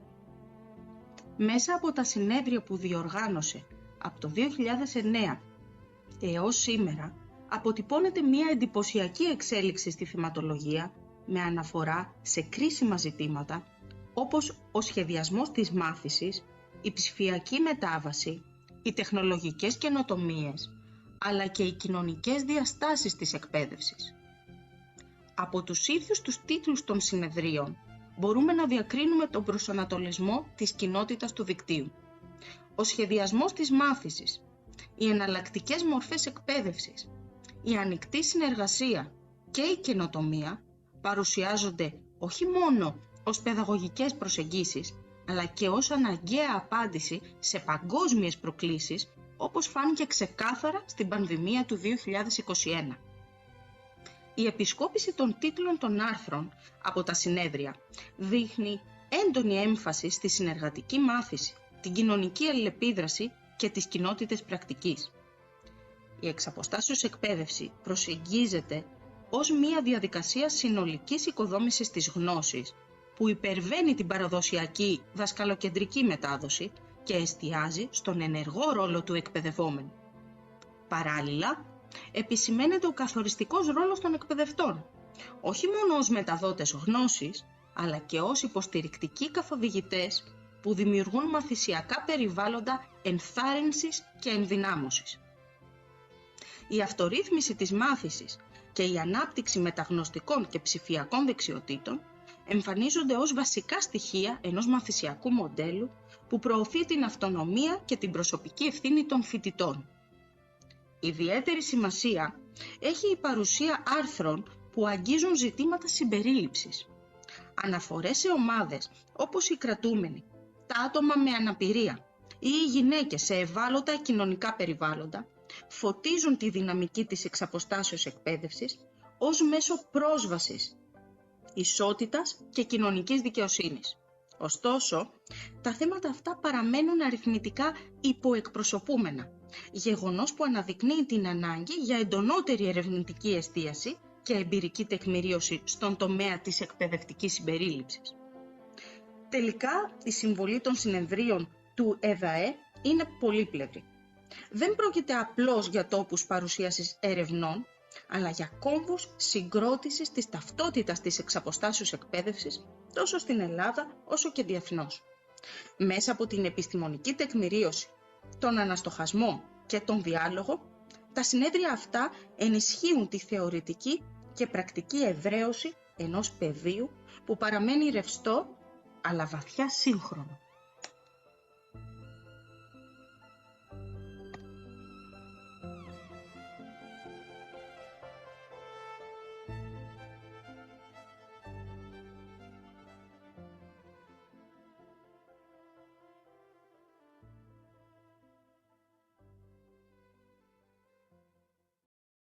Παρουσίαση θεματικών περιοχών συνεδρίων iCodl στο πλαίσιο του project της ΕΤΑ 63.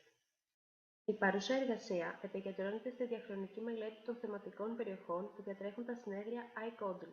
Μέσα από την ανάλυση του περιεχομένου των συνεδρίων, επιχειρείται η αποτύπωση των βασικών ζητημάτων και εξελίξεων στον χώρο της ανοιχτής και εξαποστάσεως εκπαίδευσης. Συνολικά έχουν γίνει περισσότερα από 10 συνέδρια, με το επόμενο να αναμένεται το Δεκεμβρίου του 2025 στην Πάτρα. Στην παρούσα εργασία έχουν συμπεριληφθεί τα συνέδρια από το 2009 και ύστερα. Η θεματική περιοχή που φαίνεται να έχει απασχολήσει τα περισσότερα συνέδρια είναι αυτή των τεχνολογιών μάθησης και καινοτομίας, αφού διαχρονικά αναδεικνύεται η συνεχής εξέλιξη και αξιολόγηση των νέων τεχνολογιών και μεθόδων στην εκπαίδευση. Μάλιστα, είναι ένας τομέας που ενδιαφέρει ένα μεγάλο αριθμό επαγγελματιών και ανθρώπων, όχι μόνο της εκπαίδευσης, αλλά και άλλων κλάδων. Η δεύτερη θεματική περιοχή που παρουσιάζεται είναι αυτή της διαβίου μάθησης και της μη τυπικής άτυπης εκπαίδευσης. Τα συνέδρια του 2011 και του 2021 φαίνεται να επικεντρώθηκαν περισσότερο σε αυτή τη θεματική περιοχή. Φαίνεται να στηρίχθηκαν σε μεθοδολογίες και προσεγγίσεις που προάγουν τη μάθηση καθ' όλη τη διάρκεια της ζωής, συμπεριλαμβάνοντας μη τυπικές και άτυπες μορφές εκπαίδευσης.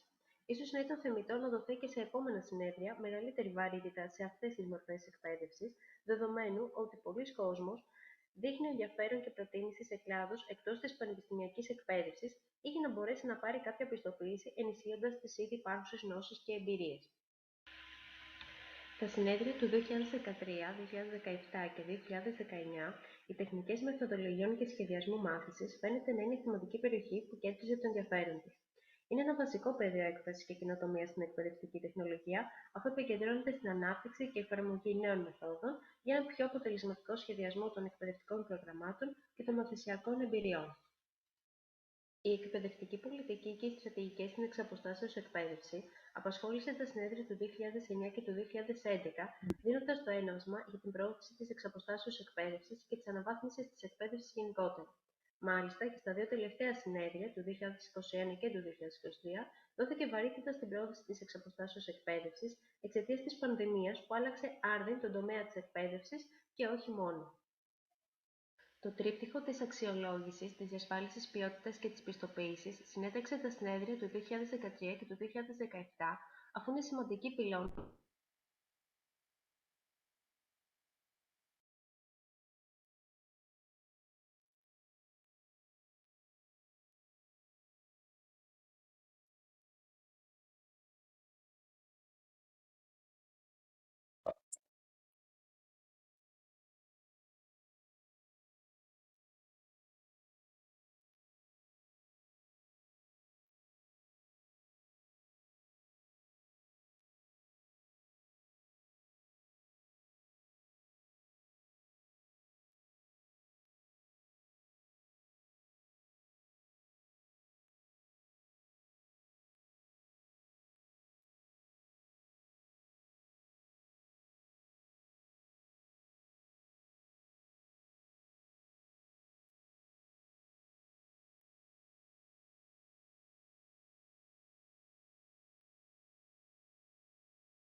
Hi, Chrissy, are you there?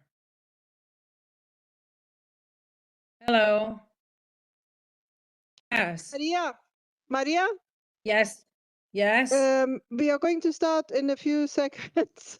Thank you All so much, right. Okay. everybody online. I see Zachary there, which is amazing, and perhaps Maria, my student, is there as well. We are going to start in a few minutes. Yes, Maria. Okay. Thank you. Okay.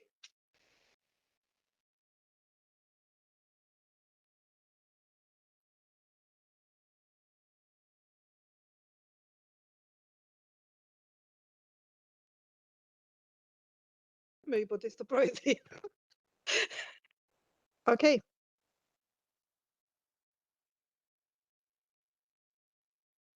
I do not see Marita around. Is Marita going? Marita is here in the room. Yes, everything is fine. Excellent. Okay.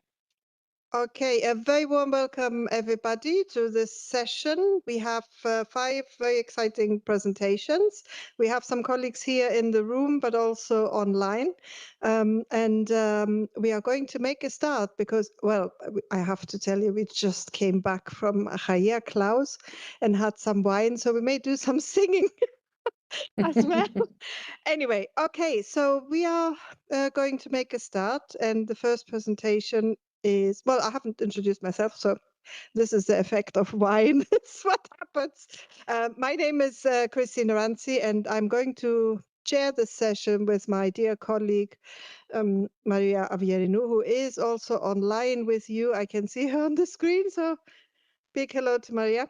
And the first presentation is with all of us, isn't it? Maria, we have Marita Galani, Karayani Irini, and Panos Vlachopoulos. Not everybody could be here, but we have Marita in the room and our colleague Maria online. So we are going to make a start. It is about collective intelligence through multimodal pedagogy, and it's based on something we actually did together when we met at another conference in Bologna. And we are very excited to share what we actually did and what we find out. So over to you, Marita. We just need to get the presentation into.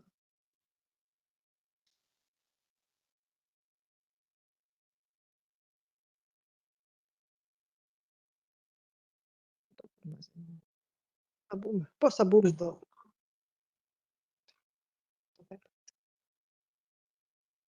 See. Please be patient with us, Falmale. Out of this, is there anybody who can help us? We can't see the.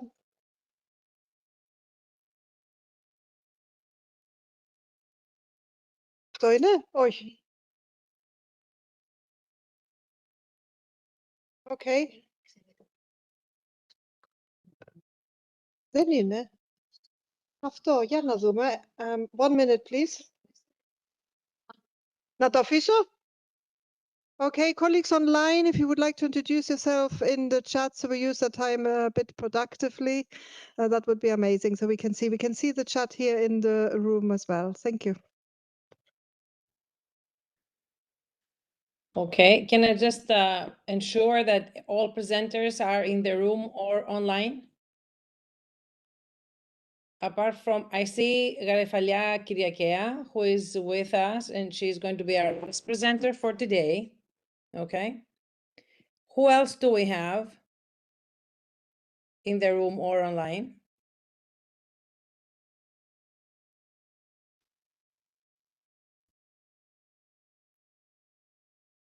Okay. We will get there. Thank you for your patience. No worries. We'll get there. I know we'll get there for sure, but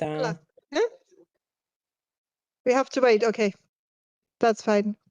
We're going to wait. We can do some singing. We have some drums here in the room actually, which may come in handy. Plan B. Do we have Hirsi, the presentation number 3, the one that you are co-presenting with colleagues and students? Yes, that's here. Yeah, we have that, Maria. We have Okay. number 2 as well. Yes. You? And then number 5? Yes, we do. We do? Is this online? Yes. Yes. Gen AI as a cognitive co-pilot. Hello, I'm here. Amazing. I'm here.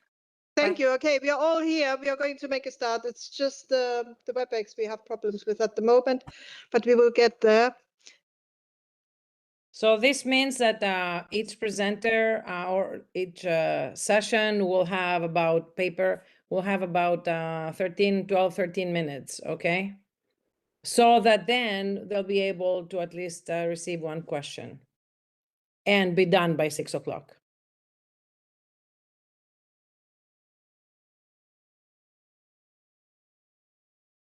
Maria, have you got the file there to share it from your end? We have a technical Yes, I problem do. here. Maria, if that's okay with you. Sure. And Zachary and Maria, the other Maria, Pavlopoulou, το έχεις εσύ εκεί το άλλο, το δικό μας? Yes, I do. Okay, but I think we will do it this way, at least for now, so that we can make a start. But we need to work out. There's a problem in the other room, but we need to work out what we're going to do with the next presentation, which is in the room. So should we start then? Can you see my Maria. screen? Maria, yes, we can.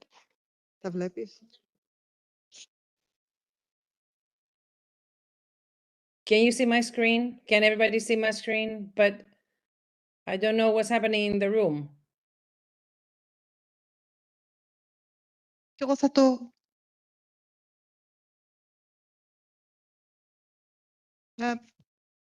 Maria, at the moment we see the edit mode. If you can put it on presenters mode. Presenters mode. Is this okay? It's the same, but we will work with what we have, I think, huh? Yeah. We can see it. You can present from the podium laptop. It's okay now. You can present yourself. Great, great. Wonderful. Okay, and I'll hand over to my colleague here, Marita, who's going to make a start, but we will both of us support. Yeah. Should I stop presenting then? No, you continue. That's fine. Okay. Marita's just, we will let you know when to change slides. We have to do it the manual way. Okay, yes, I will inform you. So can I start? Yep. Yes, okay. please do. So good afternoon to everyone. Thank you for being here.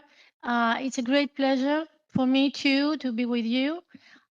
Because, well, it was a difficult time, to come, to get here.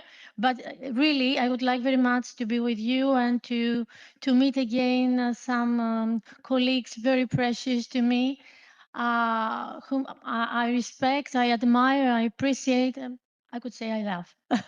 Okay, so I have to say thanks a lot as well to the Hellenic Open University for this opportunity, for this wonderful time to gather people, colleagues from even not only from Greece, from abroad, who honor really Greece and everyone. So we will share, I will share with you, we will share, to tell you the truth, because we are a group, a team. Okay, it's a teamwork.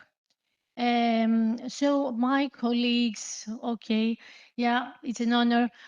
Professor Neradzi, you already know, Chrissy, Maria Vierinou, Panos Vlachopoulos, Irene Karagiannis, and me.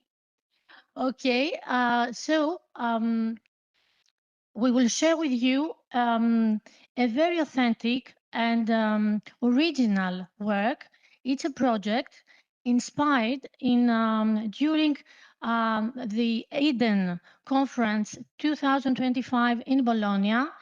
I was so lucky to be there and to meet these great people and work on that. So you will see, we will try to give you this alternative perspective of AI use.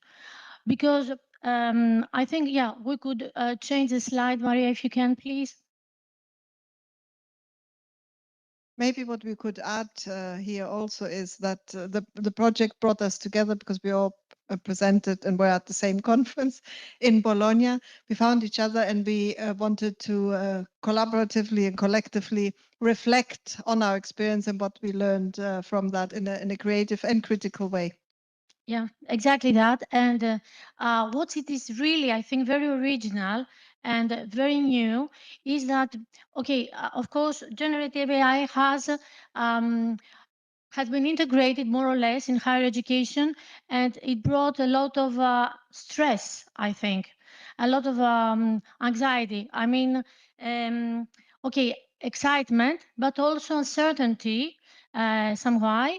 So there are a lot of issues. And if you change, Maria, the the slide, please, we can see there is a lot of discussion focused on what? Plagiarism, instrumental use. I mean, what can we do? I mean, with AI, just generate answers. But during this project and through this collaborative work, we realized that it's much more than that. And of course, something that I remember very well that Chrissy, you have mentioned a lot, you have stressed on that during your plenary session, your speech on plenary session, that AI is not here to replace, I mean, our work, not to, if you like, to replace our creativity, originality, but on the contrary, to help us to be, I mean, probably an extended brain somehow, but not only that, more to be a collaborator, I mean, who will help us to be more creative, more authentic, more spontaneous. Yeah, the whole project, I mean, is based on what we call collective intelligence because we worked as a team. And it is based on 3 basic pedagogies somehow. Uncreative pedagogy, multimodality, and critical literacy, GenAI literacy. So we challenge, if you like, I mean, as far as our creative pedagogy is concerned, we challenge the myth of originality. Creativity can emerge through remix, reuse, and collaborative meaning making rather than working from scratch. Multimodality as well. Learning happens through multiple modes, text, dialogue, image, you will see that, audiovisual forms.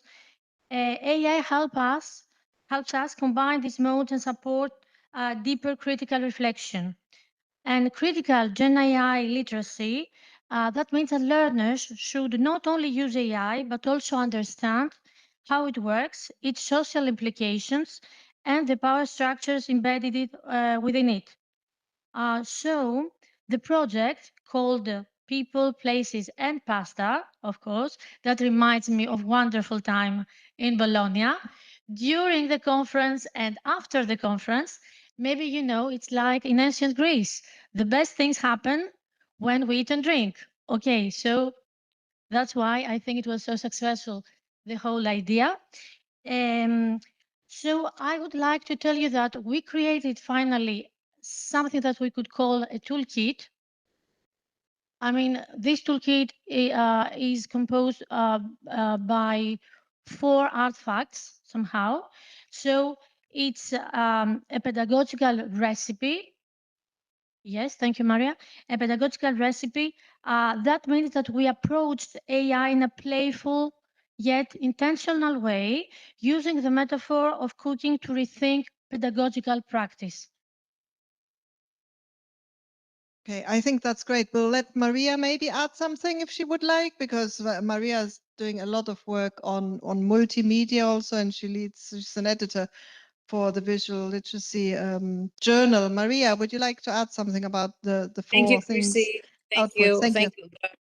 Yes, I will discuss the visual metaphors when the slide speaks just about visual metaphors. So we move on until so we meet that slide. Okay, thank you. Okay, before we do, maybe what we are sharing here is the 4 outputs that we created collectively, also with the help of Gen AI. And we feel that this approach may present an opportunity for alternative ways to engage in reflection.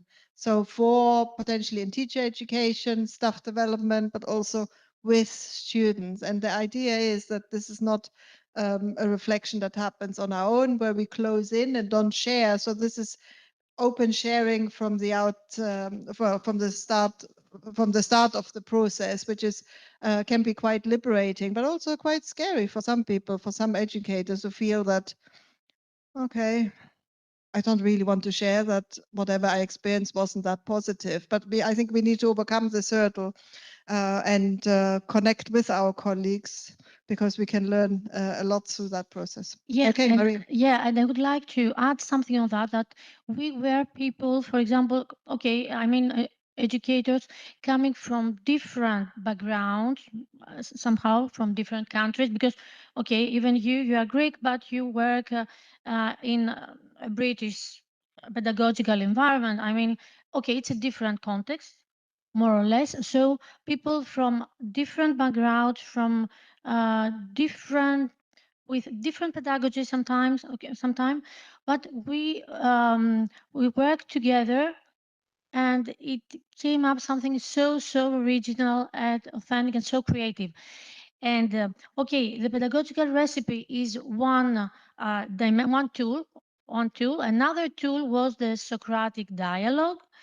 In this piece, we used AI to stage a philosophical debate between two voices, Demos and Sophia, of course, to explore questions about empathy, authenticity, collective work, and the boundaries of machine intelligence. So you can see that we have been quite playful in our approach, and this is not about the machine, how I used to call it, do the thinking for us, but being playful with the ideas that we had originally, because what we put into the machine came from our collective thinking yeah. originally, yes. And then we were playful and say, oh, what does it generate? What does it actually mean to us? What are the opportunities for us? What does it mean for our practice, for our students? And apart from that, another tool was the poem. We created a poem, and well, I worked on that, but the idea was, of course, Chrissy's idea, and that reflects not only, I mean, her status as an educator and professional, but I think it's her soul here, because you are a very passionate person. I mean, very. It's not about me, though. Yeah, isn't it? yeah, I'm talking about you, really, because you put your soul in this work, and it's you who gave this emotional, affective dimension to this project. Why? Why a poem? Because the poem shows somehow that learning is above all a relationship, and the base of a relationship is trust. And with trust, to make the relationship work, is also to have transparency. So all these are the ingredients, if you like, of learning. So that's why I'm telling you that the perspective of how to use and co-create with AI was completely new, and I think very pioneer. I mean, project. Yeah. I'm sorry, I have to remind you guys, we only have about 2 minutes. Of course. What would we do without you, Maria? Yeah. So the visual part, I mean, the visual metaphors, I think, yeah, Maria is an expert on visual literacy, is the best to explain to you the whole idea.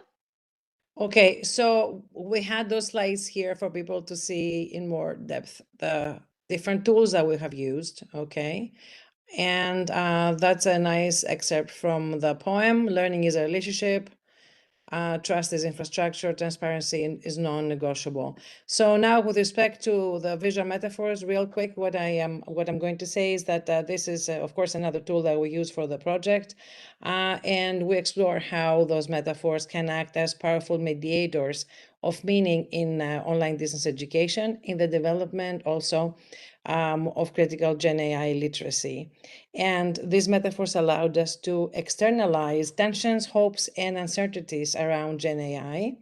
So there we had the mandala, for instance, signaling interconnectedness and complexity, but we also had the fifth apple that at the same time showed raised questions about innovation, temptation, and risk. Okay, so another layer here, which was closer to my domain, the learning design, had to do with the role of visual metaphors in learning design and how different they work from text. Okay, so they condense complexity into a single symbolic frame and create an immediate point of entry for learners across languages, cultures, and levels of expertise. And as our research has shown, visual literacy is not just a skill, okay? It is increasingly a pathway to critical Gen AI literacy because so many of our collective imaginaries around AI are already metaphor dependent. Okay, so those visual metaphors make us question our hidden assumptions, whether AI, Gen AI is a partner, a threat, a mirror, a black box, or a landscape. So what we have learned real quick is that visual metaphors can function as catalysts for collective intelligence because they reveal differences in perception, they spark dialogue and make visible the invisible dimensions of engagement with Gen AI, from ethics and trust to power and agency. And at the same time, they remind us to tread carefully. So I will continue here. Actually, Marita and Chrissy can wrap up. But honestly, you have about a minute now. Okay, thank you. Yeah, I think that we should move to the last, almost the last slide. And it's about pedagogy and assessment because that's where we need really a shift. I mean, from product, originality or individual output, we should move and try to assess now not only the product is always important, but also to think of the process, of collaboration, of creativity. So that's a real shift concerning AI, if you like, assessment and pedagogy. It's a new pedagogy, and I'm sure that we will find our way to that. Just the last word. The future of learning with AI is not something we discover, it is something we create. So we should feel safe and secure and to believe that we are part of that. It is not something, I mean, except of us or beyond us. We are within. We are part of the future, Yeah, isn't it? We shape that future. Exactly Thank you that. so much. Yes. Maria also online and Marita here for this insightful, for our insightful presentation. And we hope it was useful for everybody here in the room and online. Like Maria already told us, we don't have that much time. So we are going to continue with our second presenter. Hopefully the uploading will now work here in the room. And we'll hand over to you. 1 second.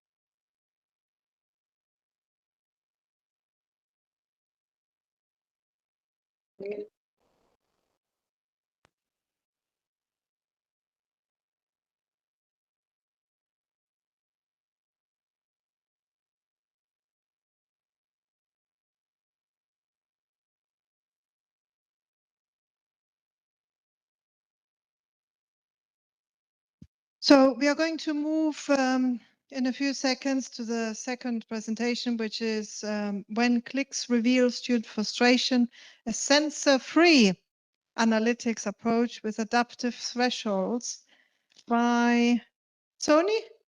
I don't have the first name here. I don't have Rosita. What a beautiful name. Rosita, Tony and colleagues, but you're representing them all here today. Maria, how much time? 12 minutes? Is it 12 minutes? 12 minutes, yes. Minutes, so that we have some Thank you. time for conversation as well. The best. Should I present in English or in Greek?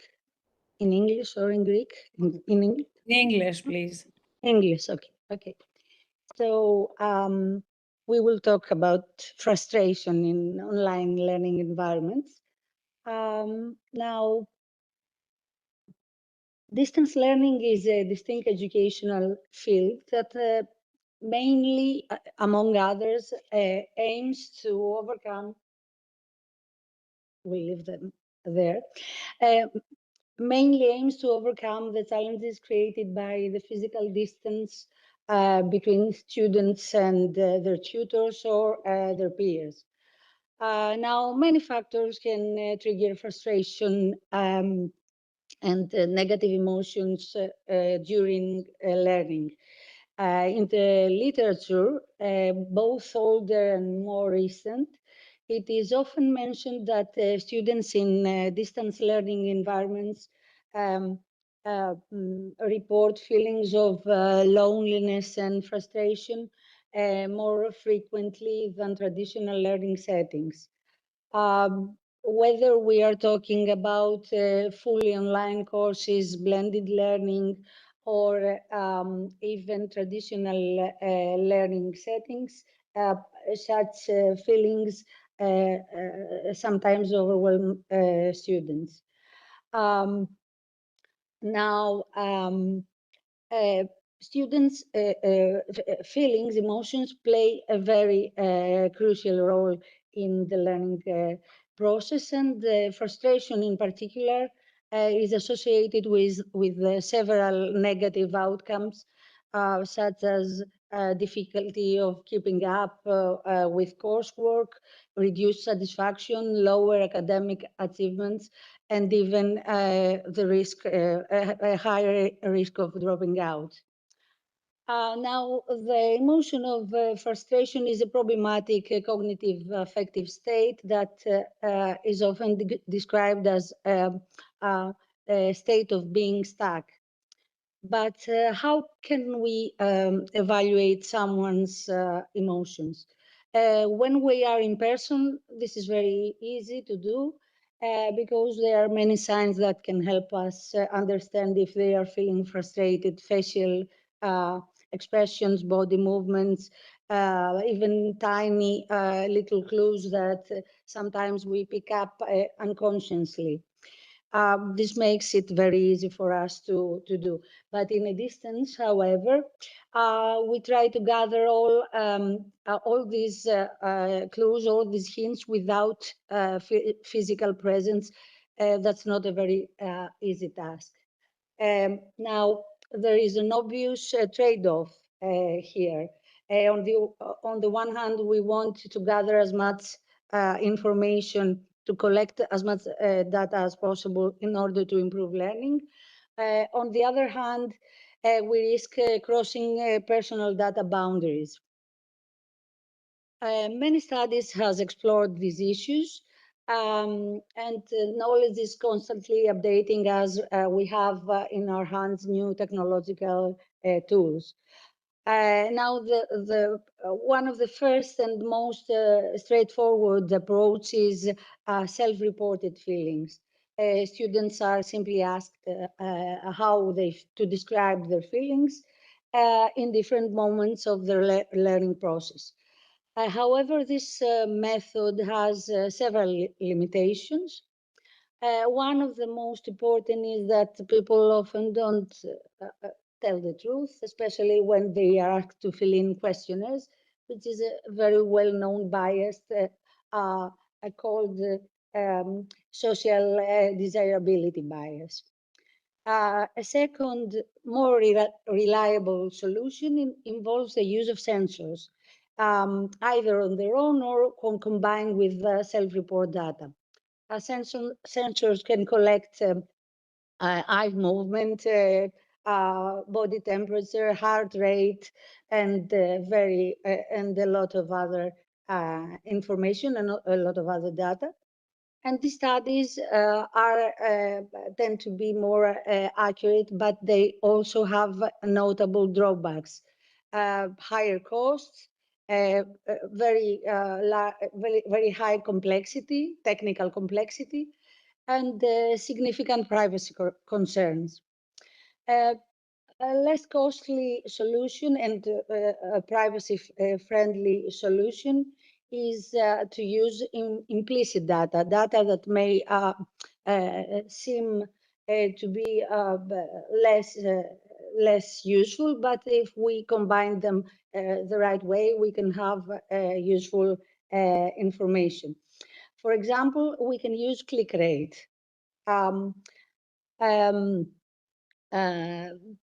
First, the connection between click rate and frustration has done by companies in the field of web analysis, users satisfaction, and so on. This was later confirmed through research as well. Note here that there is not a universal click frequency or a specific number of clicks that automatically signs frustration. Each study proposes its own threshold above which we believe that it is a frustration sign. However, this approach is basically a one-size-fits-all approach. Oh, God. I have a lot to say. Okay, so I will go on in the way that we handle this situation. We used implicit data and specifically click rate.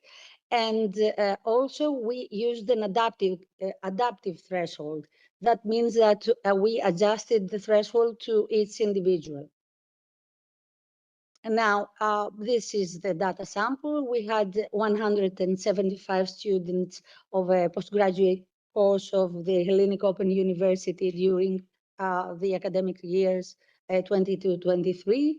They had 5 optional tutorial meetings, 6 mandatory written assignments, and 6 online quizzes. This is practically the ETA process, which was data loading, ID extraction, event categorization, per minute aggregation, adaptive, the creation of the adaptive threshold, and frustration signal detection. And I will go straight to the results. Now, this graph shows that we have this is the total number of incidents per month. We can see that the first month is always a difficult one. And the most difficult month is May, which is traditionally the main preparation month for the final exams. And also the worst day for students is Wednesday. This makes sense because on Wednesdays, traditionally, we set the deadlines for the handing on the written assignment. Also, we classified each episode of frustration was classified into one of 5 categories. We had the largest number, the higher number in navigation events. Now, this curve denotes the cumulative count of the flag minutes. Now, the vertical lines are important here because they denote critical dates of the coursework, which are the tutorial meeting days and the deadlines for the written assignments, and also the dates of the final exams. Now, this is a quite informative graph. It shows it is a heat map with a distribution of incidents across the weekly cycle.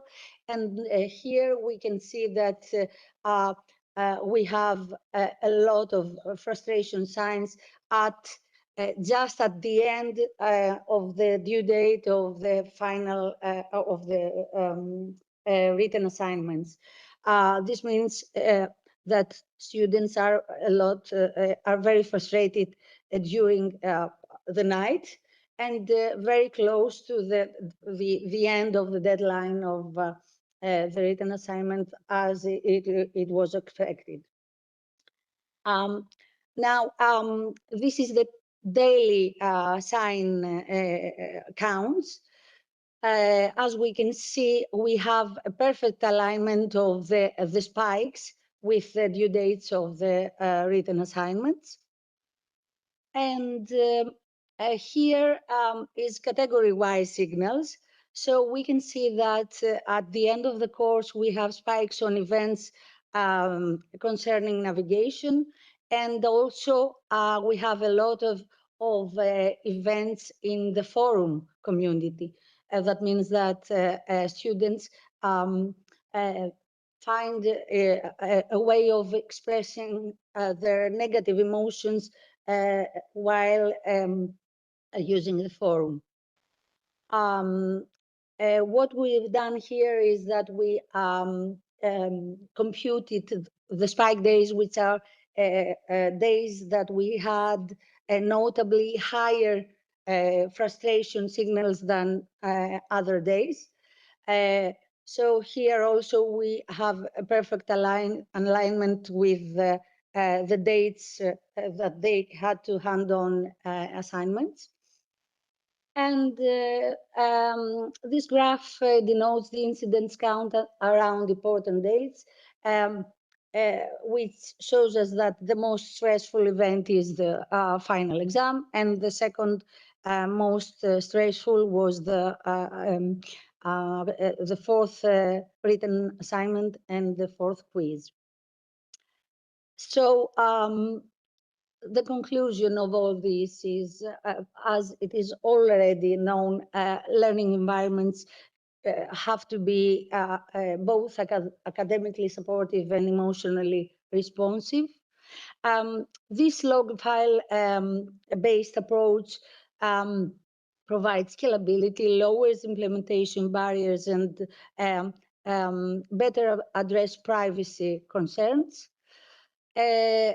Also, frustration detection through log files analysis is feasible without intrusive or costly sensors.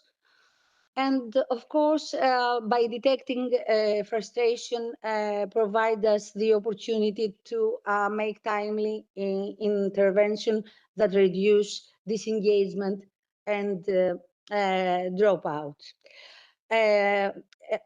A notable, to my opinion, result is that although quiz and assignments are the most, and exams are the most stressful events, we identified frustration signals in navigation and in forum events. So that means that forum and navigation are the key spaces for emotional expression of the students. I hope that I was on time. Thank you very much. Thank you so much, Rosita. This is fascinating, and we hope to have some time to ask questions at the end. If our colleagues online have any questions, if you would like to add them to the chat there so Maria can pick them up later on, that would be really helpful. And I think we are ready to move to the third presentation. We have with us now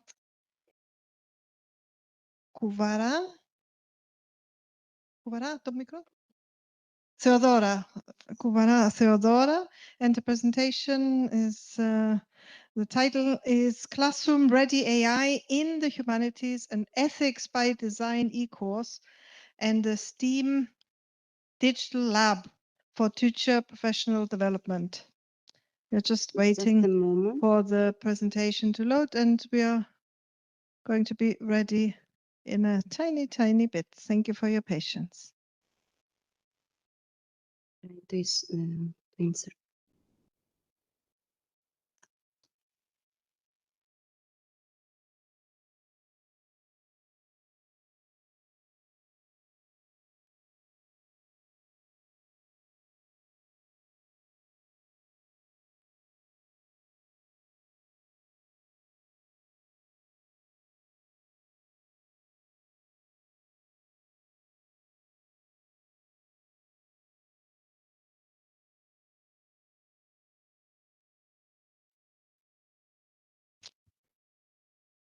Can colleagues online see the presentation? I don't think so. No, we can't. Not yet. One moment. Now? Yes? Yes. Oh, good. So Nora, we are ready to start. Thank you. Good afternoon, and thank you for being here today. In this presentation, we outline the pedagogical model and the key findings of our study, which is a part of European project, Erasmus European project. The name of our project was Tensile. Actually, the project develops an integrated professional development systems that prepares teachers to use artificial intelligence pedagogically, with a particular focus on the humanities and more specifically on literature education. Actually, I didn't prepare for to present my presentation in English, so I prepared it in Greek. But I will try to do my best to present it. Yes. Okay. Can I speak in Greek? Is that something appropriate, or I can? Have nothing against it, but we have Maria online who wants to do it in English. But This, we excuse have me, this has some been colleagues. designated as an English session English. on the program. So it's okay if you have your slides in Greek, I guess. There's nothing you can do right now about it. But can you please use English to present your work? Thank you. We can help you if needed. Can I help? Use? We can help you if needed. Okay, I can speak in Greek. Okay. I can speak in English. Okay, I have to speak in English. Okay, our starting point in this process is the observation that despite the strong European direction toward AI integration in education, teacher professional development and often treats AI literacy, pedagogy, and ethics as a separated, disconnected stance. Moreover, within the humanities, there are very few ready-to-use classroom-tested examples of AI integration. Issues of transparency, privacy, bias, and human oversight are also rarely translated into concrete classroom routines. So, in order to address these gaps, Tensile introduced a 6-week asynchronous online course on Moodle and then STEAM Digital Lab that brings together curate tools, guides, and 25 different classrooms ready use cases. The model of our Tensile is based on a systematic literature review that we have already prepared before the Tensile project in order to achieve results on if the AI is a tool that we can use in theoretical pedagogies such as literature as a tool to teach literature. And when we found some gaps in this area, we decided to prepare educational framework which is constituted from e-learning course from a STEAM lab, digital lab, in which teachers can use all many different AI tools to prepare their own lesson plans in order to teach literature based on via an interdisciplinary approach in the space of STEM education. So our target group was were teachers from discipline of literature and teachers from ICT and ICT teachers. and we make a collaborative team in order to succeed, to prepare their own lesson plans and implement them in their classrooms by using the tools that we have already prepared in our STEAM Digital Lab. Actually, we prepare 25 ready use cases in order to take them as an examples and to be free to use their imagination and produce their own lesson plans. The process is following in the theory of change, and it's aligned with policies, European policies, and in space of artificial intelligence. Now we'll try to present the structure of our e-learning course. The first week it was about what is AI and STEAM education. In this module, we try to keep in touch teachers from the area of literacy and ICT teachers in order to use AI techniques such and tools such as GPT via an innovative approach to teach and prepare some generate poems in English and try to transfer this one poem which is in one surrealism poem in other different areas such as Parnassism, such as naturalism, in order to teach students, to help them to teach students how we can use AI tools to teach this to teach with an innovative approach how to use AI. The third week was about algorithmic poems. And we use the Oulipo techniques. It was a movement from the 96. There was the first mathematicians who tried to teach poetry by constraints. So in this this week we try to teach our teachers to get in touch with Oulipo poetry and to help them to teach to their students in an innovative way, to teach some ICT's approach, just like loops, functions, just like if, etc. In the second week, we use the TPAC-aligned lessons. We help students to prepare their own lesson plans. So via collaborative work in our forum, our teachers upload their own lesson plans by using just the tools from our STEAM lab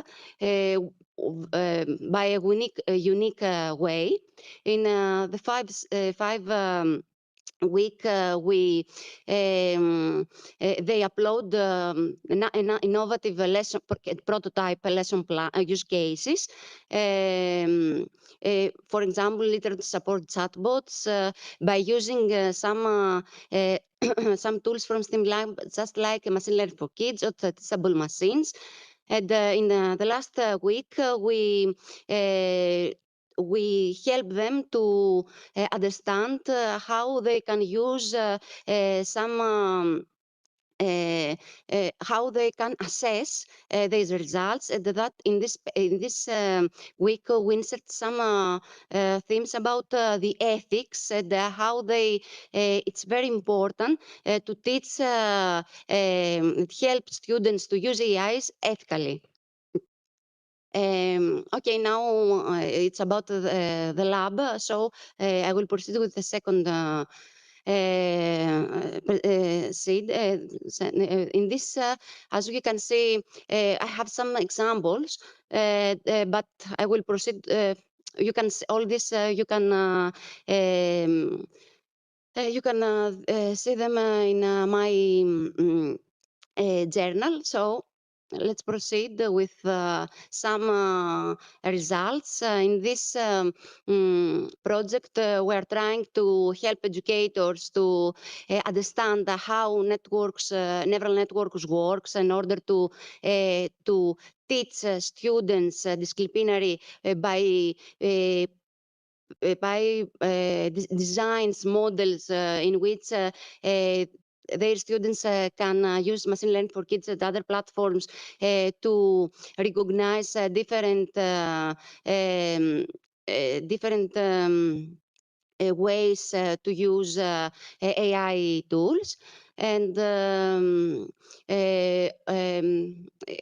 conclusively, as we can see, our paper is actually is insert an ethic by design model for distant learning in order to help teachers to gain knowledge in the space of artificial intelligence by an innovative way to achieve to use these tools to teach. These AI tools in the space of not only of science, but in other sections, just like literature, etc. And that's all by me. If you have any questions, I'm so sorry, but I was not very well prepared. Speaking English. Okay. No, thank you so much. And we understood everything. Thank It was you very much. insightful.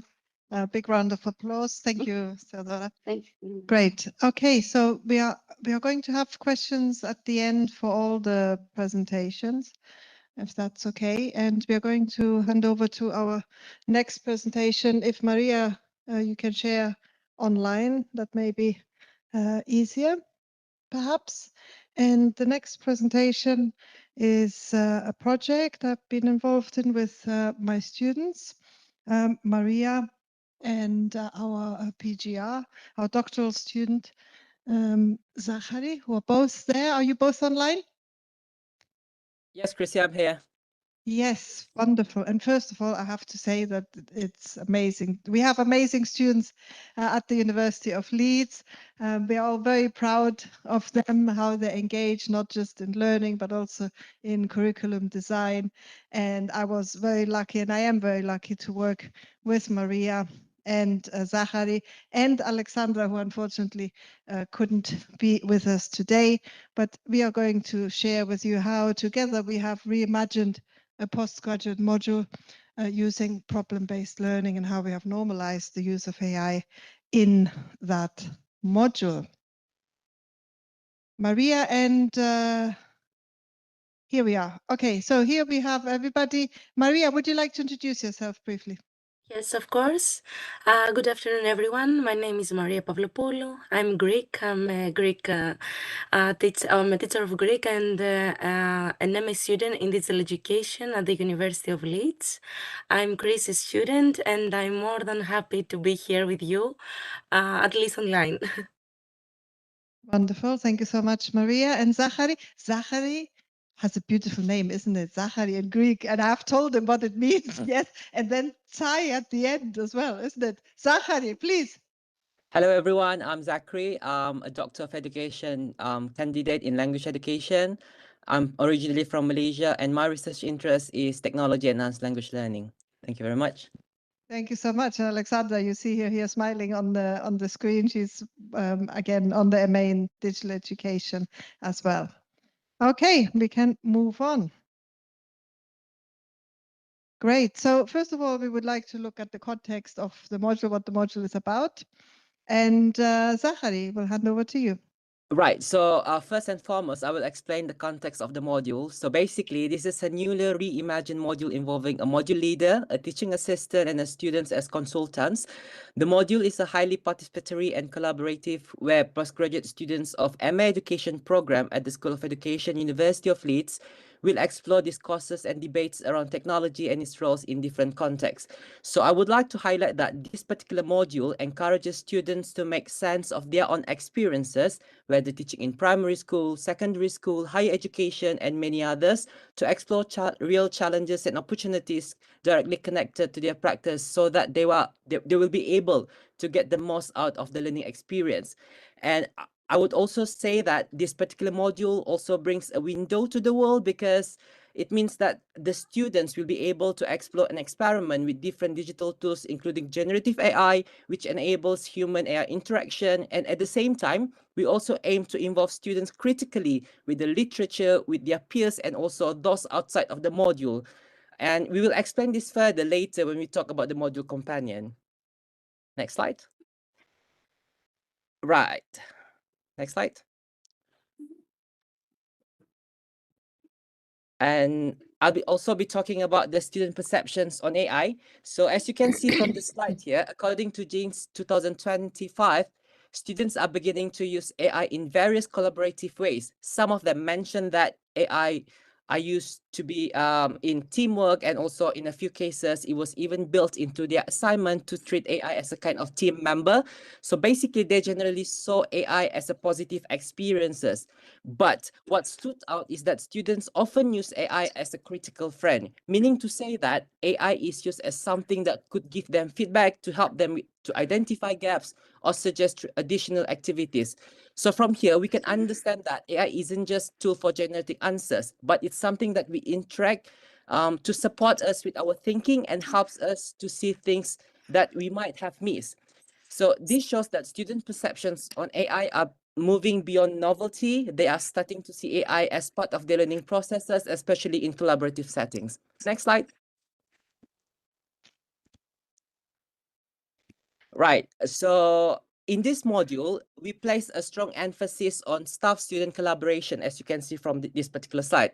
As highlighted by Omlan and colleagues, when students and staff work together to shape the curriculum or even resources that are going to be used, it will lead to richer learning outcomes, more inclusive practices, and stronger relationships between everyone who involved in the reimagining of the module.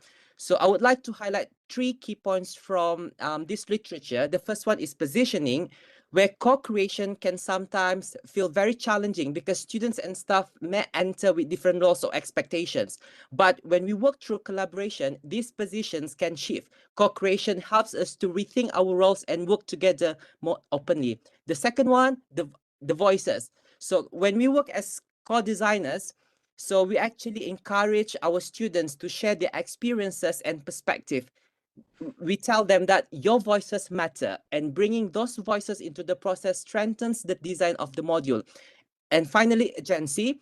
Agency is the strength central of our process as well, where students are not as passive participants, instead they are active contributors, meaning to say we support student agency by giving them trust and opportunities to shape their own learning. Together, these are the ideas that actually guide us on how we approach the redesigning of this particular module. Next. Yes, I would also like to highlight that this meaningful project was presented in a Media and Learning article called Mission Possible. As I heard earlier, when you talked about Chrissy, we are really grateful for being her students. And I would like to highlight that a good teacher makes everything possible, even redesigning a module, a postgraduate module in the Gen AI age. So in this article, you can read everything about our project and how student voices helped shape the new module design. In this quote from Jones, we are reminded that imagination, play, and possibility are essential when we design for learning, especially when experimenting with new technologies like AI. We could not omit assessment, which is another important part of this project and of the redesign procedure. For this module, students will create a narrative that connects past, present, and future practices in their own professional context. The output can be multimodal, and GenAI can be used as a tool or a collaborator, so long as the student's authentic voice is the center of the assessment. The assessment promotes critical review, reflective practice, and imaginative speculation about the future. The design also reflects the idea of responsibilizing thinking from Costa and Murphy. Students are encouraged not to bypass thinking with AI, but to deepen their curiosity, criticality, and imaginative capacity. So, in order to support responsible AI use, we have embraced LEED's red, amber, and green AI system. What's that? It's a traffic light system that designates the kind of use or avoidance of AI in different assignments. Red means no AI use, while amber means that we can use limited and tutor-defined AI support. On the other hand, green means that AI is expected for all of us to use, but we should be always transparent and critical.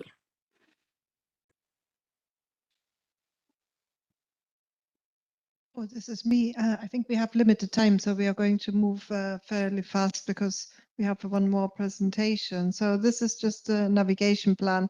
If you go back 1 second, Maria, we'll see how we have used problem-based learning. We have removed loads of content. This is not about content. This is about creating real scenarios using problem-based learning as a tool, as a way, as a pedagogical tool to navigate through the module with that renewable assignments, but students would be using AI as well if they further want to shape the scenarios they are going to work on to engage with some of the important concepts that we are going to investigate during that module. The FISH module is something that we have developed over 10 years ago in 2012, as you can see here, and has been used widely on problem-based learning courses, open courses and distance courses as well.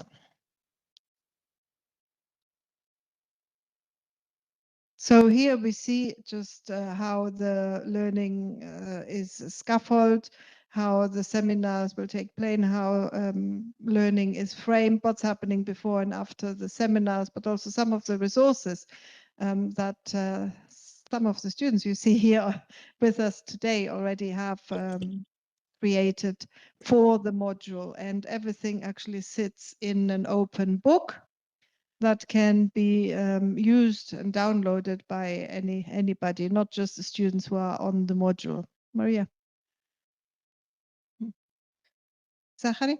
Yeah, I think Chris has explained a bit about the curriculum as well. So as you can see from the diagram here, so the curriculum of the module that we have reimagined has been designed to bring together problem-based learning, open pedagogies, and the use of generative AI as parts of the learning ecosystem. So how do we go about doing this? So the answer is students will move through a cycle of exploring scenarios. Through this, they will investigate real issues and collaborate with peers to make sense of them. We hope this will create a space for the students to explore curiosity, creativity, and also deeper critical thinking. Next. Okay. And this is basically our module companion, which is open access, that we use for our 11-week journey of teaching throughout the module. It brings together everything students need to know from week by week, like the scenarios, the list of readings, the reflective tasks, and also the spaces where they can experiment with ideas, including some information on the roles of generative AI in their own practice. And I also want to highlight, can you go back to that slide, please? One quote from Alexandra here. She said, "I felt really empowered. It built trust between tutors and students." This particular quote reflects what we are trying to achieve. Basically, as students work through the module, they are not positioned as passive learners. Instead, they help to shape the learning environment. Thank you. And we need to finish. So very, very briefly, maybe. So this is basically like the core elements of social emotional learning, and actually our module relates to this because the whole module process is designed not just around academic content, but also we would like to help students to work together, to communicate, to reflect, and build confidence in their own professional identities. Thank you very much. So we have here some of our student voices. We highlighted that we appreciated the dialogue and the inclusivity, the learning to think with others, and the peer collaboration. That was a key point of this module redesign. And moreover, there is a paper that is going to be published with the proceedings of this conference that we have the joy to participate in. Great. Last but not least, can I say that, Chris, or no? Yes, go on very quickly because Maria, Yes, because Maria that, will start telling us off yeah, very yeah, quickly. that has Not some me, the colors other of Maria. Greece. Yeah. Elitis wrote that if you deconstruct Greece, what remains is an olive tree, a vine, and a boat, and with this, you can rebuild the country. Similarly, if you deconstruct learning in the digital age, what remains is curiosity, collaboration, and challenge. And perhaps that's the elements that we need to foster in nowadays. Thank you very much. Great, thank you. Our references there as well, and a big, big thank you to Maria and Zachary for doing that so well, despite the difficulties we had here with the delays and everything. Thank you so much. And if there are any questions, please add to the chat. Yes, Ella. Yes, can I introduce the last presenter then? Yes, please. Yes. And Liana is going to be sharing her presentation because she's Wonderful. online with us. Okay, Liana, as you're setting up, let me introduce Liana Kyriakea with great pleasure. Liana holds a special place in our Learning Design and Technology Master Program at the American University of Greece Global Campus because she's officially our first graduate. Throughout her studies, Liana has consistently distinguished herself through her strong critical and reflective thinking and her ability to connect theory with meaningful practice. These qualities have shaped her research journey. And today, as you will see, she will be sharing with us part of the work she developed in the thesis, which reflects her commitment to advancing learning design. So, Liana, the floor is yours. Thank you. Thank you, Professor. Thank you very much. So, welcome and thank you for being here. Today, I'm presenting an integrated review exploring the intersection between cognitive load theory and generative artificial intelligence within learning design. Our study, conducted by me and Drs. Maria Evgerinou and Susan Stetson-Tiligadas, offers learning designers evidence-based insights for managing cognitive load. With AI, especially large language models, rapidly entering educational systems, our work positions generative AI as the cognitive co-pilot, a tool that can support learning when designed well, but at the same time can introduce unnecessary cognitive strain if misaligned with theory. Generative AI represents a revolutionary influence in learning design, capable of automatically producing coherent and multimodal content and significantly transforming educational systems. Technologies like large language models offer scalability and adaptability, revolutionizing instructional methods. However, the rapid integration of generative AI in education posits significant threats for learners. Therefore, learning designers have to face challenges that are crucial. So, how can we utilize AI to enhance deep learning rather than unintentionally undermining it by introducing unnecessary extraneous cognitive load? So this review synthesizes existing literature to clarify the benefits, if any, and challenges of generative AI-enhanced learning. The core issue we address while it offers useful insights, it has an issue with its application, which actually its application, generative AI, is insufficiently examined, often resulting in implementations that usually lead to unnecessary extraneous load. Therefore, our research was guided by two essential questions. The first one, how does generative AI supported instruction affect intrinsic, extraneous, and germane cognitive load? And secondly, what benefits or challenges of cognitive overload arise from generative AI implementation in learning environments? So let's see our framework. This study's framework integrates learning theories and cognitive psychology, centering on cognitive load theory, which is foundational in illustrating cognitive limitations and guiding strategies to improve instructional effectiveness. Instructional design informed by behaviorism, constructivism, andragogy, along with situated learning and experiential learning, systematically optimizes cognitive processes, engagement, and knowledge transfer, while the emergence of generative AI introduces both opportunities and challenges for creating adaptive, personalized, and cognitively efficient learning environments that uphold pedagogical integrity.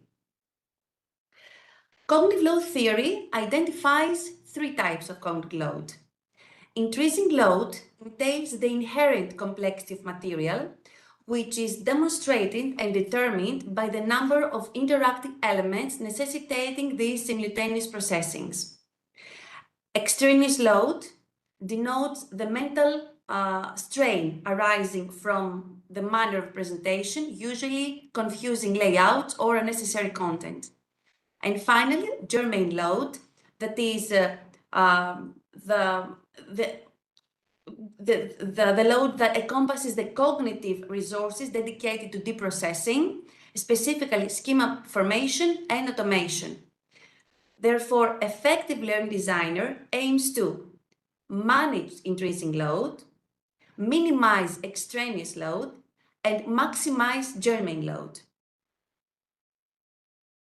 What methodology we used? We employed integrated review methodology because of the ability of this approach to examine the intricate connection between generative AI and cognitive processes in education. And we integrated empirical, theoretical, and conceptual studies, which is necessary for this emerging and fragmented field. We analyzed 81 peer-reviewed works published between 2009 and 2025, with 90% of them published after 2017, which actually reveals the rise of large language systems. The thematic analysis categorized studies by cognitive load types and AI functions. So let's see what we found. The results for the first question. How does generative AI-supported instruction affect intrinsic, extraneous, and germane cognitive load? Regarding intrinsic load, yes, generative AI can effectively manage intrinsic load by tailoring material complexity to the learner's existing knowledge, to align with the learner's existing knowledge, and by employing adaptive scaffolding, intelligent tutoring, and progressive difficulty algorithm, they can decompose complex content into manageable steps. Learners utilizing AI-based scaffolding in a biology module demonstrated a 27% enhancement in concept recall compared to traditional instruction. Our second finding showed that yes, generative AI can reduce cognitive load, that is extraneous cognitive load. It can significantly reduce extraneous load through the automation of low-level tasks, content summarization, and content coherent structure. AI-driven, for example, micro-learning platforms which provide succinct and focused modules achieved a 42% decrease in extraneous cognitive load compared to traditional materials. And it showed that this kind of reduction allows learners to allocate cognitive resources to significant comprehension. Generative AI can enhance germane load, that is, the resources dedicated to schema formation and deep processing via interactive dialogue and reflective prompts. AI fosters, as we found, conceptual integration and reflective thinking by enhancing the interconnections between concepts, thus facilitating organization and long-term retention. Graduate students utilizing AI-enhanced prompting tools demonstrated a 35% increase in elaborative learning strategies, and this mechanism facilitates deep understanding and schema construction. Let's move on to research question 2. What benefits or challenges of cognitive overload arise from generative AI implementation in learning environments? So, generative AI, yes, reduces cognitive load through the automation of information retrieval and synthesis, assisting diverse learners, including English as a second language learners and speakers, and underrepresented students. Secondly, adaptive support, such as culturally responsive feedback and personalized scheduling, reduces intrinsic load. Notable, ESL learners utilizing AI-assisted vocabulary feedback exhibited a 33% enhancement in cognitive endurance and self-efficacy. AI tools are proven to be essential for personalizing learning experiences at an unprecedented scale. But despite the benefits, the integration of generative AI introduces serious cognitive risks. First, the validation burden. The requirement for students to authenticate potentially inaccurate AI-generated outputs, which elevates cognitive load. Secondly, there is a risk of a loss of productive struggle because oversimplification diminishes the cognitive effort required for effective schema development. Third, research revealed that the use of unstructured AI is linked to a 22% decrease in information retention. Also, risks include cognitive passivity and offloading, fostering reliance and reducing autonomous reasoning, which can hinder advanced executive skills, right reflective judgment, and of course, lead to split attention. Our findings highlight the multifaceted effects of generative AI, which can either enhance or unintentionally obstruct cognitive processes. Guided by cognitive load theory, generative AI functions best as a cognitive copilot, augmenting instructional capacity while preserving learner agency and critical cognitive effort. So let's come to an example and imagine generative AI as an automated bicycle guided by cognitive load theory. Automatic gears manage intrinsic load. GPS directions reduce extraneous load, allowing the rider, that is us, the learning designers, to focus on the terrain and journey itself, maximizing germane load. Therefore, the designer's role is to ensure the bike's automation enhances the learner's journey, but not replaces the effort required to learn how to ride. So what do we recommend? We recommend aligning AI-supported instruction with cognitive load theory principles. Strategies aligned with this theory include adaptive learning systems, that is, adjusting difficulty in real time, multimodal content using audiovisual channels. To improve germane load, designers must incorporate diagnostic feedback and reflective prompts. And what could we avoid? What we call strategies misaligned with cognitive load theory.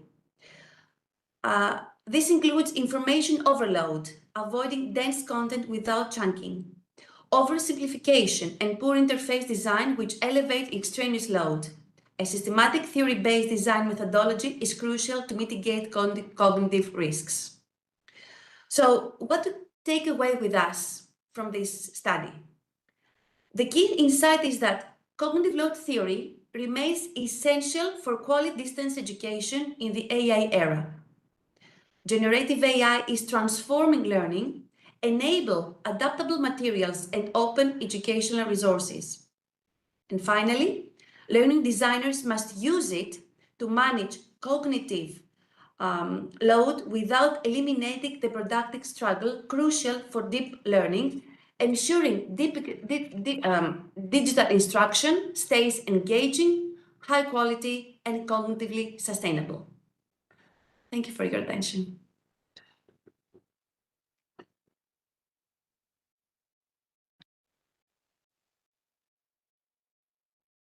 Thank you, Lana.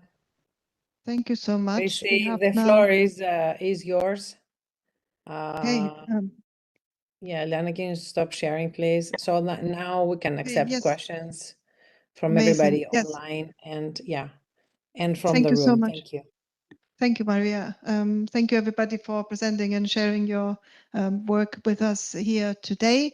We have still a few more minutes. Maria, 5 minutes for some questions. 5 minutes. Yeah. Do we have any online, Maria?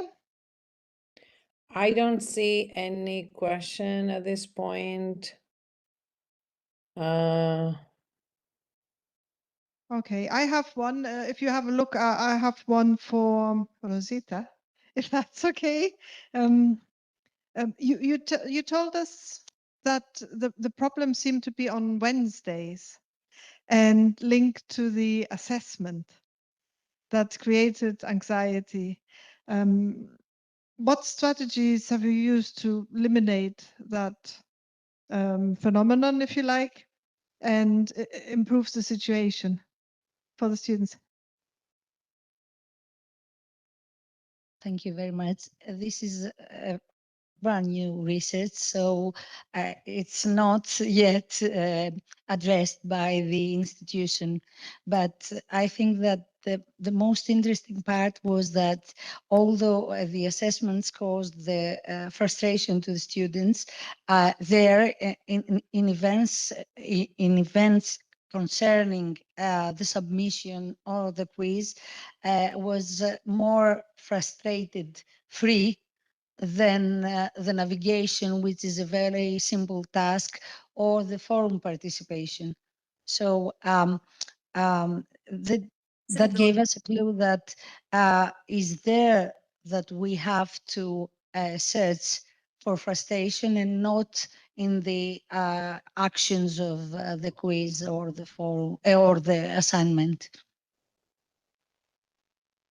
Thank you so much. And you said something that I feel is really important. You said not to get the data in an intrusive way, because students are over-surveyed and we collect data wherever and ask for additional surveys and information. So the more we can do that in an observational way that is not requiring students to do anything that they wouldn't normally do, the better. So that was really great to hear. Maria, is there anything? I have another question for Theodora, if that's okay. But is there anything online somebody would like to ask, perhaps? I don't see anything online. I just want to comment. But once you accept the second question for Theodora, I can go ahead with my comment. Okay. Okay, wonderful. Okay, so Theodora, you looked at poetry, and because we also use poetry, I also use poetry in my own practice with the students. Can you tell us a little bit more about the rationale for using poetry? What was the reason behind it?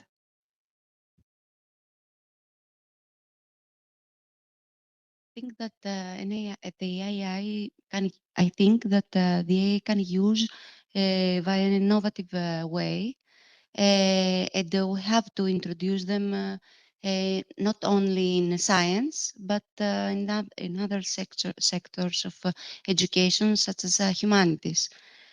So I decided that as the humanities is something that we have to incorporate in the new area of technology.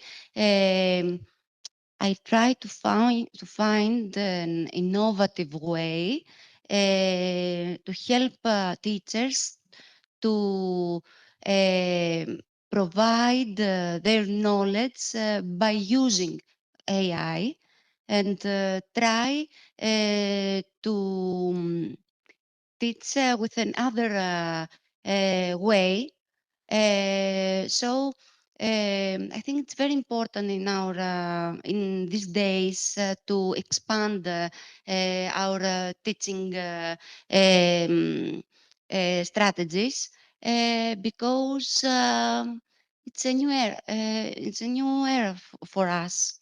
I think that the artificial intelligence is something very new, but something that will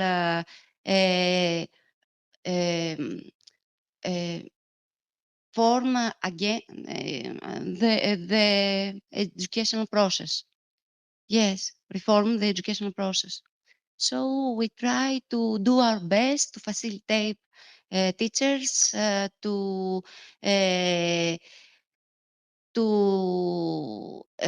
gain the bias and go ahead to use new ways in their teachings. So much I like what you said. Go ahead and do it. We'll have Marita here wants to ask something or an observation. Maria. Is it me? Okay. Okay. Okay. Maria, I really and want to... then we go back to Rosita here. Yes. Okay, I just wanted to thank all the presenters. Wonderful, eye-opening presentations. Thank you for your research, and thank you for sharing it here with us.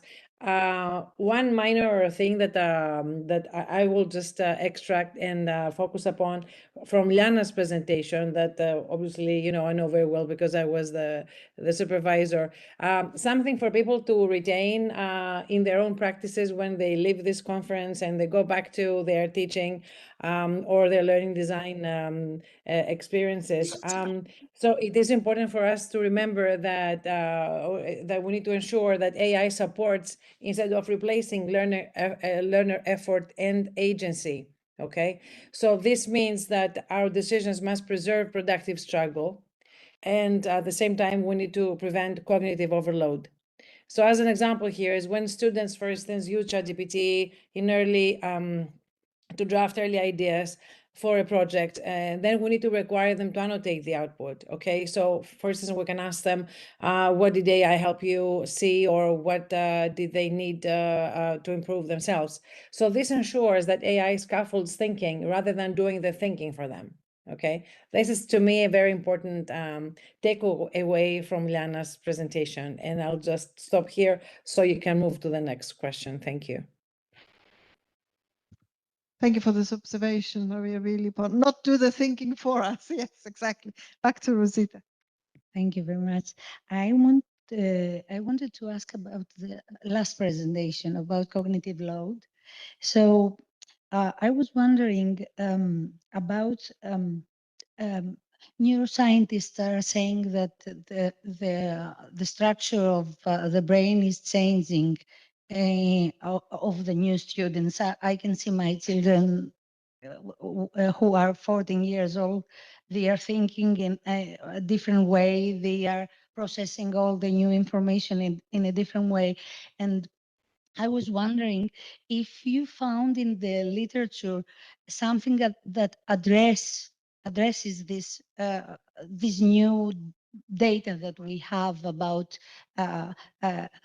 changing the way of thinking of students. Thank you.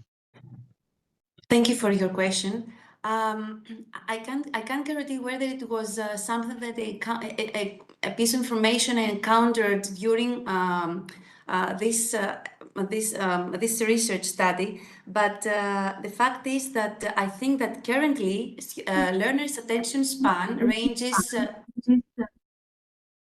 Can you hear me?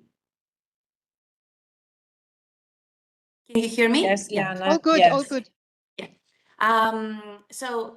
As I was saying, the truth is that research has shown that learners' attention span ranges from lately from 6 to 8 seconds, unfortunately, which is going to be limited to 2 very, very soon. This is one truth and one fact I remember. Regarding the way the students' brain is structured, I'm going to share it with you something that I learned and I have applied both to my teaching, but I learned during my first MA in TESOL and then now and my last one in Learn Design and Technology. And appreciate that a lot, that less is more. And maybe this is what students ask for. I'm not sure whether it is the brain that actually is differently structured, but maybe this is it is the essence and the true facts that they're looking for. And this is what the Learn Design aims to provide them with. This is why we focused on germane load, just to give the opportunity to delve into deep thinking, deep processing, and actually focus on disciplinary subjects that does not deprive them of their focus, which is the elements they want to learn, and not split their attention to other things that actually split their attention. So I didn't find actually a study that shows that the brain is structured differently. Maybe learners are more mature. This is my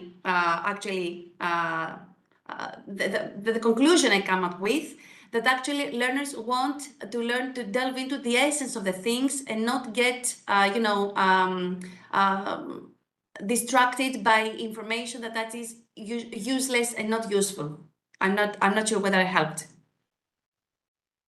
Yes, thank you very much.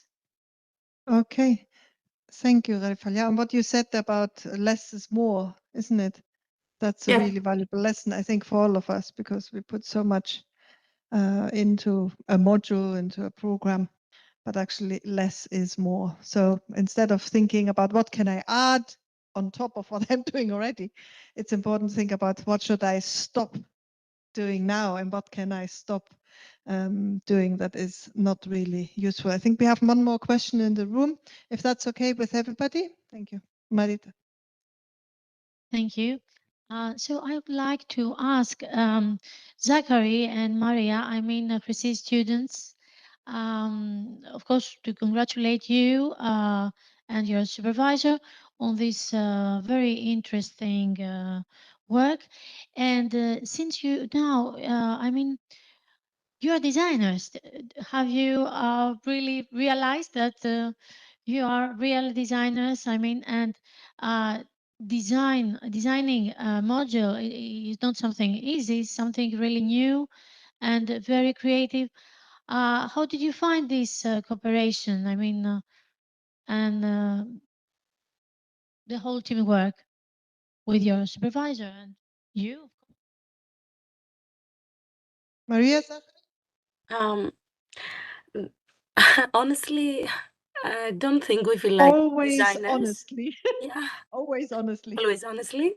I don't feel like a designer actually, but it's complimenting, of course, and we really enjoyed the process.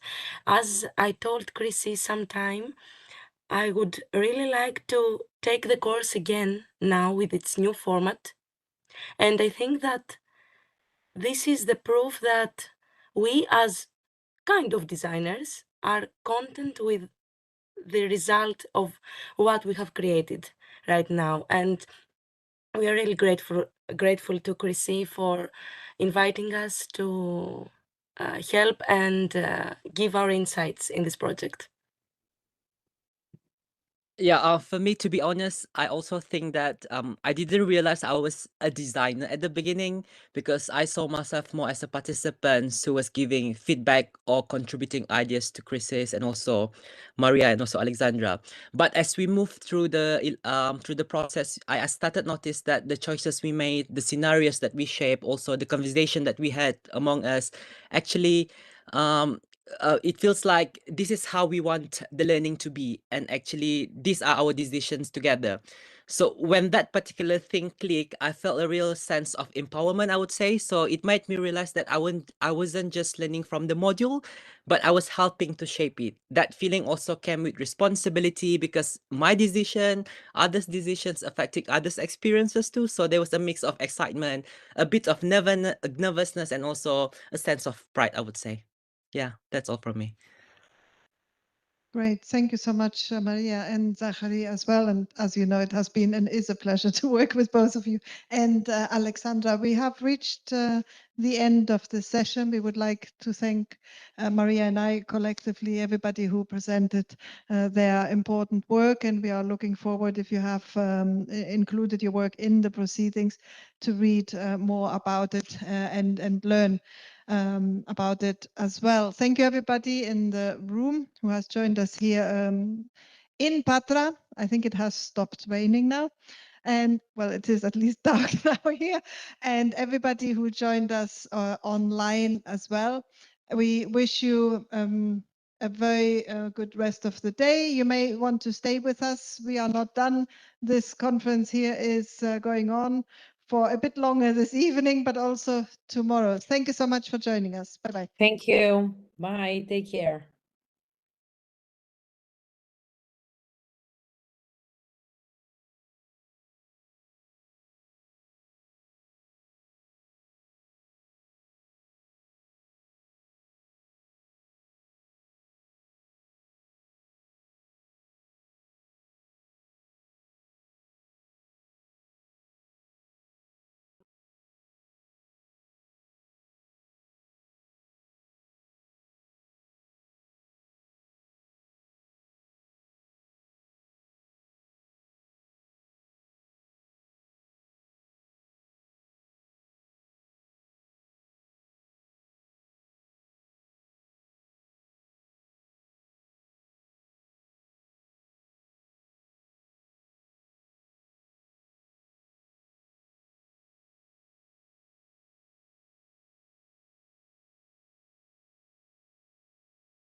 Earth.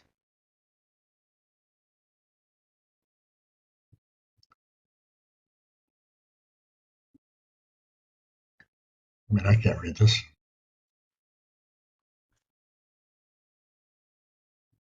Should I say mute? Mm.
On. Okay.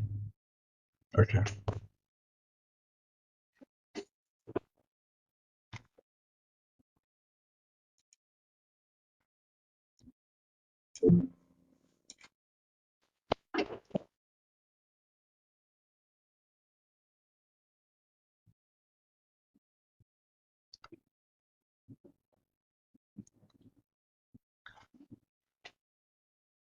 Tell me what to do here.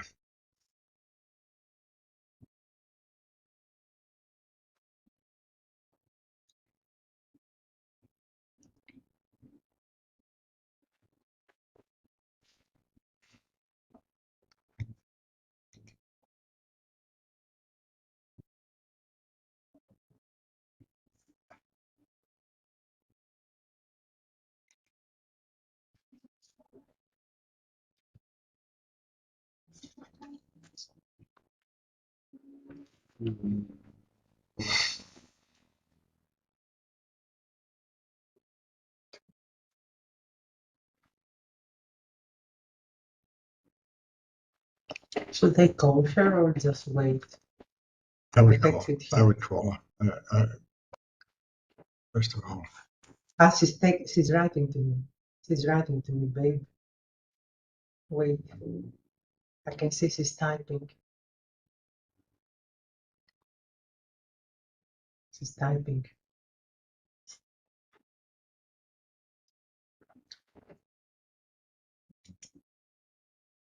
Mute.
Ναι. Να τα πεις όλα και καλά. Δεν είναι έτσι όμως. Κάποιος πρέπει να το εξηγήσει αυτό. Γιατί με αυτό το χυμαρόδες που έχει, γίνεται το μπουρδέλο. Κυρία Κουρτίδου, κλείστε το μικρόφωνο σας, σας παρακαλώ.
Κυρία Χατζηνικήτα, μας ακούτε? Ναι. Έχετε mute. Ναι, σας ακούω. Εσείς θα μου πείτε πότε αρχίζουμε. Τώρα. Μπορούμε να αρχίσουμε? Ναι, δεν μας ακούσατε πριν. Μπορείτε να ξεκινήσετε. Ωραία. Να κάνω έναν διαμοιρασμό πρώτα.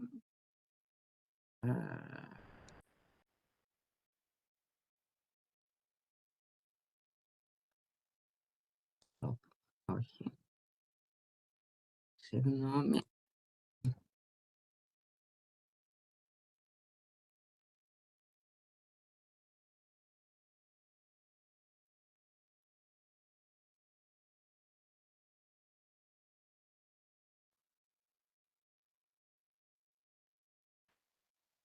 Το βλέπουμε? Ναι. Υποθέτω. Ναι. Dear colleagues, dear friends, it is a great pleasure and a profound honor to welcome you to the 13th International Conference on Open and Distance Education, organized by the School of Humanities of the Hellenic Open University and the Hellenic Open and Distance Education Center. This year's theme, Open and Distance Education, 21st Century Skills and the Challenge of Artificial Intelligence, speaks not only to the technologies transforming our teaching practices, but also invites us to consider a deeper question. What becomes of education as a democratic public good in a world where political cultures are increasingly drifting toward authoritarianism? At such a moment, it is especially meaningful to welcome one of the most distinguished and influential scholars and public intellectuals, Professor Henry Giroux. To have him with us today, even virtually, is not simply an honor for this conference. It is a profound privilege for all of us who care about education, democracy, and the future of public life. Giroux's intellectual journey began far from elite academic pathways. Raised in a white working class neighborhood in Providence, Rhode Island, he often reflects on the narrow futures available to young people in his community, where choices were largely determined by constraints. As he has said, the choices you had were brutally narrow. You became a priest, a firefighter, or you went into the service. Basketball, rather than inherited privilege, opened the door to higher education, and scholarships eventually brought him to the University of Southern Maine. These transformative experiences, shaped by working class struggle, sport, and a lifelong love of jazz, became the foundation of his enduring interest in education, agency, and the ways ordinary life teaches us how to see the world.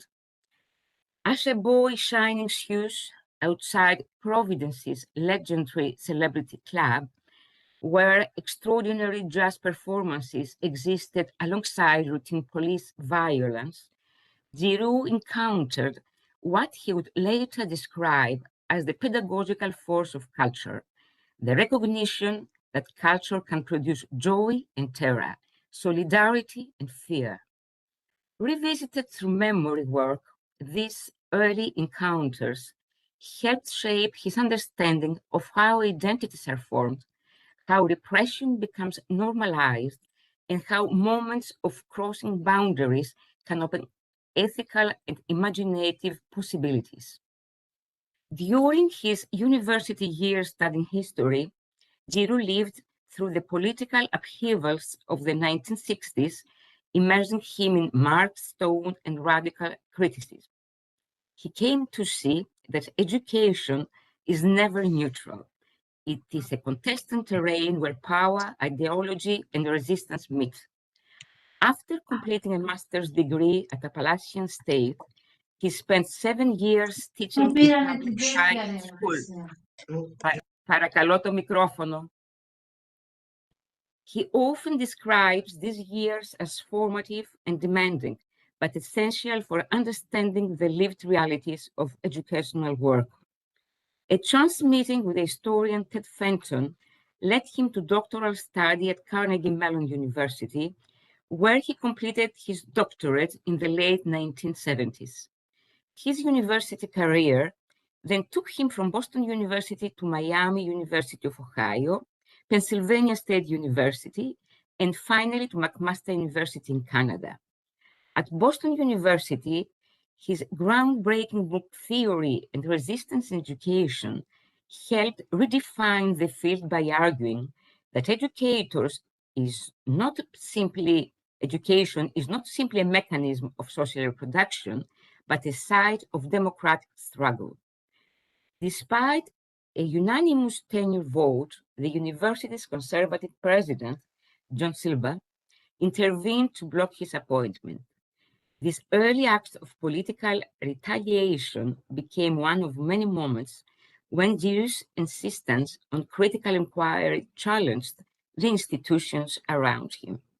At Miami University, Giroux founded the first Center for Education and Cultural Studies in the United States. In 2004, he joined McMaster University as the Global Television Network Chair in English and Cultural Studies, later becoming the McMaster University Professor for Scholarship in the Public Interest and the Paulo Freire Distinguished Scholar in Critical Pedagogy. Across these decades, Giroux has produced an extraordinary body of work. He has written more than 80 books and several hundred scholarly articles. His essays and interviews circulate widely across the world.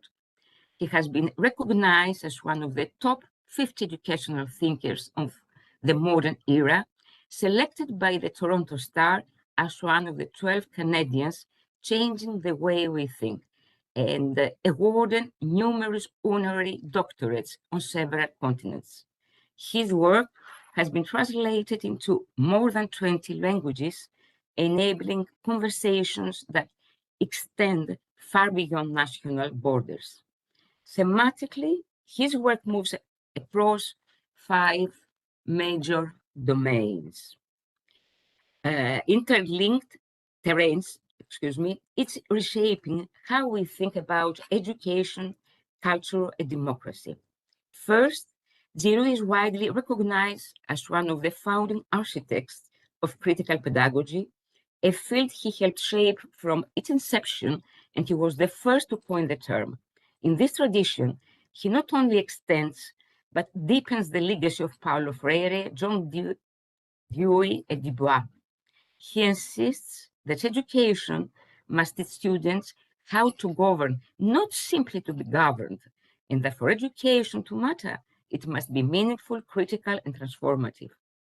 Rejecting technocratic models that reduce teaching to methods, he warns against what he calls pedagogical stupidity, a refusal to think critically, historically, and comprehensively, while confronting deeper questions of power, ideology, and justice. Equally important, Giroux pioneered the now widely accepted understanding that pedagogy belongs at the very center of cultural studies, placing questions of power, representation, and cultural politics at the heart of educational analysis and cultural critique. He also argues that teachers are public intellectuals whose labor shapes democratic life, bridging the relation between education and larger social issues, and viewing pedagogy as a moral and political project, a vision articulated in his book, Teachers as Intellectuals. Second, he has produced one of the most influential critiques of neoliberalism and corporatization of higher education. Long before these trends were widely recognized, Giroux exposed how market-driven reforms erode public life, narrow democratic imagination, and normalize what he describes as pedagogies of repression. He was one of the first to analyze the emergence of the neoliberal university and introduce the influential concept of the military-industrial academic complex, showing how managerialism, metrics, and austerity turn universities into training grounds for compliance rather than incubators of critical thought. Much of this critique is developed in his book, The University in Chains, a work that anticipated transformation that would later become impossible to ignore. Third, his work on youth reveals how societies increasingly cast young people as a problem to be controlled rather than a constituency to be supported. In books such as The Abandoned Generation, Still Innocent, a Youth in a Suspect Society, he shows how youth are framed through discourses of fear, criminalization, commodification, and disposability. His concept of the war on youth offers a powerful diagnostic tool for assessing democratic decline. Fourth, Giroux's extensive critique of culture and media demonstrates that culture is never mere entertainment. From Disney and Hollywood to political spectacle and national crisis, he shows how culture shapes common sense, mobilizes emotion, constructs agency, and legitimizes authority. Works such as The Mouse That Roared reveal how popular culture functions to narrate how some lives matter and others do not, how agency can be reduced to consumerism, and how culture functions as a pedagogical regime crucial to the workings of a democracy. Fifth, Giroux was one of the earliest and most forceful theorists to conceptualize and name neoliberal fascism, the convergence of market fundamentalism, white Christian nationalism, and manufactured ignorance. In books such as American Nightmare, The Burden of Conscience, and The Sciences of Memory, he shows how authoritarianism attacks education, memory, and democratic imagination. His concept of this imagination machine captures how authoritarian regimes dismantle the very capacities that democratic life requires, including critical thought, historical awareness, civic responsibility. Running through all his work is a consistent conviction that educators should be public intellectuals and have a responsibility to speak truth in dark times.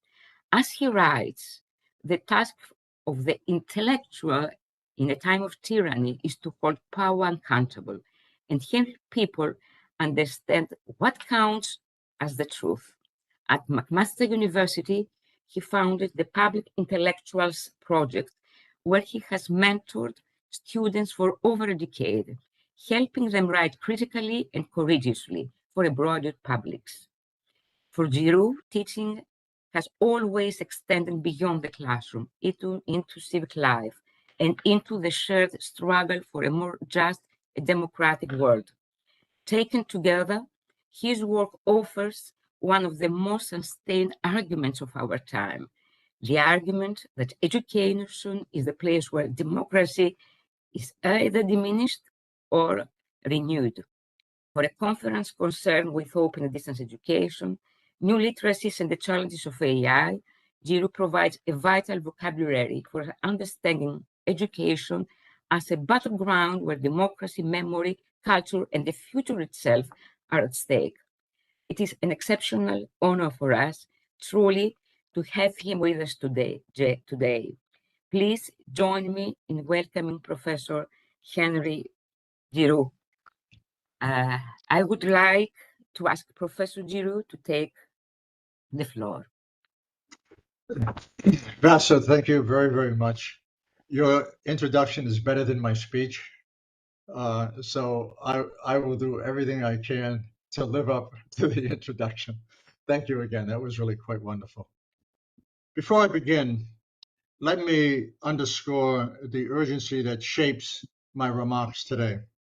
We gather at a moment when the role and the purpose of higher education as a democratic public good should be defended with renewed clarity and courage. In an age marked by the resurgence of colonialism, neoliberalism, and fascism, it's no longer enough to protect education's democratic mission. We must actively enable it, expand it, and insist on its ethical and political necessity.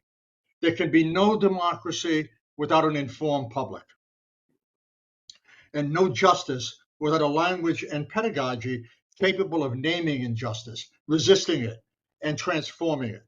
And although my focus today is basically on the United States, the conditions I describe, it seems to me, cut across borders and speak to a larger global crisis. Across the world, universities are under siege, and democracy itself is approaching a terrifying threshold. From Hungary to India to Turkey, governments are hollowing out the university's democratic mission, attacking intellectual freedom, weaponizing history, policing critical pedagogy, and stripping away the civic imagination that sustains democratic life. What is at stake is not just the pursuit of truth, but the moral and pedagogical fundamentals of democracy itself, a delicate balance, one could argue, between knowledge and responsibility, learning. Για το θέμα της εκπαίδευσης στο πανεπιστήμιο και τη δημοκρατία. Learning and the courage to bear witness. In these darkening times, it is not only knowledge that is being policed, but agency itself, as the lifeblood of an informed, critical, and resistant citizenry. When education is severed from its moral and civic grounding, democracy erodes. Truth becomes suspect. Knowledge becomes dangerous. And educators are seen by enemies, by those who fear the power of enlightened judgment. Once the classroom loses its capacity for moral witnessing, critical thinking, and civic courage, the conditions for domination are set. Ignorance becomes a virtue. Conscience is silenced. And democracy's fragile bonds begin to fray from civil and legal rights to institutions meant to protect them. In such a climate, the struggle for education is inseparable from the collective solidarities that make democratic life possible. For decades, neoliberalism a predatory form of capitalism, has waged war on the welfare state, dismantled the public sphere, hollowed out the very notion of the common good. Masked by the rhetoric of freedom and efficiency, it elevates a market logic to a kind of totalizing ideology, demanding that every domain of life bend to economic imperatives. I mean, think about this. Every relationship becomes a commercial relationship. The only relationship is that in some fundamental way speak to a market logic. The social wreckage it leaves behind, systemic racism, militarism, mass poverty, precarity, and staggering inequality is not an aberration, but a defining feature of a politics built on dispossession, domination, and, if I may, terminal exclusion. As neoliberalism decays into an upgraded fascism, its machinery of repression intensifies. No longer able to legitimate itself, it blames the failures on immigrants, Black people, refugees, and all those deemed other. Dissent is criminalized. Social life is militarized. Immigrants are abducted, and hate is normalized. Under Trump, this assault has hardened into open warfare, driven by the belief that critical education threatens, of course, the authoritarian project itself. Against this backdrop, as a fascist politics surges across the globe, it's crucial for educators to confront a set of urgent and unsettling questions. What does the rise of illiberal regimes mean for higher education in an age of manufactured fear, state terrorism, and state-sponsored lies? What happens to a society when education is disparaged for its claims on democracy, civic culture, and withers,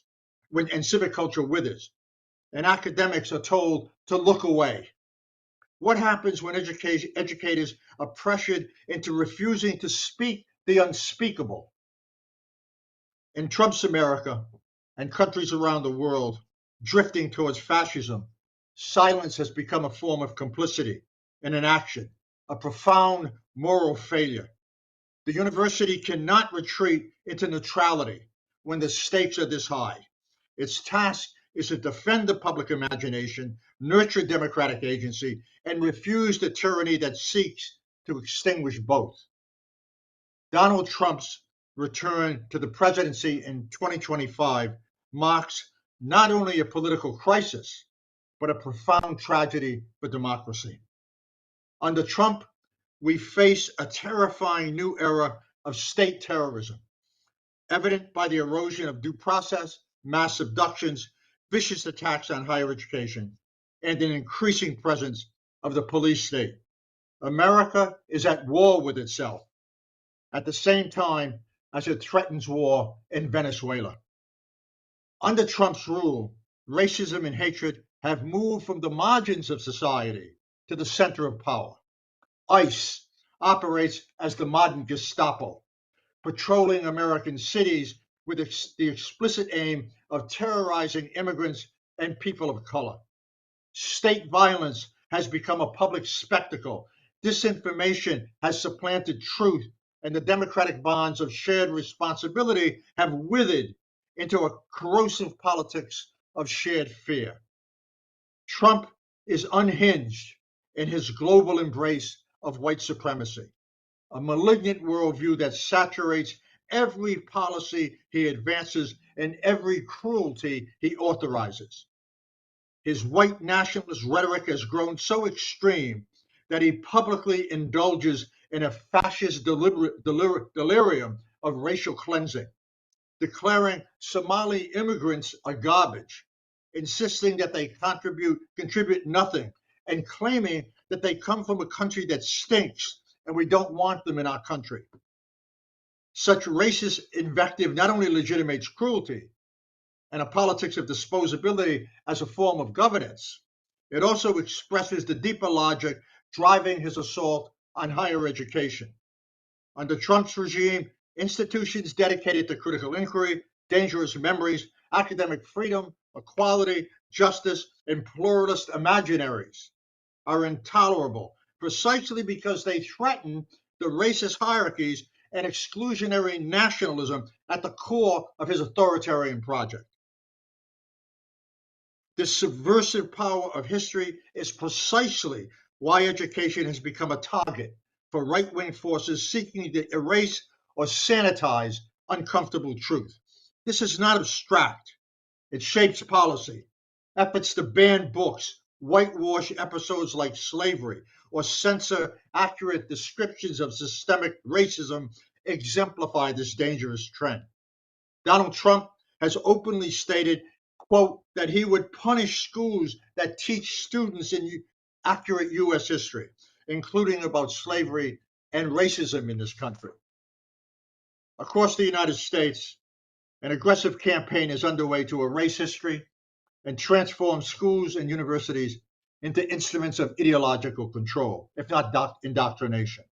Books again are banned, professors targeted, gender and ethnic studies eliminated, trans identity vilified, student protests criminalized, and honest historical narratives are suppressed. This is not symbolic. It's the blueprint of fascist politics and governance, a state-sanctioned strategy to extinguish, if I may, the democratic imagination. If the emerging fascism in the United States, Europe, and elsewhere is to be confronted, critical education must again become a vital force for democratic life. Higher education has to be understood not as a problem to be tamed, but as an indispensable resource for rebuilding democracies in crisis.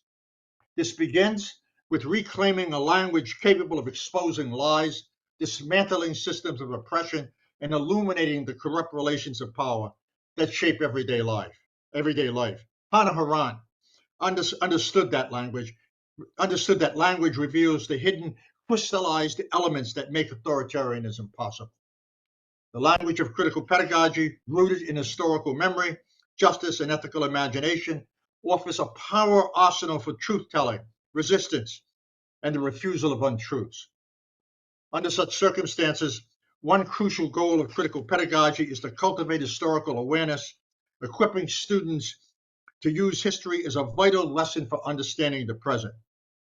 Through the critical act of remembrance, the history of fascism can be illuminated not as a relic of the past, but as a persistent threat, its dormant traces capable of reawakening even the most robust democracies. So in this sense, history has to retain its subversive function, drawing on archives, historical resources, and suppressed narratives to challenge conventional wisdom and dominant ideologies. I must tell you, I'm often shocked to hear liberals and conservatives in some fundamental way say that anything that's going on in the present moment that essentially we call fascism has really nothing to do with fascism, because it really has nothing to do with the history that has to be reproduced precisely in order to understand that parallels matter.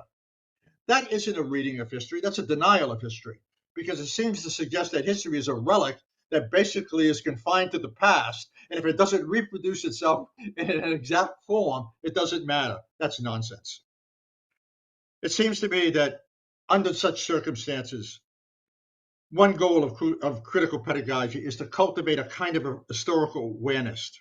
And it seems to me that this is absolutely essential in light of what we see happening across the United States and in many other countries, Orban's Hungary, of course, in India, Turkey, it goes on and on. From Florida to Texas, far-right governors are transforming education into a vehicle for repression.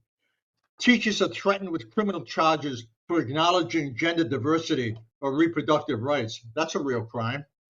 At the national level, student activists, particularly those protesting U.S. support for Israel's genocidal assault on Gaza, are being surveilled, detained, and in some cases forcibly abducted and held in detention centers without transparency or due process.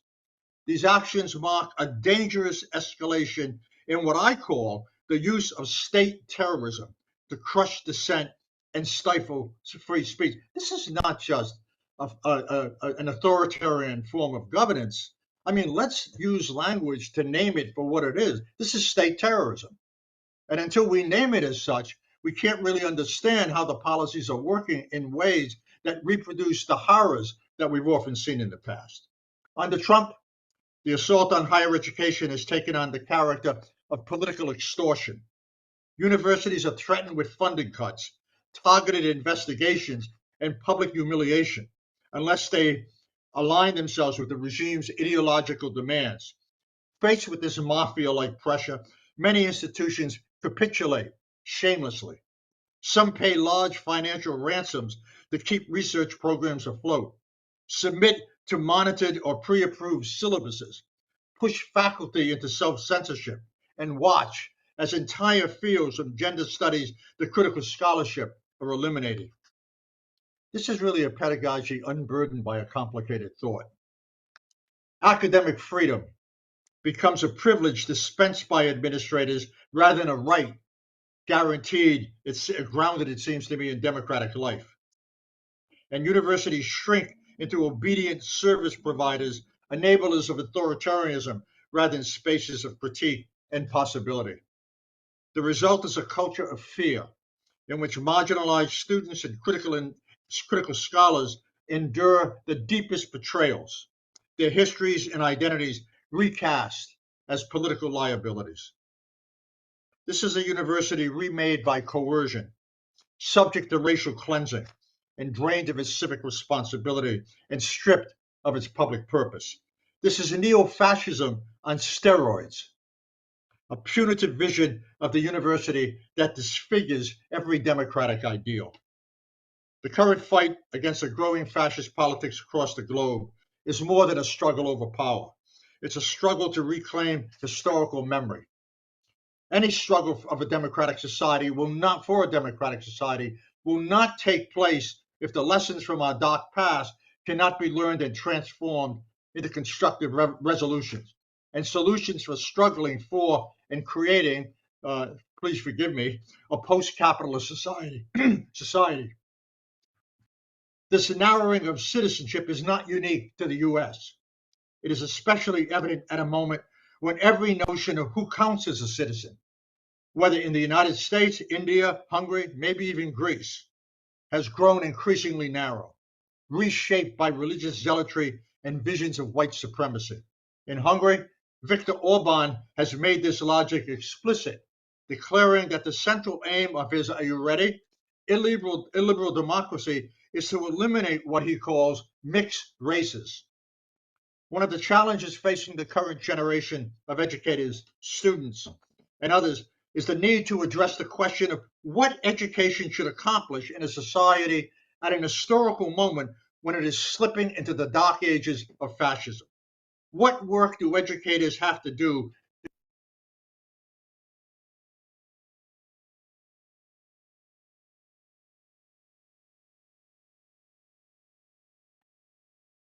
We cannot hear you, Professor Giroux. We cannot hear you. Something happened and we cannot hear you. Professor Giroux, you have muted your microphone.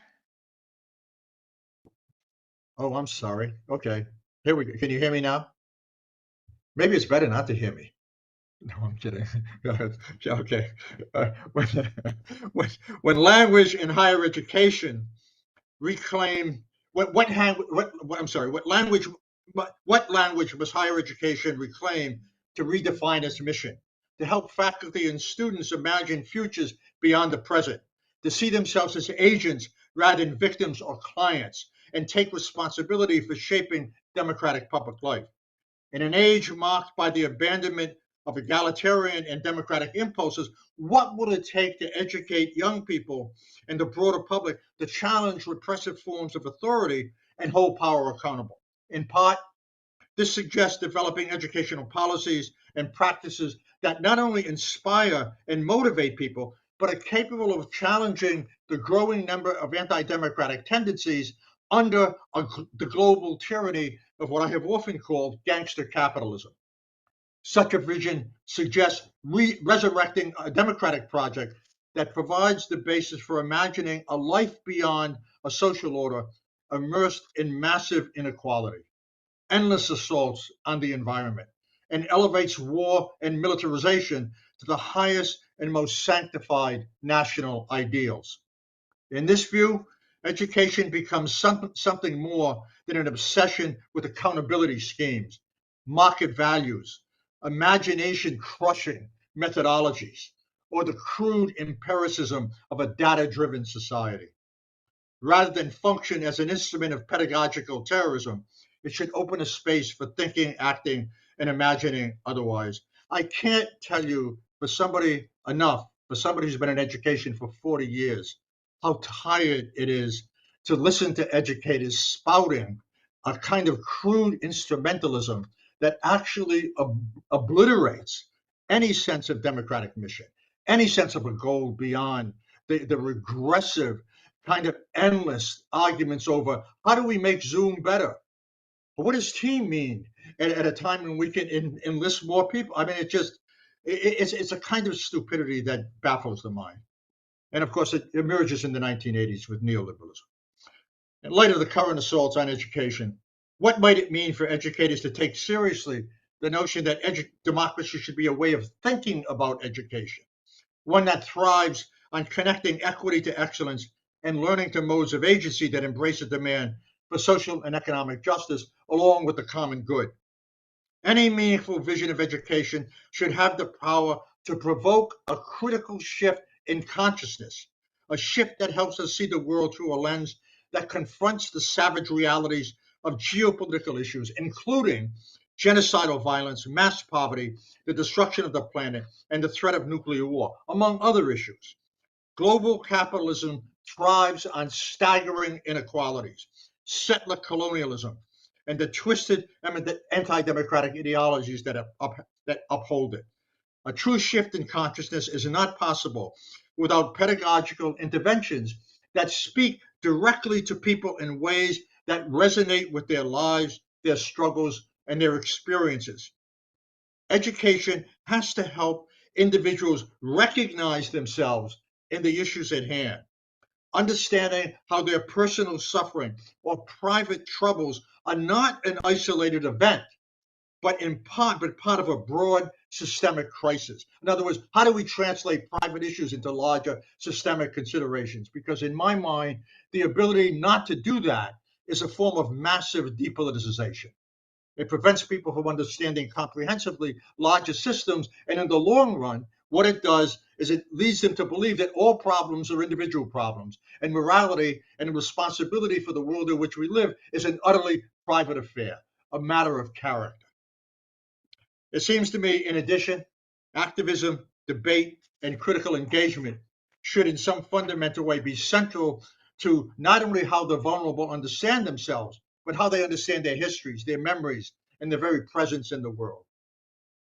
It seems to me there can be no authentic politics without a pedagogy of identification, an education that connects people to the broader forces shaping their lives, but also empowers them to imagine a world and fight for a world in which they are no longer simply victims, but basically agents of change.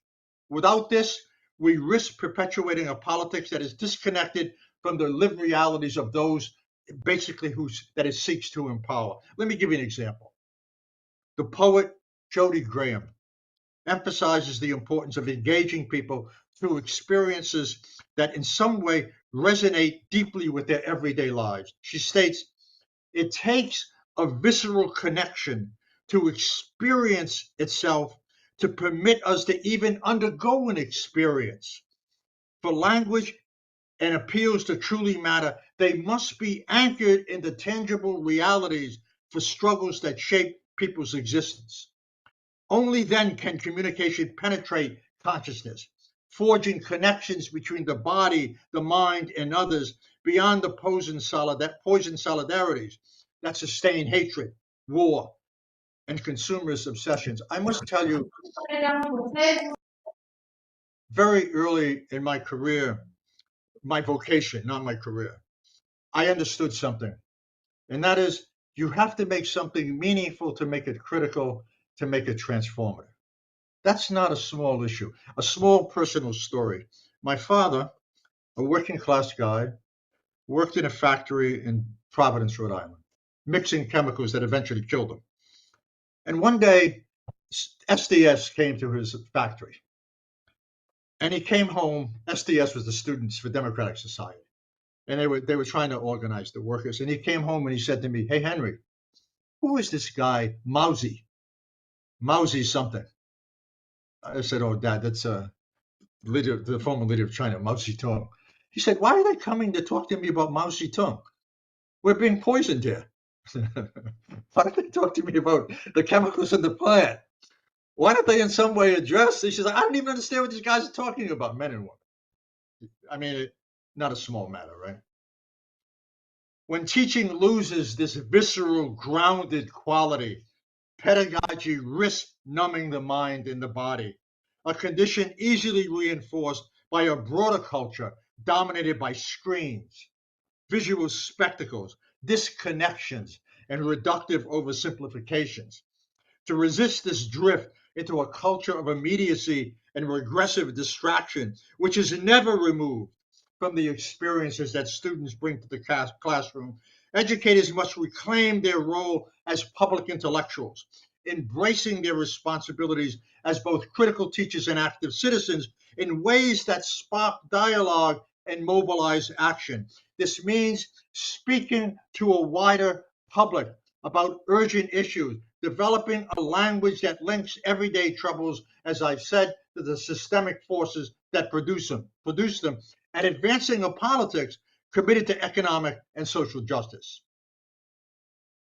In this context, education cannot surrender to academics who insist that there is no room for politics in higher education or the classroom, nor to administrators who claim that universities have a responsibility to remain neutral. This position is not only deeply flawed, but also complicit in its silence over the far-right politicization of education, or the utterly damaging transformation into nothing more than an adjunct of corporations. It's also a script for depoliticizing schooling as an institution, as well as both faculty and students. The call for neutrality in many North American universities is a retreat from moral and social responsibility, masking the reality that these institutions are deeply embedded in power relations. As a number of theorists have argued, neutrality serves to flatten politics and silence scholarly debate, obscuring the inherently political nature of university life.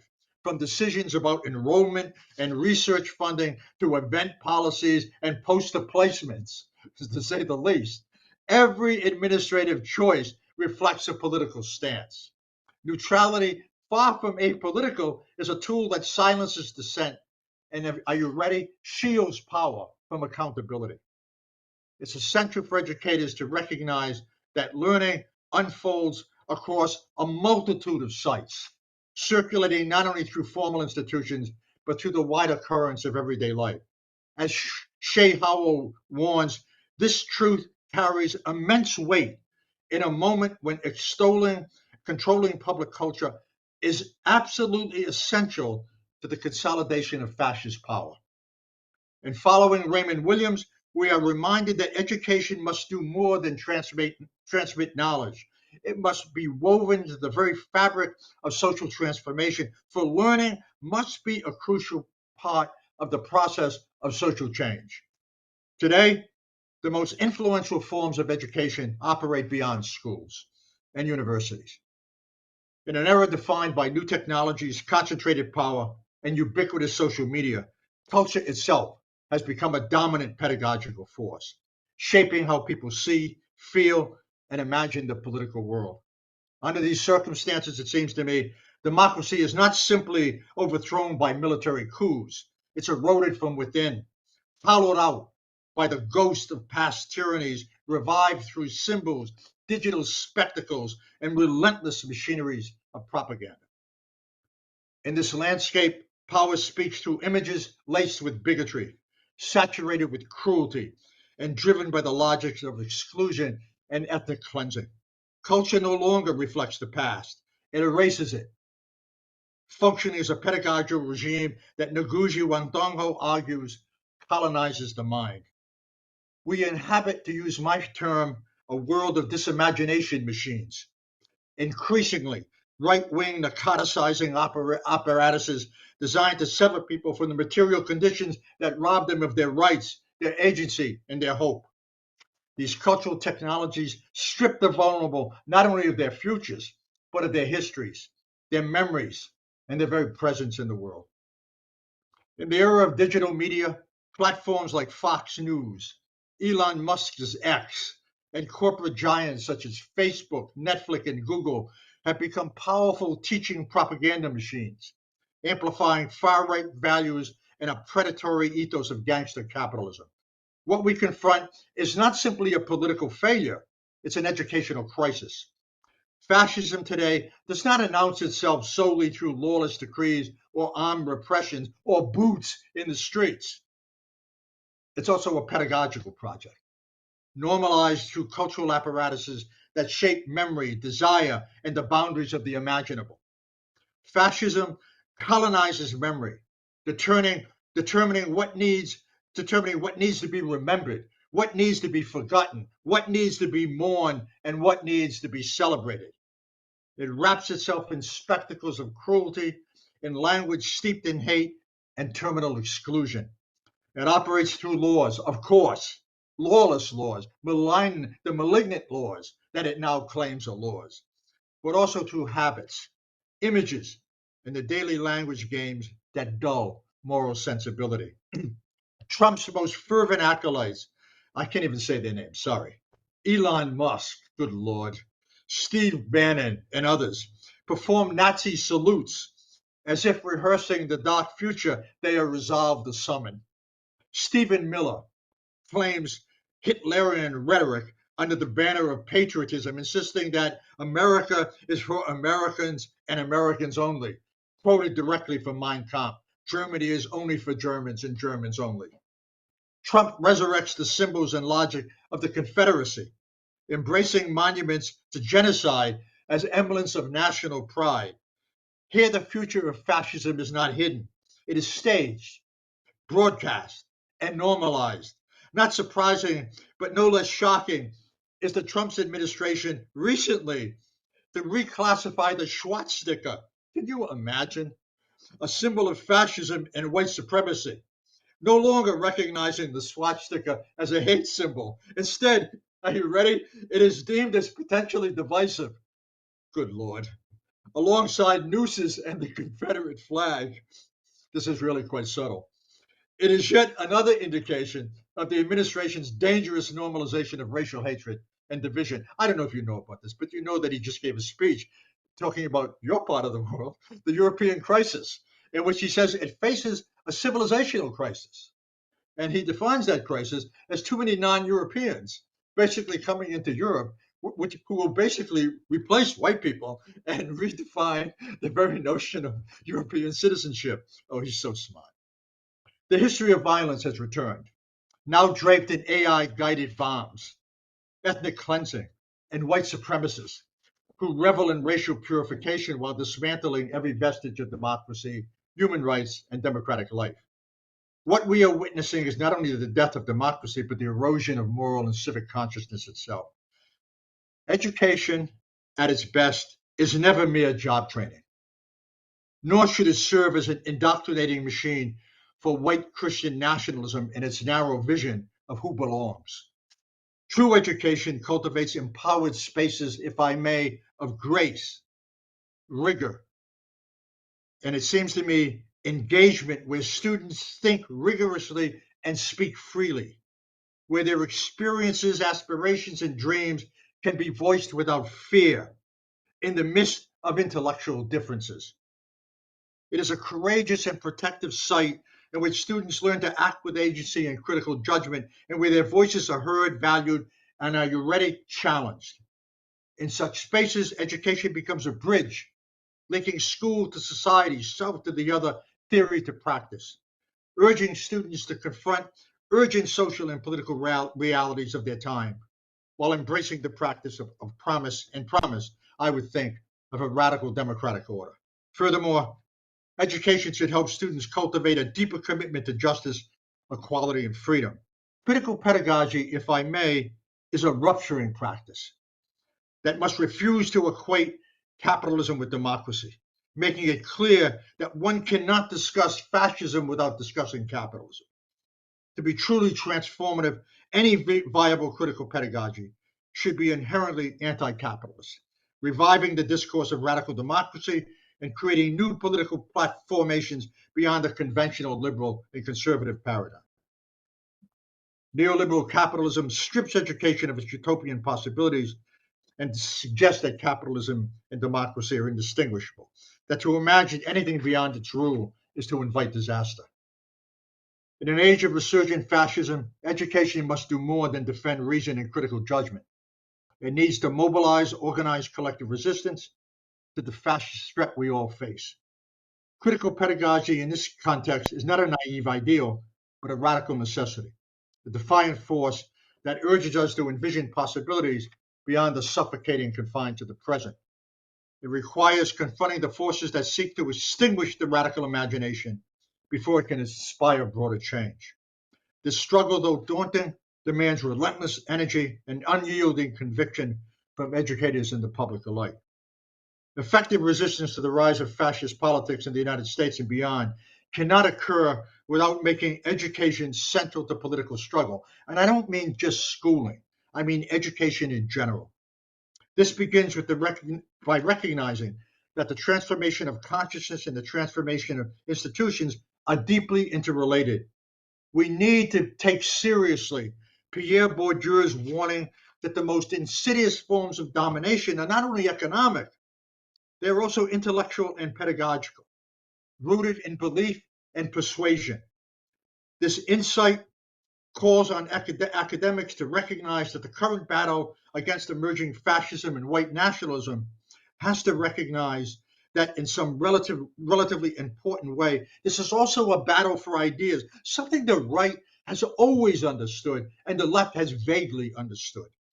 For the very consciousness of society and for the very power to reshape culture itself. Amid the current assaults on public and higher education, educators need to reclaim their role as architects of imagined futures, fostering a language of possibility that aligns education with the broader struggle for democracy. There can be no viable critique without a discourse of possibility. They have to somehow inform each other. They should consider taking control of the labor process in order to engage in academic freedom and set the conditions for teaching, learning, and policy. Such a vision of education must reject the neoliberal paradigm of education as a private investment in human capital, and instead cultivate a critical pedagogy that disturbs complacency, inspires critical thought, and energizes students to confront the societal forces shaping their lives. This necessitates teaching students to think intersectionally, historically, and relationally. You know, I was born before the end of World War II. I grew up in an era of unimaginable intellectuals, and I had the pleasure of knowing some of them personally.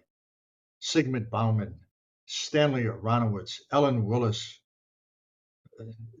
Angela Davis, and I'll tell you what they all had in common. They all thought comprehensively. They thought systemically. They thought generally. They were able to connect elements that often is seen as isolated and hence cut off from larger social considerations. They were focused. They were intelligent. They asked questions that mattered. They were warm. They were humble, and they were engaged. They weren't careerists. They were concerned about their work and what it meant. They were concerned about standing up rather than living on their knees. And it seems to me we're losing that.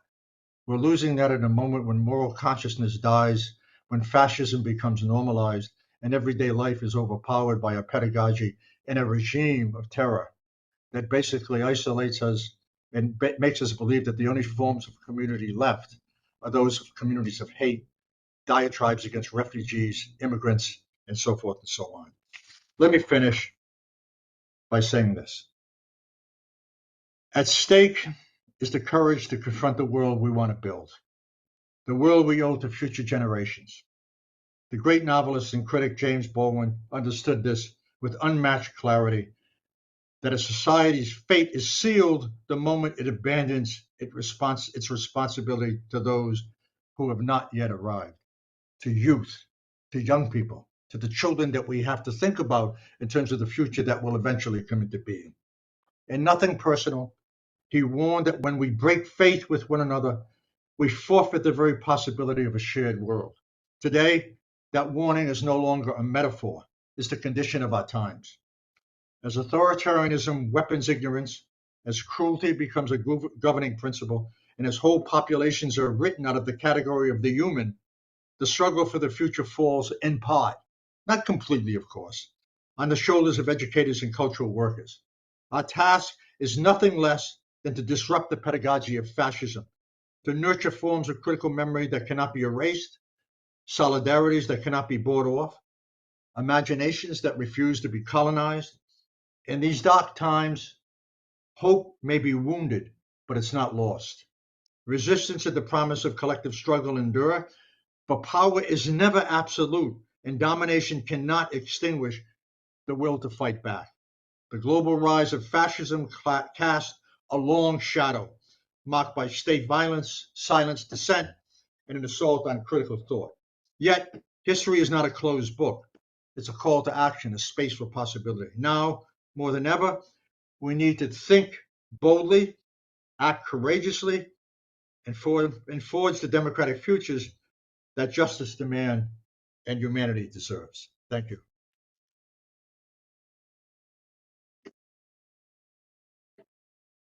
Thank you very much, Professor Giroux, for your lecture, which encouraged a challenging and a thought-provoking reflection on how we understand higher education and education today.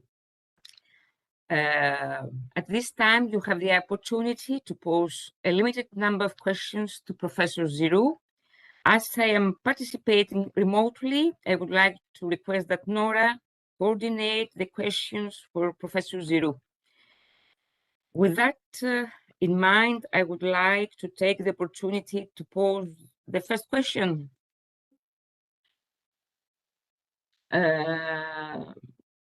Professor Giroux, you close your lecture by saying that critique must be joined to a language of possibility, and that the educated hope is a democratic necessity.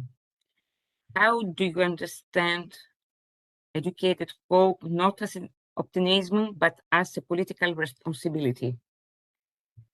I think that when we talk about hope, we have to be careful because, I mean, in some ways, what we see in these rather oppressive societies is a kind of Disneyfication of hope.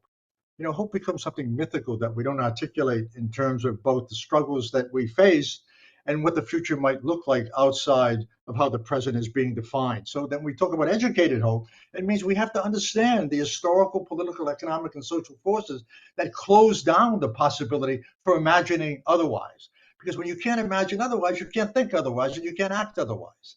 So it seems to me when we say that hope has to be educated, it means it has to be focused, it has to be scholarly, it has to be thoughtful. It has to in some way understand the conditions that prevent us from imagining a future unlike the present in which we live.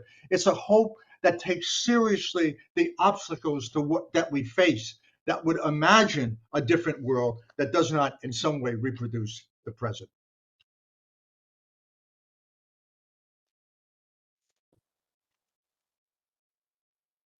Okay, thank you very much. Are there any questions here in the audience? We have time for one question, maybe. I have one. Oh, together with us, we have Professor Emeritus Antonis Lionarakis. We believe that you both share the same vision for education and the world in general. So, Professor Lionarakis, the floor is yours, but please keep it short, if you may. Okay, thank you very much. Hello, Henry. I don't know if you see me, but anyway, I'll go on. I can see you. You look very young and handsome today. Yes, thank you, because of you.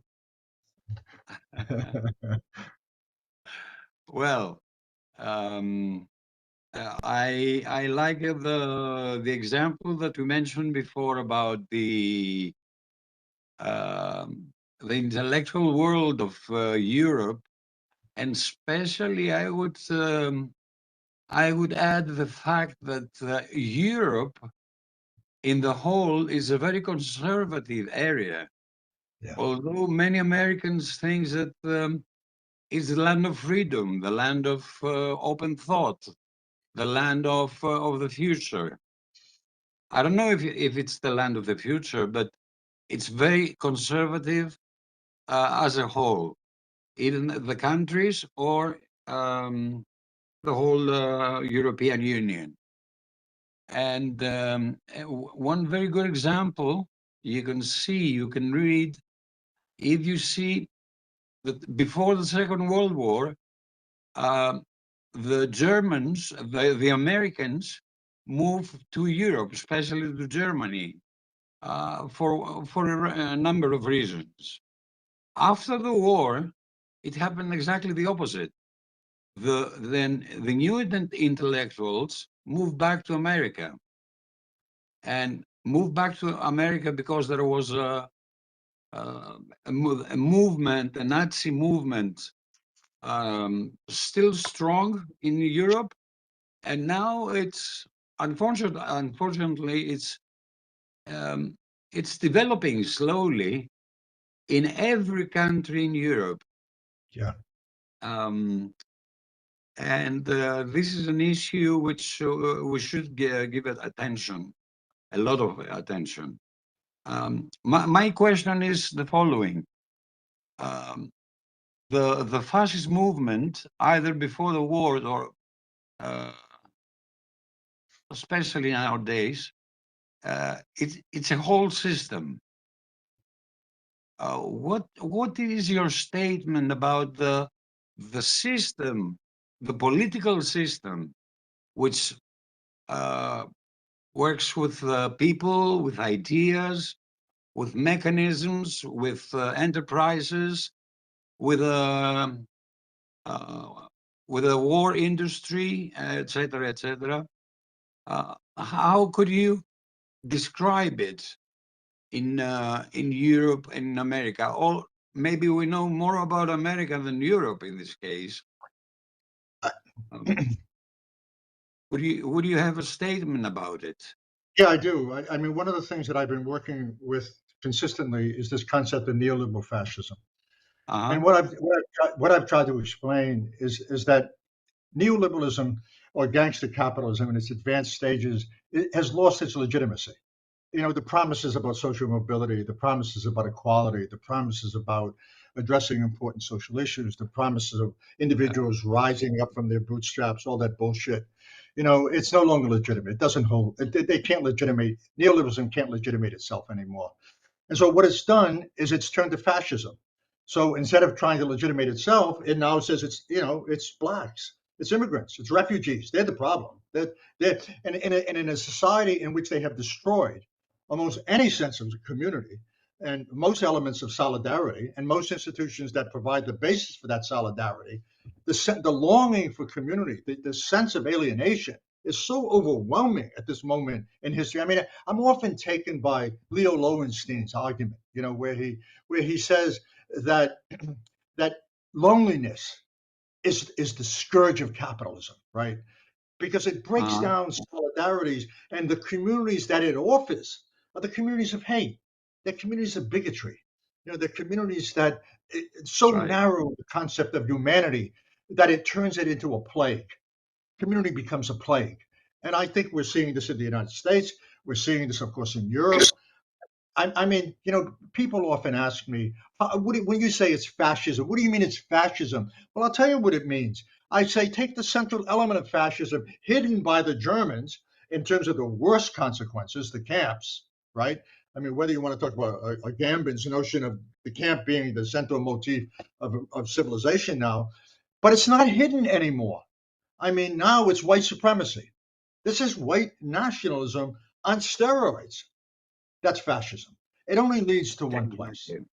It leads to one place. It leads to massive concentration camps and death. It's the machinery of death sort of manifesting itself in ways that I must tell you, please forgive me, unimaginable to me at this point in my life. I grew up in the 60s where people had a vision across Europe and the United States, maybe somewhat stale. We both know that, right? But it was a vision. It was a vision that somehow spoke to solidarities. It spoke to a future that didn't mimic the present. It didn't speak to vision. Yeah, it didn't speak to the individual being the sole unit of society. It spoke to social movements. I mean, the great blessing of growing up in a working class, my youth, is that you couldn't exist alone. You know, I mean, you couldn't do it. I mean, you know, you had to be in communities where solidarity mattered. When my family ran out of food, people brought food to our apartment. Nobody owned houses. We lived in apartments. But people were there. We rubbed our bodies next to each other.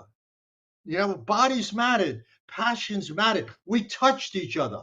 We were alive with the possibility of what it meant to be human. And I guess, I'm sorry, I've gone on too long. The last point is that ability to be human, to touch, to feel, has created what I call the fascist subject. All right. All over Europe and all over the United States. Yes, yes, exactly the same. Thank you.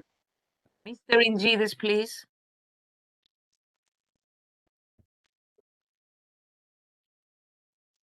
Δεν σας ακούμε, κύριε Τζίδη. Can I? Okay. Okay. Good evening, Professor. It's a great honor and privilege for us to attending this lecture. I would like to ask you about somehow odd phenomenon here in Greece. I don't know if you are aware, but very often in our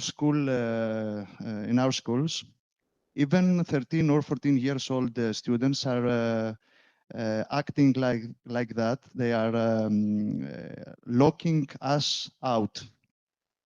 Let me explain it because it's a little bit odd. Students can lock us out and not allowing us to enter the schools and proceed to our education or teaching procedure for some days, 1 or 2 days or more. This is quite often in our schools here in Greece. So I would like to ask you if this is a kind of democratic protection, or if it is somehow an action that is actually a fascistic action, and how this is connected to their activity as protesters, as politically beings, and so on. Thank you. I'm sorry. I don't think it speaks for itself. I mean, I think that when you talk about any issues, you have to talk about context, you know, and you have to talk about how that context is informing that issue. So I think that at the brightest moment, I would argue that it certainly opens up a conversation about what it is they find so repulsive that they're refusing teachers to actually enter the school. It could be a fascistic motivation. It could be one in which they feel that schools are basically places that shut down the power of the imagination, critical thought, and their own voices. For young people to be voiceless is to be powerless. If they're recognizing that, then I'm saying there's real hope there. But regardless of the sentiment, I mean, what has to be understood here is and addressed is not simply repulsion, not simply a sense of being abandoned or attacked, but we have to try to understand what the root causes are that are pushing young people in that direction. If we don't understand that, I have a feeling that our responses could be very repressive and in some ways could actually, exacerbate the tension. I want to know why they're doing that. I mean, I want to know what it means to engage in a conversation with them. I want to know what is it about the school that becomes a place where teachers shouldn't be there. I want to know, is this a search for autonomy on their part? Or is it a claim that the schools are too liberal? Or is it a claim that they don't want to be around Black people or refugees? I don't know. I mean, that's something that's, if I may put it this way, that suggests a crisis worth investigating. That's what it suggests. It's not just simply an act of transgression. That's a crisis. That's a crisis about understanding. It's a crisis about consciousness. It's a crisis about the meaning and the purpose of education. And I think that that opens a door in some fundamental way that we need to walk into, as difficult as it might be, to explore and address, and to understand what we can learn from it and what they can learn from it in order to resolve it, in order to at least in some way address it.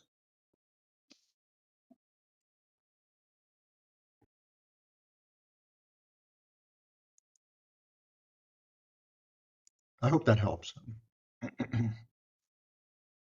Okay, thank you very much. We're running out of time. We have sent you a Google form. All of you can complete it. And if Professor Zero is okay with that, we'll have the questions sent to him. Okay, so that he can reply to them later. That'll be So fine. thank you very much, Professor Zero, for being with us today. It was an honor. First, let me just say this. Let me say that I'm honored to have been invited. I am truly honored that Vasa provided that introduction. She was actually brilliant and wonderful. And that now that I'm married to a Greek woman, this intervention is all the more personal for me, to say the least. And Vasa, I hope I see you soon, and that we become neighbors. Thank Okay, you. see you soon. See you soon. Thank you all. Ευχαριστούμε πάρα πολύ όλους. Καλό σας Thank βράδυ. Να είστε καλά. Thank you, everyone. Okay. Bye-bye. Thank you again for inviting me. I'm truly appreciative. Ευχαριστούμε όλους. Πραγματικά και συνεχίζουμε. Ήδη έχουν ξεκινήσει οι παράλληλες και ξεκινάμε και εδώ. Θα έρθει Προεδρείο, ωραία, ο κύριος Θόδωρος Παναγιωτακόπουλος. Ξεκινάμε κατευθείαν. Το λίγο, απλά όπου μιλάς με το μικρόφωνο. Εδώ, ναι.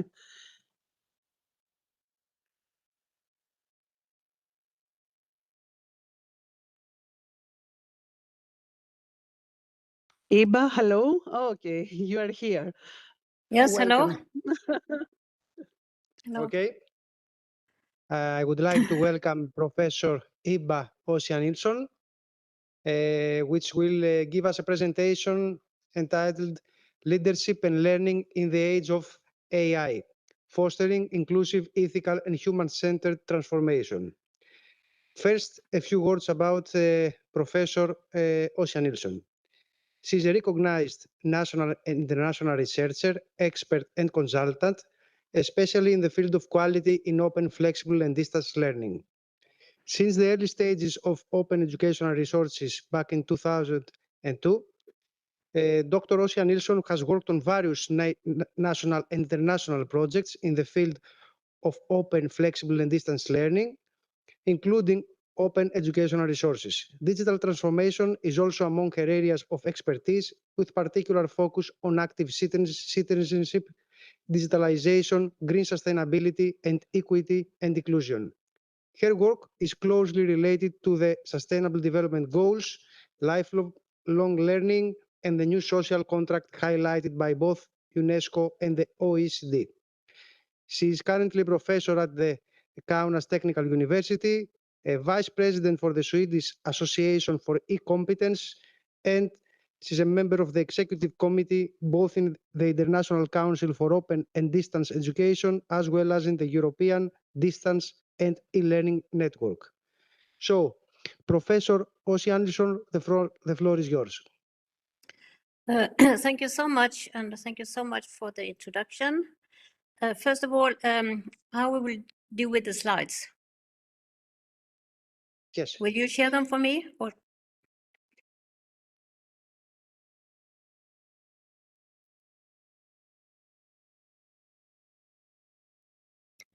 Thank you. And shall I shift myself, or is it? Will I just call out to you? You can start at your convenience. Okay. Yes.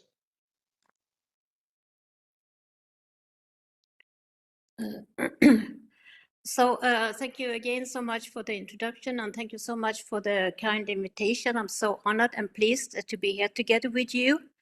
And thanks to Dr. Jelly, who is a very good friend and colleague of mine. So thanks especially to you. I have been listening to most of the presentations which have been held in English today and also yesterday, and I will congratulate you to your very successful and inspiring and insightful conference. And listen to you, Professor Henry, was really amazing. It was inspiring and really proactive. provocative as well. So I used to just have a short bio on my slides in case you share you will look at it afterwards. So it's good to maybe to remember what I'm stand for and who I am. But I have already been introduced, so I will not spend time on that. But I would like to share some of my visions for AI and quality education. So you know what kind of context I'm working in and what I stand for. We are moving from disruption to transformation. We need to balance opportunities and risks, ensure ethics, equity, and quality, to build AI resilient educational system, and not at least to work for and advocate for education for all, not leaving anyone behind. We are very, very far from that. That is one of that is included in the SDG 4 by 2030, and we are very, very far behind. Education today is very, very exclusive, and we can't afford that any longer. I work very much on planetism and about inclusive, scalable, and sustainable education. Education for all. So this is the short agenda, which I will have for those 30 minutes I have together with you. First, about the purpose and framing, so we know the context which we are talking about. I will say that, at least for today, I was listening also to Professor Alan Bruce and Professor Christian Arazzi, who are also good friends of mine and colleagues. We are all advocating for the same kind of sake, but maybe from different kind of perspectives. And I think scholars today and academic researchers today are all gathering together on that we need to change the agenda for education, and that it matters what kind of narratives we are telling. I will focus about the global context of AI in education, and then I will more specifically turn on to leadership to uncertainty model. I have done a lot of research on that recently, both by myself and colleagues, but also to ICDE, which is the International Council for Open and Distance Education, where I'm in the board member, and I'm also leading the research group on leadership to uncertainty.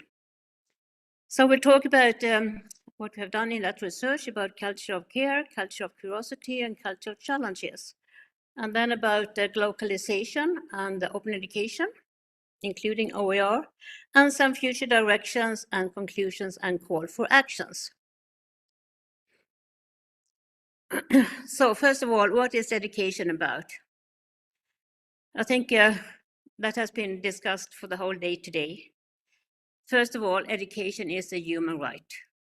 It was stated already in the 1948, education is a human right for all, but still, education is so exclusive. It is just for the elite people, it is just for the rich people, it is just for those who more or less already are educated. So the SDG 4, I was just wondering, is it possible to make the slides a bit bigger because I can't hardly read them myself? Is that possible?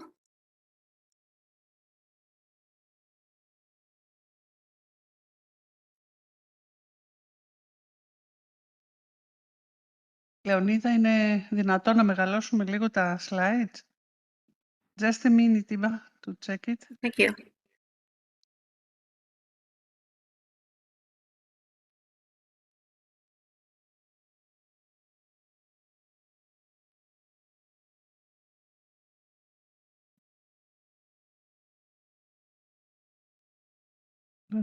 You can increase it with in the Zoom with the plus. Can I do it myself? No, because with the plus and minus, you can okay. The Zoom. Can't see any plus and minus.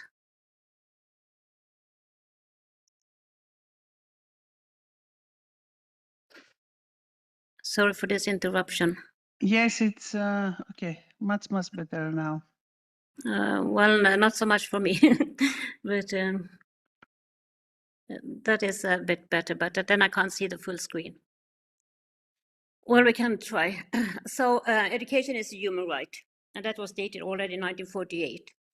And education by the SDGs is about quality education for all, not leaving anyone behind.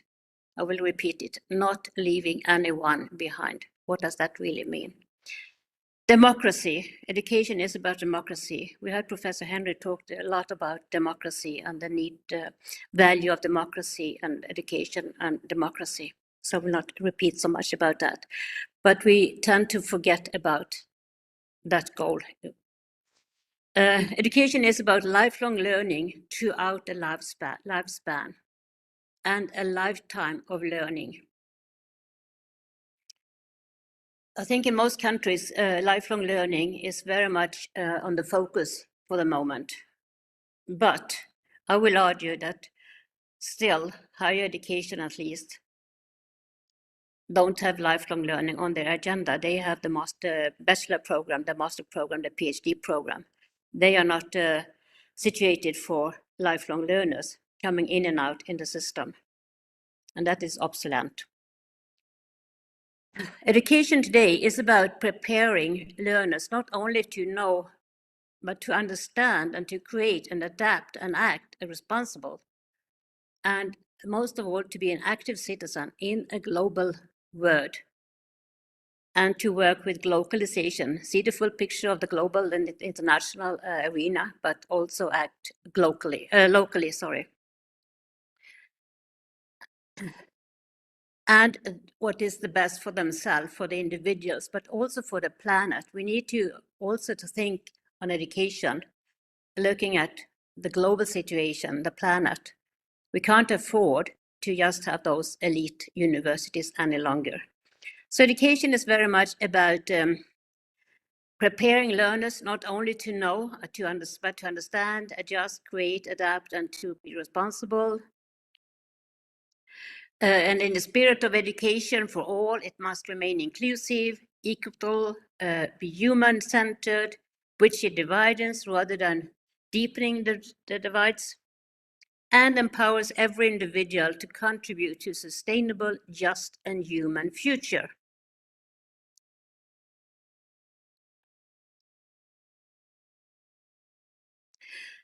I was very happy that Professor Alan Bruce also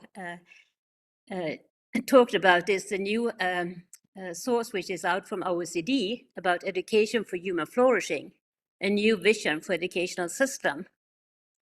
And this is just come out some days ago, and there will be a very nice webinar the 15th of December. So in case you would like to learn more about this, please register. The registration is out right now.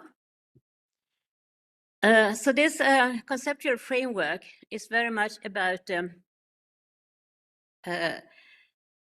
highlighting 5 competencies like adaptive problem solving, ethical competencies, and understanding, appreciating and acting in the world, and making a significant transformation in the purpose of content and methods of education. And the framework champion human meaning, agency, and security in the area of AI. So it is just in time right now. There are 10 top takeaways from this piece. It is about that the education's purpose is to flourishing, not just to perform. And to flourishing blends happiness, meaning, and social connection, competencies like ethical judgment, cultural intelligence, and adaptive problem solving, bridge learning and life. And I will say that all those 10 top takeaways are not really reflected in education today. It is not in the curricula, it is not in the assignment, it's almost supposed to be just happening by itself.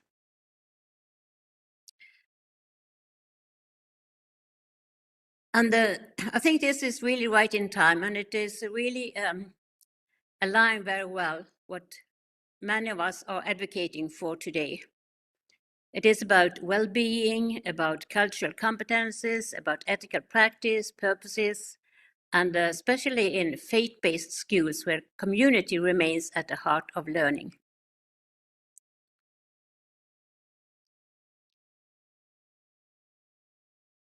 It doesn't move very quickly. I also would like to argue that we can't talk about education and learning without talking about the SDGs, not just about the SDG 4, which is of course very important, which is about ensure inclusive and equitable quality education and to promote lifelong learning and opportunities for all. But SDG 4 is an own goal, as it will lead to have an impact and will foster most of the other goals. And UNESCO is arguing that whatever we are doing in schools and universities, in learning institutions, the SDGs should be addressed, whether it is mathematics, whether it is art, whether it is dancing, whatever it is, because global challenges need to have global solutions and need to be interconnected, interdisciplinary. So they need to be operated in everything that we are doing with education.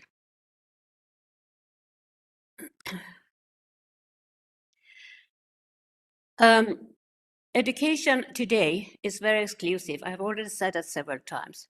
And the only way to change that is about open education. And UNESCO is doing a lot on this, about opening up education, open education resources, open education movement. And we know that there was a declaration out in 2019 about the declaration of and recommendation of open education resources. And now in 2024, last year, there was this Dubai declaration on OER, which also include not just OER, but the area of the movement of openness, and it will also include the AI. And there are 5 areas, and they remain the same as from the recommendation from 2019. It is about capacity building, it is about policy, it is about ensuring inclusive and equitable access to quality OER, it is about sustainability models for OER, and about international competences and cooperation. And this means that there is an ecosystem. We can't just talk about OER, open education resources, as such. They need to be incorporated with a holistic perspective and in like an ecosystem. And all those 5 areas need to be embraced and fostering, not just by strategies, but by action and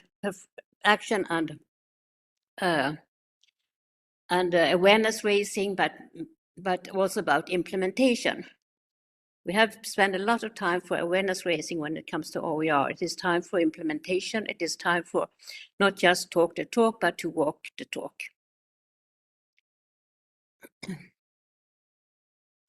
So I would also like to argue, there's a lot of discussion about pedagogy, a lot of discussions about learning delivery models, etc., etc. But what should teachers teach and what should learners learn for the individuals and for the planet?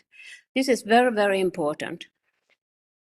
And as I said earlier, the SDGs need to be addressed in what should be learned, what should be taught. And also by the European Commission, they focus on active citizenship, they focus on inclusion and diversity, about the green economy, and about, of course, the technological and digital development for sustainable industries to achieve this climate neutrality. The climate change and the climate crisis is maybe one of the many crises we have. We heard Alan Bruce was talking a lot about crisis, which we have to challenge.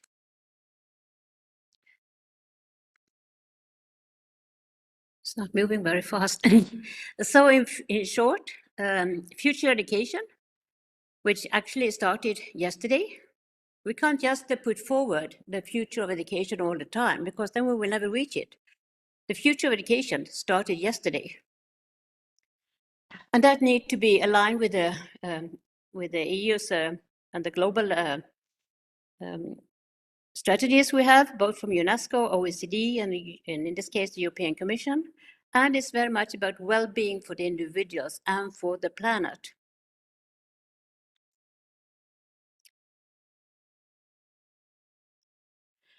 And I would like to argue that those who dare to be in the forefront of this transformation, they will survive.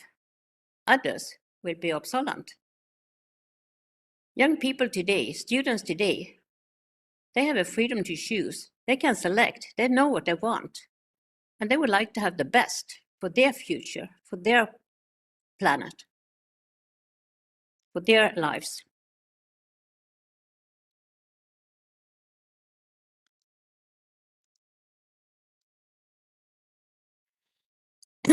So maybe learning to learn is the most important we have to learn about in this global digital world, with increased development of digital transformation, technology, AI, and not at least uncertainty.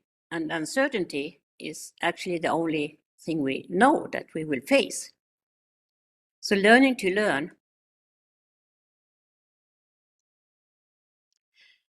I will now continue to talk a bit more about leadership and core values. And I think this image is quite nice.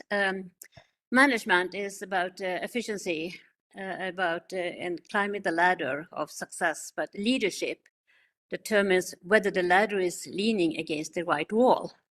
It is very much about the foundation, the grounded values we have for education and for learning, how we look at people, how we see people, how we collaborate with people, how we look at the SDGs, for example, the environmental goals, etc., etc. So what kind of grounded values will this ladder stand on?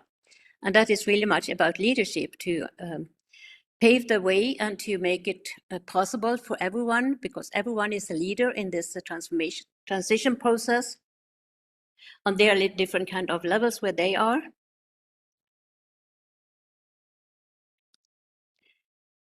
The research I have done recently is very much based on the ICDE, which is the International Council for Open and Distance Education, the oldest and largest organization in the world. I'm the board member there, and we recently reframed our strategy, and it is about actually 6 grounded values. It is about care, curiosity, and challenge.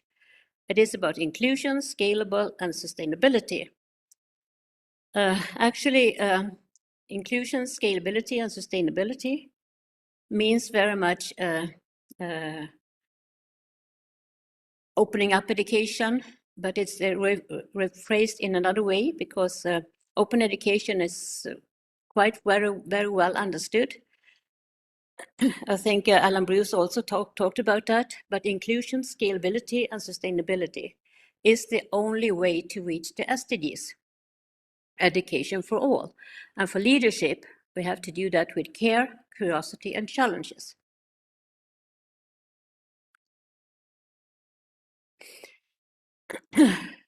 So this is through the research I have done, a leadership to uncertainty model. It is about AI literacy, it is about sustainability, ethics, and it's about lifelong learning and OER and localization. And as you can see, the circus is about the culture of care, the culture of curiosity, and the culture of challenges. And leadership today, I will argue, is very much about to cultivate a culture of the values one stands on and believes on, and to pave the way forward.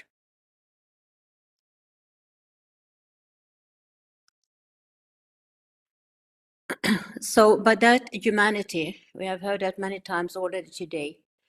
Respect for human dignity, common good of society, proper use of technology is in the heart. And that is for public good, for solidarity, for safety, for protection of privacy, respect and diversity, for example.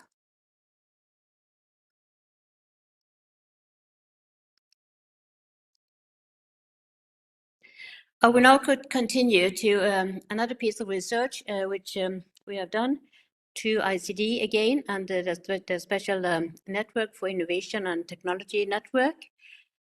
I was leading one of the research groups about leading to uncertainty, and as you see, care, curiosity, and challenge are the keywords. And Dr. Jelly Manso was also in this group. And just a few weeks ago, we presented the results in the biannual conference in New Zealand for ICDE. And I will show you some glimpse from that. We had a mixed method survey. We had participants from 33 respondents from 23 countries, and it was an international survey. We used Notebook LM and thematic analysis to analyze the results from the survey.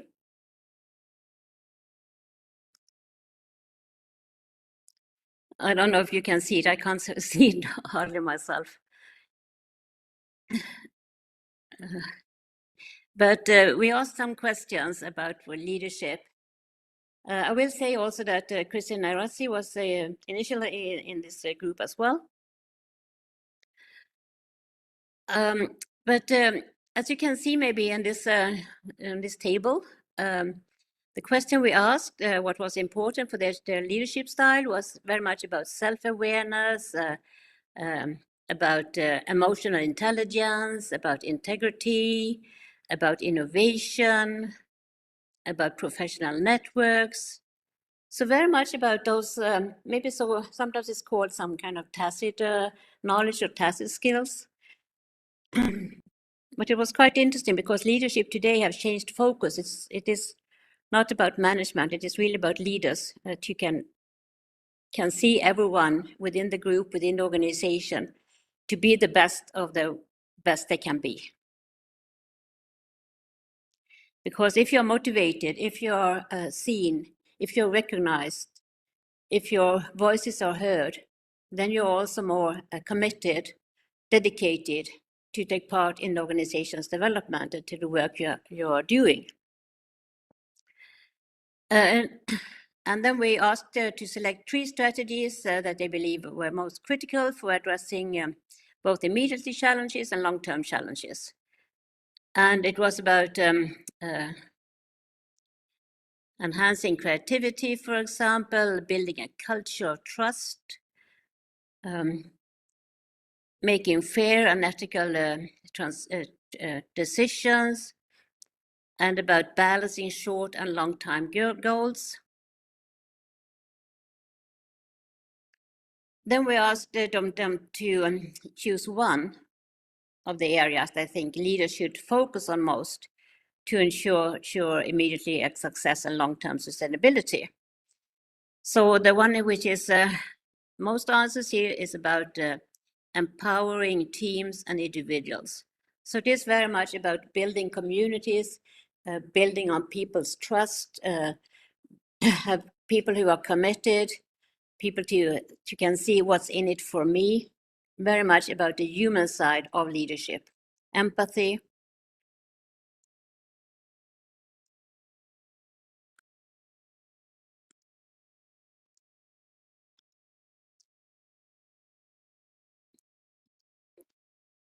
It's moving very slowly.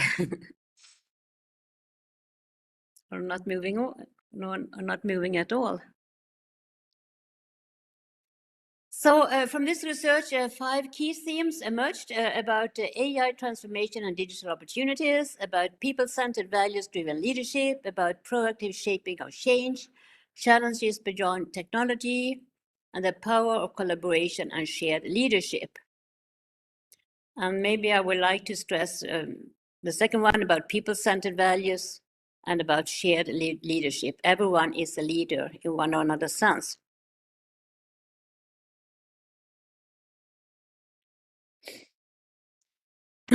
So again, in this, even in this research, care, curiosity, and challenges was addressed. And care is about foundational to effective leadership, and curiosity is essential for navigating uncertainty, and challenge is a catalyst for transformation.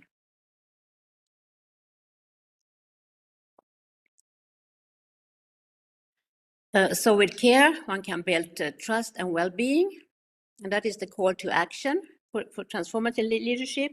About curiosity, it is about champion innovation, and challenge is about lead boldly.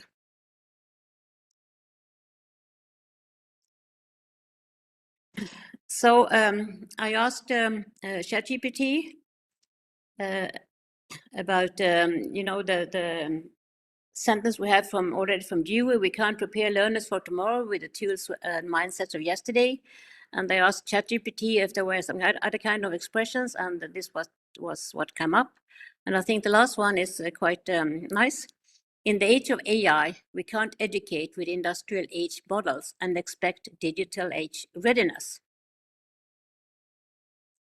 We as educators, we as educational institutions have to think about that. What does it really mean?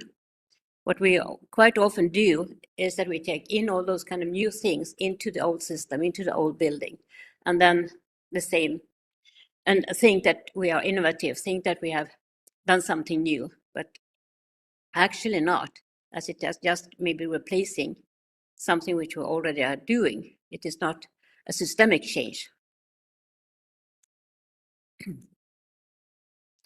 So in essence, the future of education and AI will not be defined by technology alone, but by how we address the dilemmas and set the directions. And that will be guided by ethics, inclusion, and sustainability. AI can transform education into a truly global, equal, and human-centered enterprise. It is important what kind of narratives we are telling, and we are the one who can do that. So there is a call for action. No one can do everything, but everyone can do something, and together we can change the world.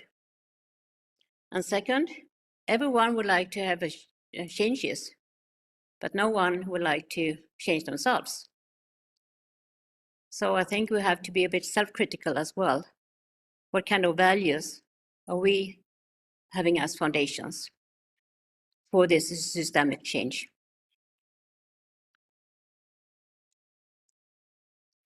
So by that, I will finalize. Education must remain human-centered, inclusive, scalable, sustainable, and future-ready. And remember, the future started already yesterday. Thank you so much.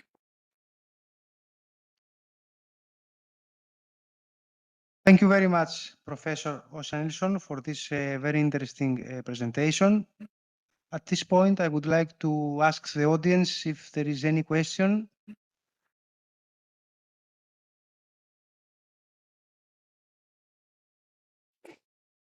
We might have to check the chat also from...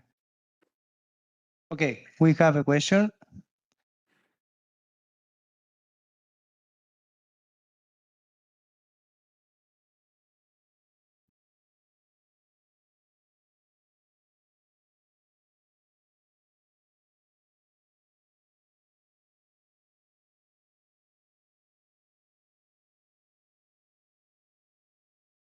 Can you hear me? Yeah.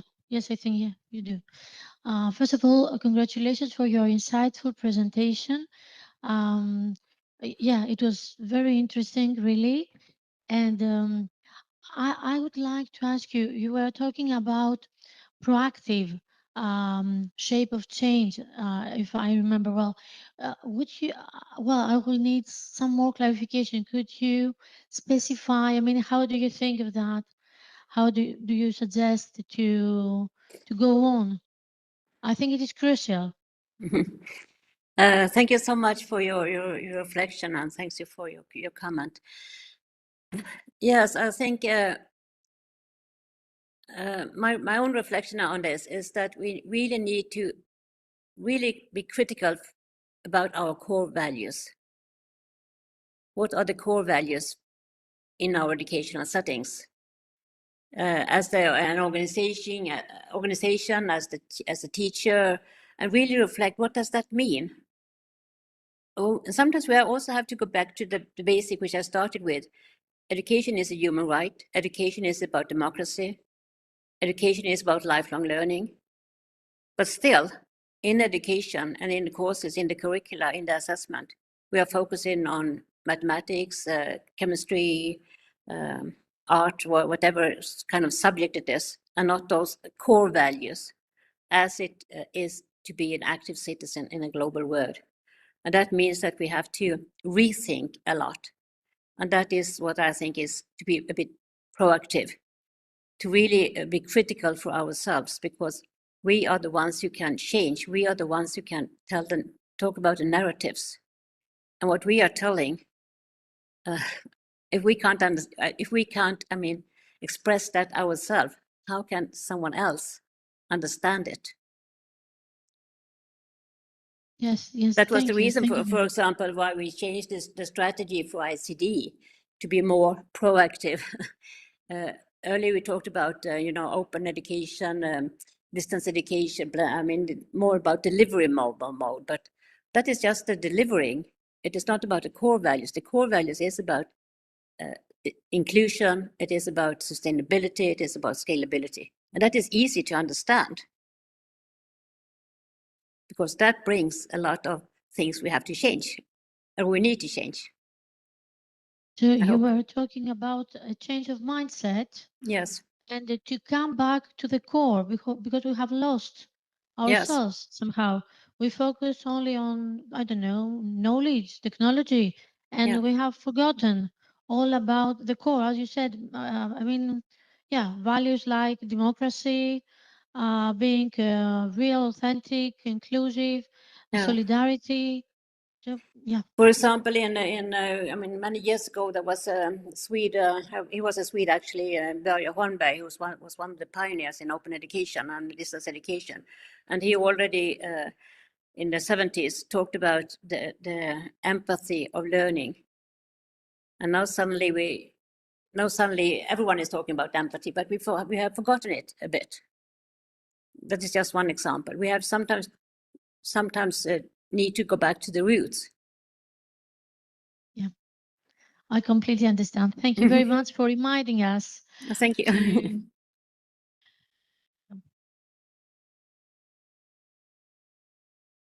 I can see there is a raised hand from Miss Pandazi. This might be from before, might be forgotten, but not sure. Miss Pandazi, do you have any question?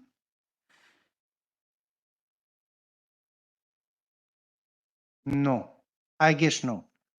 So if we don't have any other question, I would like to thank you again, Professor Ocean Nilsson, for your presentation, and have a good evening. Thank you so much, and thanks again for the invitation, and congratulations to your conference. Thank you so much. It's a great honor for us. Hope to see you again, and we continue to the collaboration. Thank you very much. We will. Thank you. Thank you. Great. Ωραία. Ευχαριστούμε πάρα πολύ και περνάμε στο τελευταίο τμήμα, το στρογγυλό τραπέζι πάνελ που αφορά το OpenEU. Και έχουμε κοντά μας πάμε κατευθείαν τον καθηγητή Αχιλλέα Καμέα. Ναι, ο οποίος θα προεδρεύσει του πάνελ. Καλησπέρα κύριε Αχιλλέα. Καλησπέρα σας. Γεια σου Γκέλη, γεια σου Θοδωρή. Δεν βλέπω, εσάς τους δύο βλέπω, εσάς χαιρετώ. Χαιρετώ και τα υπόλοιπα άτομα που είναι μαζί μας σήμερα και τα βλέπω εδώ online.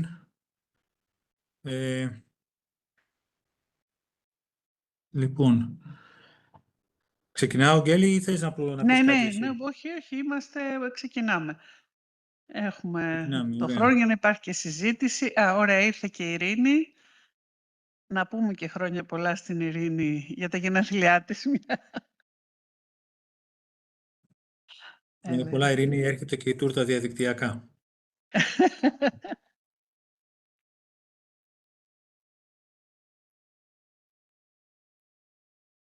Περιμένουμε να τακτοποιηθεί η Ειρήνη και συνεχίζουμε.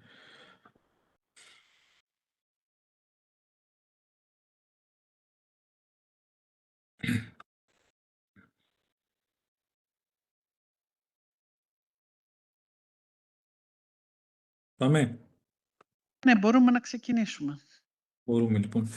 Ωραία.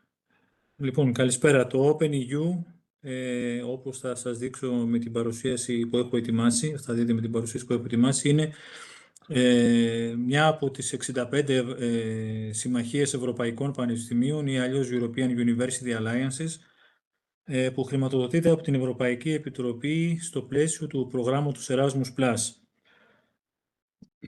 Λοιπόν, για να δούμε.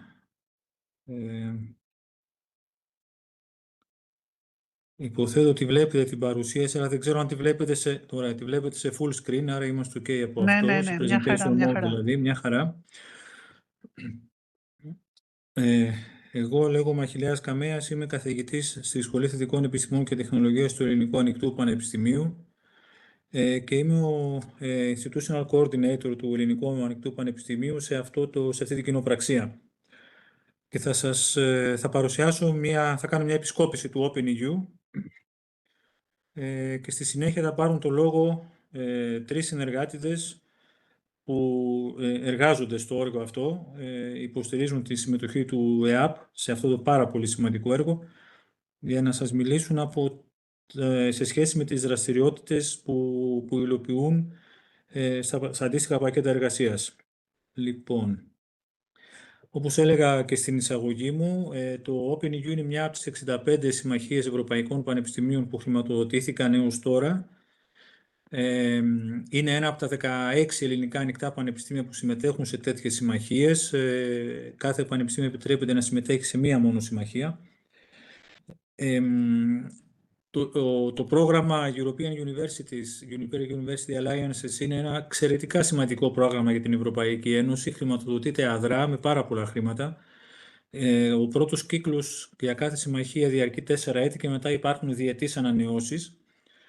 Ο στόχος είναι κάθε συμμαχία μετά από την πάροδο ενός εύλογου χρονικού διαστήματος να ιδρύσει ένα ευρωπαϊκό πανεπιστήμιο, στο οποίο θα συμμετέχουν τα μέλη της.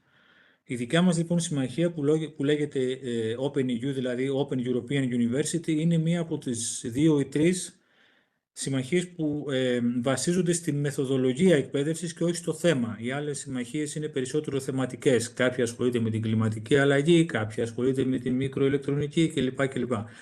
Η δικιά μας συμμαχία είναι μεθοδολογική. Συμπεριλαμβάνει όλα τα ανοιχτά πανεπιστήμια της Ευρώπης ως εταίρους, εκτός από το Open της Αγγλίας, το οποίο είναι associated partner. Όταν υποβάλαμε την πρόταση δεν είχε δικαίωμα συμμετοχής η Αγγλία στο Erasmus+ και δεν ξέρω αν έχει ακόμα. Άρα δεν μπορούσε να συμμετέχει ως εταίρος. Συν 2 πανεπιστήμια που είναι παραδοσιακά, δεν είναι ανοιχτά, αλλά έχουν ως στρατηγικό στόχο έχει λοιπόν 8 ανοιχτά πανεπιστήμια και 2 πανεπιστήμια που έχουν ως στρατηγικό στόχο να υιοθετήσουν τη μέθοδο εκπαίδευσης από απόσταση.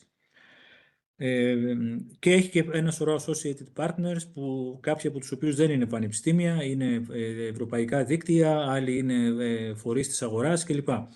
Είναι μια αρκετά μεγάλη κοινοπραξία, ιδιαίτερα σε ό,τι αφορά το φοιτητικό της πληθυσμό, ίσως είναι και η μεγαλύτερη από τις κοινοπραξίες σε σχέση με το φοιτητικό πληθυσμό, γιατί η OpenEU εξυπηρετεί περίπου 400.000 ενεργούς και ενεργές φοιτητές και φοιτήτριες και περίπου 750.000 απόφοιτους και απόφοιτες. Είναι μια τεράστια λοιπόν συμμαχία και γι' αυτό το σκοπό, γι' αυτό το λόγο είναι πάρα πολύ σημαντικό να επιτύχει στο έργο της. Λοιπόν, η κοινοπραξία, όπως είπα, περιλαμβάνει 10 πανεπιστήμια. Τα διαβάζω εδώ με τη σειρά της Πορτογαλίας, Αμπέρτα, το Bifrost που είναι από τη Λετονία, το Ανοικτό της Καταλωνίας που είναι και το φορέας που συντονίζει την κοινοπραξία, το Ανοικτό της Κύπρου, το Bifrost είναι από την Ισλανδία, το Daugavpils είναι από τη Λετονία που δεν είναι ανοιχτό πανεπιστήμιο, το πανεπιστήμιο το γερμανικό το Fern Universität από το Hagen, το ΕΑΠ, το Ανοιχτό Πανεπιστήμιο της Ολλανδίας, το UNED που είναι το δεύτερο ανοιχτό πανεπιστήμιο της Ισπανίας που εδρεύει στη Μαδρίτη και το Βουλγαρικό Πανεπιστήμιο Βέλικο Ταρνόβου, το οποίο επίσης δεν είναι ανοιχτό. Το έργο αυτό υλοποιείται, μόλις έκλεισε 1 έτος υλοποίησης, είναι τετραετές. Το όραμά μας είναι, σαν κοινοπραξία, να ιδρύσουμε το Πανευρωπαϊκό Ανοιχτό Πανεπιστήμιο, το οποίο θα βασίζεται πάρα πολύ στις ψηφιακές υπηρεσίες, δηλαδή στην παροχή εκπαίδευσης μέσω ψηφιακών υπηρεσιών για να υποστηρίξει τα άτομα που εντάσσονται στη διαβίου μάθηση και όλες τις κοινότητες, ώστε να βελτιωθεί η ευρωπαϊκή κοινωνία. Για να πετύχουμε αυτό το στόχο, αυτό το όραμα, έχουμε εστιάσει σε 2 άξονες. Η αποστολή μας, αν θέλετε, αποτελείται από 2 τμήματα, από 2 όψεις. Η μία είναι να θέσουμε τους φοιτητές και τις φοιτήτριες στο κέντρο των εκπαιδευτικών υπηρεσιών του Ευρωπαϊκού Ανοικτού Πανεπιστημίου και ταυτόχρονα να συνδράμουμε στον ψηφιακό μετασχηματισμό της τριτοβάθμιας εκπαίδευσης στην Ευρώπη, καθότι γνωρίζετε καλά ότι τα ανοιχτά πανεπιστήμια και τα εξαποστάσεως πανεπιστήμια χρησιμοποιούν έντονα έως αποκλειστικά τη ψηφιακή τεχνολογία, τις ψηφιακές υποδομές. Από τον Ευρωπαϊκό Χώρο Εκπαίδευσης και τις προκλήσεις που αυτός περιλαμβάνει, εμείς εστιάζουμε σε 3 από αυτές: την υποστήριξη της διαβίου μάθησης, την παροχή συμπεριληπτικής τριτοβάθμιας εκπαίδευσης και, όπως είπα πριν, τον ψηφιακό μετασχηματισμό της τριτοβάθμιας εκπαίδευσης. Και αποφασίσαμε, τουλάχιστον για την πρώτη τετραετία, να εστιάσουμε σε 3 θέματα. Το ένα αφορά την κλιματική αλλαγή, το δεύτερο αφορά τη δημοκρατία και τις ευρωπαϊκές αξίες και το τρίτο τον ψηφιακό μετασχηματισμό της κοινωνίας. Για τα 3 αυτά θέματα, το OpenEU έως το τέλος της διάρκειάς του, αλλά όχι στο τέλος, έως το τέλος, θα διαθέσει joint courses, ένα undergraduate και 2 postgraduate joint courses σε αυτά τα θέματα.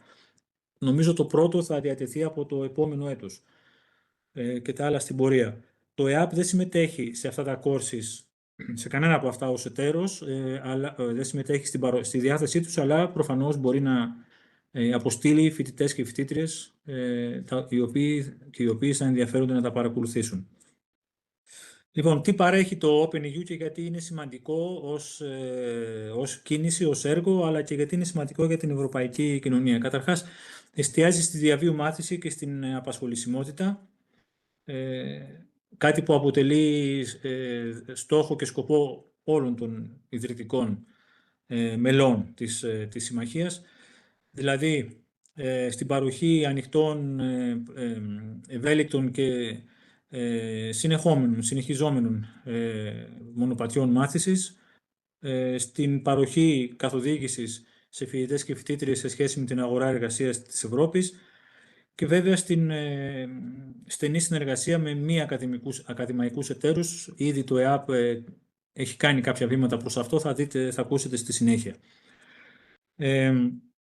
Επιπλέον, το OpenEU εστιάζει, μάλλον έχει στον πυρήνα του, θεωρεί πάρα πολύ σημαντική την διεύρυνση της συμμετοχής στη τριτοβάθμια εκπαίδευση από τους πολίτες της Ευρωπαϊκής Ένωσης. Γι' αυτό το λόγο αναπτύσσει συμμετοχικές ψηφιακές πλατφόρμες, εστιάζει σε υποεκπροσωπούμενες ομάδες στη τριτοβάθμια εκπαίδευση και προσπαθεί να τις φέρει μέσα στο σύστημα, στο εκπαιδευτικό σύστημα, και θα παράσχει εκπαίδευση σε φοιτητές, φοιτήτριες και διοικητικό προσωπικό και ακαδημαϊκό προσωπικό στις ψηφιακές δεξιότητες. Θεωρούμε ότι η καλή γνώση της ψηφιακής τεχνολογίας συμβάλλει πολύ έντονα, πολύ σημαντικά στην ενίσχυση της συμμετοχής, αλλά ταυτόχρονα και στη συμπερίληψη, στην ισότητα των φύλων, στη δραστηριοποίηση σε ένα διαπολιτισμικό περιβάλλον κλπ. Επιπλέον, υποστηρίζει το μετασχηματισμό μέσω της ψηφιακής εκπαίδευσης. Έχουμε ιδρύσει το European Research Cluster για εκπαίδευση που βασίζεται σε ψηφιακές τεχνολογίες. Έχουμε ιδρύσει το Think and Do Tank για ψηφιακή εκπαίδευση. Ήδη έχουν παραχθεί κάποια πρώτα reports από αυτά τα 2 σώματα, τα 2 όργανα, και επιπλέον θα υποστηρίξει την ανάπτυξη καινοτόμων πρωτοτύπων από ομάδες μεταπτυχιακών φοιτητών και φοιτητριών που θα συνεργαστούν από διαπανεπιστημιακές ομάδες, έτσι, διεθνείς ομάδες που θα συνεργαστούν για αυτό το σκοπό. Η διεθνοποίηση λοιπόν είναι στον πυρήνα του OpenEU. Όπως είπα και πριν, θα υπάρξουν κοινά προγράμματα σπουδών, όχι μόνο τέτοια προγράμματα που οδηγούν σε πτυχίο και masters, και κοινά διδακτορικά, αλλά και micro-credentials, courses δηλαδή που θα δοθούν μέσα από το KDVIM και είναι εστιάζουν περισσότερο στην ανάπτυξη δεξιοτήτων. Επίσης, υποστηρίζει ένα εκτενές πρόγραμμα κινητικότητας, κυρίως ψηφιακής κινητικότητας, έτσι. Βάσει του προγράμματος δεσμευόμαστε να πετύχουμε 50% κινητικότητα του φοιτητικού, να πετύχουμε κινητικότητα στο 50% του φοιτητικού πληθυσμού. Αυτό σημαίνει περίπου 400.000 άτομα πρέπει να συμμετάσχουν σε δράση κινητικότητας. Καταλαβαίνετε ότι αυτό θα γίνει πολύ έντονο από το 2026 και μετά. Και την πολυγλωσσικότητα στην παροχή της εκπαίδευσης. Λοιπόν, εδώ είναι η επισκόπηση των κύριων πακέτων του έργου, πακέτων εργασίας, αυτών δηλαδή που συνεισφέρουν στην επίτευξη των στόχων που σας είπα πριν. Το ΕΑΠ συμμετέχει σε όλα από αυτά, αλλά σε δύο από αυτά έχει πολύ σημαντικό ρόλο, όπως θα σας πω.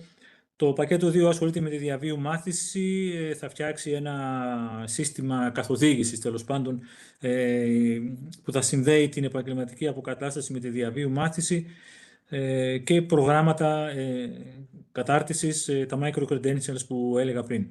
Το πακέτο 3 εστιάζει στην διεύρυνση της συμμετοχής στη τριτοβάθμια εκπαίδευση και σε αυτό το ΕΑΠ είναι leader, είναι επικεφαλής του πακέτου. Έχουμε ξεκινήσει ήδη ένα χρόνο, έχει παραχθεί το Inclusive Gender Equality Plan και το αντίστοιχο policy, το οποίο θα αρχίσει να δεσμεύει από το επόμενο έτος τα πανεπιστήμια που συμμετέχουν στην κοινοπραξία.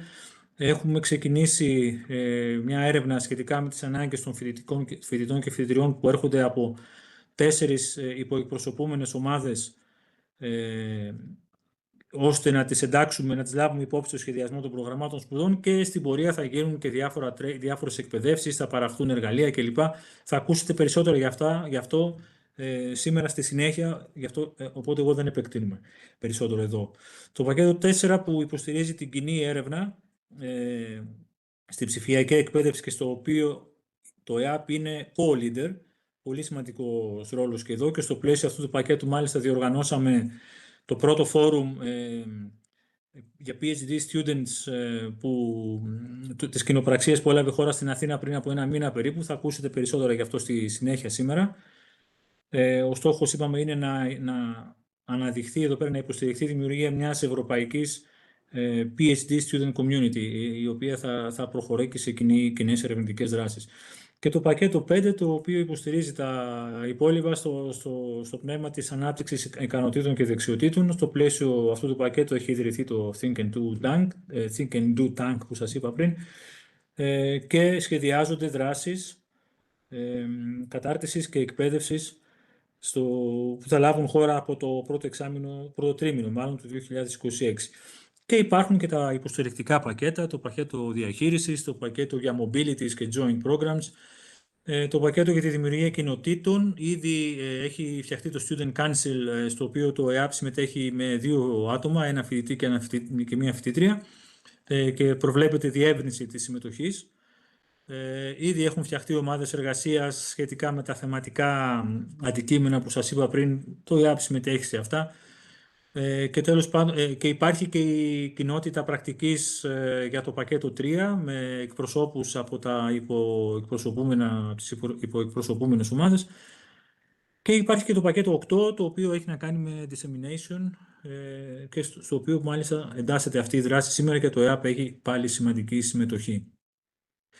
Η κοινοπραξία, όπως βλέπετε, οργανώνεται σε διάφορα όργανα και επίπεδα, και έβαλα αυτή τη διαφάνεια για να σας δείξω πόσο ψηλά φτάνει η συμμετοχή των ιδρυμάτων. Δεν πρόκειται για ένα έργο μιας ερευνητικής ομάδας. Το OpenEU είναι ένα έργο ιδρυματικό.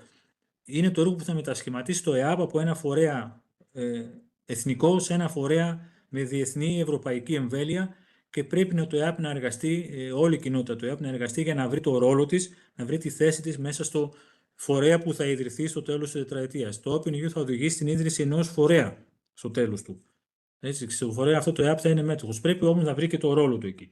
Υπάρχει λοιπόν το Rectors Council, όπου συμμετέχουν οι πριτάνεις όλων των πανεπιστημίων, το οποίο, όπως καταλαβαίνετε, παίρνει τις υψηλού επίπεδου στρατηγικές αποφάσεις που δίνουν κατεύθυνση στην κοινοπραξία. Υπάρχει το εκτελεστικό όργανο, το Executive Board, στο οποίο συμμετέχουν πάλι οι εκπρόσωποι των πανεπιστημίων και των πακέτων. Στο πρώτο μας εκπροσωπεί ο Πρίτανης, στο δεύτερο μας εκπροσωπώ εγώ.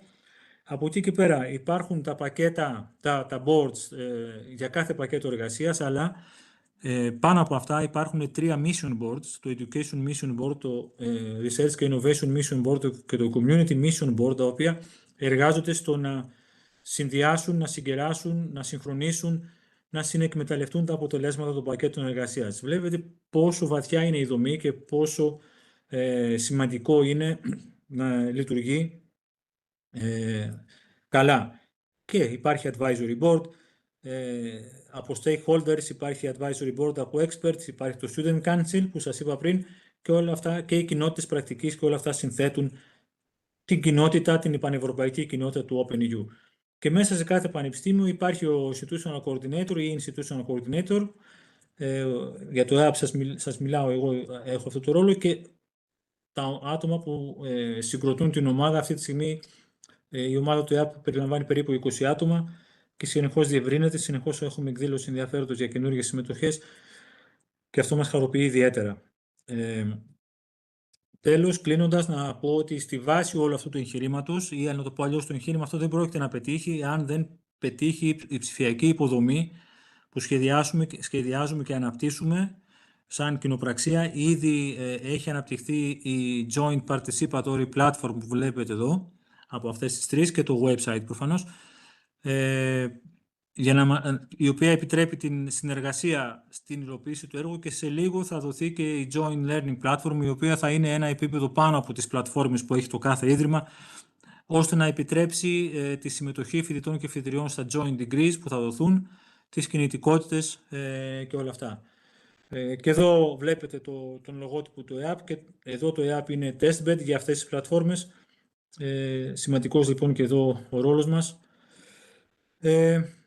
Το OpenEU είναι μια κοινή προσπάθεια. Θέλουμε να φτάσουμε στην κορυφή. Είναι άκρως ανταγωνιστικός ο χώρος της εκπαίδευσης στην Ευρώπη και διεθνώς.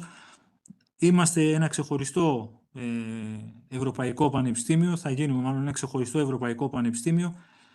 Θέλουμε να πετύχουμε. Χρειαζόμαστε όμως στήριξη, κοινή προσπάθεια και μεγάλη συμμετοχή στη βάση. Και αυτός είναι και ο λόγος που προσπαθούμε να κινητοποιήσουμε όχι μόνο την ακαδημαϊκή κοινότητα του ΕΑΠ, αλλά και ευρύτερα την κοινότητα, την ελληνική κοινότητα που βρίσκεται γύρω από την διαβίου μάθηση και τις εκπαιδευτικές υπηρεσίες που παρέχει το ΕΑΠ. Σας ευχαριστώ για τη συμμετοχή σας, για την προσοχή σας, και τελειώνοντας τη δική μου παρουσίαση και την επισκόπηση, επιτρέψτε μου να σταματήσω τη διαμήρωση για να δώσω το λόγο στις συναδέλφους που βρίσκονται εκεί και θα παρουσιάσουν τις επιμέρους δράσεις. Γκέλη, έχεις κάποια σειρά στο μυαλό σου ή... Είχαμε πει στην Ειρήνη, η Ειρήνη Μαυρομάτη, λόγω γενεθλίων είπαμε να της δώσουμε την σειρά. Ευχαριστούμε πάρα πολύ. Ωραία. Οπότε Ας θα μιλήσει διαμοιραστεί Ειρήνη, λοιπόν. τώρα. Ωραία, να μας εξηγήσει, να μας πει για για το event που οργάνωσε με τους stakeholders που οργανώθηκε εκεί. Θα μας πει και για αυτό, φαντάζομαι, θα μας πει και άλλα που οργανώθηκε εκεί στην Πάτρα.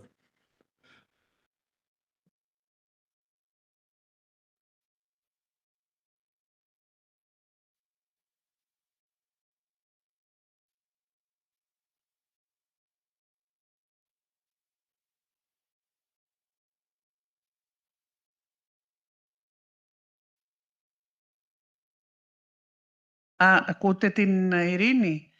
Ή Λεωνίδα, μπορούμε να ανοίξουμε το μικρόφωνο στο πόντιουμ? Αλλιώς να έρθω από εκεί. Τώρα ναι, άνοιξε, ναι. Ωραία, λοιπόν, καλησπέρα. Ευχαριστούμε, Αχιλλέα. Ήταν πολύ ενδιαφέρουσα η παρουσίασή σου. Ήταν πολύ καλό το πώς έδειξες την πολυπλοκότητα αυτού του έργου. Εγώ θα προσπαθήσω λίγο να απλοποιήσω τα πράγματα σε σχέση με τον τρόπο που αυτό το έργο προσπαθεί να εμπλέξει τη μάζα που είπες και πριν, τη βάση. Ένα πράγμα που κάναμε πριν από μία εβδομάδα ήταν ότι φέραμε σε πέρας ένα από τα εργαστήρια που έγινε για τους σκοπούς, για τους βιώσιμους στόχους ανάπτυξης, τα λεγόμενα Sustainable Development Goals, SDGs.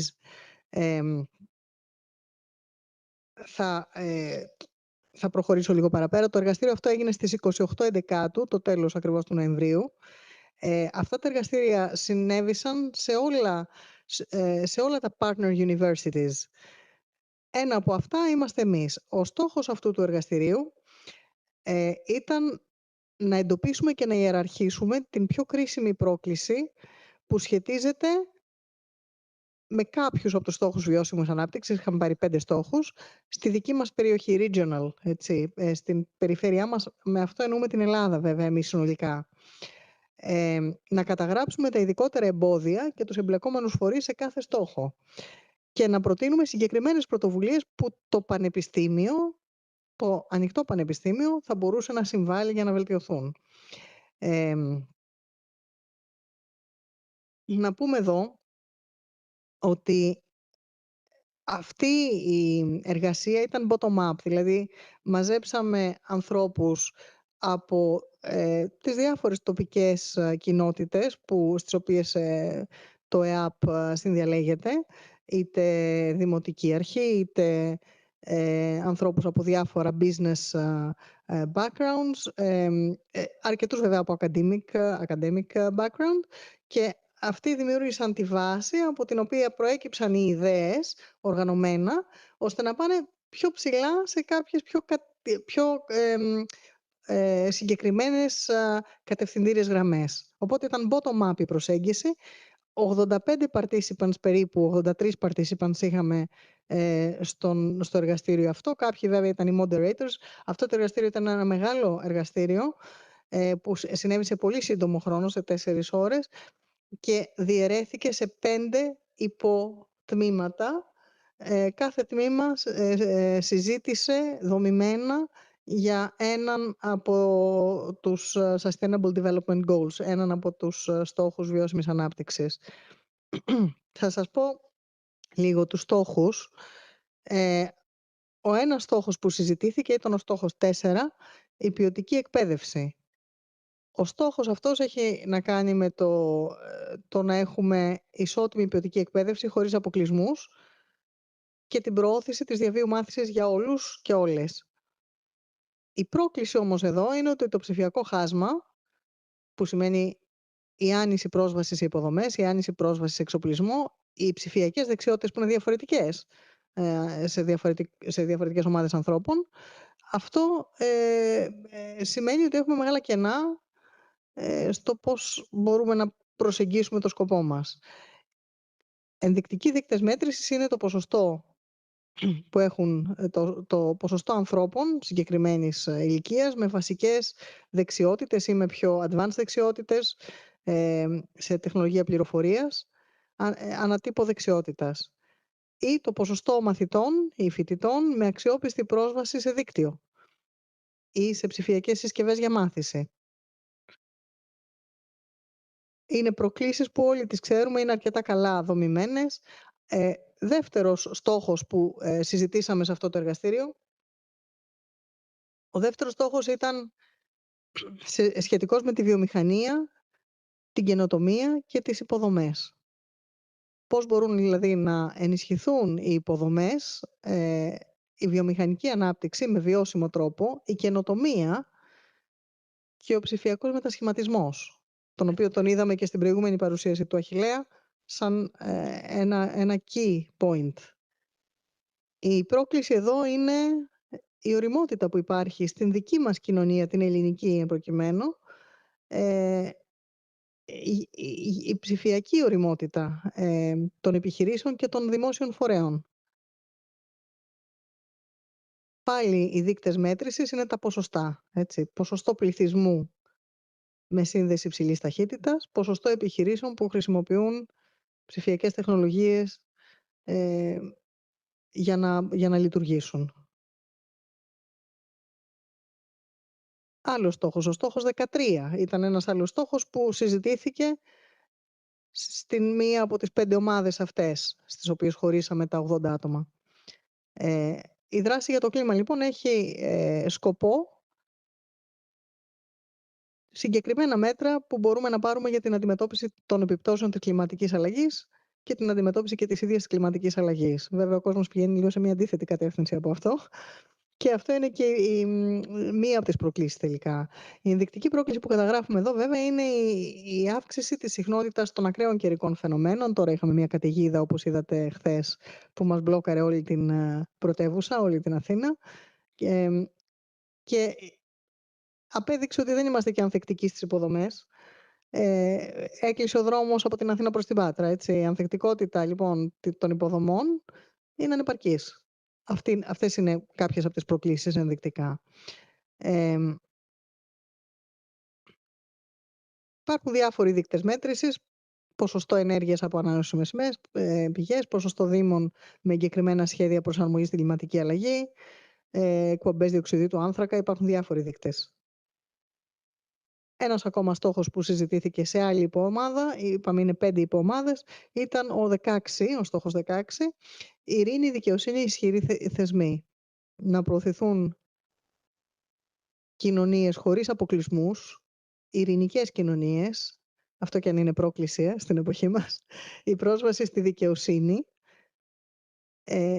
και οι θεσμοί να είναι αποτελεσματικοί και να αφορούν όλες και όλους. Μία πρόκληση εδώ που έχουμε στην Ελλάδα είναι η χαμηλή εμπιστοσύνη στους θεσμούς. Η αύξηση της παραπληροφόρησης, αυτό είναι διεθνές. Ενδεικτικοί δείκτες είναι το ποσοστό συμμετοχής των πολιτών σε εκλογές ή σε δημοκρατικές διαδικασίες. Οι δείκτες εμπιστοσύνης των πολιτών σε βασικούς θεσμούς. Δικαιοσύνη, τοπική αυτοδιοίκηση, κοινοβούλιο, ευρωβουλή αν θέλετε, και ο αριθμός των πολιτών που συμμετέχουν σε δημόσιες διαβουλεύσεις ή ψηφιακές πλατφόρμες συμμετοχής σε διαβουλεύσεις και γνωμοδοτήσεις. Και τέλος, ο τελευταίος στόχος που συζητήθηκε, το πέμπτο εργαστήριο, η πέμπτη ομάδα, ήταν ο στόχος 17,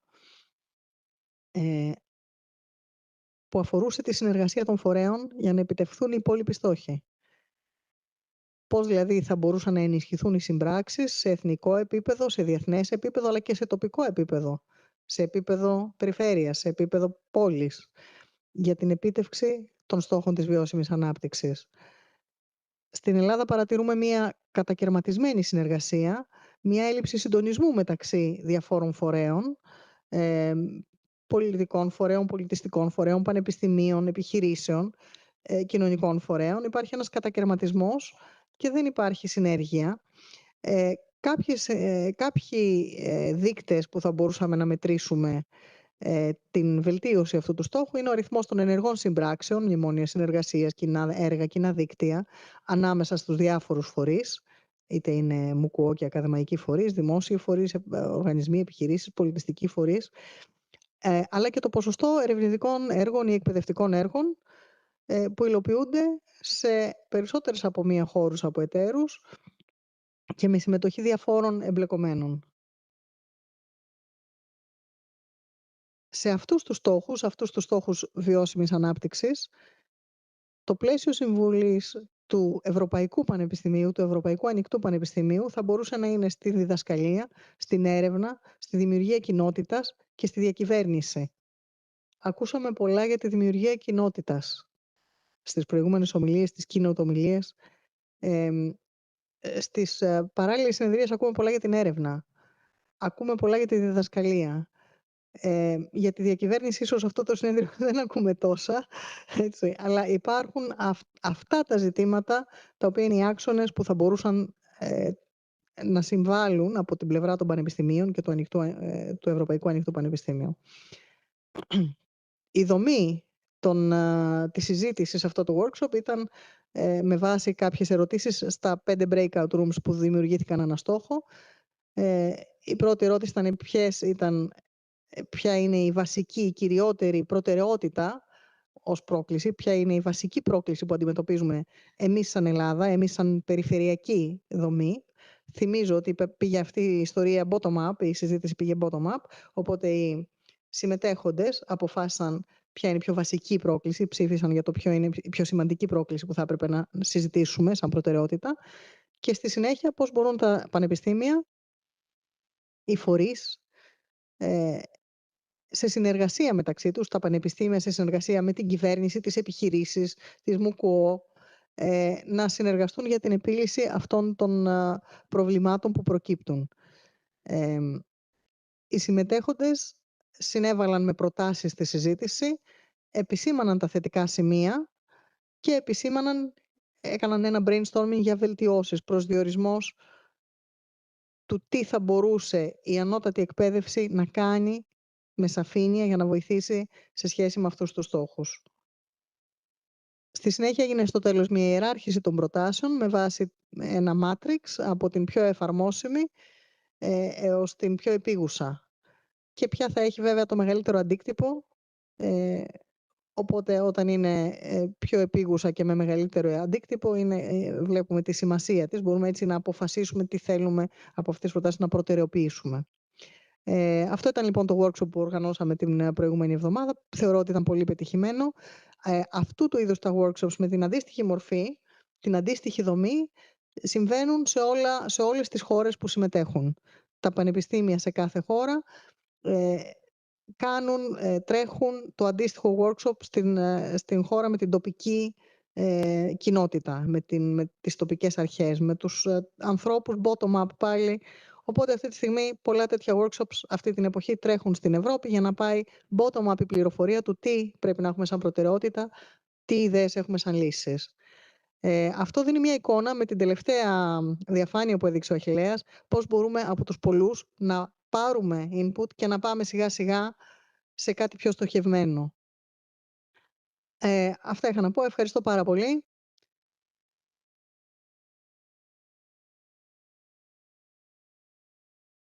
Πολύ ωραία. Ευχαριστούμε πολύ. Να περάσουμε και στη Ναταλία Σπυροπούλου. Η Ναταλία θα μας παρουσιάσει τις δράσεις του πακέτου εργασίας 3. Όπως είπα, σε αυτό το ΕΑΠ είναι leading partner και όχι μόνο υλοποιεί δράσεις το ίδιο, αλλά συντονίζει και τις δράσεις των υπόλοιπων εταίρων. Και αυτό το πακέτο σχετίζεται με το widening participation. Έτσι, είναι πάρα πολύ σημαντικό για το μέλλον της ανοιχτής εκπαίδευσης στην Ευρώπη. Έλα, Ναταλία. Ωραία. Καλησπέρα και από μένα. Νομίζω πως βλέπετε τώρα την παρουσίασή μου, αν δεν κάνω λάθος. Ναι, τη βλέπουμε. Ωραία. Ναι, τη βλέπουμε βεβαίως.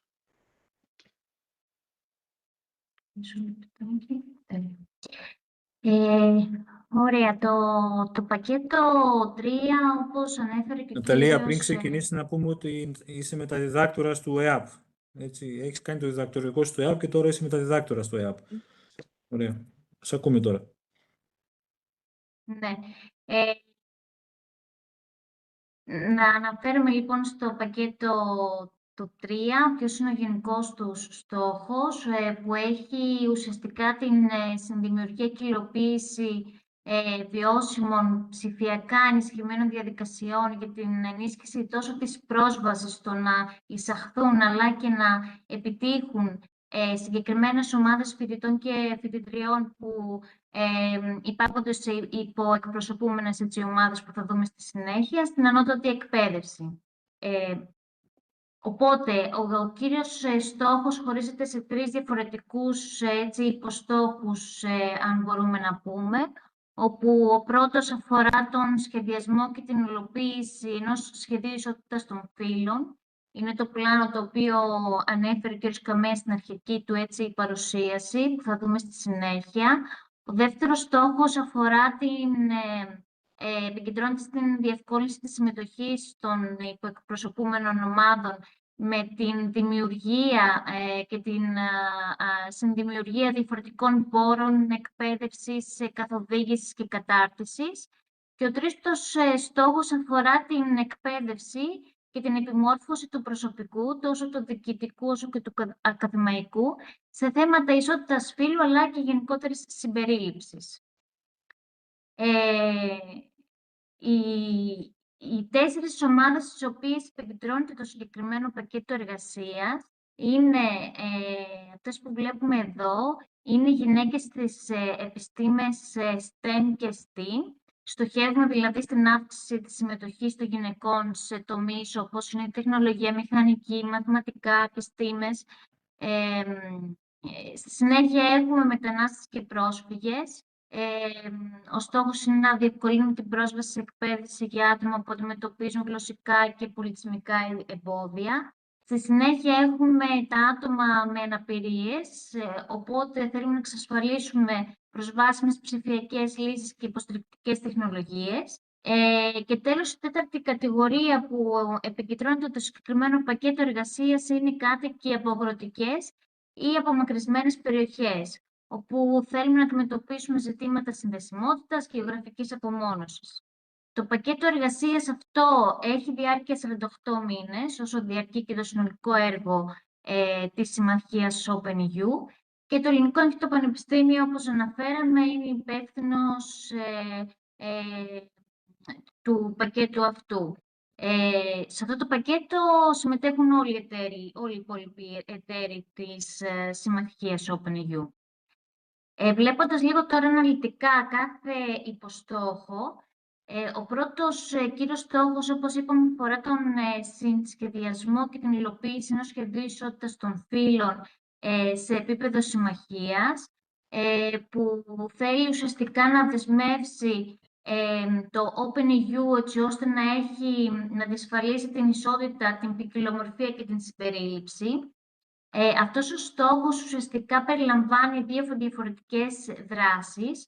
Η πρώτη είναι το 331 που αναφέρεται και περιλαμβάνει όλες τις εργασίες που έγιναν τον πρώτο χρόνο, εθνικές αναφορές, εργαστήρια, focus group που έγιναν διάφορα για να ουσιαστικά να σχεδιαστεί αυτό το πλάνο, που είναι και το πρώτο παραδοτέο, καθώς και η πολιτική πώς να αξιοποιηθεί το πλάνο ισότητας των φύλων. Και σε αυτή τη δράση υπεύθυνος εταίρος είναι το Ανοιχτό Πανεπιστήμιο της Καταλωνίας, ενώ αντίστοιχα υπάρχει και μία δεύτερη δράση, η οποία θα ξεκινήσει μετέπειτα κατά τη διάρκεια του έργου, ανάμεσα στο δεύτερο με το τρίτο έτος, όπου ουσιαστικά θα αναπτυχθεί ένα toolkit για να διευκολύνει την υλοποίηση αυτού του σχεδίου, αυτού του πλάνου που έχει αναπτυχθεί κατά τη διάρκεια αυτού του έργου, στο οποίο και υπεύθυνος είναι το Ελληνικό Ανοιχτό Πανεπιστήμιο για την ανάπτυξή του. Πηγαίνοντας τώρα στον δεύτερο υποστόχο, στην διευκόλυνση της συμμετοχής στην ανώτατη εκπαίδευση, μέσω προσφοράς πόρων εκπαίδευσης, προγραμμάτων καθοδήγησης. Αυτό είναι έτσι ένα μεγάλο κομμάτι αυτού του πακέτου εργασίας, που περιλαμβάνει 4 διαφορετικές δράσεις. Η πρώτη είναι η ανάπτυξη ενός διαδραστικού οδικού χάρτη πρόσβασης και πόρων, όπου και υπεύθυνο γι' αυτό είναι το Ελληνικό Ανοιχτό Πανεπιστήμιο. Ο στόχος είναι εδώ να δημιουργήσουμε έτσι ένα διαδραστικό πολυγλωσσικό οδικό χάρτη που θα περιέχει διαδρομές πρόσβασης στην ανώτατη εκπαίδευση, διαθέσιμους πόρους και εργαλεία υποστήριξης, καθώς και οδηγίες για την επιτυχία στη ψηφιακή εκπαίδευση. Η δεύτερη δράση αφορά την εκπαίδευση της ψηφιακής ετοιμότητας με μικρά εκπαιδευτικά προγράμματα διαδικτυακά για τους φοιτητές που εντάσσονται σε αυτές τις 4 ομάδες που είπαμε. Επομένως, στο πλαίσιο αυτού της δράσης θα αναπτυχθούν κάποια online ασύγχρονα εκπαιδευτικά προγράμματα αξίας 1 με 2 ECTS που θα προσφερθούν για αυτούς τους φοιτητές. Η τρίτη δράση αφορά την εκστρατεία με πρότυπα για τις υποεκπροσωπούμενες ομάδες. Ουσιαστικά έχει δημιουργηθεί και συζητείται να δημιουργηθεί μια στρατηγική εκστρατεία επικοινωνίας με διάφορα πρότυπα, role models από φοιτητές και φοιτήτριες ή απόφοιτους και απόφοιτες για την ευαισθητοποίηση και την ενθάρρυνση της πρόσβασης